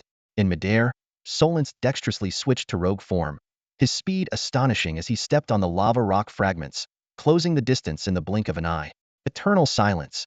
Black magic patterns appeared on Solence's face, and 6 crimson blades emitted a terrifying dark light, like 6 dim, dead stars. A warning flashed in Lin Fan's mind. The 6-winged demon dragon has entered a 3-second eternal silence state, capable of executing low-health targets. Execution skill. Lin Fan's face turned pale. Execution skills were the most potent finishing moves for class rogue players against bosses. Once a boss fell below a critical health threshold, the rogue could execute the target directly, ignoring physical resistance and remaining health. Whether the boss had 10 million or a billion health left, if it fell below the threshold, it was an instant kill. Of course, rogue players weren't as overpowered as bosses, typically executing only 110 health targets. But this boss could execute a quarter of the target's health. In a split second, a spatial rift appeared, and Lin Fan recalled the Scarlet Scale King into the beast space, causing Solence's fatal strike to miss. Sauron's let out a deafening roar, his form twisting and transforming once again. Like a streak of black lightning, he lunged at Lin Fan. Facing this deadly threat, Lin Fan's eyes flashed with a hint of calmness. He deftly waved his staff in the air, sending chaotic energy spheres hurtling towards Sauron's like meteors. Though these attacks weren't particularly damaging, they greatly infuriated the powerful adversary. Suddenly, a blinding black light emerged from Sauron's neck. He raised his head, preparing to utterly annihilate Lin Fan in midair. At this critical moment, Lin Fan let out a cold snort and clapped his hands together. In an instant, the ground trembled, and 2 massive stone pillars appeared out of nowhere, crashing towards Sauron's. Lin Fan's intention was clear to trigger a backlash from the dragon's breath. However, Sauron's cunning far exceeded Lin Fan's expectations. Just as the pillars were about to strike, Sauron's abruptly ceased gathering his dragon's breath. He unfurled his 6 steel-like wings and effortlessly shattered the pillars. This scene left Lin Fan momentarily stunned. He could hardly believe that a mere level 50 Saint Lord class boss possessed such advanced combat intelligence. Insignificant ant, in the name of the Dragon King's reverse blood, I shall end everything, Sauron's arrogantly declared, his eyes blazing with fury. Lin Fan's brow relaxed, and a slight smile curled at the corner of his mouth. He thought to himself, the villain always dies from talking too much, and it seems Sauron's hasn't heard this saying. The boss was trying to bait his skills, but wasn't he doing the same? His real goal was to wait out the boss's 3-second execution state. Just as he was about to be crushed, Lin Fan decisively opened his beast space and summoned the Scarlet King. This loyal beast lifted him up once more, but was immediately assaulted by Sauron's fierce dark flame breath. The Scarlet King endured over 600,000 damage, with its wings nearly burned to tatters. Lin Fan knew all too well that if this continued, the Scarlet King would soon perish. He calculated the timing precisely and, when they were less than 100 meters from the ground, he retracted the nearly lifeless Scarlet King back into the beast space, cleverly avoiding the negative debuffs. Fireball Barrage. Lin Fan cast what seemed like a weak, low-level spell at the ground. Yet in his hands, it became a life-saving technique. Using the successive recoil to slow his descent and cushioning the impact with his solar shield, Lin Fan finally landed safely. Die! Sauron shouted coldly, diving down like a sharp arrow, determined to crush Lin Fan into pulp. Lin Fan did not give up. He continued to harass Sauron's with chaotic energy spheres. At the same time, he summoned the nearly exhausted Scarlet King once more. The loyal beast could barely lift its head, appearing unable to fight any longer. At that moment, countless rift fiends surged forward like a tidal wave, making the situation extremely perilous. However, a trace of pride flickered in Lin Fan's eyes. He glanced up at Sauron's and let out a soft snort, war cry. Instantly, a sound of fierce resolve echoed across the land. For the next 10 minutes, all allied units would have their critical hit damage doubled, their health regeneration rate increased by twofold, and their lifesteal effect enhanced by 5. Chaos chains, Lin Fan murmured. A strange chain appeared, dragging Sauron's towards the Lotus platform. For the first time, a look of astonishment crossed Sauron's face as the phantom of the Chaos Mother began to flicker around him. The Scarlet King's blood-red eyes gleamed with ferocity, and it let out a triumphant roar. Dragon curse magic. Meteor blaze. 40 blazing meteors descended upon the battlefield like an overwhelming tide, instantly igniting the scene. Countless rift dragons were thrown into the air and scattered in pieces under the apocalyptic assault. The ground cracked open, mountains crumbled, and the entire battlefield was flattened in an instant. Amidst the dense swarm of monsters, thousands of rift dragons were severely injured, their wails echoing incessantly. Each direct hit from the meteors inflicted staggering damage. 9,000 points of double attack damage, and when critical, it soared to 36,000 points. With the amplification from War Roar, the critical damage on the rift dragons reached an astonishing 70,000 points. Even those not directly hit suffered massive damage from the shockwaves. Simultaneously, a massive lifesteal effect came into play. Although a 5 single-target life steal might seem negligible, the sheer number of monsters made its effect remarkable. The Crimson King's battered body began to heal at a visible rate, recovering over 1,000,000 health points in just an instant. The war drums thundered as the Crimson King took to the skies once more. Lin Fan laughed wildly, shouting, "Come on, keep fighting. This battlefield is my blood bank." Without hesitation, he unleashed the Ice Prison Ring, instantly covering the area around the dragon nest. Countless rift dragons were frozen in place, enduring the continuous burn of chaotic flames. The Crimson King activated Destructive Breath, constantly reaping the lives of the rift dragons. These resilient creatures fell repeatedly, only to rise again, enduring the torment of freezing and burning. In the blink of an eye, nearly 2,000 rift dragons lay dead, yet due to their splitting nature, the number of monsters on the battlefield only increased. Meanwhile, the skill proficiency of the giant spirit god's left eye continued to rise. Having slain 1,957 monsters, its critical damage proficiency soared to 39. Sauron was finally infuriated, activating his invincible state, charging like a maddened bull straight at Lin Fan. "Blasphemer! You deserve to die," he roared. Lin Fan smirked coldly, retorting without a care. "You think you're some god? Who gives a damn? I'm having a blast leveling up my skills." With that, he mounted the Crimson King and charged forward with the Ice Prison Ring active, freezing all monsters in his path. The Crimson King opened its massive jaws, its destructive breath sweeping across the battlefield, draining the life force of the rift dragons. Despite Sauron's relentless attacks from behind, Lin Fan paid no heed, not turning back even as he sustained injuries. However, Lin Fan soon realized that his current efficiency in farming monsters was too low. He frowned and thought. The cooldown time for the Crimson King's Dragon Curse magic was a lengthy 5 minutes, making sustained large-scale damage difficult. Just then, his gaze fell upon the rumbling Inferno volcano in the distance, and a plan formed in his mind. The Inferno volcano was in an irregular eruption state, with scorching lava slowly spreading, taking a long time to reach the dragon nest. Lin Fan calculated. If he could blow open a part of the volcano, wouldn't he be able to eliminate tens of thousands of rift dragons in one go? While the idea was good, implementation was challenging. The volcano's size was immense, and even using an rank earth magic, Heaven's Descent, with multiple effects triggered, it might still be difficult to blast open a gap in the volcano to direct the lava towards the plains. At that moment, Lin Fan noticed the relentless Sauron, who had transformed back into a dragon, and glanced at the cooldown time of the Divine Emperor's earring, a sly smile forming on his lips. "Damn it, the boss is too strong. I regret it. I should never have coveted the divine essence."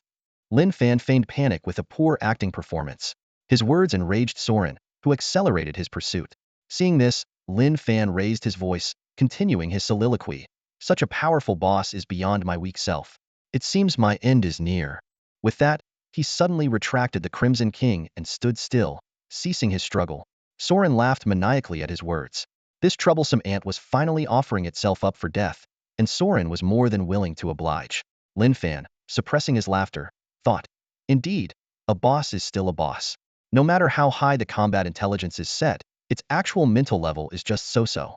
He put on a resigned look and said, "Please give me a swift death, I beg you." He closed his eyes, fully embodying the role of someone awaiting execution.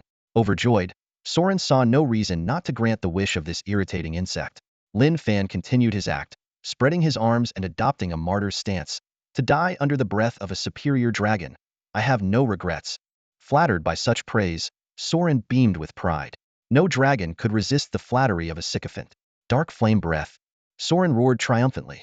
The dark blue dragon breath shot towards Lin Fan like a laser, shaking the space, obliterating boulders, and reducing everything to nothingness. However, just as Lin Fan was about to be incinerated, a trace of mischief flashed in his eyes. He murmured, "Immortal spirit," invoking the protection of the Elf Queen, making him immune to all attacks for 3 seconds. Then he shouted, "Magic eye, mirror of reflection." In an instant, the Divine Emperor's earring emitted a brilliant light, creating a spatial portal behind Lin Fan, with the other end locked onto the Inferno volcano. Boom! A deafening explosion shook the world as the superior dragon's breath precisely struck the Inferno volcano. Standing amidst the apocalyptic flames, Lin Fan rose slowly, saying smugly, "Thanks for the big laser, buddy." Soren was dumbfounded, his face a picture of disbelief. The ant before him, who should have been obliterated, stood there unharmed. Boom! The deafening explosion once again echoed across the sky, and Sarens turned back in shock. Dragon breath relentlessly eroded the rock layers, creating a massive gap over 300 meters wide around the volcano's crater. A series of violent explosions followed one after another. The devastating power swept through the area near the flame dragon's nest, with terrifying lava flows that even the flame dragon couldn't withstand. Everything in its path dissolved, and even the sturdy flame dragon's lair was no match. "This is a disaster. An unstoppable torrent." Lin Fan shouted to Sorens with a laugh. "This makes things a lot easier, thanks." Sorens, both furious and stunned, quickly advanced towards Lin Fan. Chaos orbs kept hitting Sorens, but the damage and slowing effects were mediocre. Lin Fan cast spells while retreating, with the demon eye right behind him, yet he didn't immediately enter the spatial network. "Flame Dragon!" Lin Fan shouted, as a chaotic hexagram floated in the air. He anticipated Soren's movement and launched it precisely. Sorens paused momentarily, his 6 arms flailing wildly, once again reducing the flame dragon to pieces. Seizing the opportunity, Lin Fan allocated all 20 of his talent points to Chaos Chains. Upgraded to level 6, the chain's trigger efficiency increased to 3. Trigger.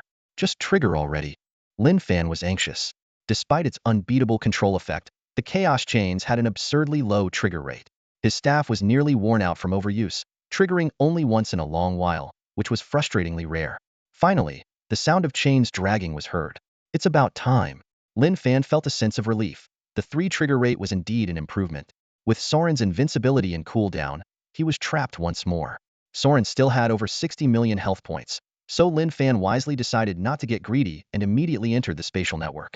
Lin Fan moved swiftly, traversing the spatial network to reach the outskirts of a shrubbery area. The system notification sounded. "Reinforcements from Ziyun City are about to join you." Lin Fan glanced at the mini-map, seeing numerous green dots representing the approaching reinforcements. One green was exceptionally large, even bigger than the dragon boss. "Is that big turtle here too?" Lin Fan lay on the lush grass, chewing on a blade of grass, and put away his demon eye mirror, waiting for the reinforcements to arrive. Keep running? No way, he thought. I blasted the flame demon volcano apart and still need to collect the loot. With so many treasure chests, I need more keys. At that moment, a cold female voice rang out. "Adventurer Lin Fan and his companions have aided Ziyun City. Guardians and noble knights, eradicate the flame dragon's nest." On a gray magic warship, a redrobed sorceress stood proudly. The ground rumbled, and Lin Fan's eyes narrowed as he looked ahead. A monstrously large crocodile dragon charged forward, crushing entire mountains beneath its feet like tofu. Lin Fan gasped. Although this creature was only domain level, its size and health were beyond what even typical supreme beings could match. What surprised Lin Fan even more was the figure standing on the crocodile dragon's head. Albert's master? It was a bare-chested, brown-haired berserker with muscles bulging like coiled dragons. His terrifyingly strong arms held the reins with one hand and a 10-meter-long black-gold war halberd with the other. Lin Fan recognized the newcomer. That's the president of the Knights Guild, Sirius, and the crocodile dragon is his mount. The warship landed not far in front of Lin Fan. The priestess eagerly looked at him and urgently asked, "Have you recovered my brother's remains?" Lin Fan silently handed over the quest item Albert's remains. The priestess opened the mahogany box with trembling hands, forced back her grief, and nodded in thanks. "You will receive your reward upon our return." Suddenly, the priestess's voice became resolute, and she shouted, "Prepare the dragon-slaying arrows. Take this opportunity to annihilate the flame dragon's lair." The guards on the warship immediately sprang into action, setting up the giant arrows specifically designed for slaying dragons. The magical warship slowly ascended, ready to head to the battlefield. At that moment, Lin Fan cleared his throat, interrupting the departing team. Tianlang, standing atop a crocodile dragon, commanded with an imposing presence, "Adventurer, speak your mind.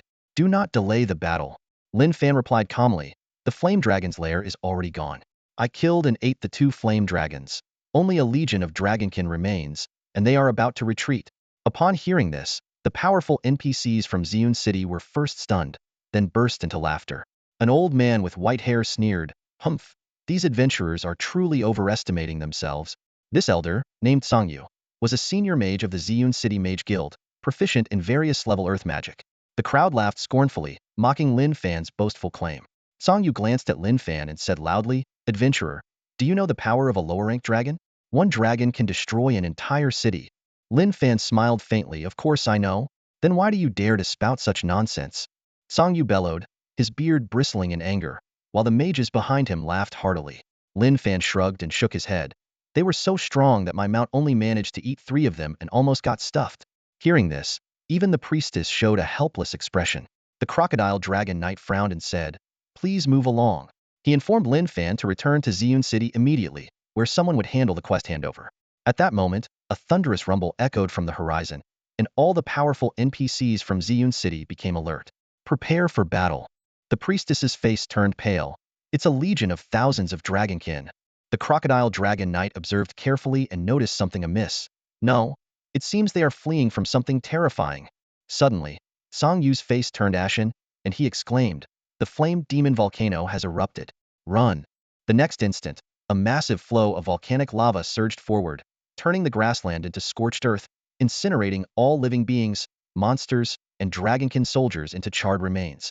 Lin Fan smiled and murmured to himself, "Perfect, a clean sweep." The battle log began to scroll rapidly, with high damage numbers appearing en masse. Countless rift dragons fell, only to rise again in the fiery magma, then get instantly killed and melted. Lin Fan's attributes and skill proficiencies increased rapidly. Although it was the boss Sauron's who triggered the eruption, Sauron's attack had passed through a spatial rift and an accelerated mirror, causing the credit to fall on Lin Fan. The flame dragon's lair, save for the shielded incubation chamber, completely collapsed. In less than a minute, the magma had consumed tens of thousands of rift dragons. Lin Fan's attributes saw a significant boost, but he said with a pout, if only it lasted a few more minutes. He explained that as long as the mother dragon remained alive, the smaller monsters would keep splitting, but unfortunately, the mother dragon died too quickly. Although the efficiency surpassed his usual method of covering the spawn points with the ice prison ring, it was regrettable that these split entities neither dropped equipment nor provided experience. Song Yu was dumbfounded, clasping his hands in prayer. "Is this the judgment day? Oh, elemental god, protect us." The priestess, in disbelief at the apocalyptic scene before her, murmured, "The flame dragon's lair. Destroyed so easily. Could he really bring about the world's end?" With a cold look in his eyes, Lin Fan commanded the powerful NPCs as if they were his servants, "Don't just stand there. These dragonkin soldiers are all my prey. Block their retreat path for me." However, no one responded. Lin Fan scanned the NPCs present and said coldly, "Whoever disobeys, I'll set fire to your base." It doesn't matter to me whether I'm killing NPCs or monsters. The NPCs were collectively stunned. A level 30-something adventurer speaking such outrageous words? Going to the guild's bases to kill and burn? Song Yu's face turned pale. He wanted to retort, but the apocalyptic scene before him forced him to keep his mouth shut. As an advanced NPC, he keenly sensed that this adventurer was not just boasting. The young man's eyes exuded calmness and determination, sending a shiver down his spine. The scene fell into an awkward silence until the crocodile dragon knight grumbled to break the ice. "Calm down, young man. We have a common enemy, the heretics of the Empire." Lin Fan snorted, glaring at the crocodile dragon knight. "What do heretics have to do with me? I won't say it again. If anyone dares to play tricks with me, I'll burn this city to the ground right now." His voice was as sharp as a blade, sending chills down everyone's spine. The witch slowly lifted her hood, revealing a scarred face. Her gaze shifted between the crocodile dragon knight and Lin Fan, exchanging a meaningful look with the knight. At that moment, a notification sounded in Lin Fan's ear. "Ding, your thunderous tactics have intimidated the crowd. You have temporarily gained command over the elite forces of Ziyun City." A smirk appeared on Lin Fan's face, a hint of pride gleaming in his eyes. Over 100 of Ziyun City's top fighters instantly joined his ranks, and he gained temporary command over everyone. Without waiting for a reaction, Lin Fan immediately began assigning tasks. The witch and her archers guild head northwest. The witch, without hesitation, directed her warship towards the gorge in the northwest. Lin Fan then turned to Tsangyu and the other mages, a mischievous smile playing on his lips. The Mage Guild is renowned for its power. They should hold the front against the Earth Dragon Legion's retreat. The faces of the 20 or so NPC mages turned pale instantly, almost spitting blood on the spot. Asking a group of fragile mages to hold the front line was akin to throwing meat buns to the dogs. Tsangyu, suppressing his anger, tried to reason, "Adventurer, your decision is flawed. We are not skilled in close combat." Lin Fan shot him a cold glare, his tone menacing. "Got a problem with my orders? Fine. I'll skip the quests and head to burn your house down right now." Tsangyu fell silent, his face turning ashen, not daring to utter another word. This kid had already destroyed the flame dragon's nest. He couldn't risk his home being burnt. Even if a pile of dung were placed before him, the old man would have to swallow it.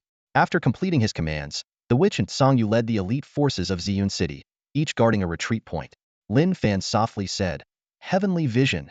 He used the guild surveillance post skill to survey the entire battlefield from above. The plains were in chaos, with magical elements running amok and constant explosions. Endless gale, earth fire thunder, holy sword judgment. These NPCs were exceptionally powerful, and several large-scale spells brought the retreating Earth Dragon Legion to its knees. The Earth Dragon Legion was forced to regroup, attempting to break through from the east under their leader's command. Meanwhile, the Flying Dragon Legion swooped in, trying to carve a path for the ground troops. Standing on the magic warship, the witch, though a priestess, feared no threat. She commanded loudly, "Volley." The elite archers instantly locked onto the flying dragons. Whoosh, whoosh, whoosh. Dozens of dragon-slaying arrows shot into the sky, bringing down 4 flying dragons in mere moments. With a resolute gaze, the witch raised her staff and shouted, "Receive the judgment of the holy light." An erranked judgment spear descended from the heavens, striking the flying dragon leader with a devastating 150,000 point single target burst. With the witch and her force's strength, taking down the flying dragon group was only a matter of time. Lin Fan's eyes roamed the chaotic battlefield until he spotted an old acquaintance. The 6-winged flame demon dragon watched the battle coldly, still searching for the pest that gave him such a headache. "Looking for me?" Lin Fan grinned, squinting at the scene. He then turned to the crocodile dragon knight, who was brimming with murderous intent. "It's our turn to shine." He wasn't joking around. Only a fool wouldn't seize this opportunity. The old man was level 90, boasting a staggering 130 million HP, with a body as tough as a peak lower-tier dragon of the same level. His mount, a crocodile dragon, had immense HP and could unleash large-scale poison attacks. A mere level 50 height-ear dragon was nothing more than a snack to him. Lin Fan mounted the Scarlet King, charging towards the eastern battlefield, with the crocodile dragon knight following closely. Simultaneously, Lin Fan directed the witch and her forces to press the monsters towards the east. "Welcome to my hunting ground." Lin Fan's expression was cold, eyes gleaming with excitement. "Let's have a blast." He intended to leave the Dragon Legion with no way out, neither in the sky nor on the ground.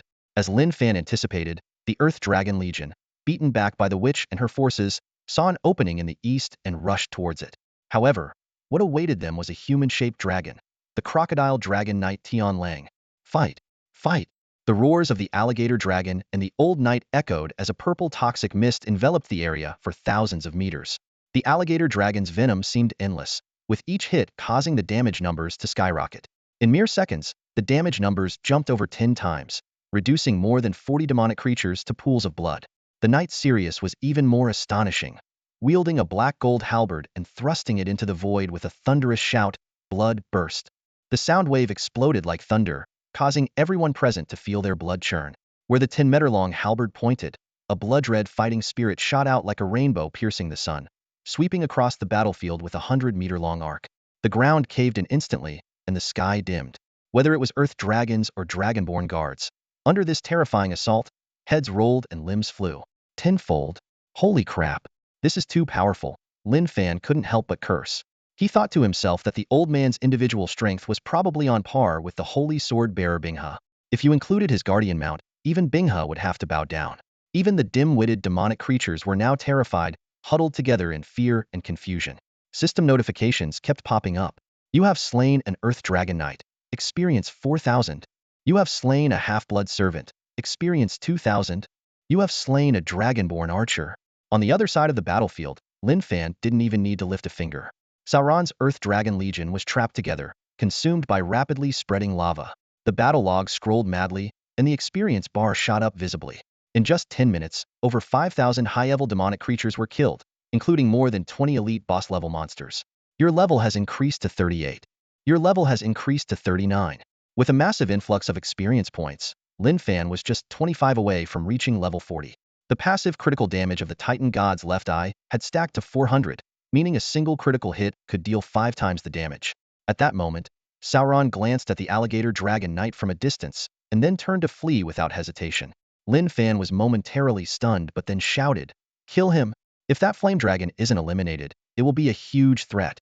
However, a mage who had almost been killed by Lin Fan retorted angrily, "If you want to go, go yourself. We're out of mana." Just then, the system notification rang out again. "Songyu, the flame dragon's nest has been destroyed, and we've eliminated a major threat. The battle group is disbanded." All the NPCs instantly left the formation. Lin Fan was dumbfounded and thought to himself, "What happened to letting others do the dirty work while I reap the benefits? Why did everyone leave?" He hurriedly yelled at a priestess, "Do you understand the concept of eliminating threats completely? Aren't you afraid the six-winged flame demon dragon will seek revenge on Ziyun City? You've killed so many of its troops." The priestess remained silent, while the alligator dragon knight muttered expressionlessly, "The one who killed my disciple wasn't this dragon." Songyu gave Lin Fan a disdainful look and sneered, "The Dark Dragon King has blessed it, and it possesses dark spirit tri-blood. Such a high-ranking creature can't be killed, or none of us will survive." Lin Fan's heart skipped a beat at these words. He recalled the lore of the Divine Realm, where the Dark Dragon King's notorious bloodline had once annihilated the entire Featherfall Kingdom. These high-level NPCs clearly knew more about the situation and understood the terror of the notorious bloodline. The Dark Spirit Tribe, one of the 9 royal families of the Dark Dragon Empire, excelled at stealth, assassination, and executing decapitation missions. Ultimately, these NPCs were just afraid of retaliation. "Neglecting your duty? Huh? Fine. I'll visit each of you personally," Lin Fan said menacingly, thinking that if orders didn't work, then threats might. The priestess responded calmly, "No worries, the barrier keystone has been retrieved. Ziyun City will be protected by a strong barrier from now on." She added, "The same goes for the major guild halls." Lin Fan nearly spat out blood on the spot, thinking, so the barrier keystone that Shurgu and the others worked so hard to find was meant to counter him? With the NPCs from Ziyun City all gone, Lin Fan sighed, realizing he had made a strategic misstep. However, his mood improved instantly when he saw the battlefield littered with loot. "Dumb egg, get up and start working," Lin Fan said, tossing out his pet, Duries, like throwing a pokeball. "My faithful servant, you know how to please your emperor." Duries was even more excited than Lin Fan at the sight of the treasures, transforming into a streak of light and frantically collecting the loot, moving and picking up items far faster than any regular player. Good, good. Lin Fan was delighted as a large number of items and equipment filled his inventory. He had gained over 4,000 gold coins, more than 500 pieces of blue equipment, all of which were top-quality items above level 30. Additionally, he had 29 pieces of purple armor, 12 weapons, 6 accessories, and 24 skill books ranging from C to B grade. Although there were only 5 legendary items, 3 of them were highly valuable weapons. The drop rate from these elite monsters was astonishingly high. Lin Fan speculated that the high drop rate was likely due to the dungeon's real difficulty exceeding the abyss level. According to the original dungeon settings, he only needed to hide in the Dragon Nest incubation chamber, where the protective barrier would keep him safe even during a volcanic eruption until reinforcements arrived. However, by leveraging Sauron's destructive power, he had triggered the eruption of the flame demon volcano, leading to the annihilation of the Earth Dragon Legion. This unexpected turn of events resulted in an exaggerated drop rate. The guild leader, Fan Shin, deposited a legendary armor and a heroic weapon into the guild warehouse, instantly igniting the enthusiasm of the entire Godslayer guild. "Iron Rider, look! New items in the guild warehouse," one member shouted excitedly. "Guild leader, please accept my utmost respect." Another exaggeratedly pledged their loyalty. "Not to be outdone," Fatty chimed in, "Fango, I got a Supreme VIP membership at the Foot Spa for you. You know what I mean." Madman, however, was unimpressed. "I fought in him. We cleared 2 legendary dungeons first, and our earnings are still less than a tenth of yours. What a lousy game." Guild members paused their activities, staring intently at the newly added gear. Lin Fan shook his head helplessly at their shameless expressions. "Seeing how thick-skinned you all are, I'm relieved." The usually shy Qing Feng suddenly stepped forward and declared firmly, "This time, I'm going to be myself. I'm reserving that level 30 heroic warrior 3-piece set."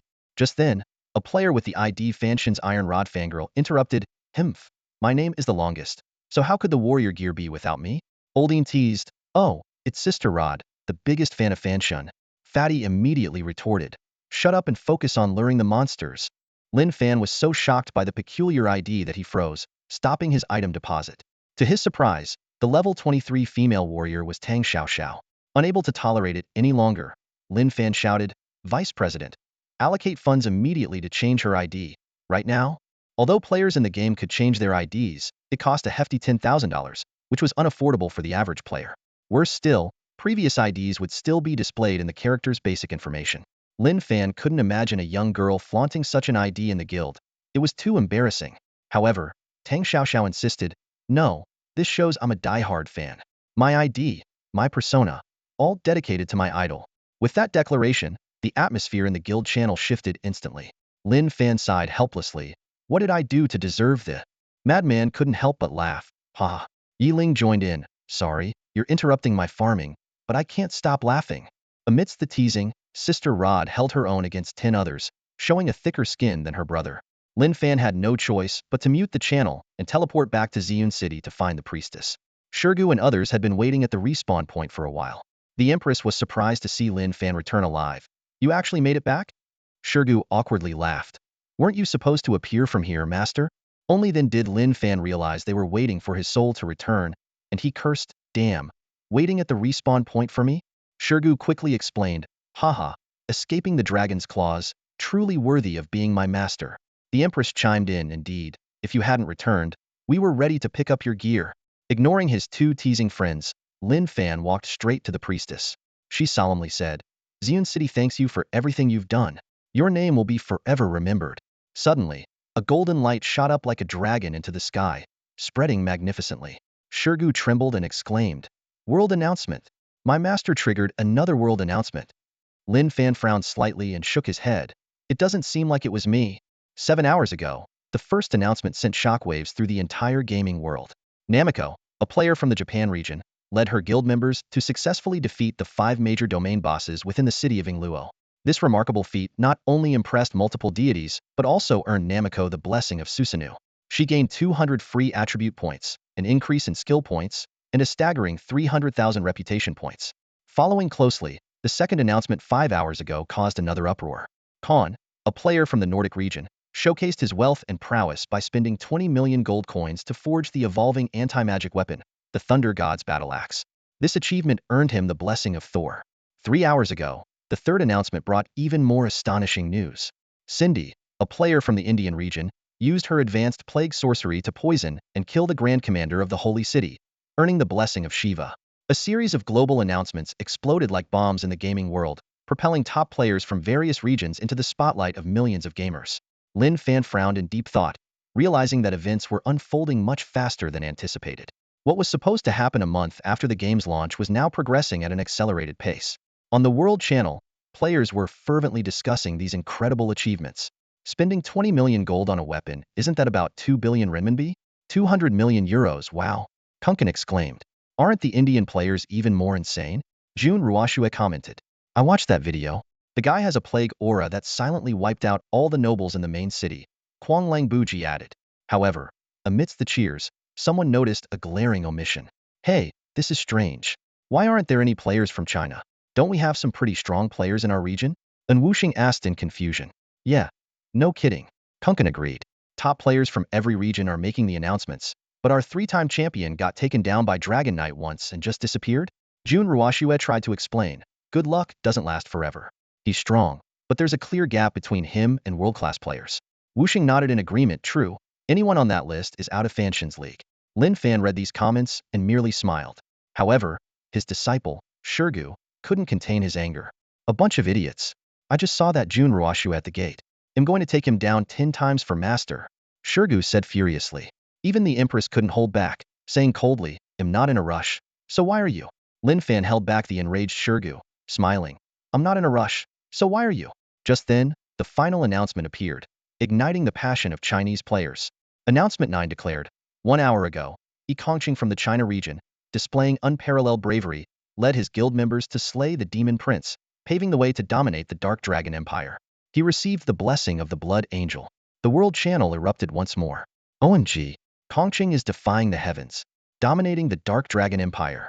And Wuxing exclaimed, so powerful and domineering. According to inside sources, some NPC clans in the Dark Dragon Empire's territory have already pledged allegiance to Longhong. It's genuinely terrifying. Tian Ci Fuxing added. Lin Fan watched all this and let out a gentle sigh. Slaying the demon prince is indeed quite impressive. Lin Fan gave a faint smile, a glint of deeper meaning in his eyes. He knew Kongqing's strength well enough to understand that a mere change of nationality wouldn't bring him down. Although Kongqing and the Longhen Guild's methods were despicable, their strength and potential were undeniable. At that moment, a global announcement suddenly rang out, shocking all players. A player has reached over 1 million reputation points. The global power rankings will be released soon. The game forums erupted in excitement, with countless players speculating about the identity of this monster player.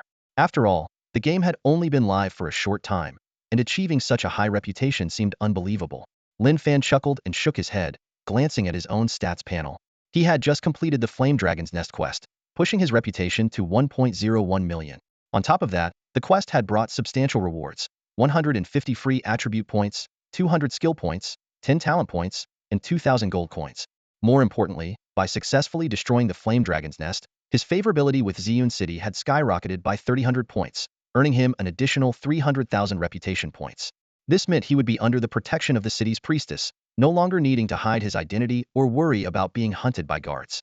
Suddenly, a golden scroll appeared in the sky, slowly unfurling. Players gasped in amazement. Was this the legendary global power rankings? The scroll listed 9 inspiring warriors. So, Namiko is an S-level summoner. No wonder even a domain-level boss couldn't stop her. The Yamata no Orochi is terrifying, a player exclaimed. But then they wondered, wait, if she's that strong, why is she only ranked 43rd? Even more surprising was Kongqing Shunhao's ranking. Despite slaying a level 60 super NPC demon prince, he was only ranked 29th, with a combat potential rating of A. The world chat exploded, with players questioning the fairness of the rankings. K's expedition mocked in the world chat. Keep bragging. This is an individual combat power ranking, not determined by wealth or numbers. Chaos Rises commented. The rankings seem pretty scientific to me. Congratulations, Sister Bai. As the scroll continued to reveal more IDs, Shurgu looked at the rankings, frustrated. I can't believe I'm not in the top 50. And the 50th is a Korean player. I'm so pissed. Lin Fan flicked Shurgu's forehead and explained. Calm down. Making it onto this list has prerequisites. It's actually a combat potential ranking, where soul mark quality and growth potential matter a lot. To be on the list, you need at least a Lord-level soul mark. Hearing this, Shurgu sighed in relief, his eyes darting mischievously towards Lin Fan. I knew it. There's no way I'm worse than a Korean player. If we're talking about Lord Souls, I don't even care. I want a God level one. Master, your soul mark is God level, right? Where did you get it? Can you get me one for $5 billion? Lin Fan's forehead sprouted 3 black lines, and he flicked Shurgu again. I don't even know where to get one myself. As the top 10 names were revealed one by one, Lin Fan took a deep breath. The Northern European Sword Soul Guild, also known as the SST Guild, which had won the Sword Conquest World Championship, occupied 3 spots. Among them, Cain, who had received Thor's blessing and wielded a growth-restricted artifact, ranked second with an overall rating of S level. Lin Fan recalled that match-fixing incident. He could have turned the tide, but once Cain entered the battlefield, all hope was lost. Just then, the first-ranked ID began to slowly emerge. As the final ID appeared, the world channel erupted in an instant, with exclamations and shouts filling the air. Holy crap! I can't believe it. This ranking is totally unfair. There's definitely something shady going on. Players began to question and demand an explanation for why this individual's Awakened class rating could reach a 3S score. Those like Wuxing, who had previously stirred up the crowd, were now rendered speechless. On the leaderboard, that ID was a full 5 levels ahead of the second place, nearing level 40. The class column simply showed Mage, yet the final evaluation awarded a 3S combat rating. This left everyone baffled and somewhat terrified. If he completed his class awakening, wouldn't his combat rating skyrocket even further? Lin Fan, you're a freak. Master, I think you're being a bit much. You said you wouldn't show off, but you did it harder than anyone else. I agree with Sister Hao Yue. The more I look at you, the more inhuman you seem. The 3 of them stared at Lin Fan as if he were a rare animal in a zoo. Lin Fan looked at his name at the top of the list, his expression unusually serious. He thought to himself, Being handsome always gets detected by the system, no matter how low-key I try to be. This is my fate, my sorrow. With that, Lin Fan mounted his Crimson King and was about to leave everyone with a dashing silhouette. But the Empress grabbed his calf and demanded fiercely, "Hold it! How can you get a 3S rating without even having an Awaken class? Explain yourself." Shurgu shook his head and walked over, trying to mediate. "Just let him be." Lin Fan was taken aback, wondering why this guy wasn't more agitated. Could he have been stunned by his own handsomeness as well? Suddenly, Shurgu became serious, leaving everyone bewildered. But in the next second, he burst out laughing, as a fellow excessively handsome man. "Please include me next time you show off." "Get lost." Lin Fan kicked him away, hopped back on his Crimson King, and headed towards etching. He transformed into Lin Xiaolu and headed straight for the dwarf blacksmith. When the gray dwarf Wide saw Lin Fan, he immediately patted his chest and promised, "Changed your mind? Trust me, even without the sacred dragon crystals, these 3 Dragon Rage sacred mage items are no problem." Lin Fan waved his hand dismissively. "Save it. This time I have plenty of materials. Make a few more sets for my friends." He had raided the Flame Dragon's nest, so he had no shortage of top-tier materials and dragon crystals. Wide's eyes lit up. "A few more sets? No problem." His gaze fixed on Lin Fan's back. Lin Fan raised an eyebrow. "How's your memory?" Wide cackled and took a swig of malt beer. "Me? My memory's sharp." Lin Fan started listing out his order. "All right then, 5 sets of level 30 warrior 3P sets, 3 sets of assassin 3P sets, 3 sets of knight 3P sets. Oh, and for each class, 1 set using dragon crystals as the main material. Max out the attributes." Whoa, Wide spat out his beer, suddenly losing confidence. "Hold on. I need to write this down." But then he became wary. "Wait, the materials. I need to see the materials first. My payment is another matter." Lin Fan glanced outside the blacksmith shop, where a crowd of players who had been scammed by Wide were still shouting for refunds. Shaking his head, he suggested, "I recommend you close the door." Wide didn't take it seriously. Lin Fan had no choice but to open his bag and start pouring out materials. A cascade of sparkling dragon scales fell to the ground, followed by a pile of sharp, menacing dragon horns and dragon bones with eerie magical patterns. Wide was dumbfounded and shouted, "By the Grey Dwarf King! My soul must be dancing in a platinum mine. This can't be real." He stared at Lin Fan in disbelief. Ignoring him, Lin Fan continued to unload materials. 6 dazzling dragon crystals lined up neatly. "Dragon crystals? So many? You must be an angel descended from the heavens," Wide exclaimed, his short legs moving like they were motorized, quickly closing the shop. Lin Fan, familiar with the place, rummaged through Wide's stash and pulled out all the equipment blueprints. He found over a dozen legendary mage set blueprints for level 40. "I don't want the Dragon Rage set anymore. This blueprint suits my style better." Lin Fan pointed to a very worn-looking blueprint at the bottom. "Heavenly Fire Dragon Heart?" Wide frowned. "You're the most unbelievable adventurer I've ever met, but this equipment requires more dragon crystals than you have. Plus we need the materials for the other 6 class sets. Not enough?" Lin Fan raised an eyebrow. Wide looked at the blueprint wistfully. "This set of equipment blueprints has been passed down in my dwarf clan for ages, but only 1 set was ever made, and it was destroyed in an empire war. You should pick another one." Wide then recommended a new set of blueprints, the legendary God-given magic source set. Its features included additional true damage effects, high mana HP bonuses, high cooldown reduction, and the God-given spell specialization set. Its characteristics were high critical rate bonuses, increased casting efficiency, and high attack speed boosts.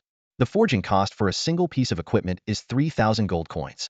Lin Fan shook his head indifferently, a trace of disdain flashing in his eyes. "Don't recommend junk to me. The gear I grind myself isn't much worse than this." Vader frowned, looking puzzled. "This set can't be forged as a 3-piece set, only as a 6-piece one? Are you sure you have that many relics?" Lin Fan glanced at Vader impatiently, with a hint of sarcasm in his voice. "That's something you don't need to remind me of." His gaze returned to the worn-out equipment blueprint, as if he wanted to bore a hole through it. The blueprint clearly marked, "Lost Heart of the Skyfire Dragon." The characteristics of this set of equipment were evident: massive magic amplification, high critical hit rate, and substantial health mana boosts. Lin Fan coveted it precisely because of the magic amplification effect. Vader wasn't intentionally hiding anything. He was just being cautious. Even if he could forge this set, each piece would cost a staggering 10,000 gold coins. Moreover, the forging materials were not only vast in quantity but also required 6 rare dragon crystals. Even if an average player managed to gather the materials, facing a constant 50 success rate meant that a single failure could cause losses so great that even the wealthiest players would struggle to bear it. However, in Lin Fan's eyes, the gamble was worth it for the set's magic amplification effect. "You have submitted relics?" Dragon Crystal X12. The system notification sounded. Vader almost spat out the 2 sips of wine he had just taken, staring at Lin Fan in disbelief. Did you raid a dragon horde? He had seen many wealthy adventurers, but had never met anyone who could spin dragon crystals so lavishly. Lin Fan's lips curved into a slight smile as he calculated in his mind. In the incubation chamber of the fire dragon's nest, he had stolen 12 dragon crystals in one go. Adding the ones he had obtained from slaying Greed's horde, and the frost dragon, he had 3 left. Barely enough, but far from abundant. Sort of, Lin Fan replied with a smile, a cunning glint in his eye. But you did remind me that dragon hordes are indeed worth seeking out more. Vader's words seemed to make Lin Fan less worried about the risk of the equipment failing. He continued thoughtfully, the fire dragon's nest may be gone, but isn't the guardian of Edgar City, Burns, an earth dragon? I suppose it has a lair waiting for me to visit. Then, Lin Fan began submitting materials in large quantities. You have submitted top-quality materials, Dragon Bone X40. A series of system notifications rang out endlessly. The cost of forging this legendary equipment set alone was a staggering 150,000 gold coins. A cold glint flashed in Lin Fan's eyes, and a chilling smile tugged at the corner of his mouth. You like ganging up on us, huh? Fine. I'll crush you with gear. His voice was soft yet filled with undeniable determination. The financial power of guilds like Tintzi, Wanzue, and Longhen far surpasses that of the Shirshan Guild. For a long time, the main combat members of Shirshan Guild have lagged behind their opponents in terms of equipment strength. However, even with ample funds at this stage of the game, a shortage of materials makes it difficult to mass-produce legendary gear. Large guilds are turning to the auction house's Pinduoduo model to directly purchase equipment and arm their members. Although high-quality gear can forcibly boost the main member's stats, it's difficult to assemble a 3P skill set, which severely impacts combat effectiveness. Most players can only slowly collect loose pieces to cobble together a set. In 5 days, the main combat members of Shirshan Guild will gradually reach level 30. With the bonus rewards from various first-cleared dungeons, a batch of new equipment is about to be forged.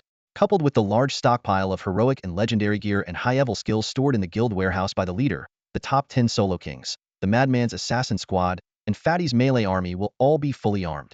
Meanwhile, in an underground lair on the battlefield, Chi Ziyue, the world's top-ranked player, stared at the leaderboard, deep in thought.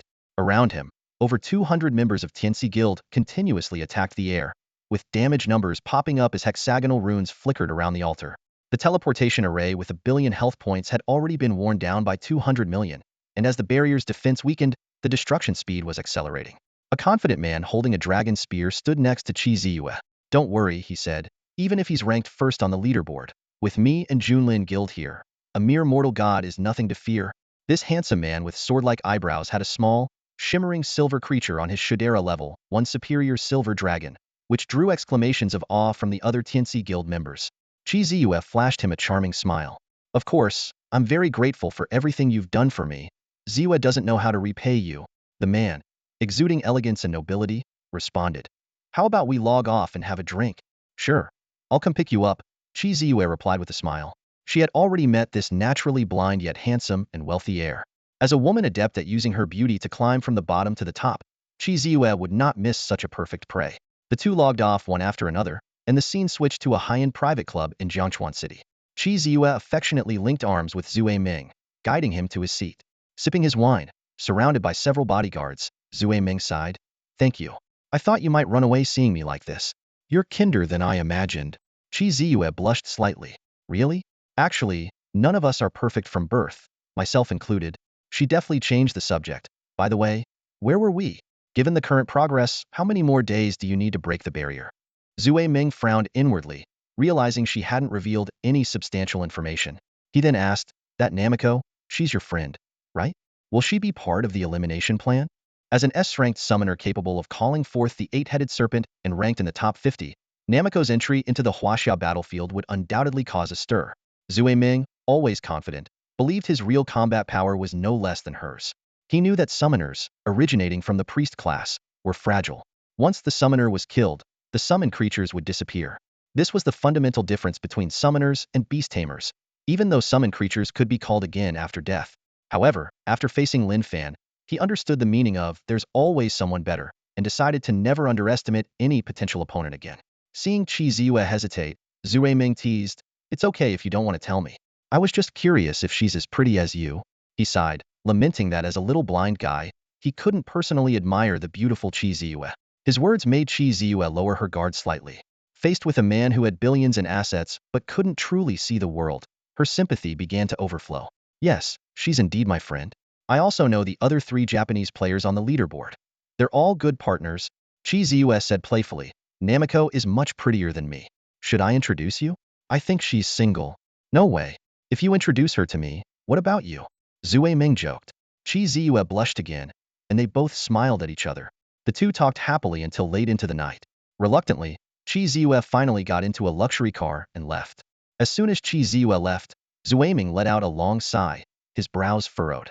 He quickly pulled out his phone, dialed a number, and walked briskly towards someone's location. Lin Fan was sitting in front of his computer, slurping instant noodles while intently focused on the game screen. He had indulged himself, adding bacon and eggs to his meal as he scored big in the game. Just then, his phone rang. Zue Ming, I estimate breaking the barrier will take no more than 5 days, maybe even sooner. Do you want me to send you the coordinates? Lin Fan answered the call while continuing to play. Zue Ming's voice came through the phone.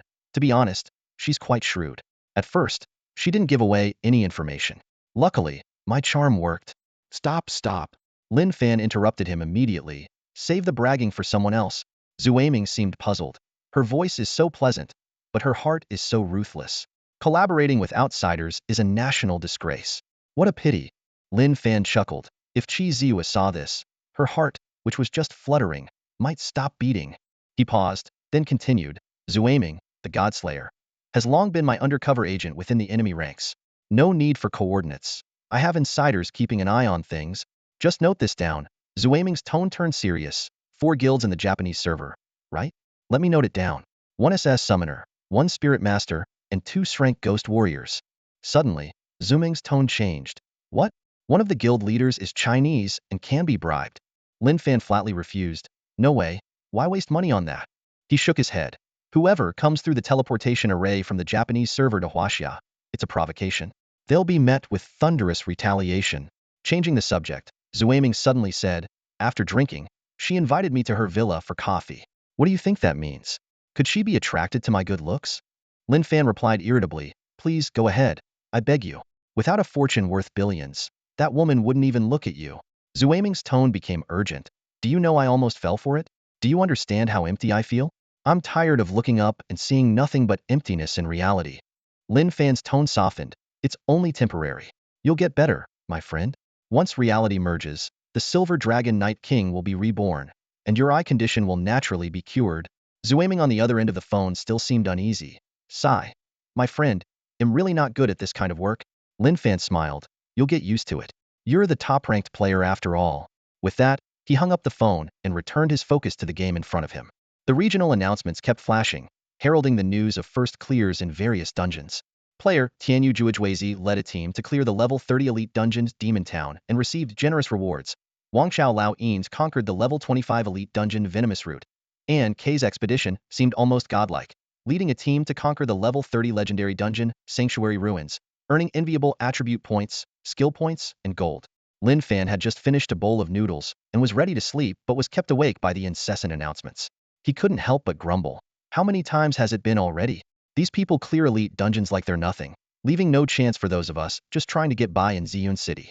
How is it so hard to get a first clear? Are these people even human?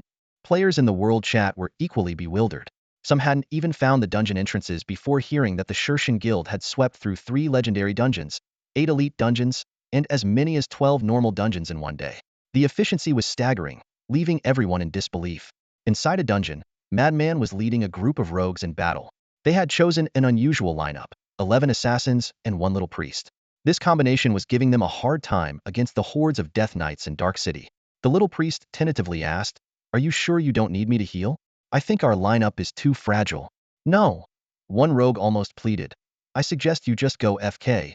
Please don't heal us. Another rogue exaggeratedly said, Have mercy, war god. If you heal me one more time, I'm going to drop dead. I'll bow to you first. Madman watched his guildmates, who he had convinced to join, nearing their breaking point and shouted commands. Hold on. Team 1. Block the Death Archers. Team 2. Keep letting him heal. The rogue started complaining. Heal? The monsters only hit me for 2,000 HP, but this guy's healing just knocked off 4,000 HP. Can the vice leader stop with these ridiculous strategies? I've never seen such a useless priest. I suggest using this priest as a tank since his gear is good enough to withstand hits. With that, they pushed the little priest into the group of death knights to act as bait. Taking advantage of the distraction, the others focused on quickly dealing with the gatekeepers. The little priest, however, remained calm and shouted, "Don't worry, brothers. As long as I'm here, so are you. If I die, we'll start over." He then rolled out from under the hooves and started casting his detrimental heals on his struggling teammates. Your healing is a curse. The rogues, who had barely stabilized their health through careful positioning, were sent back to the respawn point by the little priest's toxic heals. The little priest hurriedly apologized. Sorry, just bad luck. Didn't expect all curse heals." The rogues climbed back from the respawn point, fuming, their eyes fixed on the little priest. "Stay behind us, you useless priest. Die already. Take this. Sashimi slice." The little priest tried to retreat, but there was no outrunning the rogues. Fed up with his antics, they charged at him. Madman saw this and opened his mouth to stop them but decided against it. Brotherhood first, a stab for respect, he muttered to himself. However, as the damage numbers appeared over the little priest's head, everyone was stunned. The little priest lost nearly 20,000 HP but remained lively. Even more shocking, his health began to skyrocket, quickly surpassing 40,000 points. What kind of special skill is this? So OP. No way, I'm taking him down. Go for the head. Hit his weak spots. I don't believe it. Can he be invincible? As more teammates attacked the little priest, his health continued to surge, reaching a staggering 80,000 points. Despite their collective assault, he still had 60,000 HP left. "Stop hitting me. I'm so scared. I want to go home." The little priest cried while frantically healing himself. The rogues were dumbfounded, having never encountered such an infuriating priest healing others with curses that drained their HP while perfectly healing himself. Madman explained helplessly, "You can't kill him unless you can one-shot him. If you attack him together, he won't die." The rogues exchanged confused glances, not understanding Madman's point. The little priest awkwardly scratched his head and said, "I'm your healer. Your health is my health." It turned out that the right hand of the cursed king in its heroic form granted the little priest 110 of the health value of any teammates he harmed. This incredible ability left everyone speechless. The overall attribute boost had reached 110. The little priest felt a surge of power within, as if every cell in his body was cheering. Tension filled the dungeon, with teammates' angry shouts echoing, but oddly enough, this became the source of his strength. The team was wiped out again, and Madman yawned lazily as he strolled over, while everyone else obediently lined up. The little priest ran apologetically to the resurrection point, clutching a goat that had appeared out of nowhere. He took a deep breath and began to cast a healing curse on his clueless teammates. As the incantations flowed, gentle glows enveloped each of them. All attributes increased by 110. The system notification sounded in everyone's ears, followed by gasps of surprise. "What the heck? Why am I suddenly so strong?" an assassin exclaimed, staring at his stats panel. "It's like I've taken a super potion. My health is at 20,000.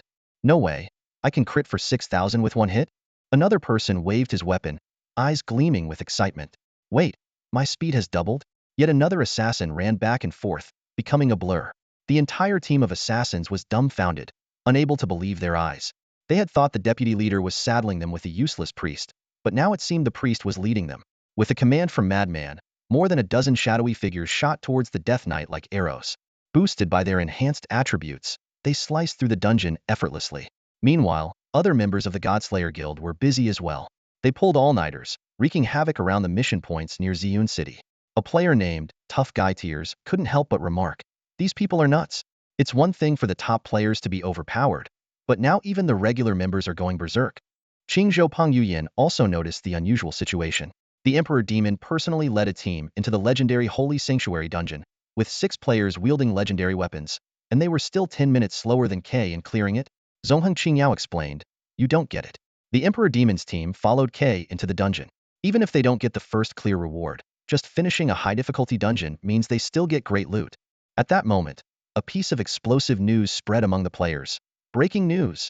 Juajwazi has appeared in the Wasteland of Desolation. In the new legendary dungeon, 9 Nether Demon Cave is about to open. "We need to move now," someone shouted anxiously. Rumor has it, the first batch of players to enter a dungeon has double the drop rate. This is our chance to score big. Clearly, other guilds and fixed teams weren't clueless either. Scouts were everywhere near Ziyun City, keeping a close watch on players with the Godslayer title. Most players were still in the dark, with large areas of Ziyun City unexplored, making it hard to find dungeon entrances even if they had the strength. But Godslayer members acted like beacons. Wherever they showed up, a high-difficulty dungeon was sure to open soon. Fatty and his group had just exited an elite dungeon and were stunned by the sight. The hills were teeming with players, all staring at them with intense eyes as if they were rare treasures. If not for Fatty's intimidating one-man army title, some might have considered killing them for their loot. Ignore them, keep moving, Fatty said calmly. Tonight's goal is to hit level 30. Without wasting a moment, they hurried to the next dungeon activation point, leaving behind a trail of astonished and envious gazes. The next day, outside the hospital's operating room, Lin Fan stood in the hallway, anxiously waiting for the surgery results. Finally, the door opened, and Director He walked out with a smile on his face. The surgery was a success, but the patient needs to stay in the ICU for now to monitor for any kidney rejection, Director He said. Lin Fan let out a sigh of relief and quickly thanked him. Thank you so much, Director He. This scene had appeared in his dreams countless times, but he always woke up to despair. Now that it had finally come true, Lin Fan couldn't contain his excitement. The burden in his heart was finally lifted. Fatty laughed heartily and gave Lin Fan a big hug. Now you can relax, right? Lin Fan's eyes welled up, and he could only nod repeatedly, too choked up to speak. Madman, seeing this, impatiently urged, hurry up, stop dawdling. Let's get back to grinding. I can't believe we got out-leveled by some trash warrior. Fatty laughed triumphantly. Embarrassing, isn't it? We took a little priest through a dungeon, and it took us half a day. Bro, we melee fighters, even with a powerhouse healer, can steamroll through it. It turned out that Xiaoxian had surgery that morning, so everyone had come to the hospital with Lin Fan to support him. Little priest suddenly pulled out his phone and shoved it in front of Lin Fan. That's great news. By the way, what's Xiaoxuan's number? I'll chat with her all day when she wakes up. Xiao Xiao immediately jumped up and kicked Little Priest squarely in the butt. I'll hit you. Little Priest looked at Xiao Xiao innocently. What did I do? Xiao Xiao rolled her eyes and grabbed Little Priest's phone to check his chat history. Is this what you call being devoted and passionate? Are you even human? Fatty glanced at the messages and shook with anger. Li Jiama, you're hitting on my cousin? Little Priest bolted, shouting as he ran. No, it's not like that. Your cousin was casting a wide net and wanted me to be her backup plan. Fatty cursed angrily. You're full of crap. My sister isn't like that. He paused, recalling Tang Xiaoxiao's past behavior, and lowered his raised fist. She might actually be like that. Tang Xiaoxiao, furious, grabbed a handful of Fatty's waist and wouldn't let go. Tang Kai, I'm going to strangle you. Qingwu Yaoyao blinked her beautiful eyes and smiled. All right, Xiao Xiao, remember to be gentle and ladylike, or you'll have a hard time finding someone you like. Tang Xiaoxiao immediately changed her demeanor, raising an eyebrow and striking a cute, aloof pose. You're right, Yao Yao. I won't stoop to the level of these stinky men. She snorted. Backup number 1. You're out. Backup number 2. Please try to impress me. Lin Fan noticed Tang Xiaoxiao's gaze, and Night Zero quickly turned his head, curling up and trembling. He promptly changed his phone contact to untouchable and deleted the photo of Tang Xiaoxiao from his wallpaper, silently praying, God of Waga, protect me. Lin Fan teased with a smile. Well done, in just one day, you've charmed my 2 top players. Tang Xiaoxiao giggled. What? Jealous? You should be. Look at you. How could I not have you wrapped around my finger? The group burst into laughter, clutching their stomachs. With 3 lines of exasperation on his forehead, Lin Fan turned to ask about yesterday's battle. Fatty replied, Xiao Xiao's class hidden profession is almost unlocked. We cleared quite a few dungeons yesterday and got 6 soul imprints. Lin Fan's interest was piqued. That's lucky. What quality are they? Fatty did some quick calculations. 1 Lord level, 3 Spirit level, and 2 Common level which I threw away. I'm planning to use the Lord level 1. It has a lifesteal effect that suits me. Lin Fan shook his head lightly. Throw it away. It's not worth it. Madman widened his eyes in disbelief. Are you kidding? Throw it away? Lin Fan explained. I don't mean it literally. I just think Lord level soul imprints don't offer much long-term benefit. Once you hit level 50 and unlock Saint soul imprints, the value of lower quality ones will plummet. The group was eager to boost their strength to avoid being at a disadvantage against NPC armies or player guilds. Madman thought for a moment and nodded. True, we should aim for something like Little Priest's Curse King soul imprint. As the game Divine Realm progressed, some hardcore players were rapidly unlocking new maps, almost reaching the Light Dragon King's capital. This had increased the drop rate of soul imprints, even outside special quests or hidden rewards. Lin Fan knew that once a soul imprint was bound, it had a lasting impact. It couldn't be removed or destroyed. While Lord level imprints offered short-term boosts, they would become a hindrance in the game's later stages or hardcore modes. In the Huaxia region, many wealthy players had faced this issue, their early gains turning into burdens. Fatty suggested, let's throw it in the guild warehouse. Whoever wants it can sign a bond contract. Crazy. What a piece of junk. Lord level and heroic spirit level are totally beneath me. I need a god-ear soul mark. Lin Fan's voice dripped with disdain. His companions quickly chimed in, while Qing Wuyao discreetly signaled to Yiling catching on. Yiling's face reddened slightly as he raised his voice and shouted, even farmers have high standards and ambitions. What's wrong with being a bit extravagant? This exchange left Qin Wei and Lu Xingqian in the corner utterly flabbergasted, their jaws practically hitting the floor. They sat there, too stunned to make a sound. At that moment, the auction house had soul marks at spirit level going for 3,000 gold coins each, and lord level ones were fetching a staggering 10,000 gold coins. Yet, this group in front of them found such treasures beneath them. Lu Xingqian couldn't help but scream internally, no, sell them all to me at a low price. Her small face flushed with excitement. After confirming Xiao Xian was all right, the others left to continue their dungeon runs. Lin Fan got into Lu Xingqian's Cullinan, smiling as he said, thank you for your trouble, Miss Lu. I apologize for my friends.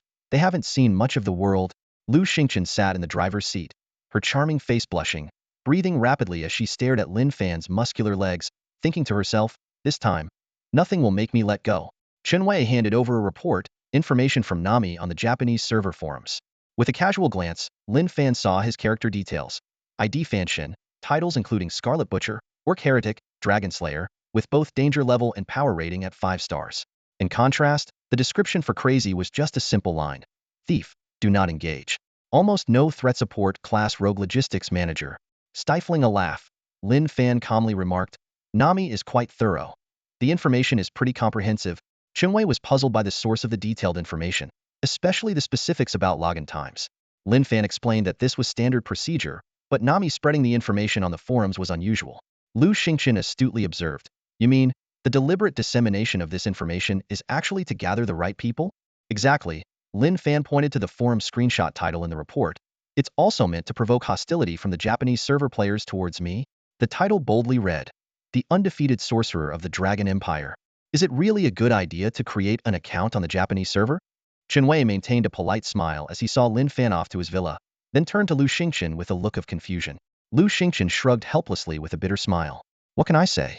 He's the top player in the divine realm. If he says it's possible, then it is. I can't argue with that. Lu Xingqian felt a mix of emotions. This time, she had truly hitched her wagon to a star, but Lin Fan's request put her in a difficult position. He wanted her to mobilize all their funds and personnel to switch to the Japanese server. This meant not only spending a fortune to buy server permissions, but also having all the studio's employees delete their accounts, sell off everything, and leave the Huaxia region. As the Cullinan cruised down the main road, Lu Xingqian still felt like she was dreaming. Lin Fan had given them a chance to change their fate, a chance so extraordinary that even a businesswoman like her wouldn't dare to dream of it. Currently, Xingqian Studio was in a rapid growth phase, raking in money daily through gold farming, stronghold labyrinths, and dungeons. This would be a massive loss. Qin Wei lit a cigarette and gazed out the window, filled with emotion. Honestly, I think this is a golden opportunity. With his current abilities, he could have chosen to collaborate with a much larger studio. He recalled the humiliation of recently having to acknowledge Fatty as his superior. Now, that man was asking them to develop on the Japanese server, preparing to take it over. Exactly. We're talking about dominating an entire server. Lu Xingqian chimed in. Although the competition on the Japanese server isn't as fierce as in the Huaxia, America, or Northern Europe regions, they still have 4 players in the top 50 of the global rankings. Yet, that guy, he wants us to control the fate of over 40 million players on the Japanese server. It sounded more like a fantasy than a plan, almost like a fairy tale. Lu Xingqian's feelings were complex. She had indeed made a lot of money following Lin Fan, but her rational mind told her that his plan to dominate a server was unrealistic. Yet, as the top player on the leaderboard, miles ahead of the second place, and the man who made the Shirshan Guild invincible in the Huaxia region, she couldn't resist the allure. This was a chance to rise above everyone else, a height she had always dreamed of reaching. Lu Xingqian's fingers trembled involuntarily, forcing Qin Wei to take over the driving. She smoked several cigarettes to calm herself down, a slightly manic smile appearing on her face. All in. I'm betting everything. Even if we lose, he promised he'd take responsibility for me. In game, Lin Fan issued a guild announcement. All life players below level 20, please gather at the Pilgrimage Ancient Road outside Saintis City within 2 hours. Saintis City? That's so far. We'll be shredded by the mobs. Level 35-40 monsters. My god. The guild leader wants to kill us. Over 100 life players complained bitterly. Most of them were new recruits, generally around level 15. Although life players didn't need as high a level as PV players, being too low level would prevent them from gathering high-quality materials. Oldine, are you guys really not going? No, I'm going. Damn. You're taking your ult to grind mobs but not us? That's unfair. Grind mobs? With so many people, how are we supposed to grind? Even if the guild leader is strong, the experience will be split. A puzzled level 16 priest asked. Iron Cavalry, boss, if I escort them over, can I AFK for 2 hours? Lin Fan responded coldly. Main battle players fend for themselves. Get lost. Please, let me rocket boost just once more. I'm so close to leveling up. Iron Cavalry pleaded desperately. Iron Cavalry needs a boost too? The life players were dumbfounded. Reluctantly, but seeing the senior guild members' determination, they began the arduous journey to Saintis City. Pilgrimage Ancient Road, a zone filled with level 3,540 elite monsters. Lin Fan sat on the ground, the Crimson King beast dozing beside him. The once monster-infested road was now eerily quiet. After a long while, about 20 life players arrived, most of them barely alive, having practically crawled their way there. They finally activated the teleportation array near the main city. Is that the Super Crimson King beast? Damn, it's even scarier than in the forum videos. The guild leader's level is so high, his triple crown status is suffocating overseas players.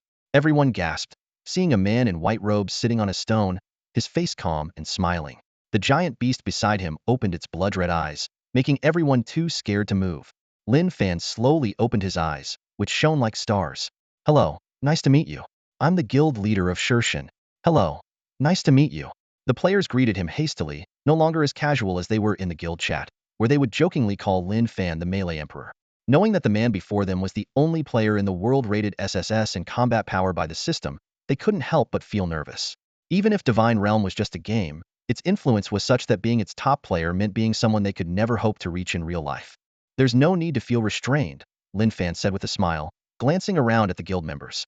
You should have some understanding of the guild situation. In a few days, we'll face a tough battle, and I need everyone's help to get through it. The crowd exchanged bewildered looks, surprised to find that the guild leader was far from the ruthless figure rumored to slaughter guild members at will. However, when they considered how they could assist, they fell into confusion. I'm just a woodcutter, one member said with a wry smile. We're just a bunch of herbalists. What strength do we have? Don't tease us. Water at the end of the world, another young voice chimed in. I'm only level 17 and still figuring out how to play the game. I can't help with fighting. I'm too weak. Lin Fan understood that most of those present were casual players. Apart from a few sightseeing enthusiasts, most were stay-at-home moms, older players, or idle college students. Their main goal in the Divine Realm was to earn gold through secondary professions. Purely dedicated farming enthusiasts like Qinghua Yo-Yo were rare. There's no need to underestimate yourselves, Lin Fan reassured with a smile. You're just a bit low-level now. Once you level up, you can become a top-tier battle group. Despite his words, the crowd remained skeptical. Seeing this, Lin Fan shook his head helplessly and added, in the God-slaying guild, as long as you follow orders, you can earn more money. Brother, you get me. Haha. The woodcutter suddenly exclaimed with excitement. This statement struck a chord with everyone present. Who wouldn't want to become a highly regarded top-tier player? Unfortunately, their current skills and financial resources made that an unrealistic dream. Earning more money seemed like a more practical goal. Join the team and idle next to me, Lin Fan called out to the crowd. Soon, players gathered around him, ready to idle. Is the guild leader really going to carry 25 people? Water at the end of the world asked skeptically. People haven't all arrived yet. Don't worry, Lin Fan said with a smile, shaking his head. He waited for more than half an hour as the number of players in the team steadily increased, soon surpassing 50, 70, 90. Are all these people here to chat? Carrying 100? Someone exclaimed in surprise. Moments later, a sizable battle group of 110 players appeared before them. The casual players were stunned by the sight of over 100 people gathered at the ancient ruins. Seeing that the low-level casual players had gathered, Lin Fan activated the regional channel and loudly announced, friends from across the mountains and rivers, across boundless lands and chaos, your time to farm monsters has come. Are you kidding me? The Godslayers want to take over the entire ancient road map. Is that how they do things? In the depths of the ancient road's dense forest, two enraged players from the Crossroads Guild cursed loudly. They stood under a massive ancient tree, surrounded by the constant roars of magical creatures. This is disgusting. We tolerated him coming to our spot this morning, and now he's pulling this stunt? What's the deal? Another player snarled through gritted teeth, gripping their weapon tightly. The area around the ancient road was densely packed with monster spawn points, with as many as 15 within a 10-kilometer radius. The monsters were high-level but moderately difficult, providing a rich source of experience. It was a hotly contested spot among players. Brother Shinfu, what do we do?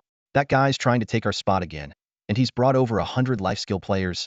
A player turned to their leader, eyes full of anticipation. Luan Zue Shunfu's face was dark. He had already given face to the Godslayers earlier. There was no need to continue doing so. Ignore him. That guy's crazy, he said coldly, knowing that if this escalated and reached their boss, DMO, he would definitely get chewed out. But he was simply fed up. Seriously, with the main Godslayer experts not around, did they really need to give way to a bunch of low-level life skill players? He didn't believe that Fanshin would break the current non-aggression pact over such a trivial matter. Crossroads Heaven, don't think just because you made it onto some lousy leaderboard that we're going to be afraid of you. A player shouted disdainfully. Crossroads Gale, I've tolerated this all morning. Fine, let's fight. So what if you have a war beast? Another player chimed in, eyes gleaming with battle intent. With both Heaven and Gale present, both strength Dragon Knight candidates, the tension was palpable, and the surrounding players held their breath, speculating if a massive battle was about to erupt. It's about to go down, someone shouted excitedly. Songguan Wang had brought a bunch of life skill players, making it seem like an easy fight unless he wanted to be humiliated by the Dragon Knights again. But that didn't dampen the surrounding players' enthusiasm. Start fighting already, so I can pick up the loot. Nearby solo players rushed over, eager to benefit from the chaos. Before long, members of the Crossroads Guild swarmed down the mountain, all main combatants with average levels above 25. They were clearly ready for a fight. Lin Fan observed silently. The Crossroads Guild was formed by the merger of several medium-sized guilds, composed entirely of seasoned online gamers. Their overall combat strength was second only to Junlin, Hao Yue, and the Kong family courtyard, barely making them AT2 level guild. I recall we had an agreement. As long as my people arrived, you'd give up the spot. Are you denying that now? Lin Fan asked calmly, though his tone carried an unmistakable authority. Your people are just over 100 life skill players. Are you sending them here to die? Crossroads Gale sneered. We're giving you a bit of face by offering you one spot. Take it or leave it. Crossroads Heaven added provocatively. Friends, that's not what we agreed on earlier. Lin Fan frowned, clearly displeased with their backtracking. What was the situation earlier, and what's the situation now? Your main force is indeed formidable, but where are they now? Gale sneered. Earlier, with Kai, Madman, and Iron Cavalry among the 20-odd main combatants present, they had no choice but to yield. But the situation had changed. 5-4. Lin Fan began counting down, seeing that these people had no intention of keeping their promise. Players from smaller guilds took the opportunity to stir things up. Crossroads, I beg you, don't run. Kneel before the might of Songguan Wang. Our great Fanshin even dares to challenge Yi Kongqing. Why would he fear you nobodies? Guild leader, a wise man doesn't fight when the odds are against him. Let's get out and find reinforcements. FAMU Lei suggested cleverly, and the other life skill players nodded fervently. Just then, the Scarlet King suddenly rose, its massive dragon wings spanning nearly 100 meters, sending FAMU Lei and others flying several meters back. Seeing the majestic form of the Scarlet King, the two Dragon Knight candidates' eyes lit up with greed. This was the dragon of their dreams.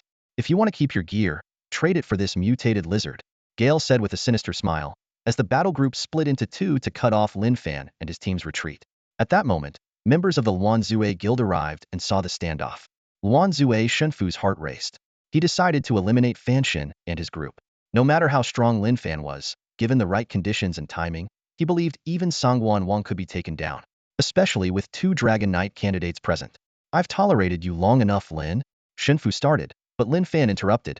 Sorry, countdown's over. I'm starting the hunt. As he spoke, a pale blue mist erupted from his body, instantly enveloping the entire battlefield. The frost prison ring spread rapidly, freezing the entire area within an 8-kilometer radius into a desolate ice field. Players hurriedly took out their ice resistance potions and quickly consumed them. Pafong roared, shook his dragon spear, and swiftly regained his combat stance. The surrounding players were well prepared. Fire and ice resistance potions were standard, with everyone carrying at least a dozen, ready to face the Tri-Crowned King. Many players broke free from control effects, while the life players panicked, realizing the opponent before them was beyond their capabilities. I told you this fight was a bad idea, wailed FAMU Lei, complaining that the Tri-Crowned King was a fraud, trapping the weaker life players in a hopeless situation. Lin Fan, however, smiled calmly, there's nothing we can't handle. Just sit back and let the game play itself. Before he finished speaking, the two Dragon Knights, Pafong and Tiantang, were already within 20 meters. Everyone gasped in unison. The presence of class professionals was truly intimidating. Lin Fan glanced at the two indifferently, slightly raised his staff, and cast two chaos orbs. Block. Break. The two Dragon Knights shouted simultaneously, fire resistance potions, immune. However, their expressions quickly changed. Why is the attack speed so fast? And the projectiles curve?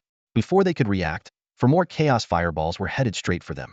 Relying on their luxurious equipment and nearly 20,000 health points, they chose to take the hits heeding. Humph, without burn damage, you're just a trashy, jobless mage. They thought disdainfully. Suddenly, with two soft puff sounds, Pafong's dragon spear halted as if he had seen a ghost, freezing him in place. This is impossible. Pafong exclaimed in disbelief as he collapsed, spilling gold coins everywhere. Immediately after, two more dull thuds sounded, draining a significant portion of the other Dragon Knight's health bar. Lin Fan smirked, lucky shot, didn't even score a critical hit. The Dragon Knight's face was full of shock. A single fireball had shattered his helmet but didn't trigger a critical hit. Before he could process it, Lin Fan fired another shot, sending him back to the respawn point with a headshot. Fa Moulet, standing nearby, frowned and commented, "This game's class professions don't seem that impressive. They're way too weak." Hundreds of members from the Zhongheng Guild stood frozen, unable to believe that the Sclass Dragon Knights with 20,000 health didn't last even 2 seconds. They exchanged bewildered looks. Weren't Dragon Knights supposed to counter multi-class mages? Chaos reigned among the players who had just consumed their resistance potions, feeling as if their feet were weighed down by lead, standing in the swirling snow in disarray. Lin Fan looked at them curiously. "Friends of Luan Zue, is there something urgent? I thought I heard you calling me." Luan Zue Shun Fu forced a smile that looked more like a grimace, stammering, Lin Fan. "I mean, we've already retreated. Feel free to farm as much as you want. Just let us know when you're done. We're in no rush at all." Lin Fan smiled silently, his gaze calmly sweeping over the group from the Luanzue Guild. He was fully aware of their little schemes, but chose not to expose them. Luanzue Dimuo had close ties with Kongbai, and Kongbai was connected to the Xianling Temple, so it was best to maintain a semblance of courtesy. Moreover, in the real world, they still needed Uncle Su as a reliable backer to ensure their safety and avoid being targeted by rival guilds. Of course, all this depended on the Luanzue Guild not going too far. Otherwise, they might end up like the Longhin Guild. "Let's meet another day," Lin Fan said indifferently. Luanzue Chunfu, with a stiff expression, prepared to retreat with his group. Lin Fan nodded slightly, not making things difficult for them. He casually deactivated the Frost Prison Circle, allowing them to return to the city smoothly. In the distance, members of the Zhongheng Guild watched the scene, feeling utterly embarrassed. They stared at Lin Fan, still in shock. Two top-tier Dragon Rider candidates had been instantly killed by a mage's basic attack? Such a terrifying super mage, how did Zue Ming Yichang manage to kill him? This mystery was chilling. Could it be that Zue Ming Yichang's strength had surpassed the limits of the Fengyun list? The scene was silent. Whether provocateurs or Zhongheng players, everyone was as quiet as a mouse. No one could understand how such an exaggerated critical hit was delivered. "Don't hold me back. My gaming pod is acting up today. Let's fight another day." Zhongheng Pafeng hastily made an excuse. "Are we just going to let him go?" A level 27 priest hesitated. "Sorry, everyone. My stomach's acting up today. I couldn't even use a tenth of my strength. Next time we'll corner him and kill him." Zhongheng Tiantang quickly chimed in. The two fallen Dragon Rider candidates felt their scalps tingle. Stand up again? Only to be humiliated once more? They weren't fools. They had to come up with flimsy excuses to save face, or they'd be unable to show their faces in the guild in the future. Bullying us class players when we're not in top form? Damn it, I can't stand it. Why should lifestyle players take over our farming spots? "I'm not having it," someone shouted angrily. "It's just him and his beast. Let's all go at him. All or nothing."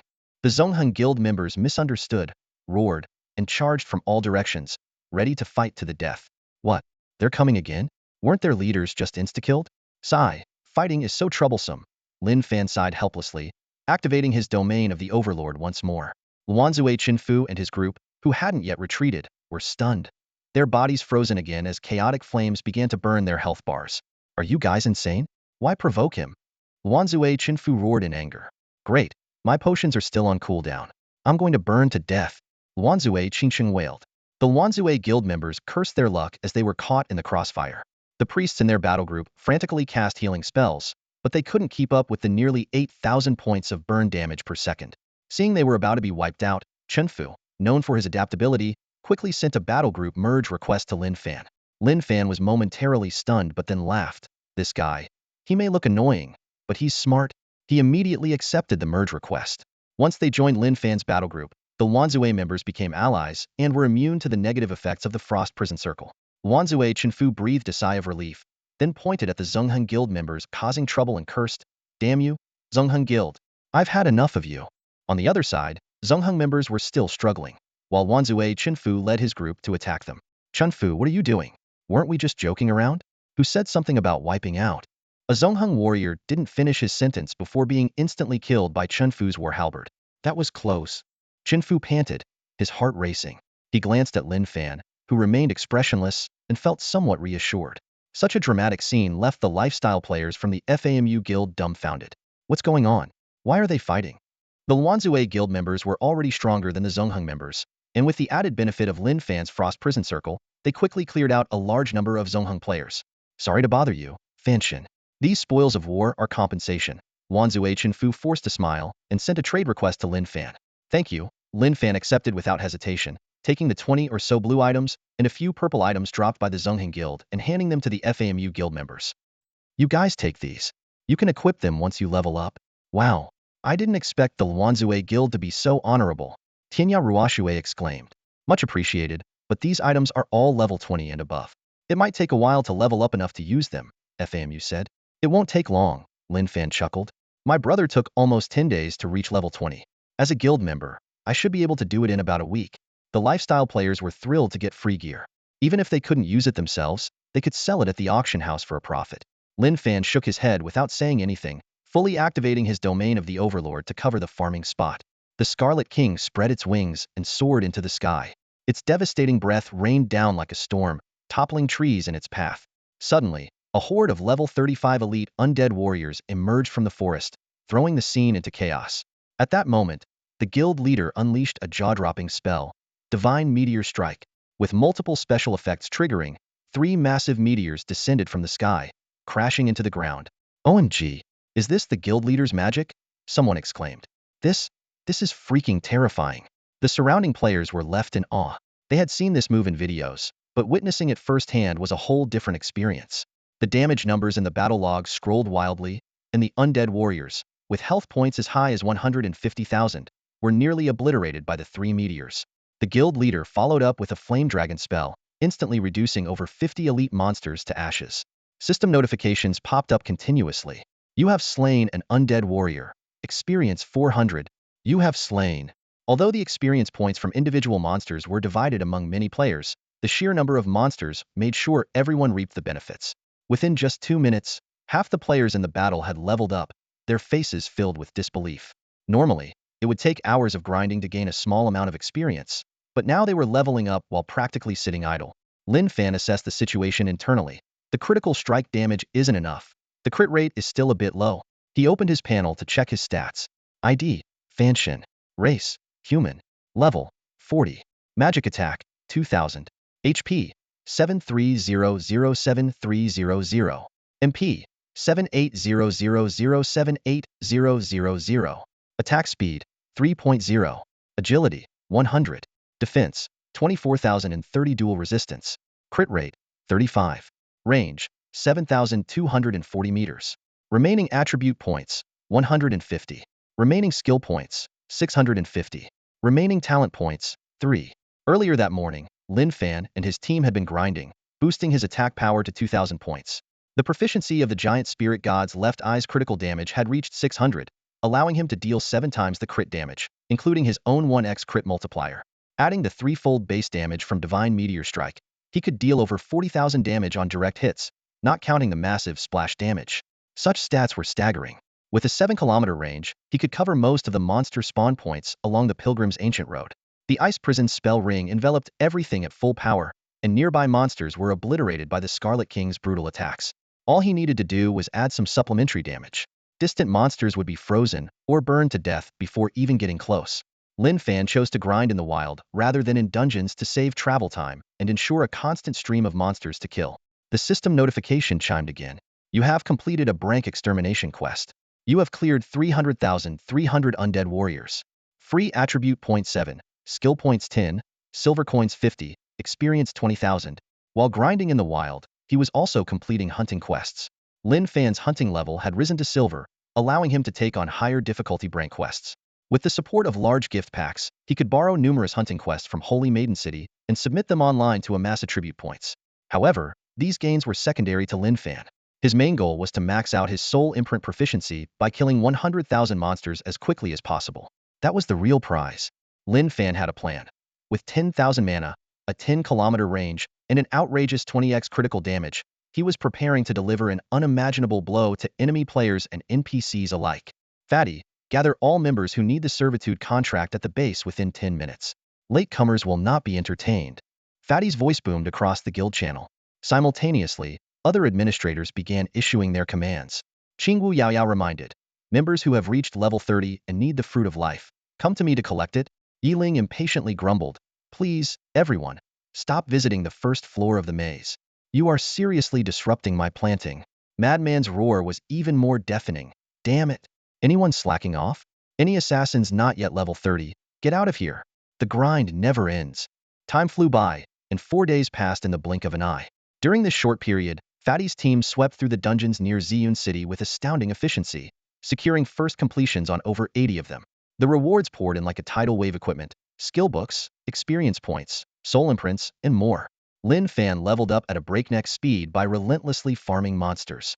Once the 300 main combat members signed the servitude contract, they immediately received a full set of level 33 by 3 purple gear. Top-tier players like the 10 Kings of the Road even obtained rare Lord-level soul imprints. Fatty, Madman, and Little Priest levels had already soared to between 32 and 35. With everyone's support, Xiao Xiao successfully advanced to its class hidden profession, becoming a fierce little girl wielding a giant blade. Meanwhile, the lifestyle players tirelessly idled at Lin Fan's farming spot, outpacing other guilds in overall level and material collection production speed. The level of the Wulong base also rose to silver grade, increasing the population cap to 800. Combined with the 300 from the Heavenly Fortress, the guild's total population cap had surpassed 1100. Under Lin Fan's strategy of recruiting elite members, the guild had grown to over 1,000 members, with at least 5,000 players applying to join daily, including top players from other major guilds switching over. At this moment, a precious level 30 legendary armor, Fierce King's Iron Guard, was taken from the guild warehouse. Tiejia proudly announced, sorry folks, I've been eyeing this armor for a while. I've submitted my servitude contract. It's mine now. The other knights erupted in outrage. Scumbag, you already have the anti-magic shield, and now you want the legendary armor too? How greedy can you be? Red Hair Monster fumed. Uncle Kai, look at him. Does he have no shame? Holy Knight's Oath angrily questioned. I've been watching this gear for 3 days. Do you know how I got through those 3 days? And he gets it just because he beat me with a sliver of health in a duel? Frost Saint gritted his teeth. Standing at the entrance of the Wulong base, Tiejia flaunted his new gear, holding a level 10 anti-magic reflective shield, adorned in legendary golden armor and helmet, looking majestic. The senior knights in the guild were furious, cursing Tiejia for focusing solely on top-tier gear. What infuriated them the most was Tiejia's cunning. According to the guild's equipment allocation rules, when multiple members met the requirements for an item, it could be decided through a duel. With his anti-magic reflective shield, Tiejia was nearly unbeatable in night duels, leaving the others with no chance. Even professional player riding donkey to find a girl had repeatedly lost, and had to settle for second-tier equipment. Blame me? Blame me? Tiejia laughed arrogantly, completely disregarding others' feelings. I'm so pissed. Uncle Kai, explain this to me. Riding donkey to find a girl raged. Exactly, we don't stand a chance. This rule is unfair. Why? Red Hair Monster echoed. Fatty coldly replied. Tiejia consistently submits the servitude contract with the highest efficiency and frequency. If you can't beat him, figure out why. His words left everyone speechless. Tiejia immediately changed his tune, lavishing praise on Fatty. See, Uncle Kai understands. He's reasonable. Once at odds with Fatty, Tiejia had now become the warehouse manager's #1 lackey. At that moment, Lin Fan received an urgent message from Chen Wei. The base battlefield, the ancient cross-server teleportation array has been activated. Lin Fan raised an eyebrow and immediately called Chen Wei. Approximately how many people? I can't say for sure, Chen Wei replied. Before activating the teleportation array, Fuchen and Wuxing sent most of their members away, including my people. Good secrecy. Looks like Qi Ziyue noticed the spies. Lin Fan chuckled. Chen Wei continued. Additionally, Zue Meng Yichang's relationship with Qi Ziyue has been heating up. With his aggressive tactics of gifting cars and houses, he's gleaned a lot of valuable intel from her. They plan to weaken the Shirshan players' morale, levels, and gear strength as much as possible before the NPC army attacks the city. If the opportunity arises, they'll collaborate with the Tian Ci Guild to seize the Heavenly Fortress during the fierce battle between Shirshan and the NPC army. Hanging up the phone, Lin Fan's expression turned playful. Elite player decapitation operation to weaken us? Do they think they can? Even while leading large groups to level up, Lin Fan's level had already reached 41 with 77 progress. His hunter rating had reached gold grade, and he had accumulated a whopping 700 free attribute points. With 1,600 in used skill points, he could max out 2 grade spells to level 10. Glancing at his task list, he muttered to himself, just need to kill 1,500 more monsters to max out proficiency. The blacksmith Wide's forging will be complete in an hour. The ancient teleportation array stands tall at the third outpost, and suddenly, a brilliant white light shoots into the sky, illuminating the entire night. Figures begin to materialize within the array, their forms gradually becoming clear. Finally, we meet the #1 dual-blade demon warrior of Huaxia, Heatsong. A voice echoes through a translation device. A man shrouded in black mist steps forward from the crowd, carrying 2 eerie, demonic swords, one long, one short. His eyes are as sharp as blades, and he exudes an intimidating aura. Heatsong responds with a wry smile. I wouldn't dare call myself #1. There are too many strong contenders in this region. I'm just barely holding my own. The Srank ghost warrior named Koji Koyama, who had once faced Heatsong in the last international sword tournament, steps forward. Heatsong had narrowly defeated him, earning Koji's respect. Koji raises an eyebrow in surprise. That doesn't sound like you. He quickly understands and smiles meaningfully. Is the undefeated warlock troubling you? Given your different professions, it's understandable you're temporarily outmatched. Outmatched? Heatsong's smile grows more bitter. And Mu Sheng lets out a cold snort, a glint of cold light flashing in his eyes. Give me some time, and I'll personally avenge Brother Tsong. From the Japanese server team, a woman wielding an ice crystal staff steps forward, her gaze sharp as she looks at Mu Sheng. Will the divine realm give you that time? Do you have a problem, Strength Frost Mage? And Mu Sheng meets her gaze fearlessly, ready to fight at any moment. Sure, no, Yura chuckles, her tone mocking. You're growing, but so is he. I watched your struggles during the outpost battle from our main company's broadcast room. And Mu Sheng stops talking, raises his staff, and conjures a searing flame at its tip. Inferno Devourer. It's an rank skill that can ignite the enemy's mana. To him, if they can't withstand this attack, the Japanese team has no business being here. Koji's eyes narrow, and his body instantly transforms into flickering ghost mist. Extermination combo. With a swift lift of his short sword, 3 cold flashes pierce through Mu Sheng's body. And Mu Sheng's face pales, and just before his health is drained, he shouts, Spell interrupt. Elemental dissipation. His body turns to elemental form, narrowly avoiding the fatal strike. Heatsong's eyelids twitch, astonished. So fast. Even with Xiaoan's reaction speed, he couldn't keep up. He noticed that Koji's final strike had clearly slowed down. Otherwise, Xiaoan wouldn't have had time to use his survival skill. Hope rises in Heatsong's heart. With such powerful allies, we might just be able to end Lin Fan's undefeated streak. A glimmer of cold light flashed behind Lin Fan. He didn't turn around. A hexagram magic circle appeared beneath his feet, and a fiery red magical barrier materialized out of thin air. Clang! A sharp blade struck the barrier, sending sparks flying. The barrier quivered violently, and over a dozen fire serpents burst forth, homing in on the attacker with precision. The phantom figure behind him moved with uncanny agility, dodging and weaving. After a flurry of showy maneuvers, she finally managed to fend off all the fire serpents. Stop dreaming. You don't stand a chance, Lin Fan said coolly, a hint of disdain in his voice. The thief behind him revealed herself. She had a curvaceous figure and a pair of enchanting phoenix eyes. Just one critical hit, and you're done? The thief, named Kongbai, said coldly before vanishing into stealth again. Lin Fan had been grinding on the sacred pilgrimage road for 4 straight days without pausing. Kongbai noticed from her friends' list that he hadn't moved and initially observed him from a distance without taking action. However, yesterday she equipped a set of level 30 legendary gear, her confidence soaring to its peak, convinced that her chance to take down the infamous Y thief had finally arrived. Little did she know, this was just the beginning of her nightmare. Go, Sister Kongbai. Our guild leader won't last much longer.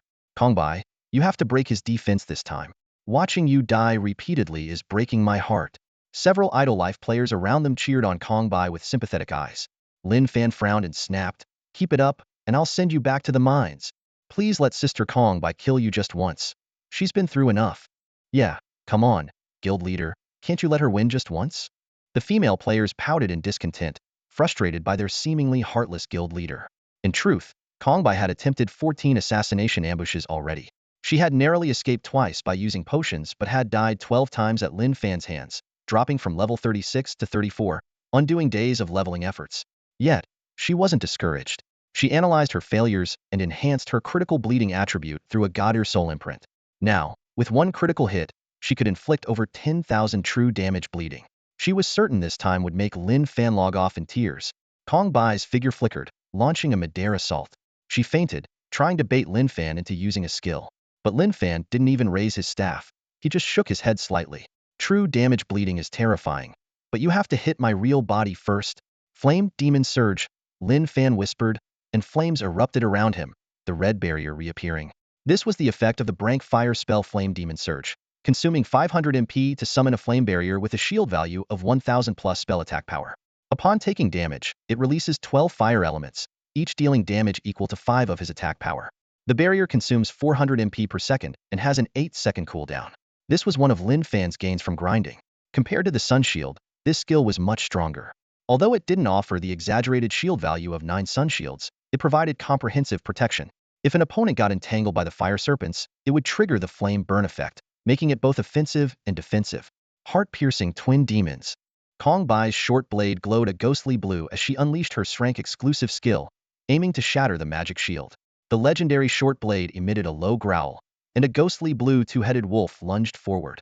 Not bad. Lin Fan raised an eyebrow as his 3200-point shield shattered. Stop pretending. Die. Kong Bai's eyes flashed with delight. This continuous strike was perfect for shredding enemy defenses or shields. If it hit the real body, it would guarantee a 100 critical hit. However, it required a 3-second charge-up period, during which any attack could interrupt it, forcing a restart. To Kong Bai, this man was undeniably strong, but his arrogance would be his downfall. He would fall to the vanity of being number 1 on the Divine Realm leaderboard.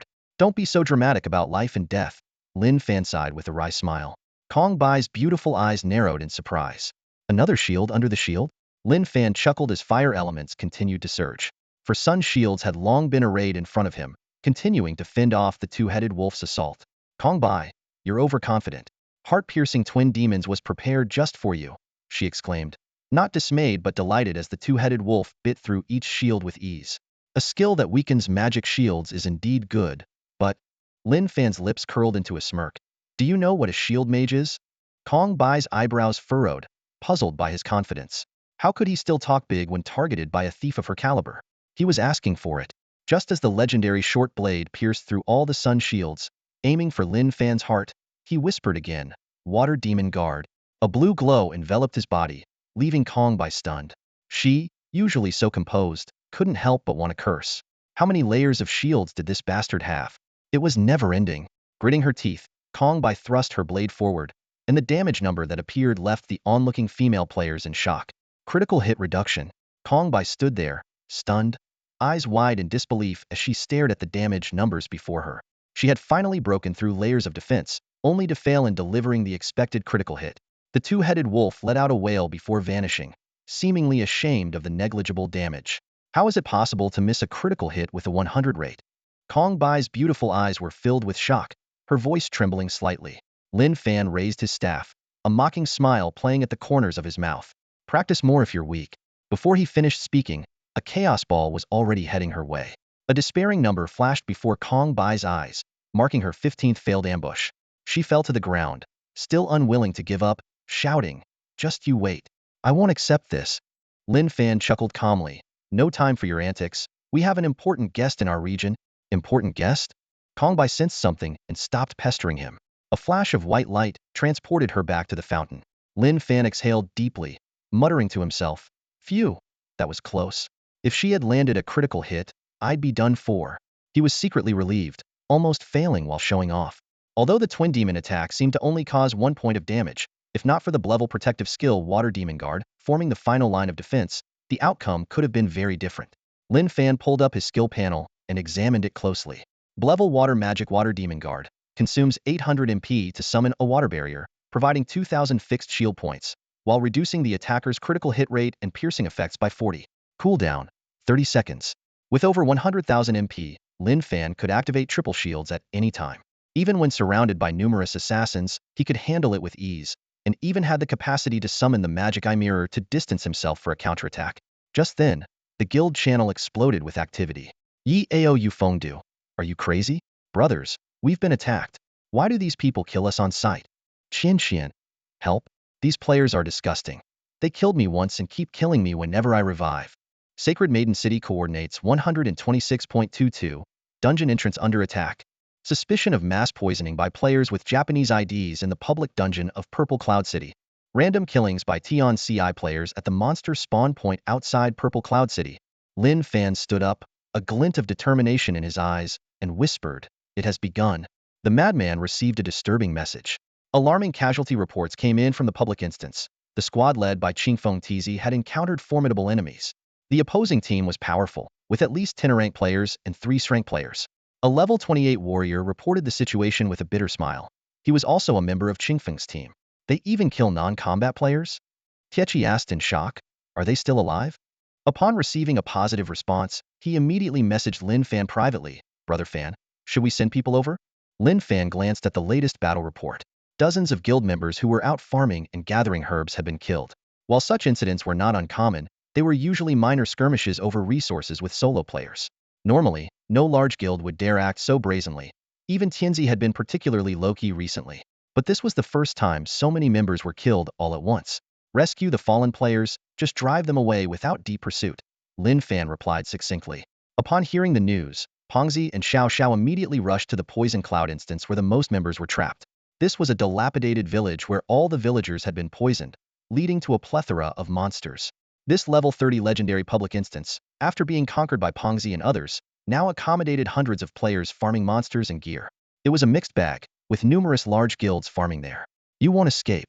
When Brother Fan arrives, you're all dead, shouted a mage from the Kong family estate, surrounded by 7 fallen teammates. I despise fools who lie on the ground and keep yapping, Shrank Frost Saint Mage Shurjie sneered, followed by a priest who began reviving the Kong family mage and others.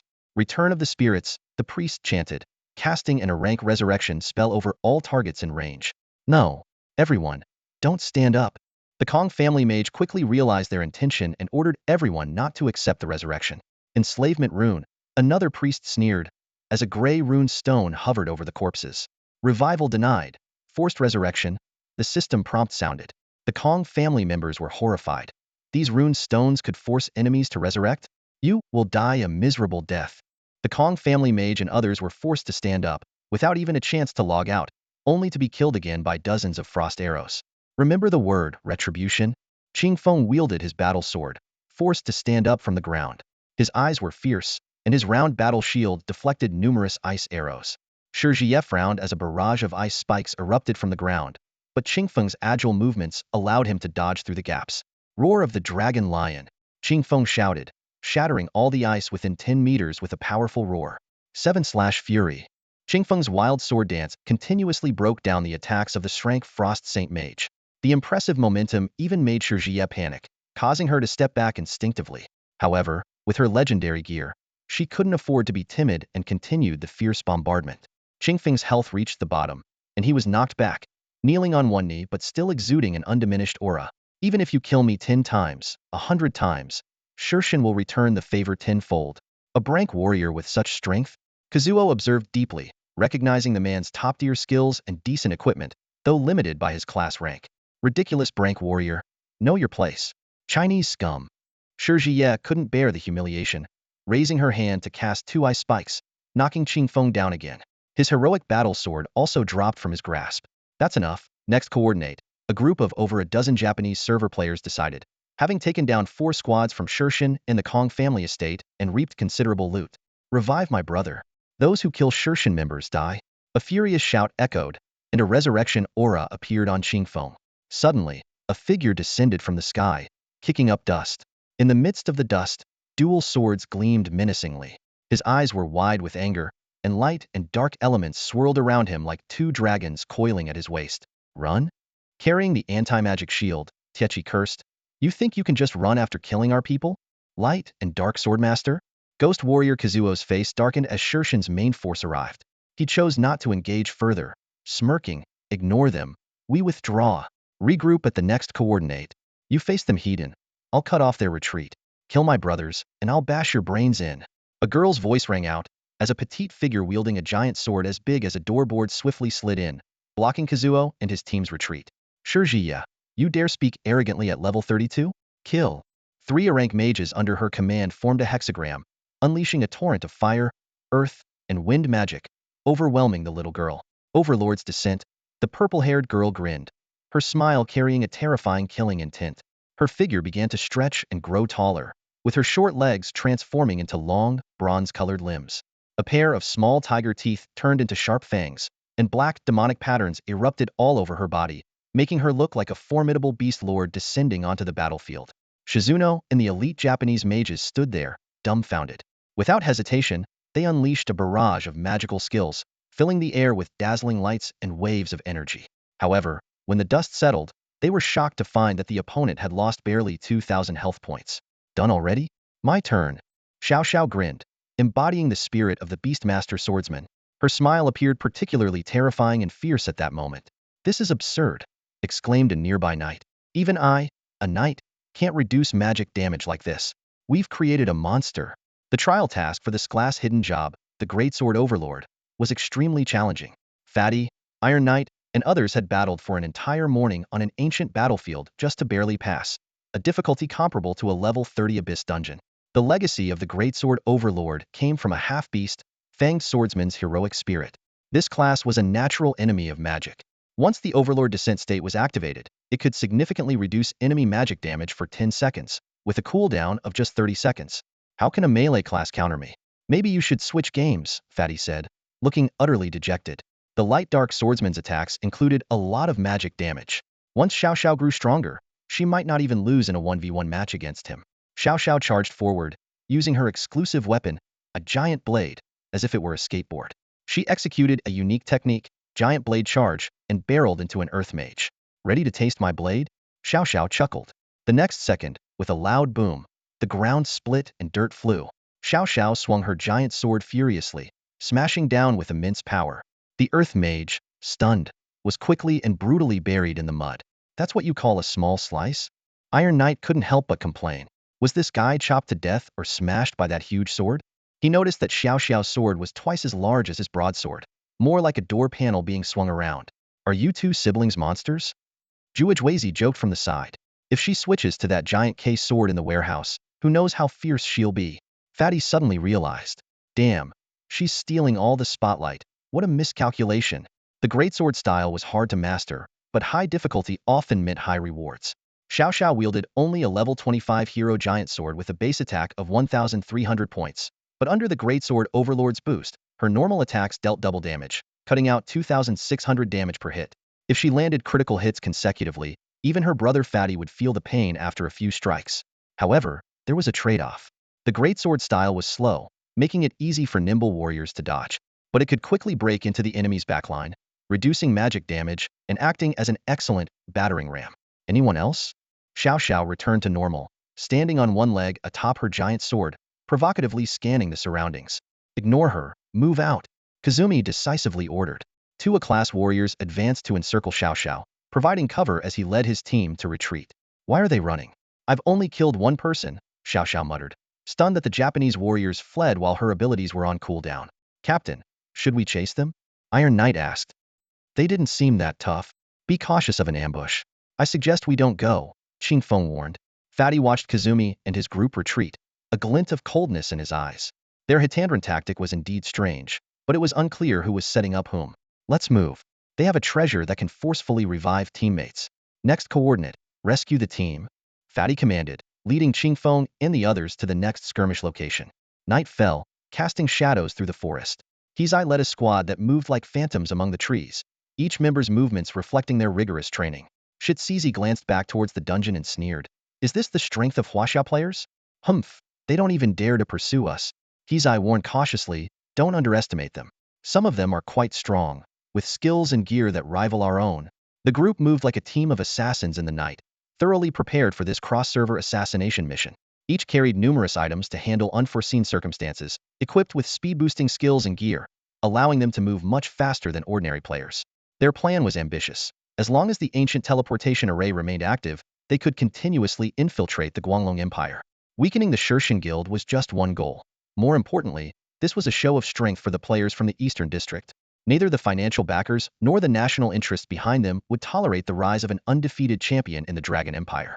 Shitsizi arrogantly declared, gear stats don't mean everything. As long as we don't encounter those ancient mysterious entities, Even without Miss Nameko's help, taking down Huaxia's three-time champions won't be hard. He recalled the intensive training in the virtual god realm that the top players from East Japan underwent before entering the divine realm. The combat system there was nearly identical to the game, making them feel right at home. Just then, a group of Huaxia players who were heading to the public dungeon stumbled upon them. Those people are players from the Japanese server. Why are they in our district? Someone exclaimed. Kill the invaders, damn it, kill them. Another player shouted angrily. Shitsizi glanced coldly at the small guild players and asked Hizai, do we kill them? Hizai quickly ordered. They're coming towards us. Clear them out fast. With that, he summoned an ice crystal dragon that crashed down on the Huaxia players. Damn it. Such high damage. The Huaxia players were instantly knocked down, and several heavy-armored knights quickly grouped up to prepare for a counterattack. Hizai coldly executed Shadow Annihilation. Ruthless, his body splitting into 9 shadows that leaped high using the knight's shields.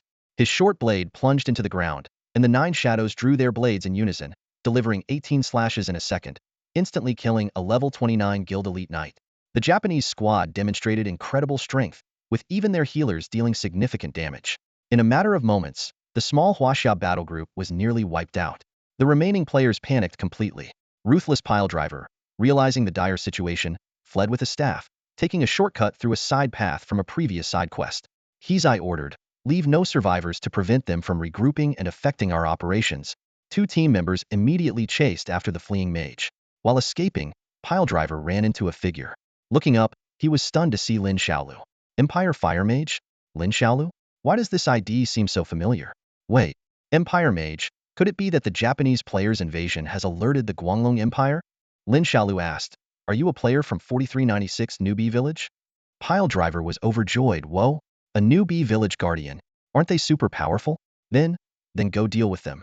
Use forbidden spells. Yes, the NPC should use forbidden spells to kill those bastards. Lin Xiaolu shook his head. I don't know any forbidden spells. Piledriver, disappointed, said, don't know? Then you should run with me. Those beasts might even kill NPCs. Lin Xiaolu suddenly smiled mysteriously. I recall you had another name for me in the newbie village. As Piledriver was about to flee, Lin Xiaolu grabbed him by the collar. Lifting his hood, Lin Xiaolu smiled. Yes, they called me the Tower. Piledriver was horrified to find himself being lifted by a colossal entity. The NPC's blue name quickly turned blood-red Scarlet Butcher Fan Shun. Lin Fan laughed loudly. Friends from afar. The cherry blossoms in your homeland are blooming. Would you like to go back and see them? The 2 Japanese melee experts chasing after them looked up in shock at the terrifying shadow in the night sky. What is that? A dragon. Lin Fan cast an rank spell, Brahma Flame, and a tiny spark exploded violently before the 2 Japanese players. Boom. The terrifying tide of fire elements engulfed the trees below, instantly incinerating the Japanese players into 2 human-shaped ashes. Lin Fan smiled with satisfaction. This suits their traditions. Instant kill? Kazuya's exclamation shattered the battlefield silence. He stared in disbelief at the team list, where the health bars of 2 temple warriors, once over 20,000, had vanished like running water. Stone Knight's face turned deathly pale, eyes filled with shock and fear. This is impossible. One of the fallen warriors trembled. It must be the Huaxia warlock. I swear by the heavens. This warrior, who prided himself as a core member in the Japanese server guild, thought he could at least exchange a few blows with Kazuya. However, they were met with an instant kill, without even a chance to use their buffs. Kazuya quickly scanned the battle log, and the terrifying numbers sent a chill down his spine. Critical hit damage of 80,000. That figure could kill him 4 or 5 times over. Kazuya had anticipated eventually facing the 3-crowned king, not hoping to take him down but at least to create an opportunity for others. But this situation was far beyond his expectations. Just then, a mocking voice echoed from above. Silent when you kill our players, and now silent when being hit by a defense tower. You guys sure can endure. This remark made Kazuya feel as if he had swallowed a fly. Forcing himself to stay calm, Kazuya shouted towards the sky. Empire's strongest warlock, only daring to taunt from above? Despite holding an anti-air artifact, he was reluctant to use it, knowing it might be futile. Lin Fan chuckled, his gaze piercing through to an NPC supply point 3 kilometers away. There, over 20 figures were scattering rapidly. If the fat man and others pursued, they'd face an ambush. But Lin Fan had already seen through it all. Suddenly, a deep roar echoed through the sky. Devastating dragon breath roared down, raining fire upon the enemy. Even with quick reflexes and sharp movements, Kazuya and his team couldn't escape their fate. The Crimson King revealed its true form, its massive wings stirring a terrifying air current. It took the high ground, launching attacks that instantly knocked 4 Japanese players out of the sky. Peak Lord-level flying beast? Stone Knight exclaimed. How can it have 40 million health? Lin Fan remained calm, standing on the Crimson King's head, his tone even.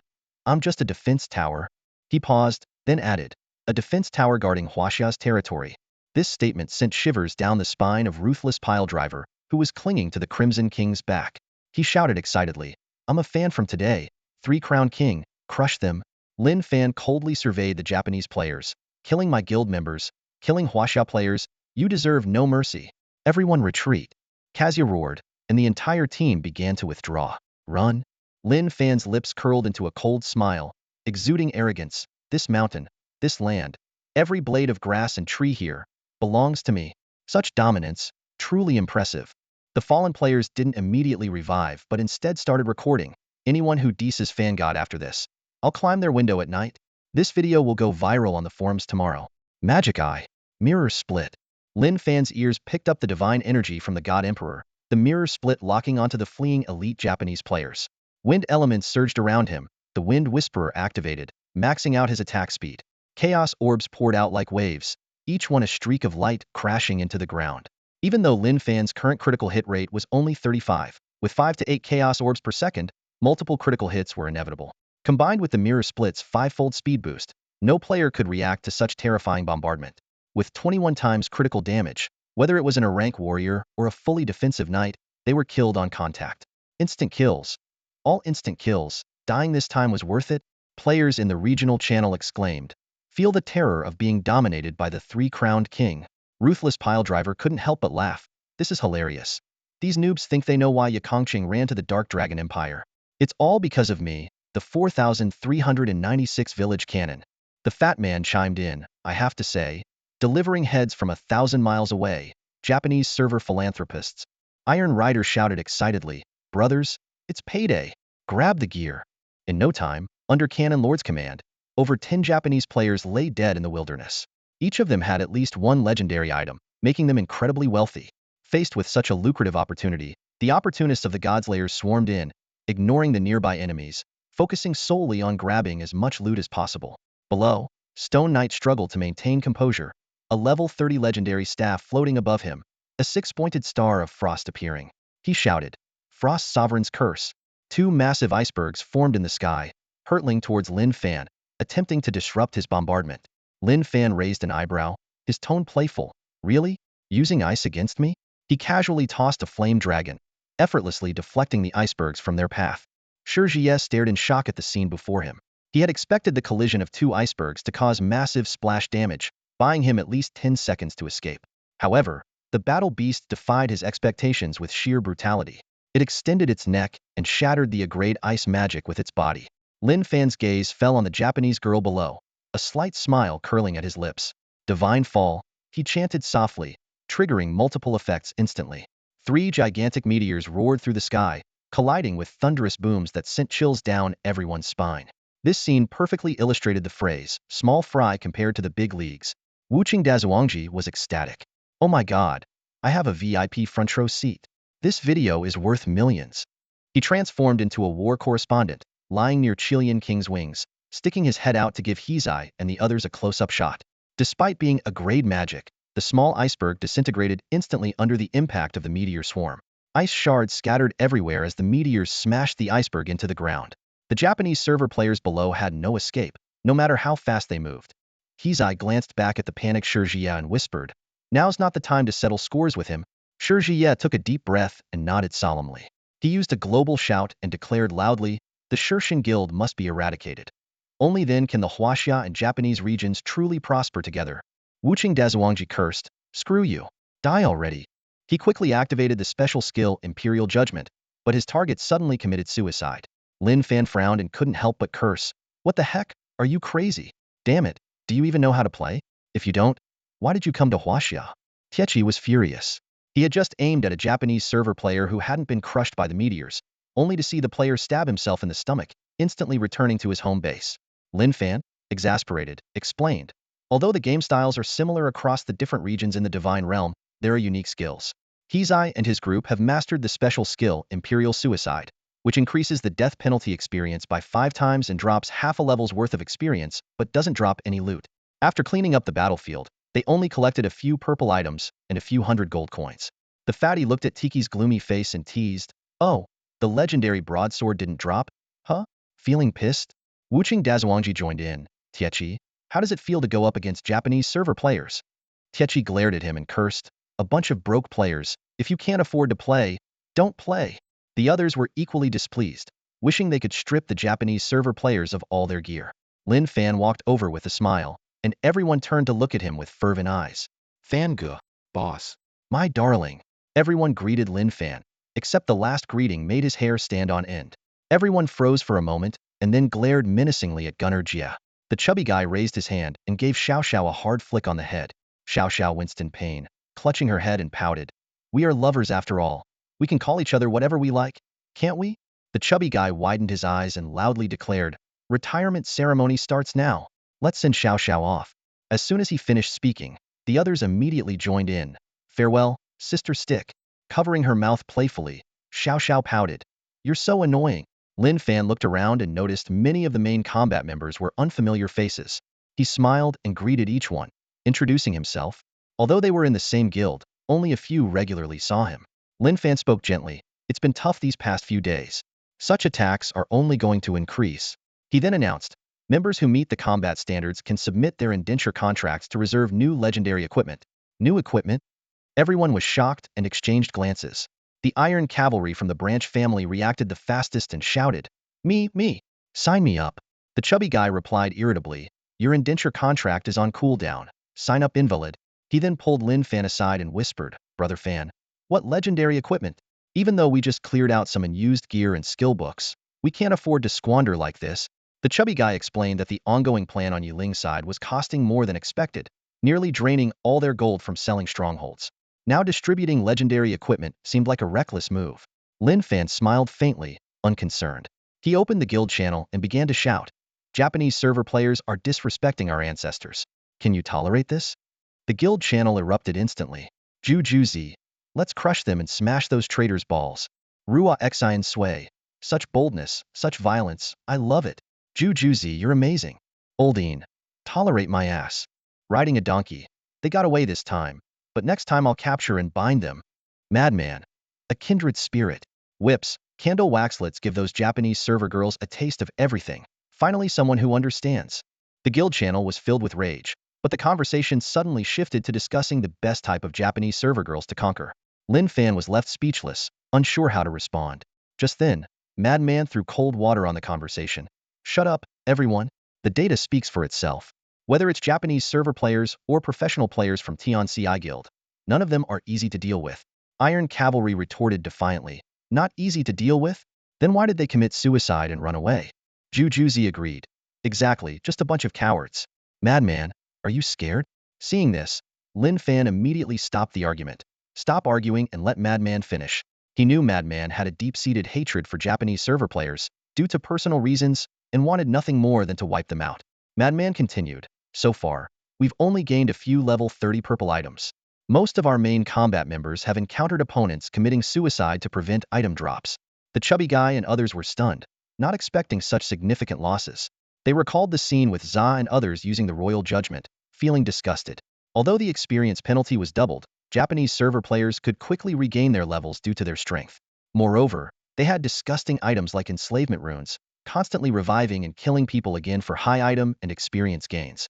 Madman spoke sternly, "Don't charge recklessly like that idiot Kai. If we keep fighting this way, we'll burn through our resources in no time." The chubby guy's face turned dark with anger. "Can you speak normally? Was I the one who got killed?"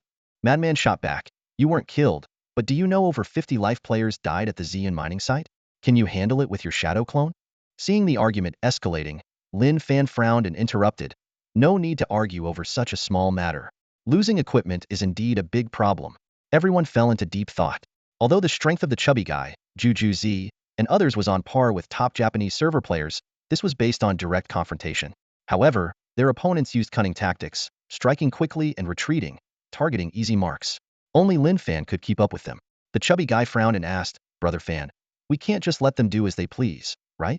Lin Fan thought for a moment and smiled, This is just small-scale harassment to demoralize us. It's not time for a full confrontation yet. To avoid losing equipment and gold, it's simple. Except for the professional team leaders, all main combat members should switch to high-level blue gear, deposit all gold in the guild warehouse, and fill their bags with junk items. Wow, that's a good idea. We have plenty of blue gear in the warehouse, and carrying junk items can reduce the chance of losing equipment. Everyone's eyes lit up and they unanimously agreed. These items were leftovers from Madman's sales. Otherwise, the quantity would be even more overwhelming. They included not only Lin Fan's harvest from grinding 10,000 monsters, but also the results of the chubby guy and others' relentless farming in the Ziyun City dungeon. What if we can't beat those wearing blue gear? Qilu, looking troubled, scratched his head.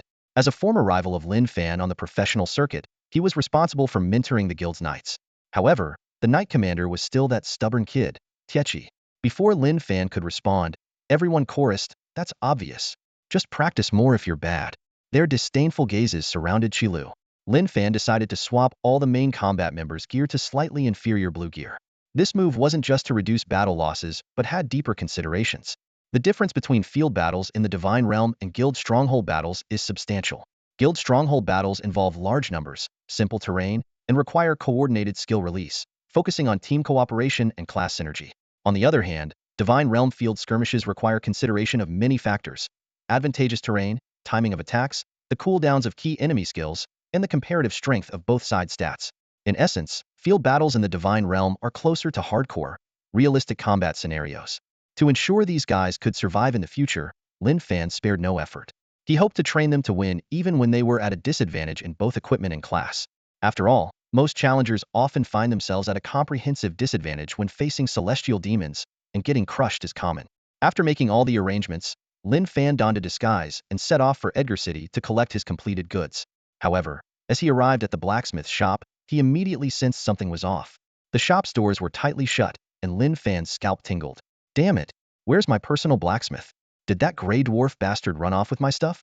At that moment, a crowd of NPCs with their families suddenly appeared on the main road, fleeing towards the city gates in a panic. Hurry, hurry. If we don't run now, it'll be too late. Mom, wait for me. Lin Fan was stunned, witnessing various NPC vendors closing up shop and fleeing. Path to heaven. Stop. You damn NPC.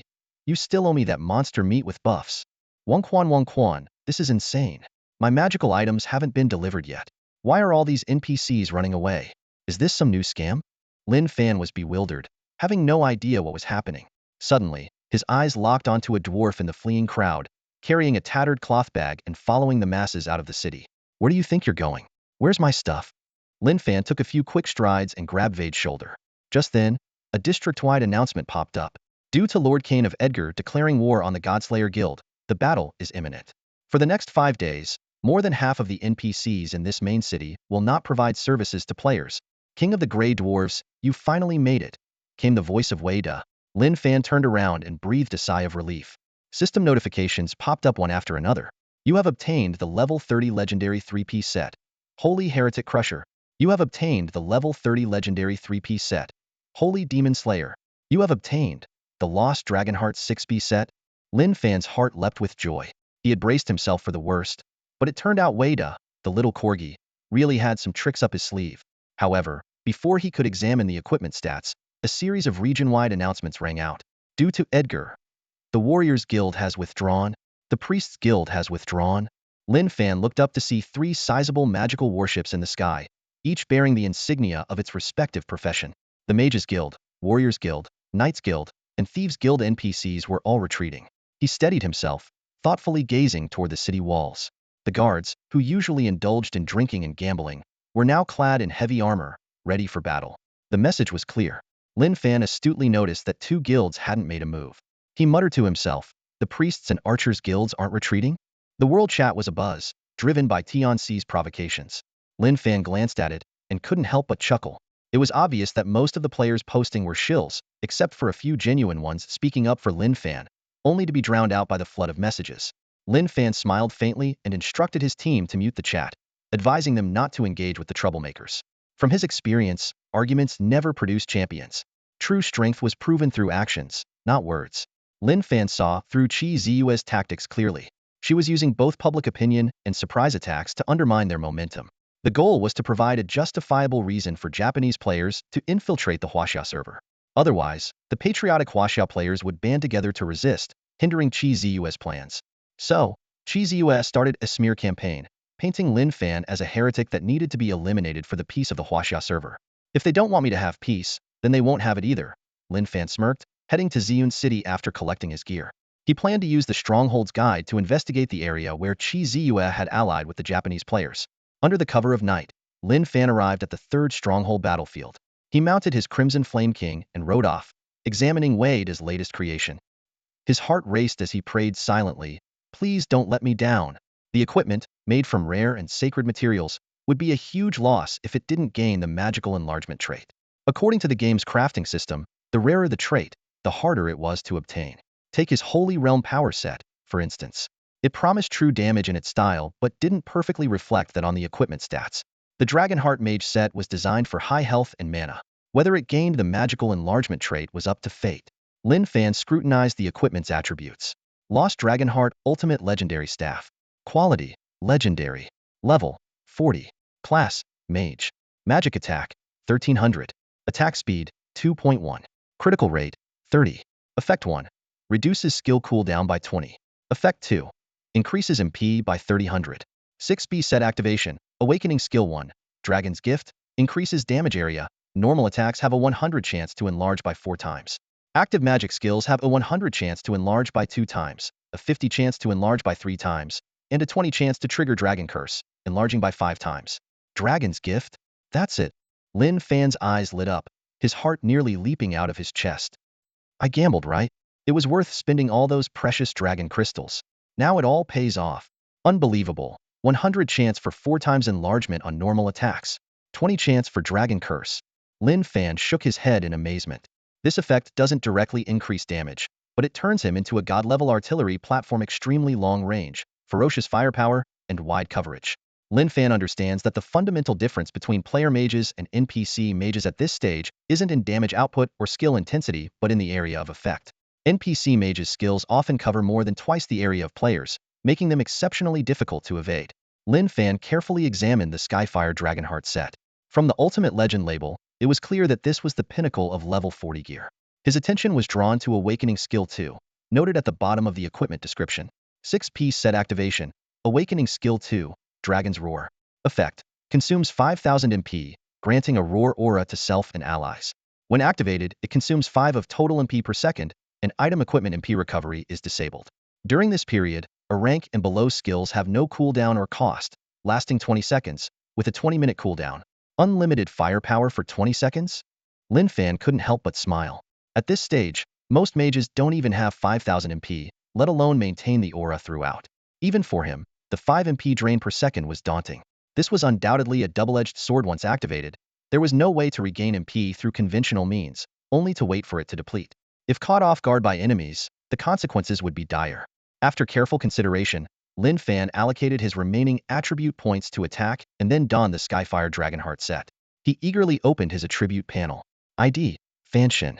Race, Human. Level, 42. Magic Attack, 3000.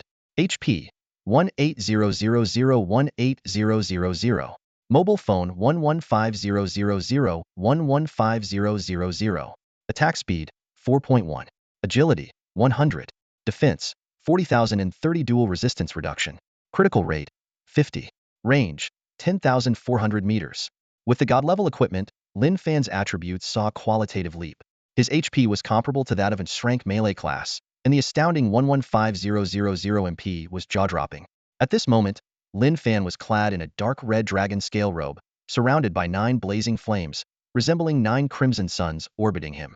The hem of his robe fluttered in the wind, creating a spectacular fire elemental effect. He wore a black crown crafted from dragon horns, with crimson light flowing through the horns, exuding an air of mystery. In his hand was a staff coiled with multiple dragon spines, its tip adorned with a large red dragon crystal, showcasing sheer opulence. In the pitch-black night, Lin Fan's eyes were deep and penetrating. Like a demon priest rising from the depths of hell, he stood proudly atop the awe-inspiring death dragon, overlooking the masses, seemingly ready to unleash his judgment at any moment. Coordinates 370.152. Lin Fan murmured to himself as his eyes scanned the chaotic ruins before him. He landed lightly, recalled the Crimson King beast back into his battle beast space, and cautiously surveyed his surroundings. Not far away, two members of the Tion CI guild were conversing. Tion CI South Fist, I want to see how many brains these Japanese server players have. They didn't even let us Chinese players join the ambush. Such arrogance. One of them grumbled. Tion CI North Star, don't go, the other advised. Sister Ziyue is meeting with an NPC. The group of Japanese server players has already left the teleportation array. Hearing this, Lin Fan quickly looked for cover. He found a low-lying pit and crouched down to hide. These two Tion CI guild members were obviously tasked with patrolling the perimeter, and it seemed that Chen Wei's informant, codenamed 007, had been driven away by these individuals. Meeting with an NPC? Lin Fan's eyes narrowed as he recalled the information Drunken Dream had mentioned. According to Drunken Dream, Qi Ziyue had received help from an NPC organization, which allowed this randomly teleporting array to be locked in place. However, despite multiple attempts to probe, Drunken Dream had not discovered who exactly was aiding Qi Ziyue. This indicated that the matter was crucial to Qi Ziyue's plans, so much so that she wouldn't even disclose it to her lover. Given Qi Ziyue's cunning, she would naturally prioritize the guild's interests. You haven't been discovered, the system prompt sounded, indicating that Lin Fan had entered a hidden state. He knew that, aside from thieves who could fully stealth, other players could only enter a hidden state. This state provided a special effect that concealed one's ID, as long as they weren't noticed by the enemy. Not wanting to alert anyone prematurely, Lin Fan patiently waited for the two guild members to move away before continuing to observe from his hiding spot. Take care, Archbishop, a familiar voice rang out, catching Lin Fan's attention. He saw Qi Ziyue emerging from the entrance of an underground cavern. Following her was a group of over 30 NPC guards. These guards were lavishly equipped, clad in white cross silver armor and adorned with sun emblems. All of them were above level 50, with at least 4 being Lord-level entities boasting health pools around 10 million. The Holy Light Order, people from the Light Church, Lin Fan thought to himself. In the game's lore, this organization was akin to a subordinate institution of the Light Dragon Kingdom's national religion and directly managed the Priest Guild. In the later stages of the game, they would play a significant role in conflicts with various factions, including the Dark Dragon Empire. An elderly man in a red robe emerged from the cavern, greeting Qi Ziyue with an equal stance. May the holy light always shine upon you, Ms. Qi Ziyue. Lin Fan quickly scanned the old man's information. Holy Light Order More, level 60, one of the 12 redrobed archbishops, HP 20 million, attack power and skills unknown. This woman is truly formidable. No wonder she has the confidence to challenge me despite being at a disadvantage, Lin Fan thought, feeling a chill. Qi Ziyue's rapport with a redrobed archbishop made sense. Her Srank hidden job came from this order, indicating a likely collaboration with these powerful NPCs. It was possible that the Japanese server players were merely her vanguard, while these NPCs, capable of easily overpowering players, were her true trump card.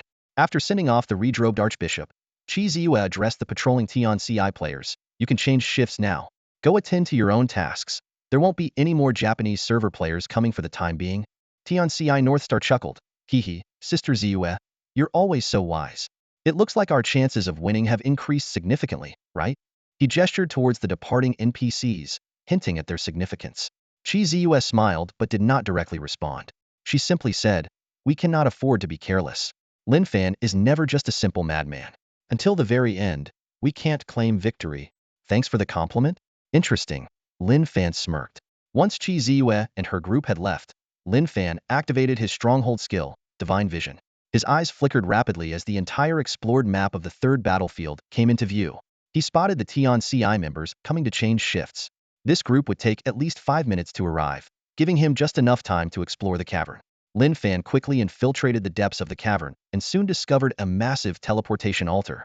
At the center of the altar stood a small cross. Although seemingly ordinary, Lin Fan's years of archaeological experience told him that it was anything but.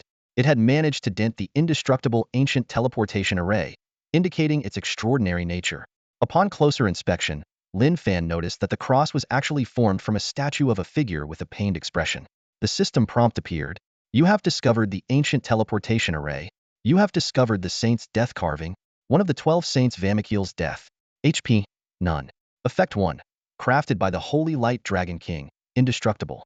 Lin Fan's attention was captured by a small cross. This cross, fixed like a nail at the refreshed spot of the teleportation array, emitted an extraordinary aura. A system prompt popped up, providing a detailed introduction to this special item called the Saint's Cross. Effect 2. Space confinement, nullifying spatial teleportation. Lin Fan muttered, frowning slightly. Only the red cardinal more can activate or deactivate it. He couldn't help but click his tongue, silently cursing Zue Ming, his unreliable mount, for failing to notice such crucial information. Lin Fan guessed that many other players might have overlooked this key detail as well. Curious, he tried to approach and touch the cross for a closer inspection. However, the system immediately issued a warning. This item cannot be attacked or touched. Only the owner can store it in their inventory. Lin Fan coughed awkwardly, realizing he had once again fallen into his old habit of wanting to claim anything valuable he saw. Narrowing his eyes thoughtfully, a bold idea formed in his mind. If he could control all 12 saints' crosses, killing or controlling the group of cardinals, he could wreak havoc in any region at will. Of course, this plan carried risks. These teleportation arrays were two-way channels, and the worst-case scenario could involve facing the wrath of players from 12 different regions. But for now, the priority was to control this particular saint's cross. If you open this door for collusion, I'll make sure it stays wide open, whether you want it or not, Lin Fan muttered with a cold smile, quickly leaving the catacomb before the guards arrived. At the edge of the third battlefield, Lin Fan encountered a squad of NPCs from the Holy Light Order. A high-ranking knight wielding a long-handled battle axe shouted angrily, "Who goes there? And why do you block the Order's path?" Lin Fan smiled innocently and asked, "Can your red cardinal be bought with gold coins?" This question elicited laughter from the Order's NPCs. The knight sternly warned, "I forgive your insolent words, but leave at once or face death." Shaking his head, Lin Fan revealed his imperial white robe, showcasing his heavenly fire set, along with the blood-red words, "Scarlet Butcher." The Order's NPCs immediately recognized Lin Fan's identity, shouting excitedly, "You heretic! You're the one causing trouble for Edgar and the candidate Saintess Chizua." Lin Fan was puzzled, saying, "Do you really hate me that much? I have no personal vendetta against any of you." At that moment, a system notification sounded, indicating that Lin Fan had received a clue for a level 40 hidden quest. Curious, he checked the quest details. Heretics Dra. Difficulty: Abyssal level. Description: Your notorious actions have angered the Holy Light Order. However, you have encountered a sandstorm, giving you 3 minutes to escape. Lin Fan sneered, thinking to himself, "Escape? I don't think that's necessary." Lin Fan couldn't help but be taken aback. Just as the prompt ended, a shadow began to approach from a distance. The shadow quickly expanded, soon covering half the sky. It was clearly a sandstorm orchestrated by the game. Lin Fan inwardly grumbled about the game's design, thinking he had come to eliminate some NPCs, only to be thrown into a survival scenario. At that moment, a large group of NPCs began to curse and threaten him, shouting for his death. However, the sandstorm quickly obscured their vision. Archbishop Moore commanded, "Let the holy light cleanse all filth, in the name of the Empire's will." Before he had even finished speaking, over 30 elite church guards charged at Lin Fan through the storm. Meanwhile, a 3-minute escape timer started. Lin Fan shook his head, thinking that all these targets would be perfect for testing his new gear. With a casual wave, he opened a spatial rift. Accompanied by a furious roar, a pair of blood-red eyes appeared within the rift.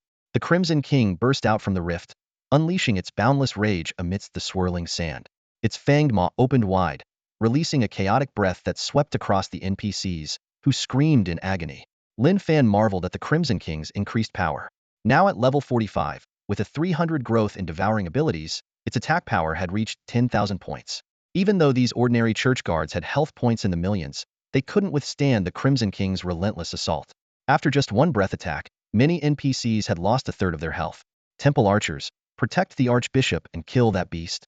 With this command, 10 archers armed with serpent-shaped bows launched a barrage of arrows, creating a rain of light that filled the sky. Lin Fan chuckled, "Only kids engage in close combat.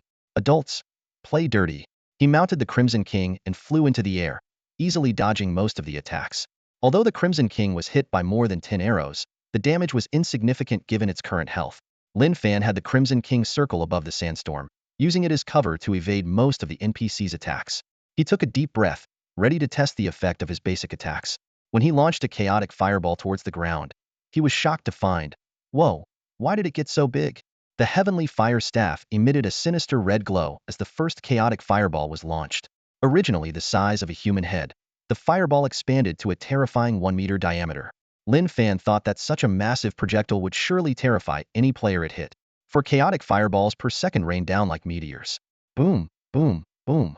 Explosions echoed continuously, and an archer was instantly blown away. The blast radius was significantly larger than before, and even though the NPCs tried to dodge, they were still hit. 3 of the fireballs were deflected by the sandstorm, landing among the archers and creating craters over 3 meters wide. Even more terrifying, the embers from the explosions reignited on the church NPCs, affecting 5 of them. Burning, slowing. Lin Fan watched in astonishment. He recalled that in the hardcore mode of his previous life, many top-tier mages sought equipment or relics that could enhance the size of their spells. He had only heard about this effect's absurdity, but owning it was a rarity. Lin Fan mused. Now he truly understood the saying. You never know how good something is until you try it. Even his basic attacks were this powerful. He could only imagine the effect of his skills. Vajra Inferno, Lin Fan coldly whispered, launching a small fireball from high above. The 50 giantification effect triggered, tripling the size. Boom! Lin Fan was stunned as a massive firework exploded on the ground, shaking the earth and sending figures flying. Over 30 church guards were blasted away, suffering severe burn damage and impact injuries. The ground bore a large crater, and the white horses ridden by the church NPCs were obliterated, turned into mere meat paste. Lin Fan was astonished. This effect rivaled the awakening skill of the Power Sanctuary staff, which replicated multiple spells. Yet, its trigger rate was 30 higher than the Power Staff. He couldn't help but wonder what the effect would be if the 20-skill Dragon Curse transformation triggered. Lin Fan's eyes gleamed as he felt like he was pushing the mage class to its limits. A humanoid unit dealing dragon-level magical devastation? Even a real dragon would have to bow to him.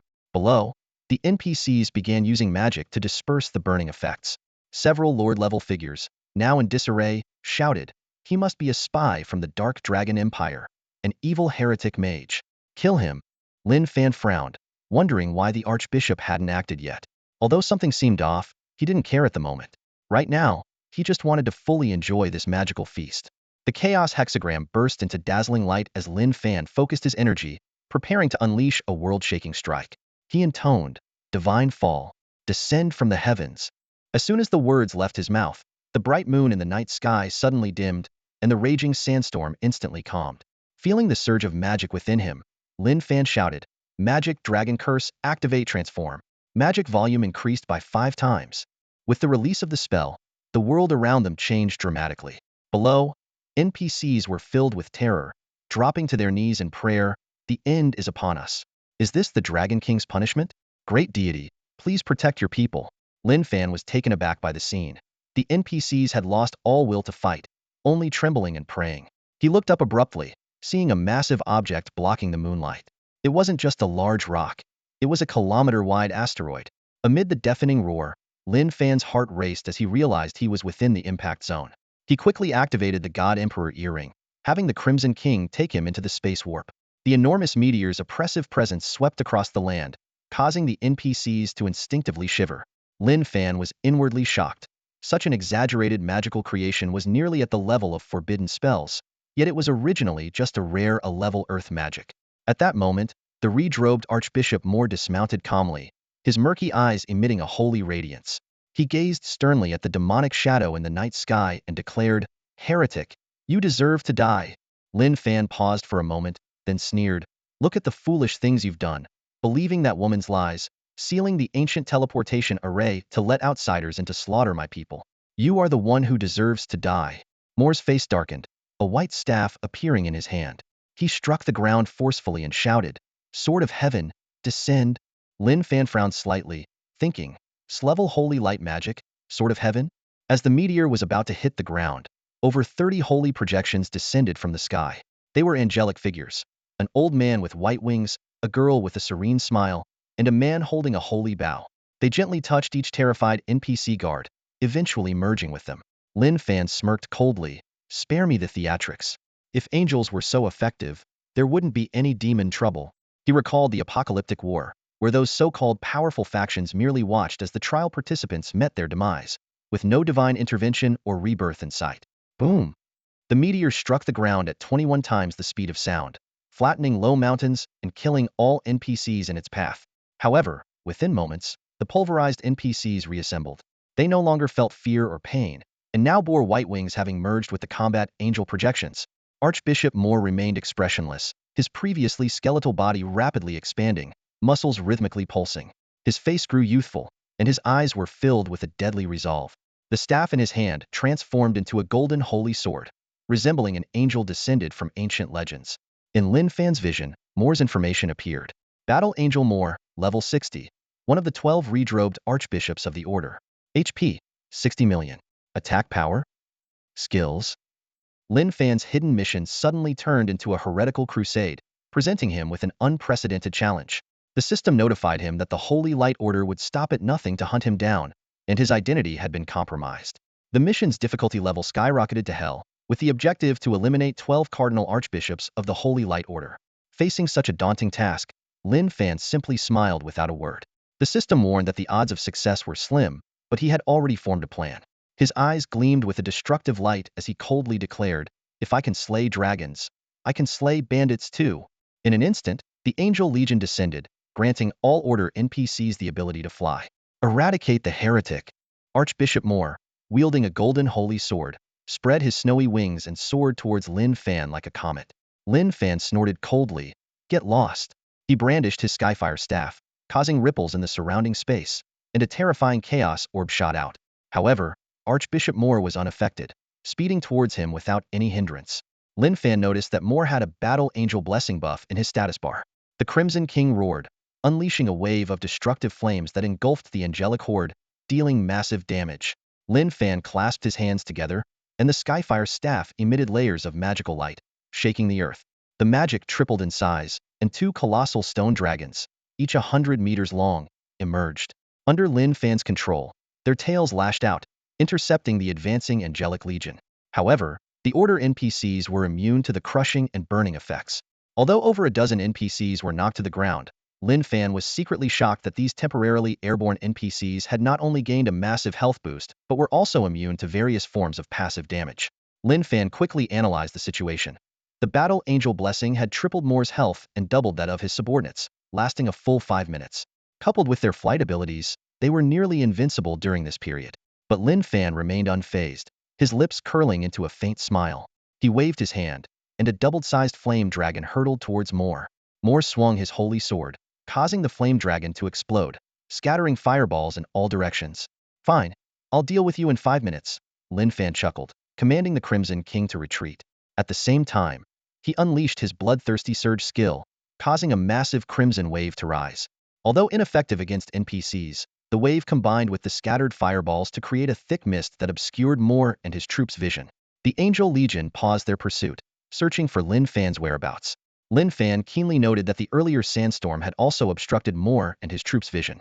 Despite the Battle Angel Blessing's immense power, it couldn't negate certain physical effects. Learning from his previous encounter with the six-winged flame dragon, Lin Fan refrained from activating his magic eye immediately. He knew it required time, and made him vulnerable to being trapped in the spatial webway. When dealing with high-intelligence NPCs or bosses, he couldn't afford to be careless. Lin Fan swiftly summoned the magic eye and darted into the spatial webway amidst the chaos. "Let's see who can outlast whom. 5 minutes is more than enough to burn down your base 10 times over." A fierce expression crossed his face as he continuously traversed the webway, locking onto the Angel Legion with chaos orbs. Soon, Lin Fan arrived at the Holy Maiden City via a teleportation array. This city housed a Holy Light Church, the stronghold of Cardinal Archbishop Moore. As soon as he appeared, an NPC priest shouted, "Who dares invade the Holy Light Order's base? Archbishop Moore is on his way back, and this intruder has been marked as a heretic." A dozen NPC priests rushed out of the base, staring in shock at the dragon silhouette above the church. Nearby players also noticed the commotion and began to murmur and exclaim, "What the heck is going on? Are all the NPCs going berserk? Is it a monster invasion? That's Lin Xiaoluno, it's Fanshin. That giant lizard is his mount. He's done for." With so many powerful NPCs around, he's walking into a death trap. What's he planning? Is he really going to challenge the Holy Light Order? They're above the Priest Guild. Quick, call the guild experts. Fanshin is taking on the Holy Light Order, and I want his gear. Revealing his true form, Lin Fan calmly declared, "Any force that opposes me should prepare for annihilation." The players below were even more astonished. A super red-named player appearing openly in the heavily guarded Holy Maiden City was practically suicidal. Countless messages flooded the guild channels, calling for reinforcements. In the ensuing chaos, NPCs swiftly gathered, and holy light filled the air. Lin Fan looked around, somewhat disappointed. Is everyone here? Too bad none of the cardinal archbishops I need to kill for my hidden mission are present. A chaos hexagram glowed in the sky, and a fireball imbued with chaotic light slowly descended. Lin Fan smiled and said, "Vajra Inferno. Dragon's Curse activated. Damage boosted 5-fold. Boom." A thunderous explosion echoed across the entire Holy Maiden City.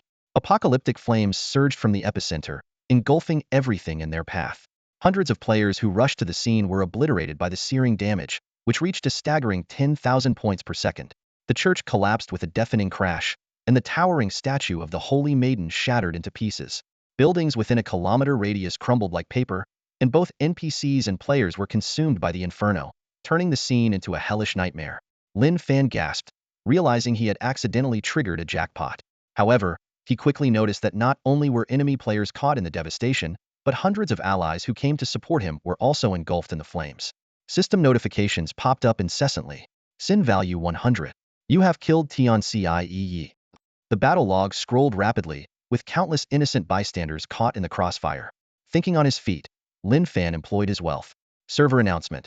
Player Fan Shinhao is distributing 3,000 gold coins in red envelopes in the Holy Maiden City area. The tactic worked like a charm. The previously angry allies fell silent as they scrambled for the red envelopes. However, the NPCs were not so easily appeased. A large number of priests began chanting healing spells, attempting to restore order. Lin Fan, unperturbed, struck again. God's Fall. Magic amplified threefold. In an instant, a dozen beast tamers and summoners charged forward on various flying mounts, shouting, "Kill him and claim the Tiancie Guild's bounty. Luxury cars and mansions are within reach. Rid the divine realm of this scourge for peace." Lin Fan turned and gazed calmly at the crowd, speaking softly, "Do you want to be the number one in the divine realm?" Before they could react, a massive meteor streaked across the sky, plummeting towards the ground. The onlookers snapped out of their daze and fled in panic. The Divine Realm tour group is moving on. Next destination. Expressionless, Lin Fan confined the range of the ice prison ring to 300 meters to avoid further friendly fire. He then commenced a precise cleanup operation, relentlessly bombarding the NPC priests on the ground with chaos orbs, leaving none alive. The glow of loot filled the area, revealing high-level items, all above level 40. The surrounding players eyed the treasures enviously, but dared not make a move. Just as Lin Fan was about to speak, Ruac darted towards the ruins of the church like an arrow, looting with abandon. "Hey fool, let's rob them. Woohoo, 50-50 split, we're still good buddies."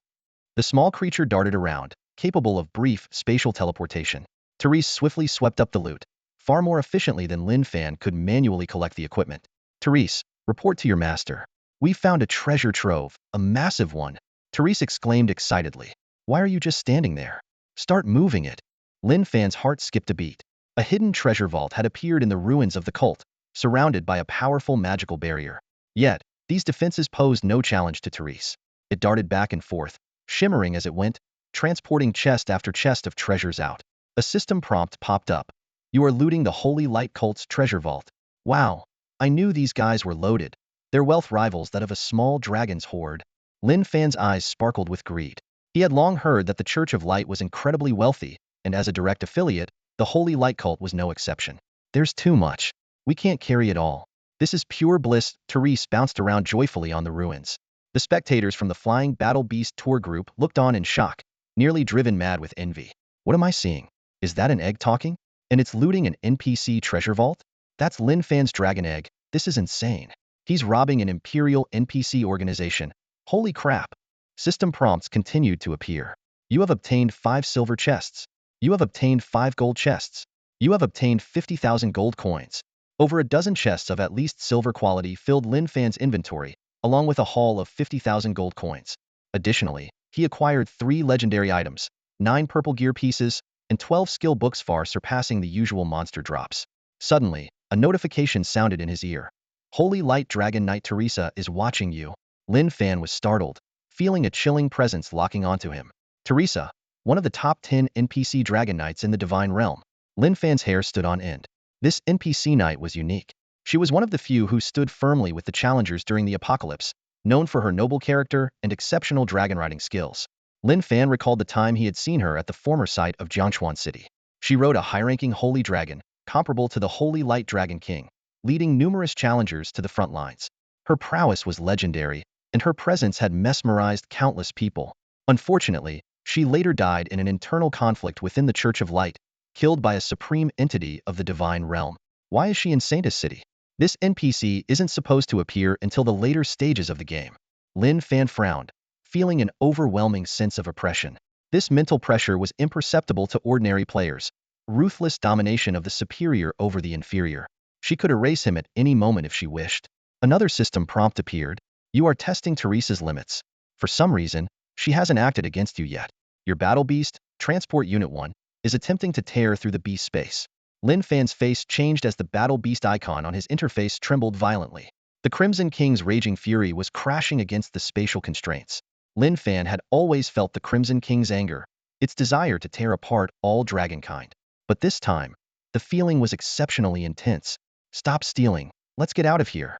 Lin Fan broke into a cold sweat, knowing that things would go south if they stayed any longer. He grabbed the still-looting Therese and activated the Divine Emperor earring, teleporting to the designated point.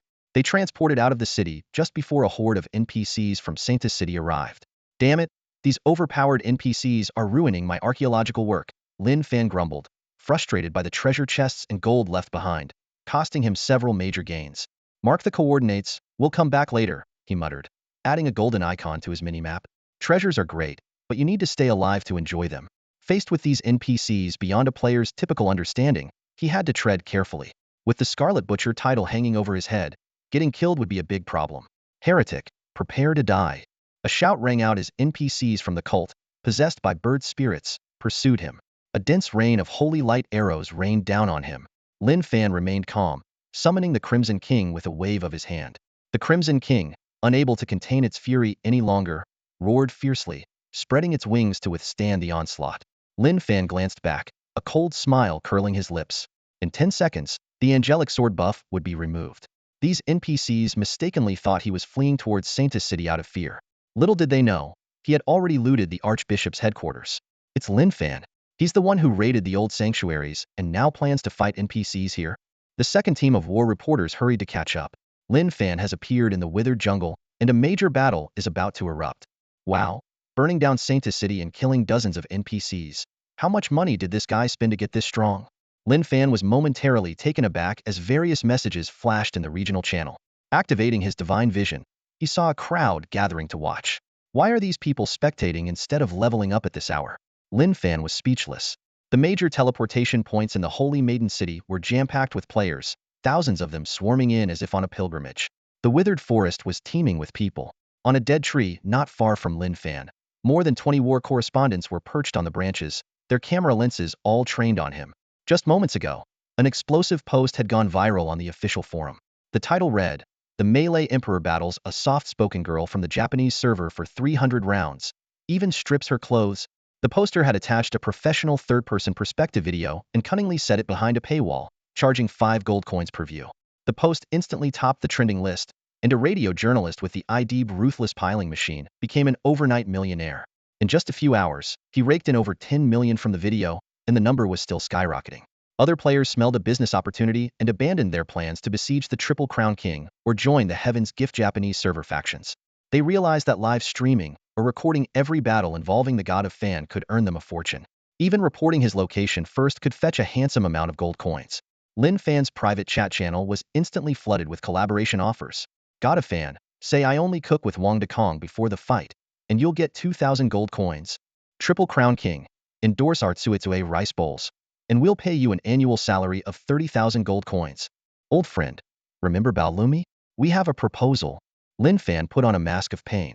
He truly admired the creativity of these people, asking him to drop ad lines while battling NPCs. Although the thought of earning 2 million coins with just a few words was tempting, it was simply too awkward. He had no choice but to shut down his private chat channel. You guys are unbelievable, Lin Fan muttered, leaning against the protection of the Scarlet King, helplessly looking at the war correspondents in the tree. The God of Fan spoke. Holy crap, he's so cool and handsome. I love how carefree he is. The Triple Crown King is still showing off, still talking while fighting. I wish I could fight alongside him, maybe even kiss him. A group of frenzied fans erupted into screams. Although there were plenty of haters, Lin Fan also had a substantial number of diehard fans. Among the reporters in the tree, Lin Fan spotted a familiar figure.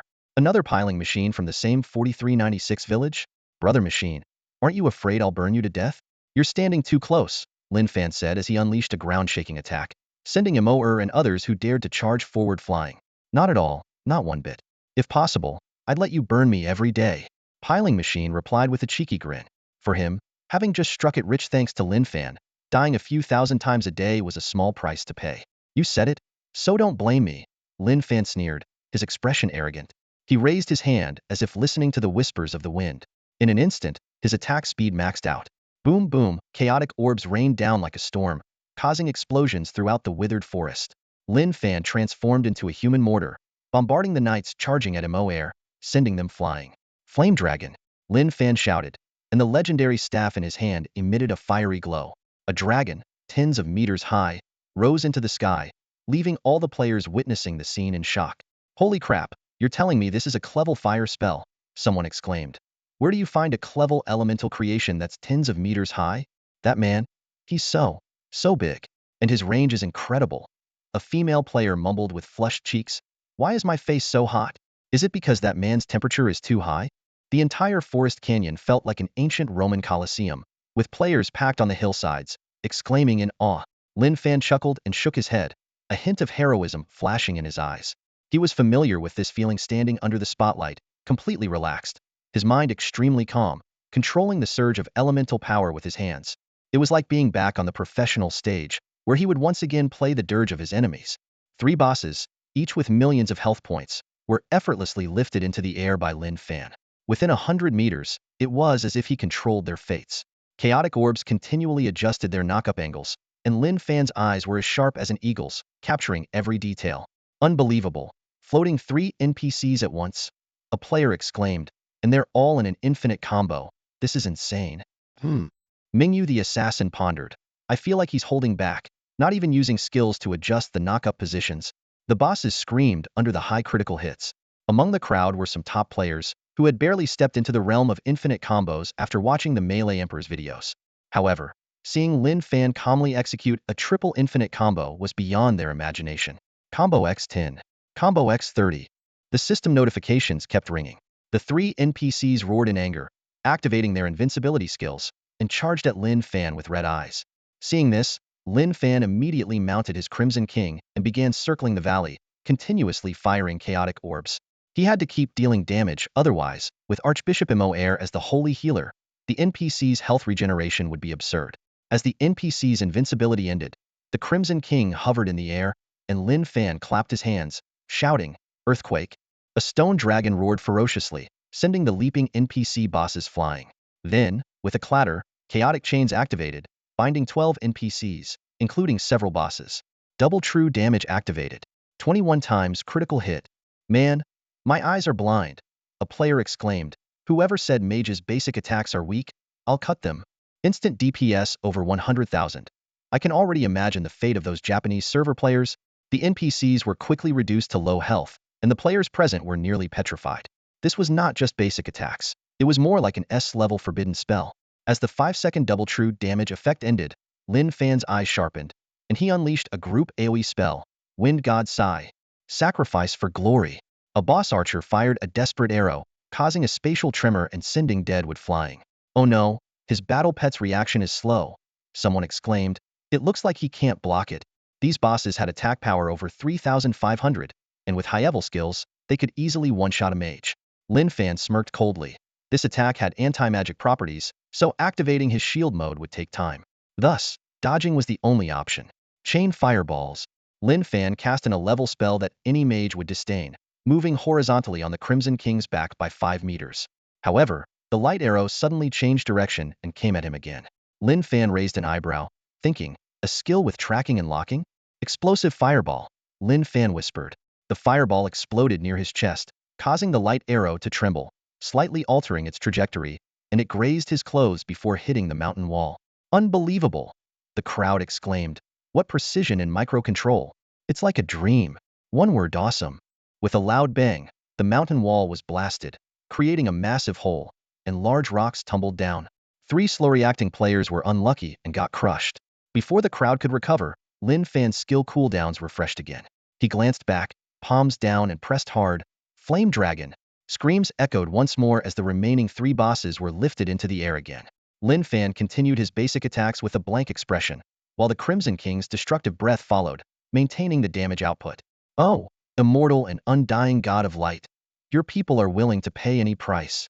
Archbishop Moore's face was solemn as he raised his staff, preparing to cast a healing spell. However, his intention was instantly seen through by Lin Fan. Dragon spell. Blazing meteor.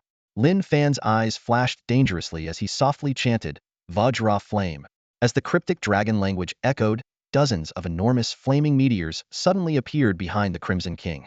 These scorching celestial bodies surged forward like a tsunami, directly targeting Mor and his companions. The power of the dragon spell increased fivefold, the dual dragon spells resonating, causing fire elements to dance wildly in the air. The entire valley trembled violently, and the surrounding players watched in stunned silence at this elemental spectacle. The withered forest was instantly ignited, with raging flames consuming everything in their path. Mor's high-level healing spell was forcibly interrupted, and a look of despair washed over his face. A reporter who called himself the pile driver ignored the danger and instead opened his arms excitedly, shouting, "Burn me 1,000 times, Lin Fan. I'll remain loyal as ever. From now on, I'm the official herald of the Godslayer Guild." The fierce windstorm swept through, turning thousands of players into ashes in the inferno, their souls drifting skyward. However, these players were not disheartened. Instead, they were filled with awe at Lin Fan's power. Three lords were utterly powerless in the dual flaming storm, instantly reduced to ashes. Only Archbishop Mor struggled to hold on, his health reduced to just over 8 million. "You will face your end, and you will be abandoned by the gods." Mor cursed through gritted teeth. Lin Fan remained expressionless, a chaotic hexagram glowing mercilessly behind him. He knew well that in this world, it was either submission or destruction. There was no middle ground. The system prompt immediately sounded. "You have lost an NPC friend with an intimacy level of 80 points. Cardinal Mor has been killed by player Lin Fan. The Saint's Hour cannot be removed, nor can it be activated. In your hidden quest, Empire Saintus series, you have lost Mor's support, reducing your votes by 1. At that moment, Chi Ziyue, who was leading a team to conquer the Fox Demon Chaos Realm dungeon, froze. Her exquisite, beautiful face suddenly lost its smile. Wuxing looked at Chi Ziyue in surprise. "Ziyue, why aren't you healing us? Come on, we need some heals here." Hitsong grinned cheekily, "Hee, I'm ready for the heals. Hurry up, or I'm gonna get killed." Several core members of the TNC Club were deeply engrossed in their game, driving skills on full display. Typically, Chi Ziyue would smile and humor these youngsters, keeping her true thoughts to herself. But right now, she was at her breaking point. With a frosty expression, Chi Ziyue raised her head to meet Hitsong's gaze, her voice laced with restrained anger. "You guys are national champions, seasoned professional players. But tell me, what have you achieved in the divine realm?" Wuxing, oblivious to Chi Ziyue's change in demeanor, asked in bewilderment. "Why is Ziyue suddenly talking about this?" Chi Ziyue pressed on, her tone relentless. "Do any of you realize that our guild is at a critical juncture? Does anyone here understand that? What use are you if you call yourselves professional players, but only boast about your skills here?" Her voice was filled with uncontainable frustration. The members of TNC were taken aback by her sudden outburst, staring at Chi Ziyue in shock. They had never seen her lose her composure like this. Wu Xuanai approached Chi Ziyue thoughtfully, speaking calmly. "We've been raiding all day. No need to push yourself. Let's log off for now." Hitsong frowned and scanned his teammates. "Who made her angry? Step up and apologize now." Wuxing and the others awkwardly shook their heads. Hitsong's face darkened, sensing the urgency in Chi Ziyue's words. If they couldn't produce tangible results soon, their positions as professional players in TNC, backed by Japanese investors, could be at risk. "What do we do, Song?" Wuxing asked cautiously. Hitsong replied coldly, "We fight. No matter the cost, we need to defeat our enemies and follow the boss's plan to the letter. We have no other choice." Today's assault on the Shirshin Guild saw minimal participation from TNC's main members. This wasn't just because they were unfamiliar with the Japanese players, but also due to their identities as Chinese professional players. Collaborating with Japanese players would undoubtedly draw attention from nationalists, affecting their reputation and commercial value. Hence, many key members of TNC were waiting for Ghost Samurai and the others to weaken each other before swooping in to eliminate Shirshin and gain both fame and profit. But now, Hitsong had completely abandoned that idea. If TNC Guild ceased to exist, what good was reputation? Chi Ziyue said nothing, quickly exiting the team. Wu Xuanai followed suit, a faint smile playing on her lips. "Your plan has been exposed, President," Wu Xuanai said with a smile. Looking at Chi Ziyue swiftly adjusted her emotions, glancing at her. "I know. Are you gloating?" Wu Xuanai lit a cigarette and chuckled. "Not gloating. We're in the same boat now, and I understand the principle of mutual survival. I just think some people become indecisive when they're in love, which isn't like you." Chi Ziyue frowned slightly. "Are you prying into my personal life?" "You've improved, Xuanai." Wu Xuanai smiled. "Just following your lead." You taught me well. So, how many votes do you need to be elected as the saintess now that Archbishop Moore is dead? A flicker of surprise crossed Chi Ziua's eyes before she replied calmly, from your tone. You can get me the votes? I need at least 3, preferably 4 to be safe. I can help. Wu Xuanai exhaled a puff of smoke, her face showing a touch of maturity. Chi Ziua's eyes gleamed with interest. Intriguing. What do you want from me? Don't tell me it's just because that man didn't accept you. Wu Xuanai laughed softly. 20% of Tianxi's shares. How about that? Quite a demand, 20%. Chi Ziyue felt a bit displeased, quickly calculating the pros and cons in her mind. Wu Xuanai replied nonchalantly, if you're not interested, pretend I never said anything. Others may not understand the importance of the Saintess title to you, but you can't fool me, my teacher. The Saint of Light series of quests offered substantial rewards for those who could stand out among the Saintess candidates. The most direct benefits included full support from the Church of Light, numerous attribute and talent points, and partial command over the Church's forces. In the later stages of the game, there was even a chance to control the powerful Church of Light. This was why Chi Ziyue was so devastated by Archbishop Moore's death. Losing a crucial vote would severely hinder her, as other female players were also vying for the title, each vote requiring significant time and effort to earn through building rapport with the cardinals. You mean you're also a candidate for the Saintess? Chi Ziyue stared directly at Wu Xuanai, a flash of disbelief in her eyes. She couldn't believe Wu Xuanai had hidden such a secret so well without a hint of it leaking out. Wu Xuanai smiled sweetly, elegantly putting out her cigarette. That's something you don't need to know, she said softly. You get the votes, I get the shares, and it's a win-win for both of us. If you don't agree, so be it. With that, she turned to head downstairs and go home. Chi Ziyue's expression turned cold instantly. Wait, she hurriedly called out to Wu Xuanai. We can talk. The scene suddenly shifted. The gods aren't here. Charge boldly. A furious roar pierced the sky. Don't let anyone related to the God-slaying guild escape. Avenge President Kazuo. Outside the City of Saints, a fierce battle erupted once more. 3 squads from the God-slaying guild had just completed a dungeon quest, only to be ambushed at the exit. A group of Japanese server players surrounded them, with levels generally above 30 and each equipped with at least 3 pieces of hero gear, making them formidable opponents. The Japanese players were well coordinated, with long-range mages and archers bombarding the dungeon exit from the periphery. Melee fighters and rogues waited for the right moment to strike. The God-slaying guild members were forced to take cover behind a large boulder, with the Knight Chilu holding up a large shield, trying to protect the others as they retreated. However, as soon as they tried to move, they were driven back by a hail of firepower. With gear like that, you dare call yourselves the #1 guild in Huaxia? The Japanese players sneered. Ishi no Yoro was right. Except for the undefeated sorcerer, the rest of the God-slaying guild are nothing. Blue gear players think they can fight us? Your foot wraps are falling off, huh? Several Japanese players laughed uproariously. The God-slaying guild's attempts to break through were quickly thwarted, with their fallen warriors dropping only 2 pieces of blue gear and some miscellaneous items, which only fueled the Japanese players' mockery. These clowns think they've caught our main force. Just wait. Chilu Zhaonyo cursed. He patted the shoulders of 2 knights in front of him, grinning. You two, go out there and give them a taste. Vice leader, make sure to note down the battle losses for reimbursement. And don't forget the gold bonuses. The 2 knights exchanged a sly glance and smiled. Damn. Is it our turn to sacrifice now? You knights have no shame. The other warriors protested immediately. Yeah, they've already gone out twice and earned 10 gold coins. It's our turn. Several warriors clamored to rush out and sacrifice themselves. Chilu looked exasperated. All right, you all can go, but make sure to put up a fight before you die. With that, several members of the God-slaying guild let out war cries and charged mindlessly at their opponents. Cowardly invaders, come out and fight a real man 1v1. Die, you scum. They shouted at the top of their lungs, with an air of heroism as if they were marching to their deaths. The Japanese battle leader, an Arank archer, laughed even harder at their futile struggle. God-slaying guild.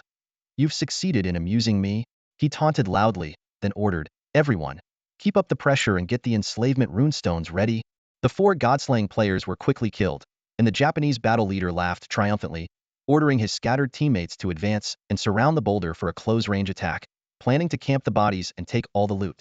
Seeing this, Chilu Zhaonyo was overjoyed and shouted in the guild channel. The target has taken the bait. Madman, hit them hard. Trap them at the dungeon entrance and kill them all. A roar echoed through the valley, and shadowy figures darted through the trees. Madman's 20-member assassin squad charged down the slope like phantoms. Madman himself stealthily circled behind the Arank archer and suddenly appeared. Think you're clever, huh? Madman grinned wickedly, his dagger gleaming coldly. The Japanese battle leader was stunned. Who are you? He had no time to react. Madman's class might have been one for sneaky tactics, but he had been landing the final hits on numerous bosses lately, stacking his soul poison damage to intermediate levels.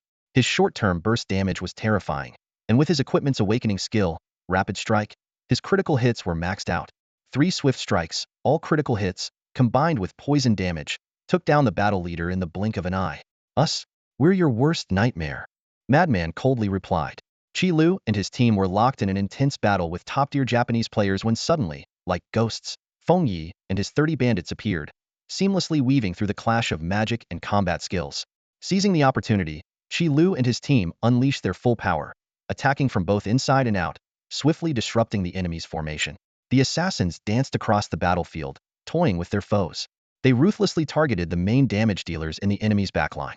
Despite their numerical disadvantage, they effortlessly crushed the high-level Japanese players. Only a few saw the hopeless situation and opted for their unique skill self-destruction. At that moment, Ruo Shui cried for help. Brothers, Xian City's Xinglei mine is under attack. Save your sister. Just as Fengzi and his team were tallying their loot, they received news of another attack on a life player's gathering point outside Xian City. Furious, Fengzi cursed, "This is never-ending." In just 2 hours, there had been over 20 similar attacks. The flames of war had spread to the outskirts of several main cities, with an estimated 3,000 Japanese players launching assaults. Worse still, it was the dead of night. Come daylight, the number of Japanese players would only multiply. Without hesitation, Fengzi and his team rushed to other battlefronts, doing their utmost to minimize their guild's losses. The wild skirmish raged on for a full 24 hours, with over 10,000 Japanese players active in the Huaxia region. Hitsong made a quick decision: take control of all herb gathering points. Don't let them mass-produce potions. An Wuxing immediately ordered, Zheng Heng, Junlin, and our guild merchants, raise the prices of all potions. Make those Shirshan scum pay through the nose. At the magic potion forest outside Aiching, Tianxi and his team began clearing the area, driving out life players from guilds like Shirshan, Kongjia, and Haoyue. This area was a major spawn point for magic bloodgrass, used to make basic life potions that could restore 1000 HP per second for 5 seconds, with a cooldown of just 10 seconds. These potions were crucial in wild battles without healers. Originally, these potions were cheap, costing only 13 silver coins, but due to the Japanese and Tianxi players monopolizing the materials, and top guild merchants intervening, the price skyrocketed to 20 silver coins each, a cost most players couldn't afford. Jua Juizi urgently called out, "Where's the guild leader? He's disappeared again. We need backup, too many enemies to hold off." Lawing angrily shouted, "Tianxi guild isn't even hiding their intentions anymore, are they? Fine. Traitorous scum." Qingfeng sighed. "This is the only way. If we keep fighting, our accounts will be ruined." Although Fengzi's Baitandambu strategies often worked, the Shirshan guild remained at a severe disadvantage overall. Most main combat members wore only blue gear, often facing 1v10 or even 1v20 scenarios. Only a few, like the top-ranked Lu Renwang, could break through such overwhelming odds. The rest retreated to the relative safety of the Tianshan Fortress and the temporary safe zone at Wulong Base, taking on only a few tasks. Suddenly, a district-wide announcement rang out. Due to ongoing hostilities between Shirshan and Edgar City, Lord Cain will launch an attack on Shirshan's bases in 24 hours. Shirshan Guild, prepare for a desperate battle. The announcement caused an uproar in the world chat. Dangshi Fashing shouted, "Hold the line, Shirshan. Don't chicken out now." Tianxi Quangzhan gloated, "Nice. Those universally hated scum deserve to die. Let's see you act tough now." Luan Qin Jishan analyzed, "I have no idea how the Triple Crown champion plans to fend off this wave. The Japanese players are going berserk, and videos of Tianxi players slaughtering their top members are all over the forums. Yi Ao Sunaiwa lamented, Haoyue and Kongjia Courtyard got caught in the crossfire. So many life players are getting killed. I said it before, supporting Shirshan was a bad idea." The imminent arrival of the NPC army was a severe blow to Shirshan Guild, adding to their woes. As the saying goes, when it rains, it pours, and it seemed like Shirshan's downfall was imminent. Just then, another district-wide announcement shook the server. Player Chi Ziyue is giving out 10,000 gold packets. 0999 claimed. Whoa, 10,000 gold packets. That's insane. This is almost on par with Yakongcheng's generosity. A fierce woman with a heart of gold. I have to respect that. I knew Tianxi's leader wouldn't lose to some cheating scum from the past. The world chat exploded with excitement, with players eager to praise Chi Ziyue. Soon, a golden announcement appeared. Chi Ziyue declared, "Recent misunderstandings with foreign friends have caused some issues. This move isn't aimed at Huaxia players. I just want to seek justice for the past cheating incident." Vindictive and fierce, I love it. Chi Ziyue is awesome. 87. Make sure Shen quit the game and leave the divine realm. At that moment, Lin Fan rode his Crimson King into the third battlefield. Seeing the golden announcement, he thought to himself, this woman is a master of deception. Her acting is leagues above mine. Then, feeling uncharacteristically generous, he bought an all-district announcement. Fan Shen succinctly replied, 6. The crowd was momentarily stunned, exchanging puzzled glances. What did Fan Shen mean by his words? Was he really going to be stubborn at a time like this? While everyone was still confused, 2 more golden announcements appeared in the chat channel. Erosion. 66. How you Empress. 666. Though these 3 only typed a few numbers, it was enough to make everything clear. This brilliant move left Chi Ziyue, who was trying to manipulate the situation, completely dumbfounded. Even Luan Zue Emperor added a brief message, stating, true strength is shown on the battlefield. Tan Ci, you're overreacting. Chi Ziyue immediately admitted his mistake. President Luan Zue, you're right. I was indeed too impulsive. My apologies. Although Emperor Luan Zue hadn't participated in the chaotic battle between Tian Ci and the Japanese server players, his words made the observing players nod in agreement. Indeed, no matter how skillful one is with words, trying to manipulate the narrative before the dust has settled only makes one look foolish. At this moment, Lin Fan rode his Crimson King into the third battlefield, accompanied by the fanatical piledriver general. His purpose was simple, to show the world the price of provoking the Shirshan Guild. Are you guys ready? Lin Fan asked. Fatty responded excitedly, I've changed my gear. I can't wait to crush Kanzuya and his crew. Recently, Fatty had faced Kanzuya multiple times, with Light Dark Swordmaster against Demon Warrior, each winning and losing some. But that was when Fatty deliberately wore lower tier gear. Now, donning the level 30 Dragon Crystal Hero set, he was confident in sweeping all enemies. Madman chimed in, keep your dirty tricks away from me. Beautiful and delicate Japanese server girls, here I come. Iron Rider laughed, ha ha ha, leave a couple for our night squad. I want to show them the might of our spears. Oldine was not to be outdone. Since we're talking big, the true Widowmaker is here. Unfeeling Piledriver tried to maintain some decorum. Can we be a bit more refined? Come on, let's take a group photo for tomorrow's headlines. Everyone immediately got into high spirits, striking ridiculous poses for the camera. Lin Fan, wearing a helpless expression, realized there was no point in giving a grand speech now. Before long, Lin Fan and his group reached the outskirts of the ancient teleportation array. Seeing the continuous influx of Japanese server players, Lin Fan smirked. Enjoying your time in the Huaxia region, huh? Lin Fan declared loudly, I don't care how you do it. I want you to destroy any target you can find. No matter which guild they belong to, annihilate them all. Fatty, fired up by these words, roared, let's get them. Crush them completely and make sure they regret it. Iron Rider bared his teeth and shouted as well, having endured countless ambushes by Japanese server players and now eager to unleash his pent-up fury. Along with Lin Fan, the top 10 Wanderers, the Knight Squad, the Assassin Squad, and the Warrior Squad all mobilized. During this period, Lin Fan had deliberately not intervened in the Shirshan members' battles. He wanted everyone to understand that he couldn't always be there to protect them. Everyone could find themselves in danger at any moment. Even Madman and Fatty were no exceptions. Their combat skills needed to be honed in dire situations. The more they died now, the better their chances of survival in the future. After being tempered by wild battles, Fatty and the others had become more composed, gradually shedding their dependence on gear. Now, each of them had a new 3x3 legendary set, maximizing their combat power at their current level. This 60-member elite squad represented the pinnacle of Shirshan Guild strength. Lin Fan activated his divine vision, observing the teleportation array where a large number of Japanese server players were still coming and going. Since Archbishop Moore was killed by Lin Fan, Chi Ziyue had gone all out, continuously sending reinforcements to the Huaxia region. These Japanese server players had turned the third battlefield into their playground, moving through the teleportation array with no caution. Xiao Yi, clear the area, Lin Fan ordered, his eyes flashing coldly as the Crimson King let out a terrifying dragon roar. Dragon! A dragon! The Japanese server players looked up in horror, shouting, that's the mount of the unbeatable warlock. Before they could finish, the Crimson King's fearsome dragon head lunged forward, unleashing a black flame that instantly incinerated all enemies in its path. With the wind howling and war drums pounding, Lin Fan and his team calmly advanced towards the ancient teleportation array. A nightmare that the Japanese server players would never forget was about to begin. Lin Fan didn't mean to target anyone specifically. For a mid-sized war zone with a population under 100 million, the strength of the Japanese server players didn't concern him much. However, the strategic importance of the Japanese server in the future was undeniable. It would become a forward base for the demon army, with one of the Void Great Rifts opening there. The demons would devour vast amounts of flesh, and many Japanese server players would become traitorous challengers, turning this region into an almost impregnable fortress world. Because of this nearly impenetrable barrier, Chinese challengers would find it difficult to threaten the interior of the Void Great Rift. This explained why, in the previous timeline, even though Yi Ling built the Eternal Wall, it could only hold for a few months. Lin Fan had Lu Xingqian set up in the Japanese server precisely with this in mind. Instead of hoping for the top guilds in the Japanese server to wake up, it was better to firmly grasp their fate in his own hands.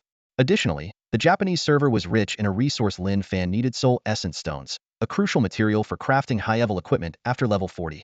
The output there far exceeded other regions, and prices were relatively low before the regional markets interconnected. Higher-grade soul essence stones could even retain most of the precious materials after a crafting failure. In the future, soul essence stones would become a must-have reserve for all major guilds in the Divine Realm, with prices soaring, making them one of the hard currencies in the game. With the current limited funds of the Godslayer Guild, they would soon run out if they didn't sell a large number of premium equipment or skill books. However, selling top-tier items was not a wise move. Selling to any capable guild would inevitably boost their strength, disrupting the current balance of power. If one side became too strong, Lin Fan couldn't trust that they wouldn't harbor ulterior motives, given the significant interests involved. Therefore, hoarding soul essence stones was undoubtedly the best choice for getting rich at the moment. At this moment, Lin Fan discovered a stronghold, the Chidori Temple, belonging to the Extermination Guild. The scene suddenly shifted, and everyone found themselves on the battlefield of the Japanese server stronghold. They were momentarily stunned, realizing that dozens of players were standing around, ready to enter the ancient teleportation array. These are Chinese players, Shimo exclaimed. I can't believe Chinese players dare to come here to die. Wait till they leave the safe zone. Feng Jiang shouted arrogantly. A plump player raised his holy sword, aiming at a rogue, only to find his attack forcibly interrupted. It seems we are within someone else's stronghold area, and it's still a temporary safe zone, Lin Fan said calmly. Call for backup. Don't let them escape. Shimo urgently shouted. They have some guts to organize a counterattack with so few people. A level 29 warrior shouted, and the surrounding players swarmed in. Soon, the Chidori Temple stronghold was packed with members of the Extermination Guild. That person is a Chinese warlock. Yunliming recognized Lin Fan. It seems they just wiped out the sanctuary of all trades. So what if it's him? They dare come to our server with so few people. Let's kill them all here. Feng Jiang said disdainfully. Lin Fan and his group stood in the safe zone, somewhat at a loss. The opposing players gathered more and more, both sides staring each other down across the safe zone boundary, unable to make a move, creating a rather comical scene. Hey, little priest, keep looking at me, and I'll eat you up later. The madman leered at a petite and cute female priest. Get ready to welcome my prowess, sweetie. Disgusting. A lecherous Chinese man, the priest said with disgust. Despite the language barrier, the real-time translation system in the Divine Realm allowed everyone to understand each other's words. The madman's lecherous expression soon earned him a wave of disdainful looks. That's the warlock. Kill him, and you'll become the top player in the Divine Realm. Someone shouted. What undefeated legend? I'm here to break his unbroken myth. He just has a high level, that's all. No wonder his guild was beaten back by our Japanese masters. Lin Fan ignored the taunts and walked straight out of the safe zone. A large number of players followed closely, clearly intending to ambush them as soon as they left the safe zone. At this moment, a level 33 rank knight rode in on a unicorn. He held a bronze war lance, looking imposing, with over 100 players following behind him for support. Friends from afar, you've crossed the line, the knight said. I am the president of the Extermination Guild. Please return to your own region. Cross the line? When other players use your guild's teleportation array, why don't you come out and say something? The madman retorted immediately. This was not my intention. It is a matter of necessity, the knight explained. Who forced you? Lin Fan asked calmly. An enemy you could never defeat in your lifetime. The knight sneered. Even if you're ranked first now, your real combat power is no match for her. Friends from China. Our leader speaks the truth. Another player chimed in. You may have powerful battle beasts and think you can fight, but it changes nothing. Lin Fan simply shook his head lightly at this. You mean Namiko? She's mediocre, not weak, but far from strong. Hearing this, the Japanese server players present all showed mocking smiles. What undefeated sorcerer of the Dragon Empire? He's just an arrogant fool, sneered the Throne of Annihilation, a hint of disdain flashing in his eyes. Lin Fan sighed inwardly, unable to bring himself to reveal Namiko's tragic fate. Once hailed as invincible on the Japanese server, she ultimately had her spotlight stolen by another summoner. Over-reliant on the power of the Orochi, she fell prey to the demons within the first year of the apocalypse. The one who overshadowed her is now only out of the top 100 on the leaderboard, because he hasn't yet found a suitable soul imprint. Lord-level peak battle beasts are strong. I'll admit that. The throne of annihilation continued arrogantly, but they are no match for a god's avatar. Fatty, these country bumpkins have never seen the world. Lin Fan shook his head, a trace of helplessness in his eyes. Anyone who dares to follow will die. He continued forward, and the Japanese server players around him were itching to move. Greed flickered in their eyes, eager to claim the first kill of the Chinese sorcerer. They knew that if he fell, all his equipment and items would drop. Lin Fan's profile in the Chinese region was already public, and his level 40 legendary set had countless wealthy players green with envy. Haha, they're jealous of Iron Brothers' gear. I can't stop laughing, taunted Madman. Though the others remained silent, their expressions said it all. If the guild leader's perverted gear was that easy to drop, these small fry wouldn't even have a chance to be jealous. Xiao Xiao raised her eyebrows at the crowd and whispered, "Stop messing around. My love is fishing." The Throne of Annihilation kept a close watch on Lin Fan's every move, his eyes gleaming with calculation. He glanced back at the guild members present. Although he said nothing, the sudden appearance of a war captain icon above his head gave clear instructions. What a bunch of idiots, Iron Cavalry sneered, gripping his war lance tightly, locking onto the Throne of Annihilation. Who had been talking the most? If I could drop his gear, I'd have backstabbed him long ago. He's out. Get ready. The Throne of Annihilation growled in the team channel. Knights, form a shield wall and limit his output as much as possible. Mages and archers, fall back and attack from maximum range. As a knight himself, he made no move, knowing that the opponent before him was extraordinary. Victory could only be achieved through overwhelming numbers. Lin Fan's expression remained calm, surrounded by starfire effects as he stepped out of the safe zone.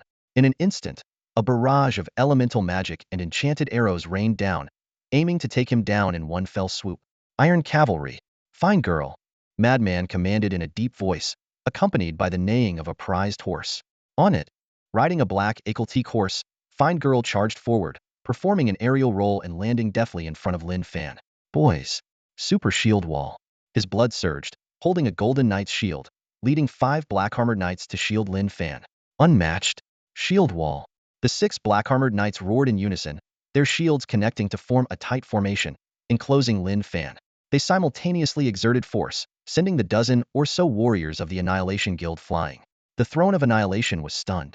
Although knight coordination wasn't rare, such a seamless and sophisticated combination was a first. This was the result of the Knight Squad's relentless practice, designed to counter melee attacks on rear teammates while blocking most ranged assaults. However, he soon noticed a flaw in the shield wall gap in the formation. He was puzzled. Why would such a precise setup expose the protected target? Ice Crystal Rend Arrow. Wind Demon Thrust. Over 10 high-level mages and archers from the Annihilation Guild unleashed a flurry of high-damage grade skills. I have to say, you're the best at fishing, guild leader. Iron Cavalry laughed, rolling into place in front of Lin Fan, his anti-magic reflective shield instantly covering the gap. Despite only wearing a mix of legendary items, Iron Cavalry's gear quality was exceptional. His health exceeded a staggering 40,000, and with continuous healing from priests, his anti-magic knight shield absorbed massive amounts of single-target damage. Reflect. Iron Cavalry laughed triumphantly as the ancient divine knight shield's reflection effect activated. The shield emitted a terrifying black light, returning 40 of the total damage back to the attackers. With a loud bang, a wave of black light swept across the battlefield. Over a dozen ranged attackers from the Oblivion Guild were instantly killed by their own reflected attacks, falling into pools of blood. The leader of Oblivion, stunned and speechless, looked like he had swallowed a fly. As a knight, he had seen his fair share of reflect equipment and skills, but such exaggerated rebound damage was a first. You lunatics. To be fair, that fat guy might talk nonsense, but he was right about you being country bumpkins. One of the attackers sneered. The fat guy glared at him and muttered a low curse. Lin Fan, expressionless, commanded, "Don't give them a chance to suicide. Kill them all and move out." Xiao Xiao shouted excitedly, "Slaughter them. Follow me and cut them down." She charged into the enemy ranks on her skateboard, transforming into her beast form. Wielding a massive sword, she ignored magical damage, knocked 3 mages into the air, and then cut them down one by one. Brutal. The Japanese server players were terrified, horrified by this mindless approach to battle. The fat guy sighed, his silver hair standing out on the battlefield. His movements were more precise than ever. Facing overwhelming attacks, he moved like lightning, dual swords flashing. Block, block, break. With a low growl, light and dark unite, he unleashed 3 double critical slashes. The leader of Oblivion stared at the fat guy in disbelief, a sense of helplessness washing over him. He had only felt this way when facing Kazuo. The fat guy moved through the battlefield like a ghost, casting curses to reduce armor and attack while constantly leeching health. He and Xiao Xiao worked in perfect harmony, cutting through the enemy ranks repeatedly. A small priest, holding a goat, lamented the carnage before him. So brutal, I'm such trash. Just as he raised his staff to join the fight, both the fat guy and Xiao Xiao glared at him in warning. If you heal me, I'll take you out myself. Same here, I can heal myself. The small priest awkwardly lowered his staff, not daring to move. What's the holdup? Finish the fight quickly, urged Madman impatiently. His team of assassins emerged from stealth, executing the command with precision, even targeting bystanders. The leader of Oblivion, suppressing his fear, shouted, "Do you want to make enemies of the entire Japanese region? Do you realize the consequences of provoking players from 2 major regions?" Lin Fan smiled calmly. Enemies? No, I'm here to conquer you. Chinese players are truly laughable and disgraceful. You're finished, sneered the leader of Oblivion as hundreds of Japanese players rushed to support him. Seeing the drama unfold, Lin Fan smirked, frozen prison ring. In an instant, a blue ice fog spread over a 10-kilometer radius. Japanese players watched in horror as their teammates turned into ice sculptures. Over 300 players were instantly frozen to death, leaving the area in eerie silence. Lin Fan mounted his Crimson Dragon and hovered above the stronghold, directing his team to eliminate the remaining Japanese players. Soon, they collected a large haul of blue and purple gear, along with over 4,000 gold coins. Proceed according to the plan, Lin Fan ordered. Madman nodded and began assigning tasks. Fatty, Xiao Xiao, take 2 priests and airdrop into West Ridge City. Iron Cavalry, Fine Girl, head to North Wind City. Assassin Squad and Small Priest, you're with me. What about me? Don't leave me out. Piledriver asked anxiously. Lin Fan chuckled. Weren't you eager to record? Naturally, you're with me. With that, he led Piledriver through the teleportation point, heading straight for one of the primary Soul Essence stone sites, Ingluo City. Moments later, Lin Fan arrived outside Ingluo City. The scenery was beautiful, with cherry blossoms fluttering like snow, but the somber tone of the place didn't appeal to him. Familiar with the terrain, he knew there was a Soul Essence stone vein nearby. Due to fewer Japanese players, the resource competition here wasn't as intense as in the Chinese region. However, this allowed Japanese players to reach higher average levels and access high-tier equipment materials earlier. The surrounding monsters were level 40 and above, slightly stronger than ordinary elite monsters, but many players still ventured here to mine. Foreign players? How could there be foreign players here? That's Fanshin, the triple champion of China. Has the Chinese army invaded? The surrounding players looked on in shock. Piledriver quickly warned, "Listen to me, you fools, don't go near him. I swear you'll die." He activated his recording mode, even hoping to capture some last words from these players. Lin Fan, eyes fixed on Ingluo City, murmured, "Interesting. It seems she knew I would come." Who? Piledriver asked, puzzled. Lin Fan smiled playfully. S-rank divine summoner Naoko. Hey, are you the Huaxia sorcerer? Do you know whose territory this is? A Japanese server player shouted arrogantly, only to find himself suddenly unable to move.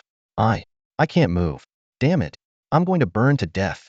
Several other Japanese server players bared their teeth, trying to act tough. However, in the next second, their health dropped sharply, and they fell to the ground dead, their peaceful expressions sending chills down the spine. Piledriver was stunned, watching as the approaching players vanished in an instant, leaving him bewildered. Noticing Lin Fan's gaze fixed on the main city direction on the mini-map, he volunteered, "Should I make a pre-battle declaration? Or should I use a loudspeaker to call them out?" "No need. I want to rest here for a while and take care of some things," Lin Fan replied calmly.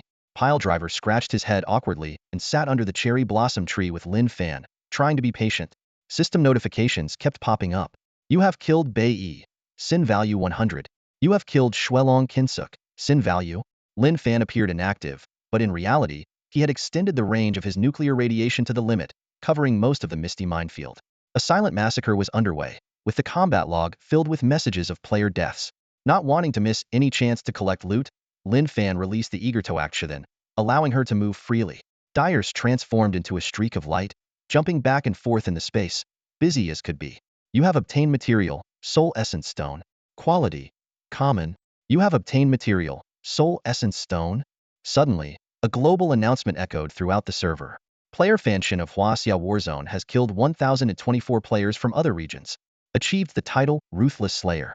Awarded 200 free attribute points, 260 skill points, 5 talent points, and 200,000 reputation. Players from all over reacted.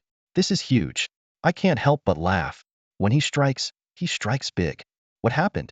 Weren't Tian Ci and Zheng Heng always bragging? Cat got their tongue?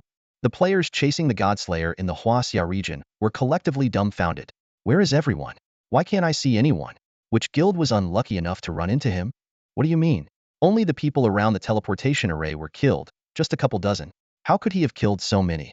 Kazuo and his group were puzzled and quickly contacted the leaders of several large Japanese server war groups, but all reported everything was fine. Something's wrong. Kazuo's face changed dramatically as he began to gather intelligence. Soon after, the leader of a small guild joined their war group, saying only one sentence. He has already reached our zone. This statement caused the entire 2000-strong war group to panic.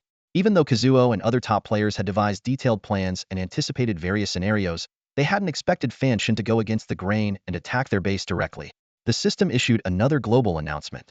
Due to a player achieving the title Ruthless Slayer, the global reputation mall is opening ahead of schedule. The ecosystem of Anako City in the eastern Japan region has been severely damaged, causing nearby monsters to riot. As a result, the first Divine Domain expansion pack, Monster Siege, will start ahead of schedule. Countdown. 48 hours. The siege is starting early. Looks like I've affected the game's progress. Lin Fan raised an eyebrow. From the early release of the leaderboard to the advancement of the Monster Siege by more than 10 days, these changes were both expected and unexpected. Lin Fan, like a wild card in the game, had significantly impacted the Divine Domain world's landscape. Lin Fan couldn't help but worry if this would trigger the hardcore mode early. A sense of urgency welled up within him as he muttered, "Early or not, power is power, regardless of timing." The system notification came again. Due to the influence of the divine artifact, incomplete true mirror of Tsukuyami, your location has been fully exposed. Lin Fan smiled faintly. Since stepping into Anako City, he had felt the sensation of being watched. The so-called true mirror of Tsukuyami was actually the Yata no Kagami from Japanese legend, one of the 3 great artifacts of the Japanese server. Namiko had been able to become an SS-level divine summoner because she obtained one of its 4 fragments, granting her the ability to summon the ghost beast Yamata no Orochi as a projection. Additionally, the incomplete Yata no Kagami had a vision effect similar to that of a deity. However, due to its incomplete state, prolonged observation of others would trigger a system alert. Suddenly, a dull rumble echoed, and the ground outside Anako City trembled violently. The dazed pile driver looked up towards the main city direction and exclaimed, "Holy crap! That's a huge snake. With 8 heads, is it coming for us?" A colossal creature over 200 meters tall with 8 snake-like heads came into view. Its heads, resembling a mix of dragon and serpent, were twisted together, spewing black ghostly mist and various magical elements from their mouths. Lin Fan's eyes widened slightly as he began to check the specific attributes of this giant beast. The 8-headed Serpent King, a level 50 domain-level creature, loomed over the mining area outside Yulua City. Its massive body coiled among the clouds, each of its 8 heads spewing foul black mist. This colossal beast boasted a terrifying attack power of 150 million, 12,000 skill points, and mastery over dark, fire, and water skills. Even though it was only a projection representing about 10 of its true power, it still exuded an overwhelming aura of menace. Hovering gracefully above the serpent was a stunning woman clad in a dark gold robe. She was Namiko, the alluring and elegant president of the Thousand Hands Guild. Her curly black hair flowed in the wind, and a purple-gold radiance surrounded her, making her appear like a goddess ruling over all. Her light blue eyes shimmered with confidence. "Lady Namiko, invincible!" shouted the 2,000 members of the Thousand Hands Guild in unison, sounding like an unstoppable army. Namiko looked down at Lin Fan, a cold smile curling at her lips. "The Triple Crown King of Huaxia has walked right into our trap. Your end is near. You will be forever buried here. The Thousand Hands Guild is invincible. Our imperial might is unmatched." Although Namiko was puzzled as to why Lin Fan dared to launch a rampage in the mining area with only one companion, she was confident in her own abilities. The guild wars in the Japanese server had proven that as long as she was alive, the Thousand Hands Guild was unbeatable in the Japanese server. Other guilds could only look up to them, for they could never surpass the invincible 8-headed Serpent King. "You've crossed the line, mortal god," Namiko said softly, a hint of disdain flashing in her eyes. A level 36 rank archer stepped forward. He was Jun Beichuan, one of the vice presidents of the Thousand Hands Guild. With a gray longbow slung over his back and riding a unicorn ground dragon, he shouted coldly, "There's an old saying in Huaxia: catching a turtle in a jar. Sorcerer, your undefeated status will be shattered. The absolute star archers are in position. Within a 1,000-meter range, any target is doomed, and evasion is futile." Following this, another Shrank Spirit Mage joined the fray. accompanied by hundreds of undead units, including a Lord-level bone dragon. The mage said coldly, "For slaughtering our Japanese server players, mortal god, you must die. As a fellow sorcerer, I'll grant you a swift death." Piledriver, looking stunned and belatedly realizing the situation, exclaimed, "I didn't expect them to play gang-up tactics, but this is too many." The relationship between Tianci and the Thousand Hands Guild is extraordinary, yet they are nowhere to be seen on the Huaxia battlefield, all hiding in Yulua City. Could it be they are? Lin Fan turned and smiled. "Yes, they are waiting for me. Then why did you come?" Piledriver was flabbergasted. "Why not?" Lin Fan laughed heartily, his eyes gleaming. With a gentle wave of his hand, a spatial rift opened instantly. The crimson-scaled king let out an earth-shattering roar, startling countless birds from the forest. The dragon lifted Lin Fan into the sky, flying towards the horizon, leaving their enemies in stunned silence. Jun Beichuan sneered at Lin Fan, his tone dripping with disdain. "Lin Fan, still struggling in vain? Did you ask Lady Naoko? Besides, your flying advantage means nothing to me." As soon as he finished speaking, Jun Beichuan swiftly drew his longbow, releasing a white arrow that shot into the sky. This enchanted arrow was incredibly sinister, equipped with a tracking effect. Once it locked onto a target within a kilometer, it would inevitably find its mark, no matter the distance. Lin Fan smiled faintly. "Deadeye Archer, guaranteed hit, not bad. Too bad your damage output is pathetic." As he spoke, a fiery aura enveloped him, making him look like a fire demon. The arrow struck Lin Fan precisely, but it only caused a ripple of flames on his surface, leaving him unharmed. Jun Beichuan was shocked, and a dozen fiery serpents burst forth from Lin Fan, lunging at him. Rapid arrow rain. Jun Beichuan hastily drew his bow and fired in rapid succession, achieving an astounding attack speed of 6.0.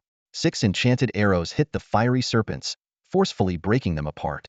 At the same time, an rank warrior rushed to his side, slashing with a long sword to cut down most of the serpents. However, 2 serpents managed to breach the defense and headed straight for Jun Beichuan. His face darkened, unwilling to show weakness in front of his subordinates. "Just reflecting magic damage," he said coldly. He then chose the most straightforward method, taking the hit Hedon. Within a second, Jun Beichuan's expression changed drastically, as if he regretted his decision deeply. His health bar was more than halved instantly, and he was in excruciating pain. "Disperse the magic burn," Naoko coldly reminded him.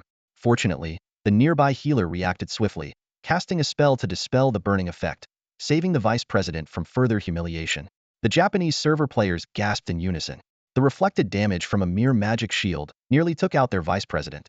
Such terrifying strength was comparable to that of Miss Naoko, who possessed the Orochi King. Lin Fan mockingly touched his cheek. "Huh, something dirty just pecked me. You despicable bastard." Jun Beichuan, humiliated, tried to save face. "Relentless machine. You shameless fool. You ambushed me and dare to call me, the Great Fan, despicable? Are you trying to make me laugh to death?" Hearing this, Jun Beichuan wished he could crawl into a hole. The surrounding Japanese server players also felt deeply embarrassed. The ambush had failed miserably, nearly resulting in their vice president being taken out by passive damage. Seeing this, Naoko spoke up. "There's no need to adhere to 1v1 against such an enemy. Remember, you're SS-ranked players. Don't underestimate yourselves." Her melodious voice had a calming, gentle quality. Hearing her words, the players of the Thousand Hands Guild felt somewhat reassured. Lin Fan smiled. "Clever, but useless against me." Naoko raised her voice. "Lin Fan, now that the passage between our eastern region and your Huaxia is open, do you think you can withstand the wrath of players from both regions by yourself?" Lin Fan looked down at the Japanese server players. "Oh? Are you implying that all players from my region are traitors?"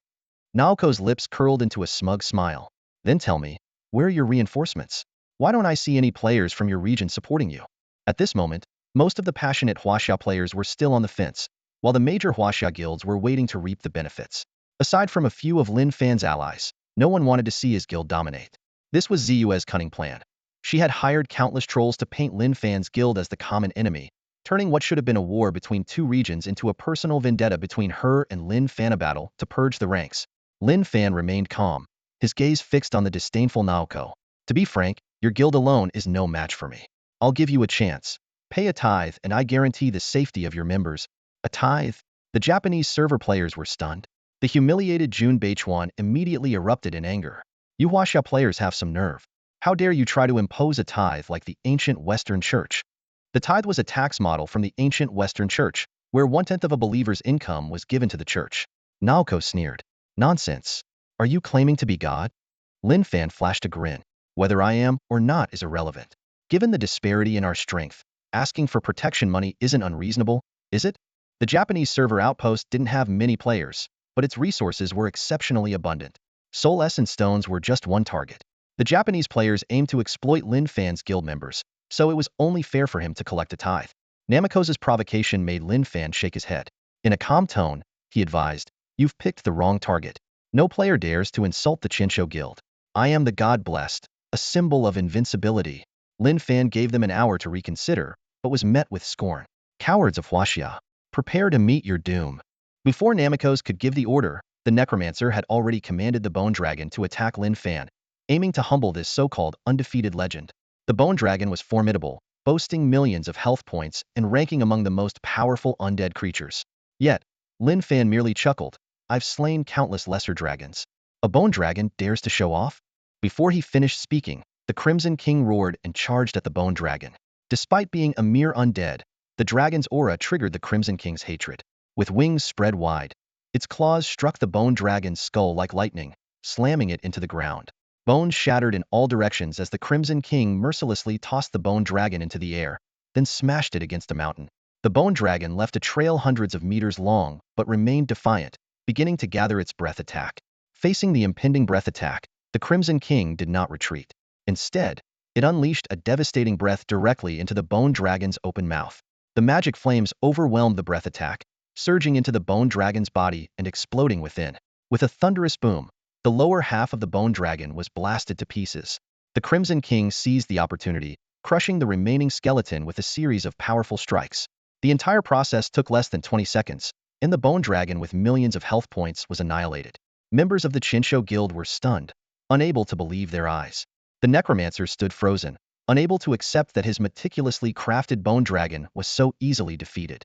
Lin Fan calmly analyzed, "A patchwork bone dragon dares to challenge us?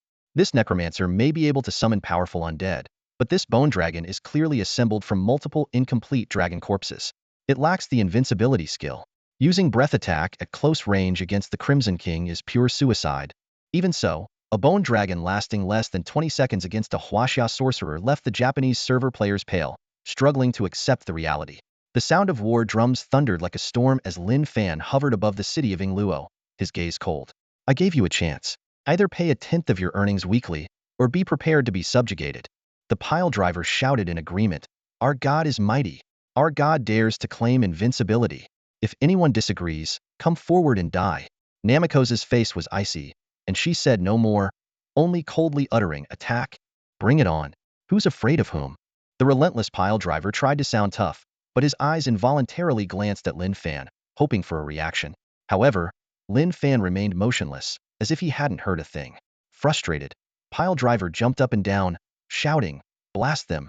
Use your superior range to hit their backline first, then kite the front line. We've got this." Seeing Lin Fan still unmoved, he awkwardly added, "Or, maybe you want to take over?" Lin Fan merely cast him a disdainful glance. Pile driver deflated like a wilted flower, scratching his head and laughing nervously. "Sorry, got a bit too excited. So, what's the plan?" "The plan?" Lin Fan chuckled softly. "Record the fight and give our opponents a close-up. Let their humiliating defeat spread across the Japanese servers." "No problem." Pile driver immediately switched to his war journalist mode, expertly grabbing onto the spikes on a Kainu King's back to get the best angle. "They're coming." Lin Fan's eyes turned icy as he scanned the surroundings. Pile driver was puzzled. "They're at least a kilometer away. Who's coming?" "Behind you," Lin Fan said calmly. "There are at least a couple hundred rogues eyeing your rear. Help. Save my rear end." Pile driver screamed, but his professional pride kept him from running away. "Same old trick to ambush mages. Boring," Lin Fan muttered disdainfully. His eyes flashed blue as he whispered, "Ice prison ring." The sound of freezing mist crackled around them. Pile driver looked around in horror. Just 10 meters ahead, more than 20 rogues appeared, with 2 small assault squads further back. "Ice immunity potions. Fire immunity potions." Namako's urgent voice echoed in the channel. The rogues quickly downed their potions, their forms returning to normal. Crit buff. Attack buff. The rogues from the Thousand Hands Guild lit up with various buffs, their status bars filling with enhancements. "Damn, they're loaded," Pile driver exclaimed. 20 gold coins for a basic killing potion, and they've all got them." Lin Fan remained unfazed. knowing well that the Thousand Hands Guild and the Heaven's Blessing Guild were backed by the same wealthy Japanese conglomerate. The assassin squads, surrounded by eerie red auras, charged at Lin Fan like a storm. Wind Whisperer, Explosive Fireball, Flame Dragon. The chaotic hexagram glowed as Lin Fan unleashed his skills and chaos orbs simultaneously. Though the fire damage was temporarily nullified by the potions, Lin Fan's 21 times critical damage was unstoppable. The chaos orbs, the size of wash basins, decimated the rogues in front of him, sending shivers down the spines of the Thousand Hands Guild members. Lin Fan's attack speed was astonishing, and his projectiles' trajectories were unpredictable. Several level 30 master rogues sneaked behind a cherry blossom tree, only to find their movement speed drastically reduced. Lin Fan smirked, swamp enlargement by 3 times, expanding the area significantly. He leapt into the air, releasing 5 chaos orbs that split and rejoined, obliterating the rogues hiding behind the tree. Piledriver, it's happening! Piledriver exclaimed excitedly, the legendary multitasking, effortlessly controlling 9 elemental spirits. Please, that was a scripted match, Lin Fan replied, exasperated, thinking how that staged battle was impressive but ultimately meaningless. Akainu King's destructive breath was on cooldown, but its melee prowess was unmatched. With a swipe of its claws, 7 or 8 white lights shot up. These rogues were no match for Lin Fan's eyes. Don't let him exploit his range advantage. Do whatever it takes to force him into close combat. Namiko commanded, her heart sinking as she saw Lin Fan's basic attack deal 50,000 to 60,000 damage. She knew that if he escaped using a spatial item, it would be a huge problem. In no time, over 40 rogues had fallen. Yet, backed by the substantial financial resources of the Thousand Hands Guild, the closest rogues continued their fearless assault on Lin Fan. Seeing more and more rogues gathering around him, Lin Fan smiled. The chaotic hexagram glowed once more. Brahma's Inferno. Magic enlargement by 3 times. Boom. A small mushroom cloud rose, and the battle log scrolled furiously. Over 70 rogue players were instantly engulfed in white light and vanished, followed by more than a dozen priest players whose souls also returned to the spring. The members of the Chinsho Guild's rogue team were left dumbfounded, staring in disbelief at the scene before them. You've got to be kidding, one rogue player exclaimed. A single critical hit over 100,000 damage? What kind of monster are we up against? Another player chuckled bitterly. Even an NPC above level 80 wouldn't be this strong. They could accept death, but such a crushing defeat was hard to bear. Someone muttered resentfully, did I spend less money than him, or something? Despite Namiko's constant encouragement, the rogue team members struggled to accept the harsh reality. They knew that killing China's Triple Crown champion would make them legends in the Japanese server and even globally. Yet, when the real opportunity presented itself, they found an insurmountable chasm standing in their way.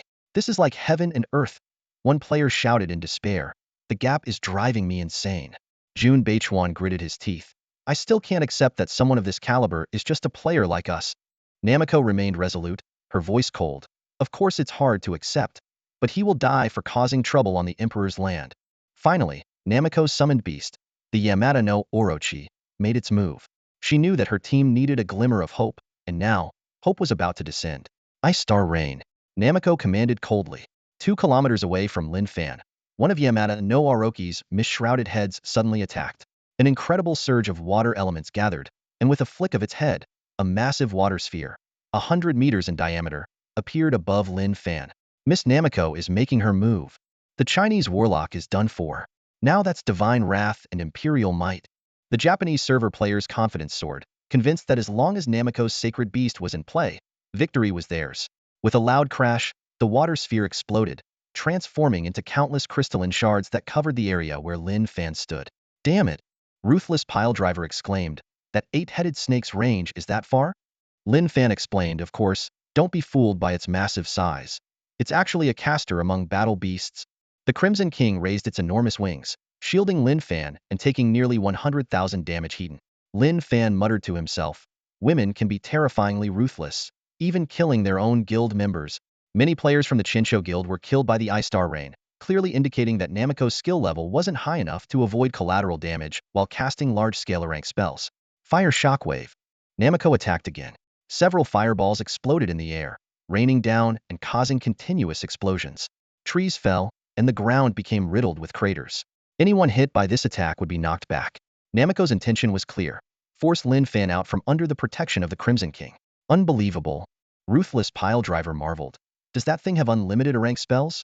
Lin Fan briefly explained. When the Yamata no Orochi is fully formed, Each of its 8 heads controls a different type of elemental magic, including the 4 basic elements and 4 derivative elements, with the lowest level being strength spells. When the Yada mirror is assembled, it can wield 8 apocalyptic forbidden spells, making it an extremely powerful creature. However, Namiko only has part of the Yada mirror, so the Yamata no Orochi can only use 3 types of magic. The other 5 heads are just for show and are not good at close combat. It would struggle against a true lower-tier dragon, but is perfect for slaughtering current players like a turret.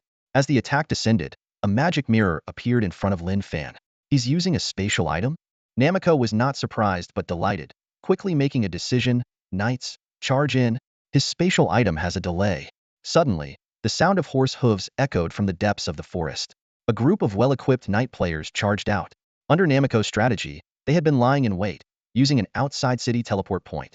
She knew that relying solely on rogues might not be effective, so she had this backup plan. A mere warlock dares to be arrogant. Namiko, full of vigor, raised her staff high and shouted, "Whoever kills the mortal god will be rewarded with 20,000 gold coins." Miss Namiko is invincible. The president's imperial might is unmatched. The Chinsho Knights, as if injected with adrenaline, charged towards the spatial net, followed closely by elite players who didn't want to miss the chance. Changing their fate and winning a massive reward was within reach. Killing a god and becoming a legend was at hand. Have you ever heard of the Chinese idiom, a mantis trying to stop a chariot? Just as Namiko was basking in her triumph, a calm voice sounded from behind her. Naomi's smile froze instantly. She spun around, only to see Lin Fan looking at her with a smile. The sudden appearance made her question if she was hearing things. How are you here?" Naomi stammered, her mind in chaos.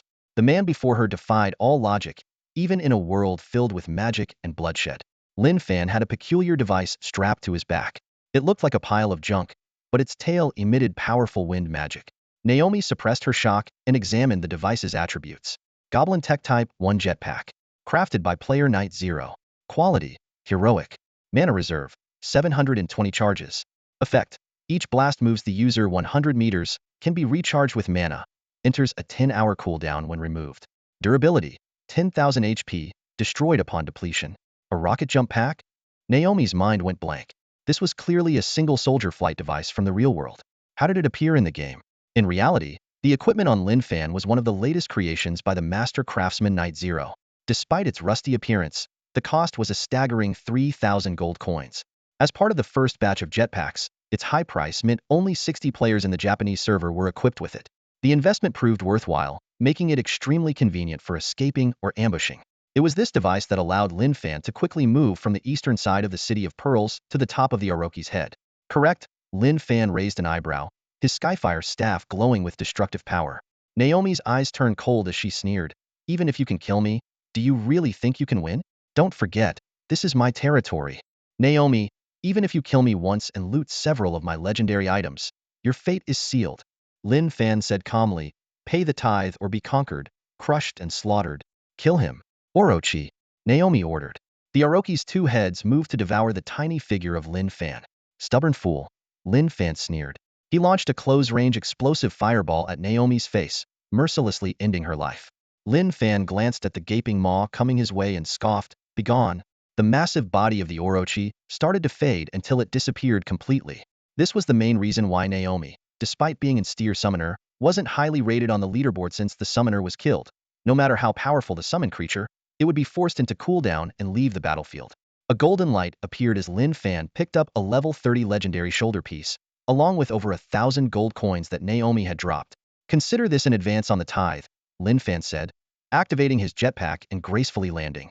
"Lin Fan, I told you. Killing me once is useless." Naomi sent a private message, her tone still confident.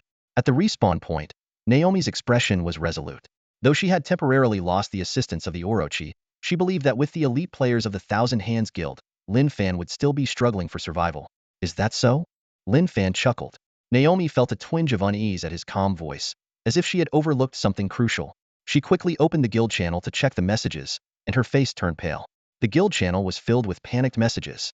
"How did we end up in the soul-devouring swamp? This place is 20 kilometers from the City of Pearls. Damn, I can't move. The poison has a paralyzing effect. This is bad. The mutated Lizard King is attacking again. Everyone, save yourselves." The soul-devouring swamp was a forbidden zone where even magical creatures feared to tread. Players who fell into it would be afflicted with paralysis, poisoning, and slowed movement. Even with priests providing blessings and dispelling skills, traversing the swamp at a snail's pace would take at least 1 or 2 hours. The 1,000-strong force was stuck like onions in the mud. Not only had they failed to encounter the Triple Crown champion of China, but they were also trapped in the swamp. To make matters worse, there was a bomber overhead relentlessly dropping explosives. Who can handle this? Even the Emperor himself would have to kneel here and end it all, someone shouted in despair.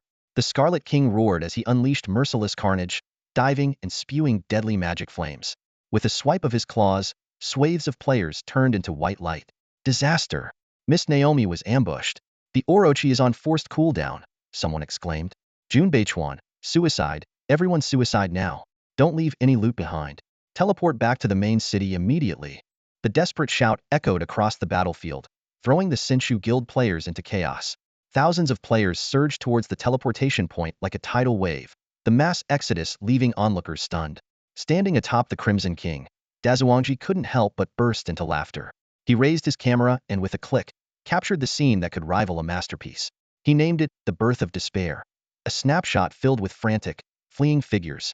The lure the tiger away from the mountain strategy worked. Huaxia's Archmage, you're truly something, Dazuangji exclaimed, his eyes gleaming with excitement. The players of the Senshu Guild believed that pursuing into the spatial corridor was the key to victory, unaware that they had walked into a trap. As a forward base, the terrain here had been extensively studied by countless Huaxia challengers, both before and after the merge. Lin Fan's knowledge of the area far surpassed theirs. From the moment the battlefield was chosen, the Senshu Guild was like fish on a chopping block, at Lin Fan's mercy. He first posed a facade of arrogance to lure in the assassins, then deployed his divine emperor earrings to set the mirror trap in the devouring demon marsh. Every step was meticulously planned, all under Lin Fan's control. Namiko's heart raced as she reassured herself, I can't lose. I just need to hold on for an hour until my summoning beast's cooldown is over, then I can turn the tide. She believed this was just a momentary lapse, a cunning ploy by someone. With sheer strength, a mortal god could only dominate temporarily. Other guild members, however, were plunged into deep despair. Even our invincible guild master was killed. My god, how are we supposed to fight this? Someone muttered. I invested over 100 million yen, and I can't even withstand a single normal attack from him. This is a hellish joke, another person said with a bitter smile. His battle beast alone is unbeatable. I don't see any hope of winning. Vice President Jun Beichuan, upon reviving and sensing the despondent atmosphere, immediately tried to calm the members. Don't panic. This is normal. If it were that easy to win, a single guild like Tianxi would have sufficed. Namiko took his words as a way out, nodding as if finding an excuse for their failure. I know our opponent's power is suffocating, but this is just a game. Occasional bugs are normal, she said sternly. President, is the opponent cheating? Someone asked urgently. If it's cheating, then I'm relieved, Namiko replied, though she blushed inwardly. She couldn't help but think, if overpowered opponents were considered cheaters, what about her domain-level summoning beast? Wasn't it this extraordinary ability that made her a leading figure in the Senshu Guild? These uncivilized foreigners. Why doesn't the official intervene and ban him? Someone shouted angrily. This baseless accusation against Lin Fan unexpectedly helped to soothe the players' spirits. The despondent Japanese server players clung to this as a lifeline. Namiko quickly regained her composure and noticed that some members hadn't made it into the spatial corridor and had survived. To be cautious, she still ordered them to commit suicide, fearing they might be ambushed outside the city. After taking a deep breath, Namiko issued a new command. At worst, we die together once.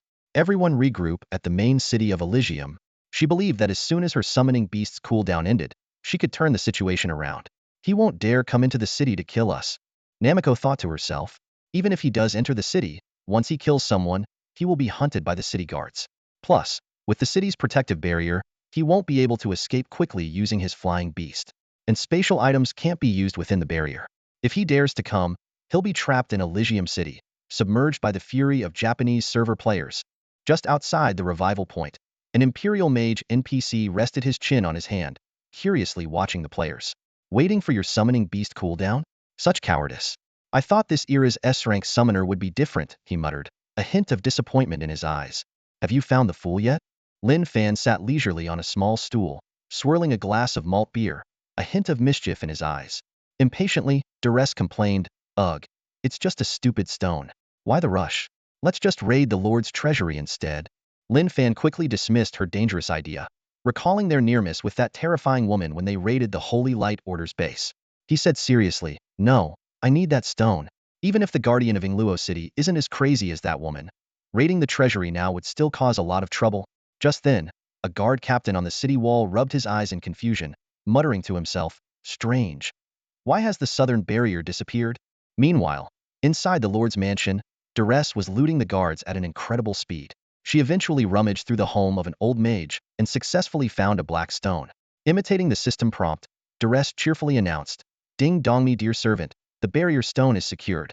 A streak of light shot towards Lin Fan. Lin Fan's lips curled into a smile. Well done. Half of my endless wealth is yours.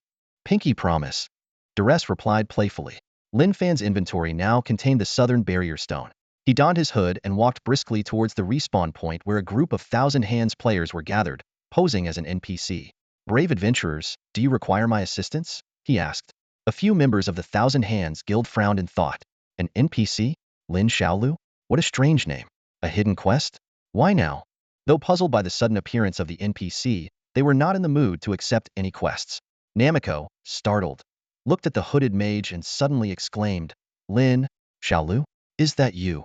Lin Fan was taken aback, not expecting to be recognized so quickly. He silently cursed himself. Why didn't this work? Was I speaking too fast, or is my accent too strong? Namiko couldn't help but laugh, mocking him. Did you really think you could fool us, treating us Japanese players like idiots?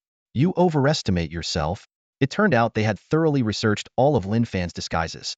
Determined to eliminate this threat to their conglomerate's future prosperity, Namiko had prepared extensively, even ready for the worst-case scenario of their entire guild dying multiple times at the respawn point to take him down.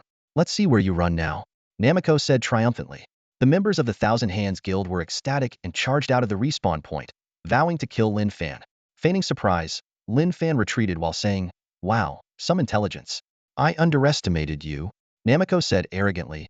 You've already lost, Lin Fan. She sat by the spring, commanding her guild members to attack. Sure, sure. Lin Fan shrugged helplessly. In an instant, hundreds of attacks formed a terrifying wave aimed at Lin Fan. He quickly used a jetpack, leaping hundreds of meters into the air, avoiding most of the skills. The plan worked. The undefeated warlock of the Dragon Empire is vulnerable. Namiko rejoiced, thinking Lin Fan was just making a desperate last stand.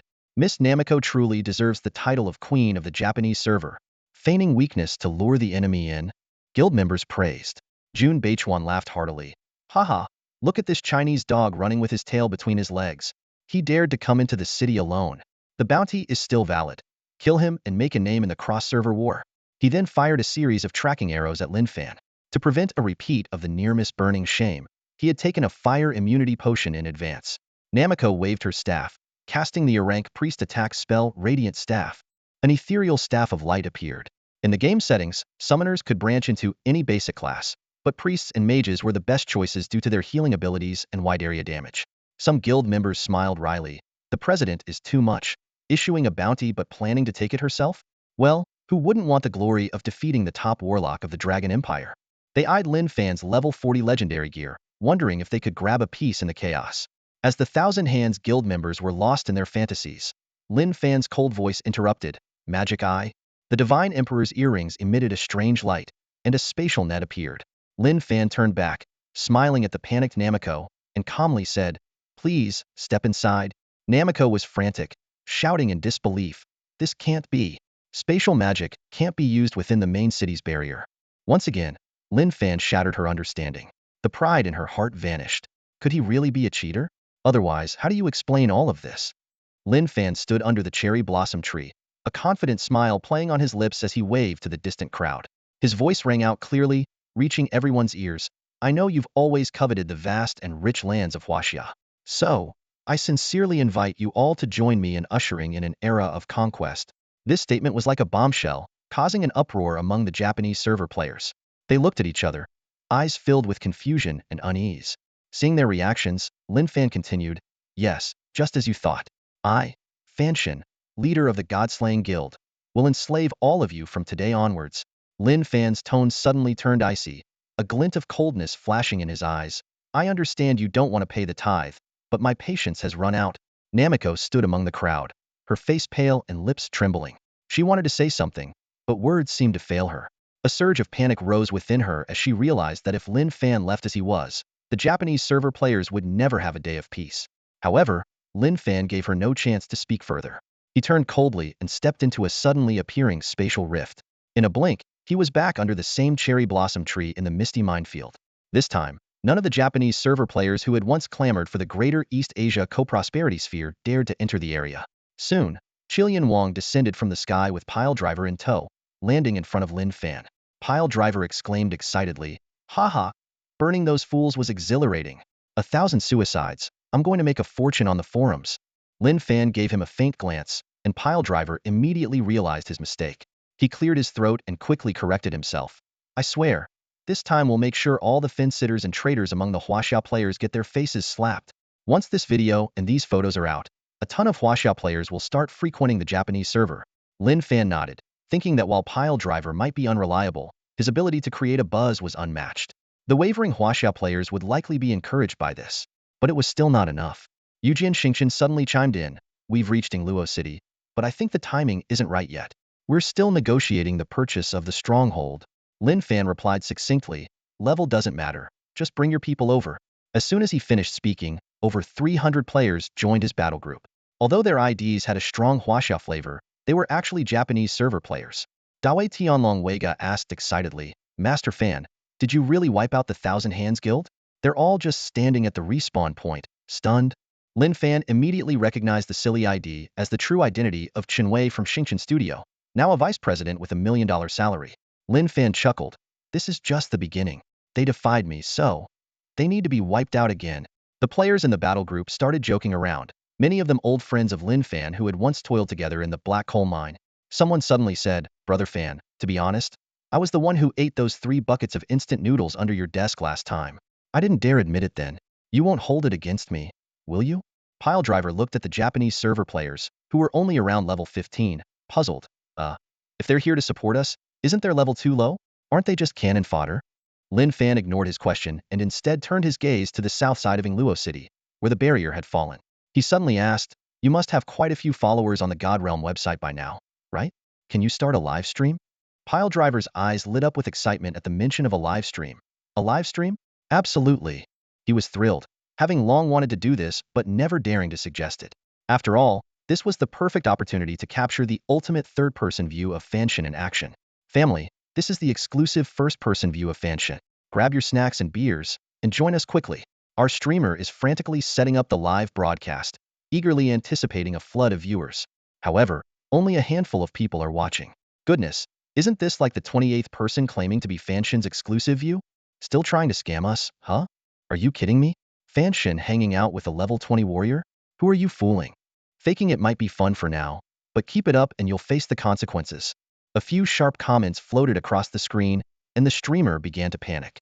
Thinking quickly, he added China versus Japan in bold letters to the stream title and spent a hefty sum to boost the viewership.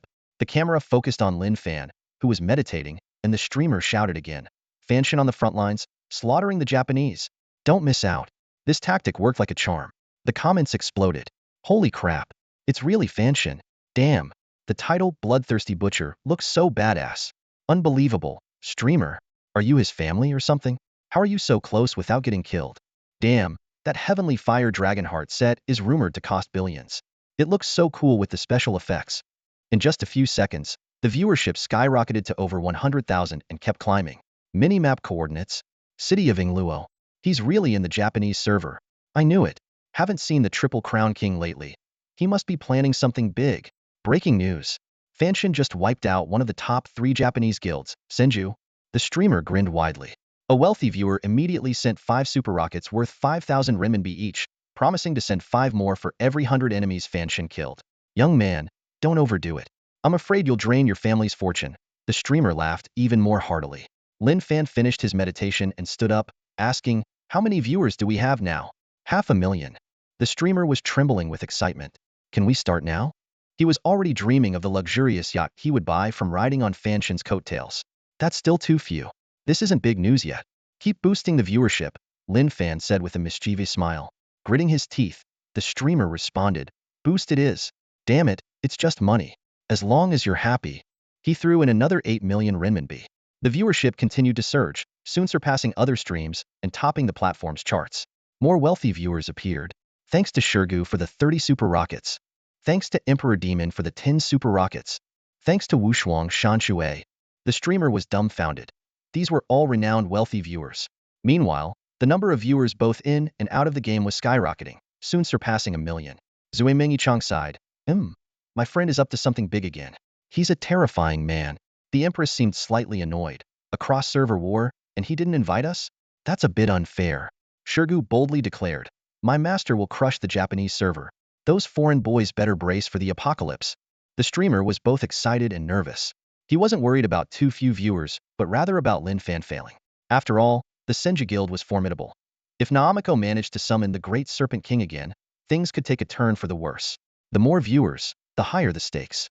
If Fanshin lost, not only would the streamer lose a fortune, but Fanshin himself would be ridiculed mercilessly and might even face the embarrassing prospect of being expelled from the nation. Wushuang Shanshui didn't have a good impression of Fanshin, but seeing the Japanese server players acting arrogant in the region, along with some internal players bowing to them, made him furious. Longxing Shintian echoed, Count me in. Do they think there's no one in China to stand up to them? Once I find the entrance, I'll lead our entire guild to settle in the Japanese server. In the live stream, several usually low-key leaders of large guilds appeared, sending gifts to support Lin Fan's effort to fend off foreign threats. Dazuangji was stunned. These influential figures were now VIPs in his stream. What's the headcount now? Lin Fan inquired again. TW, 20 million. Dazuangji's scalp tingled. The 8 million views had caused a massive wave. That's enough. Let's begin. Lin Fan signaled Dazuangji to follow, and they both mounted the Red Scaled King. As the Red Scaled King moved away from Ingwa City, Dazuangji asked in confusion, Where are we headed? Are we switching to another guild for a fight? Meanwhile, the members of the Qinsho Guild breathed a collective sigh of relief, as if the sword of Damocles hanging over their heads had finally been lifted. Namiko snorted, backing off. It seems he's not entirely foolish. Though puzzled at how Lin Fan could use spatial items within the city, he had indeed moved away, and her summoned beast, the 8-headed Serpent King, had only half an hour of cooldown left. Chunwei shouted to the guild members, brothers and sisters, get ready to collect the loot. Lu Xingchen added, if attacked by red-named players and you can't win, make sure to trash-talk them to death. Lin Fan's former colleagues looked towards the horizon with burning eyes, shouting excitedly, Burn, my Lord Fan, Brother Fan, I'll inherit your instant noodles. Please bring down divine punishment and let us profit greatly. In the skies 10 kilometers away from Ingwa City, Lin Fan told Dazuangji, adjust the view to shared. I'll give you access permissions. True first-person view? Dazuangji was overjoyed and immediately agreed to share the view, integrating the perspective of the mage god into the stream. The live stream audience erupted. Awesome. Finally, we can see Fanshun's interface, though we can't see the status bar. It's rumored this guy has at least 50,000 mana. Is it true? Lin Fan switched the view to a clean mode, so although it was first person, the audience couldn't see his status or skill cooldowns. Dazuangji curiously asked, I know keeping skills secret is basic for a mage, but how do you manage cooldowns without seeing them? Lin Fan gave him a meaningful smile. Oh, I don't need to. Suddenly, eerie whispers echoed in Lin Fan's ears, dragon curse howl. It was as if souls killed by dragon magic were wailing. His heavenly fire dragon heart said emitted strange sounds, and black light surged around him. Within a 100-meter radius, space trembled and elemental tide surged. A red star ring spun rapidly, and a wave of magical patterns spread out. Dazuangji was shocked to find a new buff on his status bar, exclaiming, Holy crap! Skill no. Lin Fan gave him a cold glance, and Dazuangji quickly shut up, his heart pounding. Vajra Inferno, Lin Fan chanted softly. A chaotic 6-pointed star shot into the sky, its dark red light dyeing the land blood red. The star's diameter was 4 to 5 times larger than when the dragon curse was cast. Look, what is that? A precast 6-pointed star? How can it be this huge, almost covering the sky? The audience exclaimed. Magic enlargement by 3 times. Magic enlargement by 2 times. Magic dragon curse transformation. Notifications echoed in Lin Fan's ears. His eyes burned with intensity, transforming into a ruthless magic machine. A golden horn blared, like a golden dragon appearing before all the Japanese server players. Lin Fan's voice resounded through the sky. Epic of conquest, I shall commence it. An overwhelming aura pressed down, leaving them breathless. Naomi's body trembled as she gazed at the horizon in disbelief. Over 10 fireballs were hurtling toward her, and she realized these weren't ordinary fire spells but a terrifying magic comparable to its-level forbidden curse. Her expression turned frantic as she repeatedly muttered to herself, the main city barrier is impregnable. It's a fixed game setting that no player can break. Not even the 3-time champion of Huaxia. He can't do it. It's impossible. A series of fiery singularities rapidly approached the sky above Inhua City, but Naomi made no decision, placing all her bets on the main city's barrier. At this moment, Jun Beichuan couldn't help but speak up, "Sorry, I couldn't resist. Throwing a few fireballs from this far away, are you venting your frustration?" The Japanese server players were initially stunned, then burst into laughter. They thought it was foolish to challenge the game's settings. Seeing others laugh, Naomi felt slightly relieved. However, in the next second, the first fireball flew into the city unobstructed. Her expression froze, and her heart felt gripped by a terrifying force. "This is impossible," she cried out, her mental defenses easily shattered once again. Quick, Naomi had just started to shout, but before she could say run, a scorching wave of heat engulfed her.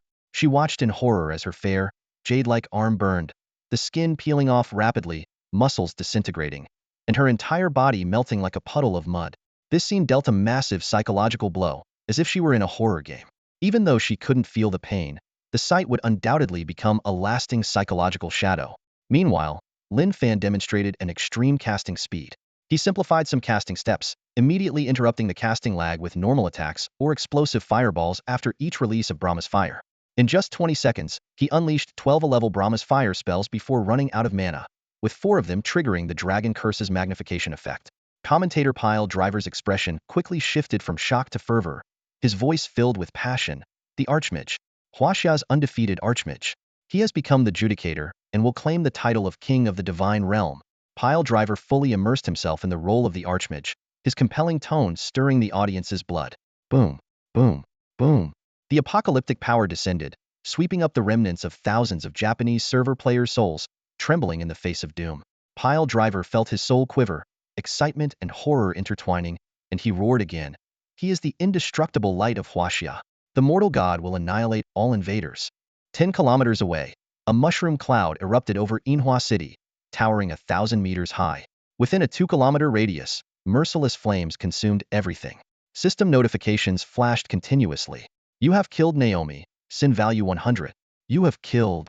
The battle log scrolled frantically, and the live stream chat was flooded with comments, completely obscuring the screen. The viewers vented their shock. "What the heck did I just see? Can someone tell me if you can drop nukes in this game? This destructive power. This damn 3-time champion. How can he make me feel this thrilled? I'm losing it. Is this real? My heart is jumping out of my chest. Can I be saved? Defying the heavens. This is utterly insane." The mushroom clouds were symbols of slaughter and a powerful stimulant for Huaxia players. Everyone seemed injected with adrenaline, screaming hoarsely in the game and the live stream. Pile Driver's shout resonated with millions of viewers. The game is over, no more disputes. From now on, he is the #1 mage in the Divine Realm. Unquestionably. The fans in the live stream were ecstatic, expressing their excitement. "I can't take it. I want to follow that man into battle." Lin Fan listened to Pile Driver's fervent calls, feeling his DNA stirring deep within his veins. "This is really getting intense," he thought to himself.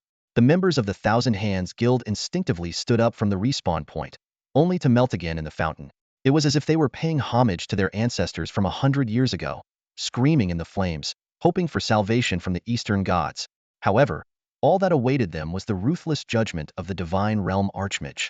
Invalid healing. Invalid healing. The system notifications kept flashing. Jun Beichuan stared blankly at the respawn point, as did everyone else. They were shocked to find that even the elite NPC healer with 3 million health had died. This NPC's healing aura could restore health by percentage every second, making them nearly invincible, yet the player had forcibly killed them with skills. In their understanding, NPCs were supposed to be untouchable and extremely powerful. Little did they know, Lin Fan had previously slain even more formidable NPCs. To him, a healer who couldn't fight back was just a sitting duck, casting spells from 10 kilometers away. This feat was achieved without using the Divine Emperor's earrings. Lin Fan focused his firepower on the healer, delivering 7 deadly strikes with each causing 900,000 damage. Despite the healer's frantic efforts to heal, it was too much to bear. As the Qinsho Guild was wiped out once again, the ground was covered with colorful loot. Chen Wei and Lu Xingchen, the 2 capitalists, commanded their 300-strong workforce to swarm in like locusts, grabbing everything in sight.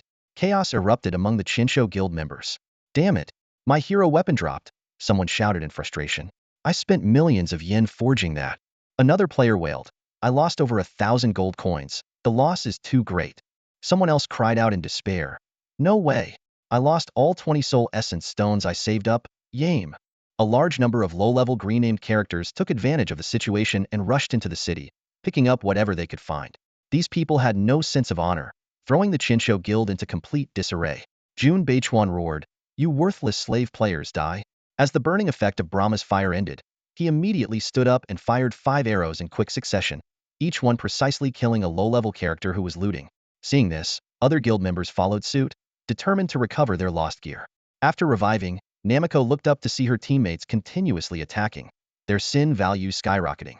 Realizing something was wrong, she shouted, "Stop! Stop it now!" Chunwei laughed triumphantly. "Ha ha ha! They think they're gods, daring to kill green-named characters in the city?" Lu Xingqian couldn't help but marvel. Lin Fan, you truly are cunning." Dawei Tianlong, shot dead by Jun Beichuan, lay on the ground laughing madly in the regional chat. Even though he had just dropped a purple item he picked up, he didn't care. He quickly revived and continued scavenging for gear like a ravenous dog. Namiko stomped her foot in frustration. "Baka, Baka, you've all fallen for his trap. These low-level characters are all his people. He's tricking us into raising our sin values."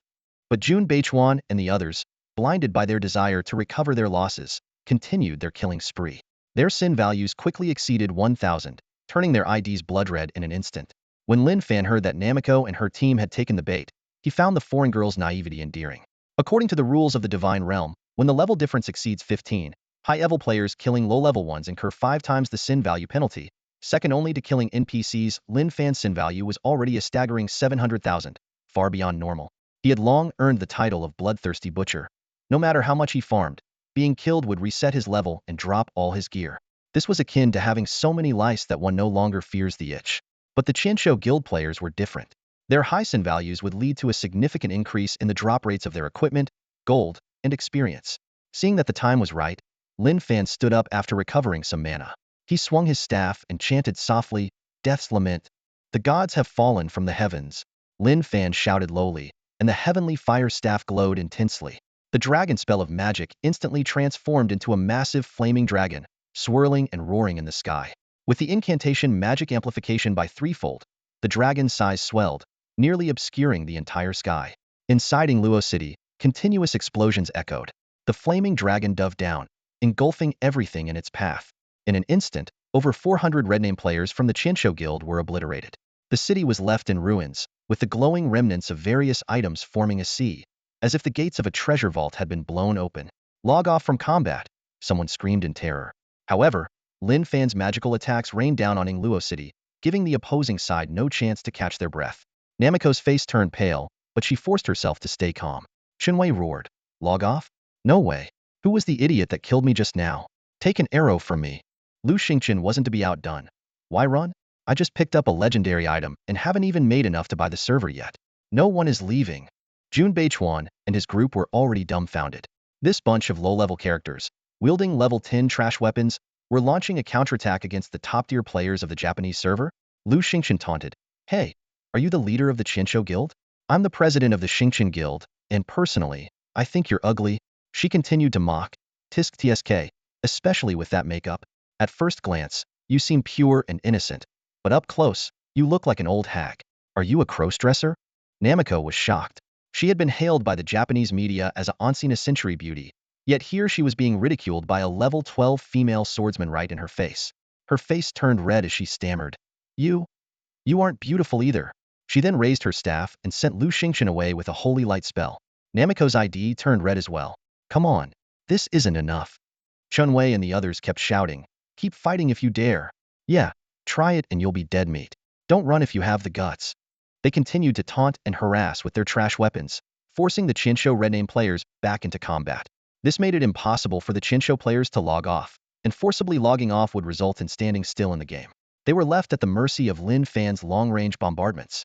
The chaos lasted for 10 minutes, turning Luo City into scorched earth. Although the main city could repair itself, the speed was severely hindered by Lin Fan's large-scale AoE attacks. The Chinsho Guild suffered heavy losses, dropping over 30 legendary items and more than 400 heroic items. Namiko was on the verge of a breakdown, unable to report back to her superiors. She had lost 3 pieces of her level 30 legendary gear and a large amount of gold due to Lu Xingqian's taunting. "I request a ceasefire." Namiko's trembling voice finally echoed in the regional channel. She appeared before Lin Fan, pale and disheveled. "I on behalf of the Chinsho Guild, agree to pay the tithe tax. Louder, I can't hear you, Lin Fan said calmly, his eyes deep and cold. Namiko looked at the short man in front of her, his gaze as sharp as a knife, making it impossible to look him in the eye. He seemed like a demon from hell, a merciless executioner. She realized this was no ordinary player but a terrifying presence willing to crush his opponents at any cost. Excuse me, what did you say? Namiko hesitated, unable to grasp Lin Fan's meaning. The pile driver chimed in. Can't afford a global shout? How do you expect us to believe you're sincere? I need to consult with the higher-ups. Please forgive me, Namiko stammered, trying to log off. Lin Fan smirked. You can't leave. The Chinsho Guild might escape for now, but I guarantee I'll sweep you every hour. The pile driver laughed. Haha, I'll stream it every hour. Lin Fan prepared the dragon spell again, his heavenly fire staff glowing brightly. He had learned his lesson and wouldn't give the opponent a chance to suicide. Using force displacement and knockback skills, he could interrupt any suicide attempts. Namiko's expression flickered, and she called for reinforcements in the channel. However, ever since Lin Fan had nuked Ingluo City, none of Chinsho's 8th class professionals or the top 50 rank Kazuma had shown up. They're ignoring you, aren't they? Lin Fan saw right through Namiko's actions. Namiko's back was drenched in cold sweat, but she forced herself to stay calm. As you said, they're not online. Lin Fan smiled at Nami and calmly said, it's not that they coincidentally went offline. They discovered I'm here and decided there's no need to rescue you. I am the leader of the Chinsho Guild. A flicker of surprise crossed Nami's eyes, clearly understanding the underlying message. Yet she still clung to a naive hope. Lin Fan continued, no, you are expendable. To be precise, they no longer see any value in betting on you. He pointed to the slowly repairing city of necklaces, each word hitting hard. This is your track record. Nearly 2,000 members of the guild were tricked into becoming red names, losing item after item, and unable to fight back at all. Lin Fan stared directly at Nami, mercilessly pointing out, in essence, you're just an ordinary player with some luck and a bit of command ability. If it weren't for the overwhelming power of an S-level summoner, you wouldn't have been elevated to the top of the Chinsho Guild. Nami's psychological defenses crumbled, and she bowed her head apologetically. I don't know what to do. I'm really sorry. At that moment, Jun Beichuan shouted, Nami, we only accept a ceasefire, not enslavement. The guild will not support any decision you make. Holy Knight Xiong Tai echoed, we'll wait for Hizai to return. If they don't accept a ceasefire, we'll just force log out and die again. Several Chinsho Guild players stepped forward, unanimously rejecting Nami's agreement to the tithe. Jun Beichuan strode forward, with the relentless Chen Wei following closely behind. Chen Wei, holding a basic bow, shot arrows while shouting, don't think about running. You killed me 3 times, and my great mighty dragon has never been so humiliated. Go ask Fan Shin. Wasn't he once my sworn brother? Although the damage was negligible, the insult was immense. Bakayaro. Jun Beichuan's face turned green with anger, but he was helpless against this persistent pest. He turned to Lin Fan and sneered, if you want to negotiate, wait until after the monster siege. He secretly rejoiced, knowing that according to intel, tomorrow would be the day of great disaster for the God-slaying guild, and even the 3-time champion of Huaxia wouldn't escape death. By then, any so-called negotiations would be off the table. Lin Fan ignored Jun Beichuan and looked at the hesitant Nami. Jun Beichuan frowned and said to Nami, if you agree, I don't think you're fit to be the guild leader anymore. Tears glistened in Nami's eyes as she looked at Jun Beichuan with resentment. I didn't do anything wrong. This simple-minded girl from the east, despite having the great Serpent King on her side, saw herself as merely the guild's mascot. Lin Fan continued to coax, you have the potential to crush them. Why settle for being a puppet? You're the guild leader. Can they really force you out? Sensing danger, Jun Beichuan noticed Nami holding a global shout item. He immediately drew his bow and aimed, locking onto Nami. The Japanese server players couldn't afford this disgrace, and the parent company of the Chinsho Guild couldn't tolerate such humiliation. Lin Fan seemed oblivious, chuckling, crush those who don't respect you, and you'll have enough authority to speak to me as an equal. Suddenly, a terrifying magical presence filled the air, and a colossal, horrifying phantom took shape behind Nami. 8 grotesque heads roared deafeningly. Piledriver exclaimed, oh no. She stalled until her summon cooldown ended. Jun Beichuan halted his skill, and a smug smile spread across his face. Just then, a thunderous roar echoed across the battlefield. The Orochi King had reappeared. Members of the Senshu Guild erupted in cheers. Thank goodness. No more torment. They glared at Lin Fan, teeth clenched, shouting, die. You despicable Huaxia dog. Everyone quickly gathered around Naoko, forming a human shield. With her, we will win. This statement acted like a shot of adrenaline, instantly reigniting their dwindling morale. They believed that with the Orochi King's overwhelming stats, even the triple champion of Huaxia would be defeated. This time, even if it costs our lives, we must protect the Orochi King as our trump card. The Saintshu Guild members' eyes shone with determination. However, Naoko's head was lowered, and a shadow of gloom and a hint of madness appeared on her beautiful face. Suddenly, the fire serpent head let out a hiss and unleashed powerful rank fire spells. Inferno C. 9 Heavens Flame Prison. In that critical moment, a notification popped up for all Saintshu Guild members. Player Naoko has left the battle group. Everyone was stunned, unable to believe their eyes. What does she mean by leaving the battle now? Someone exclaimed. Is she planning a fair duel with the Huaxia Warlock? At a time like this, not using everyone's strength to solve our greatest threat is the height of foolishness. Another person complained. Jun Beichuan's eyes widened in disbelief as he shouted. Naoko, have you lost your mind? What are you doing? The fire element surged again, but its target was the Saintshu Guild members. Naoko spoke coldly, her voice filled with unprecedented authority. Lin Fan, I agree with you. I have the power to be a leader. Why should I be a puppet? This is not fair. The Saintshu Guild players were dumbstruck. Even as they were burned to death by the Orochi King, they couldn't believe that the president of one of the top 3 guilds in the Japanese server had betrayed them. Piledriver couldn't help but exclaim, Holy shit, my god, your eloquence is wasted if you don't go into scamming. Lin Fan's lips curled up in a smirk, a glimmer of pride in his eyes. I merely ignited a small spark in her heart. She's simple, but also very smart. Piledriver grinned and joked, that little spark, is it a flame of desire? Before he could finish, Lin Fan slapped him on the head. Naoko, with a cold expression, spoke with a newfound authority. I am the head of the Saintshu Guild, the S-rank summoner of the Japanese server. Anyone who disagrees with my decisions can leave the guild now. Jun Beichuan and the others couldn't believe their eyes. The gentle and lovely Naoko seemed to have transformed into a completely different person in just a few minutes. They silently cursed in their hearts. What kind of demonic influence does that man have? Lin Fan watched the Saintshu Guild members struggle in the flames without surprise. As the world's first S-rank hidden job player, Naoko's ambition had started to grow wildly the moment she acquired her awakened class. Long controlled by a behind-the-scenes consortium, the core members of the guild had always sidelined her, and she could never make important decisions.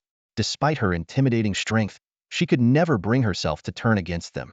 Lin Fan's appearance made Naoko realize, in this game, as long as you are strong enough, you can do whatever you want. Naoko knew the influence of her S-rank class. She didn't worry about experts like Jun Beichuan leaving the guild because many more would be drawn to her. Even if the consortium intervened in real life and forced her out, other financial groups would extend their olive branches. Anyone else who wants to die, step forward, Naoko declared arrogantly. With the Orochi King, she feared no threat except the man before her. Jun Beichuan and the others were momentarily speechless, but they chose not to leave the guild. Jun Beichuan spat out venomously. When Kazuma returns, he will settle the score with you. Don't forget, your combat ranking is below his. Lin Fan casually replied. What about me? This question stuck in Jun Beichuan's throat, rendering him nearly speechless. A faint smile appeared on Naoko's lips. This man in front of her was her greatest support. She had tasted the sweetness of power and couldn't get enough. On behalf of the Saintshu Guild, I announce that from today, we will pay a tithe to the Godslayer Guild, Naoko declared. Soon, a global player announcement shocked players in both the Huaxia and Japanese servers. They've been subdued. The Saintshu Guild was single-handedly brought to its knees by the god of slaughter. Damn, this is brutal. Playing a game and having to pay taxes? The god of slaughter is ruthless. If anyone tells me again that an S-rank summoner is unbeatable, I'll slap them silly. Ha ha ha, setting a precedent. Is this the first step in our players colonizing foreign servers? The Huaxia server's world chat exploded. The Japanese server was equally abuzz, with many players falling into despair. Are we going to be ruled now? Is the Yamato clan destined to decline? One person has slaughtered tens of thousands of our players. Thank God this is just a game. The Dragon Empire, the undefeated warlock, divine power eternal. The strong should rule the weak. It's an eternal truth. Can I join the guild cross server now? In the Huaxia server, there were always those who worshipped foreign things and betrayed their own country, and traitors could be found in any field. The irony here is palpable. With this battle, the hidden traitors within the Japanese servers have declared their rise. Their infatuation with Chinese culture has been exposed, and their integrity is in shambles. All of this stems from their inherent admiration for strength. Madman looked at Namiko's surrender declaration and couldn't help but curse someone for being extremely perverse. Conquering the Japanese server's soft girls in just over an hour? He had originally thought the Senju Guild would hold out for at least 10 hours. Anyone who steps into the mining area will die. Madman sneered as he sat at the entrance of the serene mine pit, surrounded by the corpses of Japanese server players. He had just beaten a medium-sized guild called the Rampage Group Black and Blue, successfully taking over this small soul stone mine. Little priest, this road and this mine belong to Master Madman. Tell your leader to come and talk, Madman said coldly. After clearing out the enemies here, the assassin squad immediately headed to the neighboring mining areas, continuing their relentless assaults. With the little priest's blessings, the members' overall attributes increased by 110, making it effortless to take down the small fry with just 2 strikes. After repeatedly sweeping through the mining areas a dozen times, they finally forced the leaders of 3 guilds to come forward and agree to a tithe. They weren't cowards, they were simply out of options. The dragon's shadow that swept across the sky deterred them from making any rash moves. Even Namiko from the Senja Guild had surrendered. So what could these guilds with only 500 to 600 members say? On the other side, Iron Knight shouted excitedly, "Oh yeah, we're almost done here too. It's no fun. We were just getting into the groove, and they suddenly gave up?" Juajwazi mocked. "Aren't you supposed to be the best MT ever? You're almost out of jetpack charges, and you're still shouting?" Iron Knight retorted, "I've never used this fancy gadget before. What's wrong with trying it out a bit more?" The Knight Squad encountered significant trouble when raiding a large mining area, getting surrounded by over 1,000 players from 6 guilds. Fortunately, Knight Zero's flying pack was incredibly effective, repeatedly helping Iron Knight and others escape dangerous situations. With the advantage of the flying pack, they could quickly evade the encirclement and reorganize for a counterattack. The turning point came when the invincible Kai, Xiao Xiao, and Qing Feng parachuted in. Even more surprising was Namiko riding the Yamata no Orochi, leading 200 elite players from her guild to assist. A round of relentless magical bombardments quickly decided the battle. Chang'an Dream Guild declares they will pay a tithe to Godslayer. Please spare us, Chinese sorcerers. Heaven's Fong Guild declares they will pay a tithe to Godslayer. Amidst continuous declarations of surrender, the invincible power of the 3-time champions shone through. The fighting continued until late at night, with the actual controllers of 13 mining areas successively announcing they would pay a tithe to Godslayer. The entire Japanese server world channel was filled with wails. At this point, more than half of the mined and semi-mined areas in the Japanese server had fallen under Godslayer's control. In contrast, the Japanese players' hostile actions in the Chinese region were child's play compared to the real plunder and exploitation happening now. Of course, the guild leaders weren't fools. Rather than being repeatedly swept by Lin Fan and his team and continuously losing equipment, paying a 10% tax wasn't too much of a loss. Weighing the pros and cons, they had no choice but to agree for now, silently praying that Lin Fan's team would lose to the NPC army. Some even planned to undermine Godslayer by joining the mission to defeat them. In their view, as long as Lin Fan was dead, the Godslayer Guild wouldn't be able to stir up any more trouble. Chunwei finished his report, and Lin Fan received the loot list from the Japanese server. According to their agreement, the legendary equipment would belong to him, while the equipment below the hero level would be handed over to the Xingqiang Guild. From now on, the Xingqiang Guild would act as Lin Fan's agent in the Japanese server, responsible for collecting a tithe from all guilds cooperating with Lin Fan. Lu Xingqiang gave Lin Fan a detailed report on the first week's tax collection. 12,000 ordinary soul stones, 50,000 basic potion ingredients, 100,000 bundles of fur. At current prices, soul stones are worth 20 gold coins each, making this batch worth 240,000 gold coins. When the top-tier players reach levels 40 to 50, the demand for soul stones will skyrocket, and the price might rise to 80 gold coins each. In other words, this batch of stones could potentially be worth nearly $1 billion in the future. Lin Fan frowned upon hearing this. Only 12,000? Lu Xingqiang explained that this number was actually not low. Currently, not many players could organize manpower to mine, and large guilds could only take 20-30 of the total output as a protection fee. The tithe Lin Fan set already accounted for half of these guilds' total revenue. However, Lin Fan keenly sensed the issue. Lu Xingqiang added, "It is indeed a bit low. Our analysts estimate the missing taxes to be around 5,000 to 6,000 stones." Lin Fan chuckled, understanding the situation. It was a common occurrence. Many guilds were waiting to see him fall during the NPC army siege. With the war imminent, guild leaders calculated that he had no time to investigate, choosing to underreport to minimize losses. Moreover, among the 3 major guilds in the Japanese server, only the Chisho Guild was under his control. The other guilds were likely hoping to switch allegiance to other top guilds once he left. Chunwei immediately suggested, "Burn them for 3 days and nights. They'll fall in line." Lu Xingqiang, however, advised stabilizing their position first. Lin Fan nodded in agreement, and then disbanded the group chat. He knew that capturing the soul stone mines was just the first step. The subsequent actions needed to be steady and strategic. At that moment, a server-wide announcement suddenly rang out. Edgar City Lord Cain will lead his army to the first battlefield in 2 hours. All members of the Shershin Guild, prepare for battle. The outpost battlefield will enter danger mode in 2 hours. Guild outpost contest item drop protection will be lifted, death experience penalties will be doubled, and guild outpost ownership protection will be temporarily lifted. All guilds will receive an invitation to participate. Whether to join the battle will be decided by the guild leader. All members, prepare for intense combat. The announcement caused an immediate uproar in the world chat. Players were quick to share their opinions. Magic DY, it's on. The Shershin Guild is being pushed to the edge. Land Immortal. Holy crap. Does this mean guilds can compete for the Divine Fortress? Return of the Dead. Haha, Divine Fortress? Dream on. Fanshen conquered the Chisho Guild single-handedly last night. Do you think the arcane god of the Divine Realm is joking with you? Meanwhile, all major guilds receive the invitation to participate. At the Wanzue Guild outpost, Wanzue Chinfu excitedly looked at the guild leader, Emperor Demon. Did you get it? Boss, should we fight? This is a heaven-sent opportunity. According to intel from the Japanese server, Fanshen's battle last night has driven the financial backers there crazy. The Japanese server might go all out. This is our chance. Blank stopped attacking the training dummy and glared coldly at Chinfu. How many heaven-sent opportunities have you encountered? Remember how we got slaughtered outside Sacred Maiden City? Chinfu ignored Blank and continued to persuade Emperor Demon. Maybe we should observe first, enter the battlefield as allies, and see how things unfold? Other core members echoed his sentiments, all eager for the hidden treasures and anti-magic equipment in the Divine Fortress. Emperor Demon slowly raised his eyes, glaring at the eager warriors with a cold smile. You want me to fight alongside Japanese players? Or are you suggesting I become a traitor? Hearing this, Chinfu and the others were at a loss for words, not knowing how to respond. The atmosphere within the guild instantly became tense, with everyone holding their breath, waiting for Emperor Demon's decision. Kongbai squinted at Demo, a hint of relief showing on her pretty face beneath the mask. She thought to herself, Uncle Su was right to value him.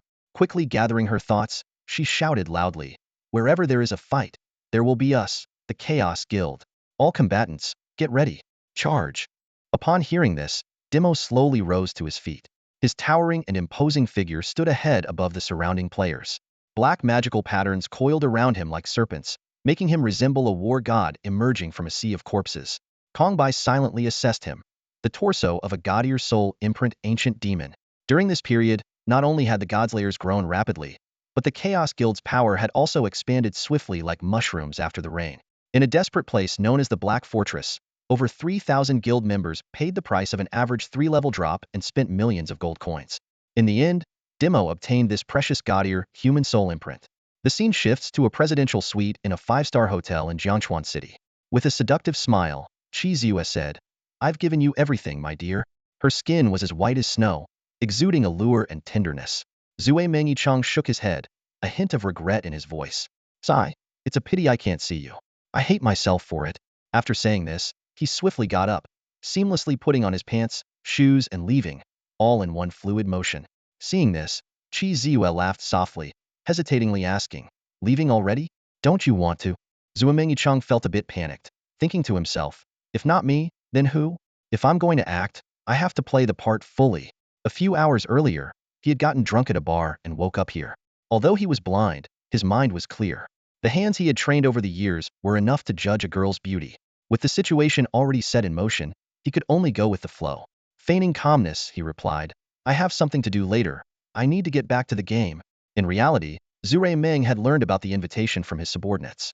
As someone's top agent, he naturally needed to prepare in advance. Chi Ziyue asked softly, wrapping her delicate hands around him from behind, Are you hiding something from me?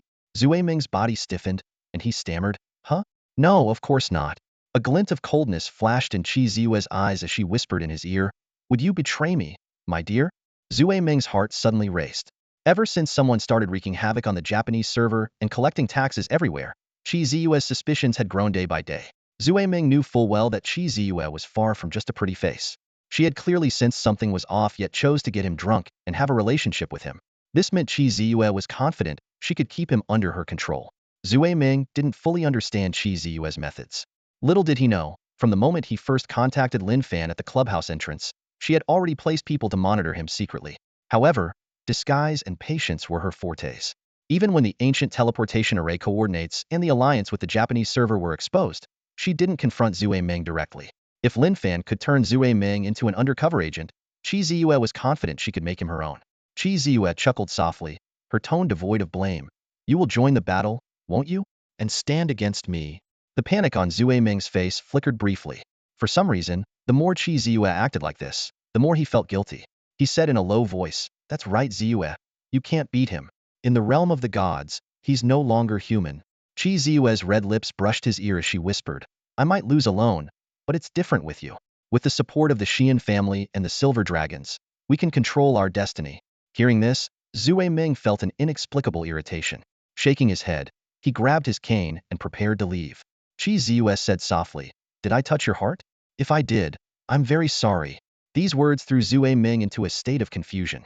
He stumbled out of the room, flustered and disoriented. Outside Ziyun City, a red figure caught everyone's attention. It was Lin Fan, a name that struck fear into the hearts of players. He swaggered in front of the guards, completely unfazed by his sky-high infamy level of over 700,000. Damn, such a notorious red name. And he's strutting around like that? One player exclaimed, "Isn't he afraid of getting killed right in front of the guards? Grab the loot. Quick. This red name must be an idiot." Another player shouted excitedly. "Screw you." An experienced player muttered under his breath, "Don't you see that's the Three-Crown Lord on a journey? If you want to die, don't drag me down with you."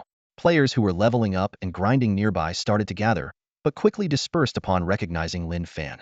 The video of Lin Fan massacring the Thousand Hands Guild last night had already gone viral. No one dared to provoke such a figure. "This is ridiculous," one player complained. "I had just 2,000 infamy and the guards chased me into the dungeon. Why are they ignoring him? Stupid game. Isn't this basically cheating?" Another player chimed in. "Where can you even buy such cheats? Anyone know?" The Ziyun City guards on the gate watched Lin Fan warily but didn't make any sudden moves. The captain of the guards shouted, "Heretic, you are not welcome here." Lin Fan smiled faintly and said, "The city's barrier is set up, but do you really think it can stop me?" Suddenly, a deep voice boomed, "Adventurer, the priestess does not wish to see you. Please leave." Purple poisonous mist began to spread from the city. "Damn it, poison rain again? The city's guardian must be crazy." Players complained as they started taking 2,000 damage per second. Lin Fan knew this was the crocodile dragon, trying to drive players away, not kill them. He sneered, "You've got it wrong, old turtle. I'm here to see her, so get your priorities straight." The crocodile dragon roared in anger, and the poisonous mist transformed into a giant dragon lunging at Lin Fan. His eyes turned cold as he gripped his heavenly fire staff, ready to strike back. "Stand down," a soft voice commanded, and the poison dragon dissipated instantly. A figure emerged from the purple mist. Was the priestess of Ziyun City. Lin Fan got straight to the point. "I don't have much time. Why does your brother's pendant contain a divine essence capable of unsealing a gaudier soul mark?" The priestess calmly replied, "I know what you're asking. I saw in a prophecy that someone would give you 3 gifts. Now, you seek the second one, correct?" Lin Fan suppressed his shock, surprised that the priestess could foresee his real-life experiences. He coldly said, "If you already know, then give me the clue." The priestess chuckled, "But you've already obtained the second gift. Why do you still seek answers from me?" Lin Fan was taken aback, pondering the meaning behind her words. According to the setting of the giant spirit god's left eye, this was supposed to be a soul mark beyond Gaudier. He fell into deep thought, trying to decipher the priestess's hidden message. Lin Fan's brows furrowed upon hearing that the difficulty of acquiring the other 2 soul imprints had reached a legendary level. He let out a cold laugh and murmured to himself, "Interesting. Are you playing riddles with me? Fine. If you don't make it clear, I might just find the decor of Purple Cloud City unsatisfactory and burn it down for a makeover." The priestess, who had been secretly rejoicing, froze at his words. Memories of being toyed with by this rogue adventurer last time rushed back, causing her to tense up. Seeing her reaction, Lin Fan's lips curled into a victorious smile. Just then, the system notification chimed. "Ding, you have obtained a hidden quest clue regarding the right eye of the giant spirit god. Difficulty: legendary." A flash of joy crossed Lin Fan's eyes as he chuckled. "Now that's more like it. Whether I burn your place down or not, I'll reconsider." The nearby crocodile dragon spoke coldly, "Adventurer, it's too soon to celebrate. I told you, you're not qualified yet." Lin Fan ignored the comment, quickly opening his quest list to check the details. The quest clue was triggered at the Celestial Fortress Divine Palace. Prerequisite quest: unlock the Divine Palace seal. Level requirement: 50. Lin Fan's brows knitted together as he comprehended the situation. No wonder the priestess mentioned he had already received the second gift. The super god-level soul imprint had been hidden in the Celestial Fortress all along. However, like before, exploring any critical area of the Celestial Fortress required specific levels. Thus, The exploration had been postponed. Level 50. The fortress's power chamber also needs level 50, Lin Fan murmured, deep in thought. Although he was already at level 45, the highest in the world, each subsequent level required exponentially more experience. Even with relentless grinding, it would take him at least 10 days to reach level 50. The more Lin Fan pondered, the more suspicious things seemed. He recalled that in his previous life, Yi Kongqing had controlled the celestial fortress, yet despite being the top player in China, his soul imprint was only god level, not super god level. This implied that obtaining the super god level soul imprint required even stricter conditions or quests. With the NPC army and player coalition about to launch a fierce attack on the celestial fortress, Lin Fan grew anxious. If the fortress fell, he would lose not just a flying fortress, but also the super god level soul imprint, a loss he couldn't afford. Suddenly, Lin Fan's eyes lit up with a revelation. Wait, there's a loophole. It doesn't specify that only a player can unlock the Divine Palace seal. A bold plan quickly formed in Lin Fan's mind. His lips curled into a mischievous smile, his eyes gleaming with cunning. Want the celestial fortress? I'll gift it to you. Lin Fan leaned back in his chair, hands crossed behind his head, exuding confidence. He waited patiently, as if expecting the unsuspecting workers to walk right into his trap. The regional announcement is out, and the guild mission invitations have been distributed. Only 30 minutes remain in the countdown. So far, 122 guild leaders have confirmed their participation, including renowned guilds such as Luanzue, Tianxi, Zongheng Tianxia, Wu Shuang, Tianlang, Xinyuhao Jie, Kongjia Yuan, and Hao Yu. As the news spread, the entire game world erupted in excitement. Players began to chatter. Are so many guilds planning to seize this opportunity? The Shirshin Guild might be caught off guard. Besides their fixed allies, Kongjia and Hao Yu, Luanzue is rumored to be at odds with the Three Crowns. This could lead to a direct confrontation. They won't be able to hold them off. Plus, there are players from the Japanese server coming through the teleportation array, at least in the thousands. As the countdown neared its end, the number of participating guilds continued to rise. This imminent battle would undoubtedly shape the future landscape of the Huaxia region. Zue Ming stood still, holding the invitation, lost in thought. Lin Fan's words echoed in his mind. That woman is poison, the kind that can shake a man's resolve. He hesitated to decide whether to join the battle. At that moment, a level 31 warrior appeared behind him. Clad in an expensive level 30 legendary 3-piece set, it was Zue Ming's half-brother, Qi Mingxing. What the hell are you hesitating for? Do you even need to think about it? Are you a man, or not if you don't dive into the chaos? His brother impatiently urged, as the eldest son of the Qi family, can't you show some backbone? Zue Ming ignored him, prompting more mockery from his brother. Fine, you're a coward in real life, but do you have to be indecisive in the game too? Was dad blind, or what? What are you barking about? Who's the guild leader, you or me? Zue Ming finally responded coldly. His brother was undeterred. Don't think having a dragon makes you invincible. If I wanted to, I could kill you anytime. You blind fool. Zue Ming's face darkened, but he said nothing. Ever since he inherited the Qi family rights, his half-siblings had dropped their pretenses, often showing their murderous intent. As a mighty dragon knight in the game, Zue Ming was a cripple in real life, constantly fearing death at the hands of his blood relatives. Ultimately, the Junlin Guild decided to participate in the battle. Well done, brother. His brother patted Zue Ming's shoulder with a cold smile. You always need someone to push you. Their sister chimed in. Good job, big brother. Partnering with Tianxi, you should have no problem taking down the mortal god. Zue Ming nodded stiffly. As Lin Fan had said, his siblings hadn't moved against him yet only because he was a golden asset for the Junlin Guild. His feat of single-handedly defeating the Huaxia Three Crowns as a dragon knight had made many players believe in his strength. Zue Ming knew it was a bitter joke, but he could feel his blood relatives pushing him forward, even if it meant into a pit of fire. Meanwhile, at Lin Fan's villa, the atmosphere was both relaxed and tense. Once we finish this executioner's meal, we'll be ready to hang our lives on the line, folks, Madman said, trying to snatch back a chicken leg that the fatty had taken. Shut up. If you want to die, go ahead. No one's stopping you, Fatty retorted, rolling his eyes. Xiao Xiao, quick as a flash, intercepted the chicken leg with her chopsticks. Madman paused, deciding against challenging her because of her beauty. Even though they know the Xinxia Guild was crushed, they still brought so many people. What does that tell you? It means they're confident. Madman continued his analysis. The little priest immediately countered. They have no confidence at all. Well said. Congrats on making it to my backup list again. Xiao Xiao teased, munching on the chicken leg and winking at the little priest. His face turned red as he shrank back. Qing Wu Yaoyao chuckled. To be precise, they have no confidence. We've prepared thoroughly. Everyone nodded. Yao Yao was not one to boast, so her confidence meant they had a real chance. Boss, say something. Madman burped, looking at Lin Fan. Lin Fan had just logged out of the game and couldn't be bothered. He simply replied, nothing to say. Just fight as planned. Sitting on the couch, Yiling handed him a tablet to show him something. This is the magic worship type 1. It looks ordinary on the outside, but it's full of hidden surprises. Knight Zero held a tablet and introduced this latest product to Lin Fan. The screen displayed a bronze warship, somewhat similar to the magic warships used by the NPC guild. Lin Fan raised an eyebrow and asked, "Oh, how so?" Knight Zero's smile turned sly as he lowered his voice to explain. On the surface, it's equipped with a 120mm magic rapid-fire cannon, but in reality, there are just a dozen bronze pipes welded on. Its main function is to carry a group of goblin tech experts who can perform chain reaction self-destruction, essentially making it a flying suicide truck. Fatty, damn, you really are a crafty one. Let me take a look. The crowd quickly gathered around, eyes gleaming with excitement. Knight Zero continued the presentation, enlarging an image of an airship.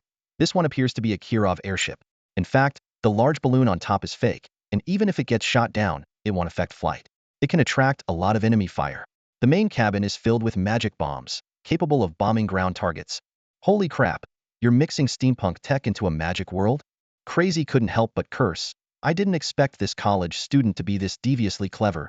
Just as Knight Zero was about to introduce the next item, Xiao Xiao suddenly raised her hand and answered, I know, this one looks like a drone, but it's actually manned inside. Completely wrong answer. Knight Zero awkwardly smiled and cleared his throat. This is actually an electric clothes rack I bought yesterday. I flipped to the wrong page. Haha, genius. Genius, Xiao Xiao. Confirmed. The crowd burst into laughter, pointing at Xiao Xiao, who wished she could bury her head in the couch. Lin Fan nodded with a smile, thinking that the million gold coins invested in Knight Zero were well spent. This batch of the latest creations was merely one of the trump cards of the God-slaying guild. There were even more bizarre inventions in the works. When the time came, they would surely astonish the natives of the divine realm. Alright, how many goblins have we produced so far? Lin Fan turned to Yao Yao and asked. Light dancing Yao Yao's lips curled into a smile, her eyes sparkling with excitement. More than you could ever imagine. You'll see soon enough. 10 minutes left. Get ready, Lin Fan said sternly, turning and heading towards the game room.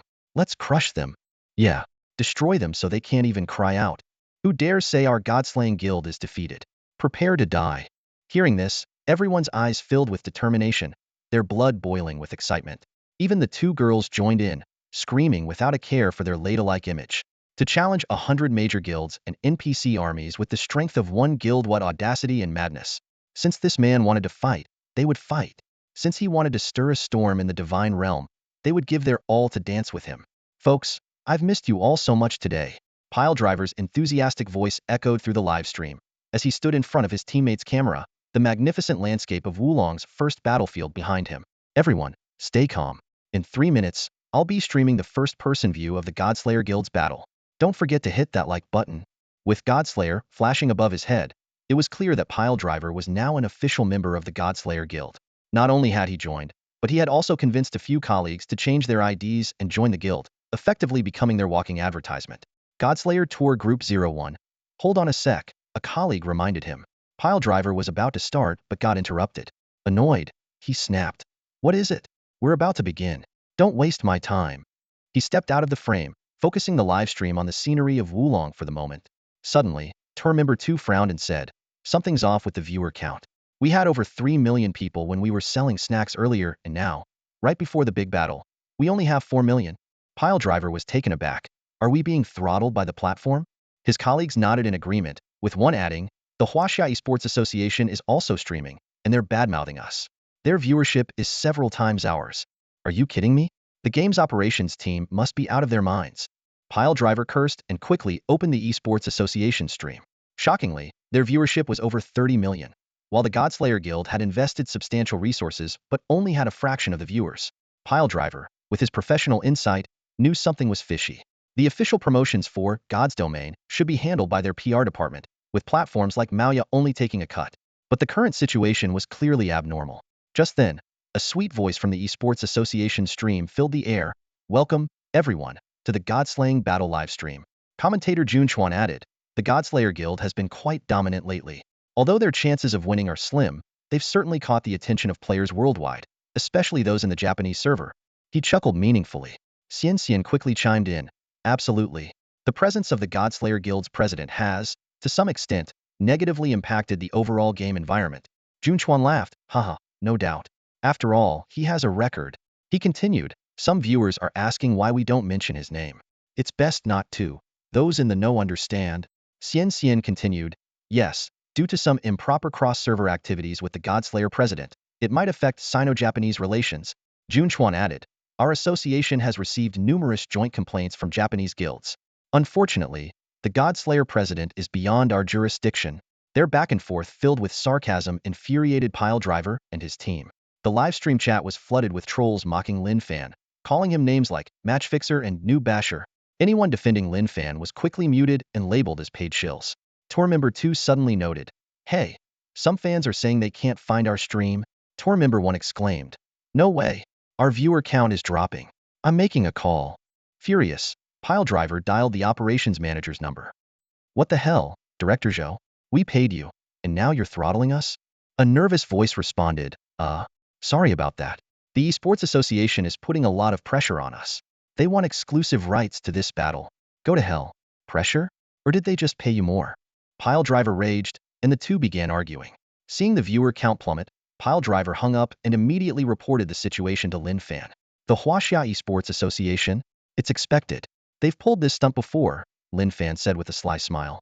He knew the association was heavily funded by the Japanese Shirataka Consortium, which controlled large guilds like Tensho. Having single-handedly crushed the Tensho Guild, Lin Fan anticipated the association's hostility. What now? We can't get the numbers up. How am I supposed to promote? Piledriver asked anxiously. I'll make a call. You just keep the stream running, Lin Fan said calmly.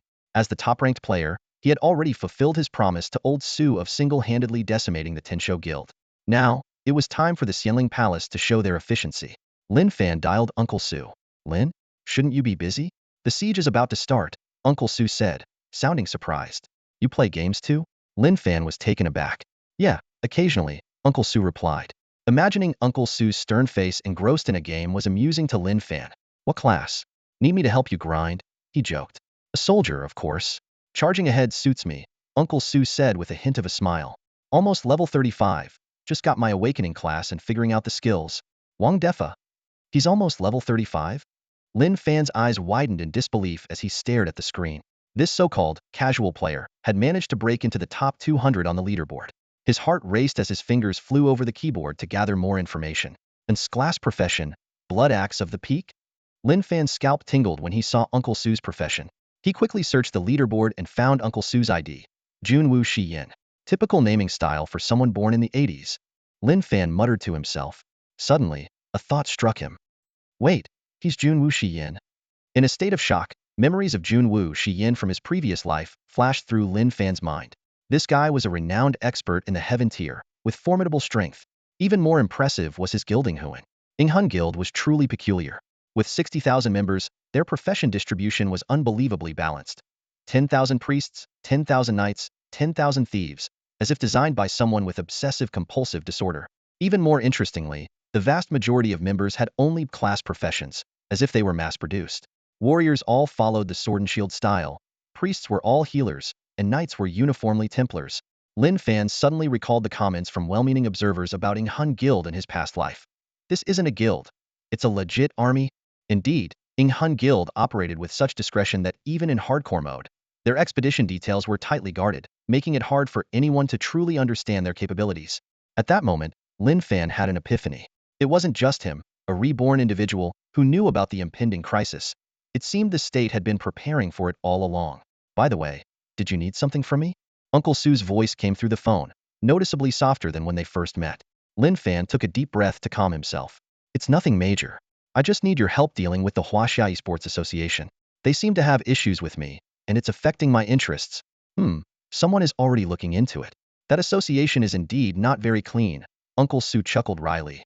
But you know, official procedures take time. However, temporarily shutting down their live stream is no problem. Alright then, you enjoy your game. I'll handle the immediate issues, Lin Fan said before hanging up the phone. A minute later, in the Esports Association's live stream, the commentator was passionately narrating. The regional announcement is out. The NPC army has dragons fighting for them. The commentator Junchuan exclaimed excitedly. Wow! Flame Dragon's Nest, Earth Dragon's Nest, and the Platinum family of the Light Dragon Empire are all in the fight. Commentator Xian echoed. It seems other players won't need to intervene. This match is already decided, Jun Chuan smugly added. Some people's comeuppance sure comes quickly.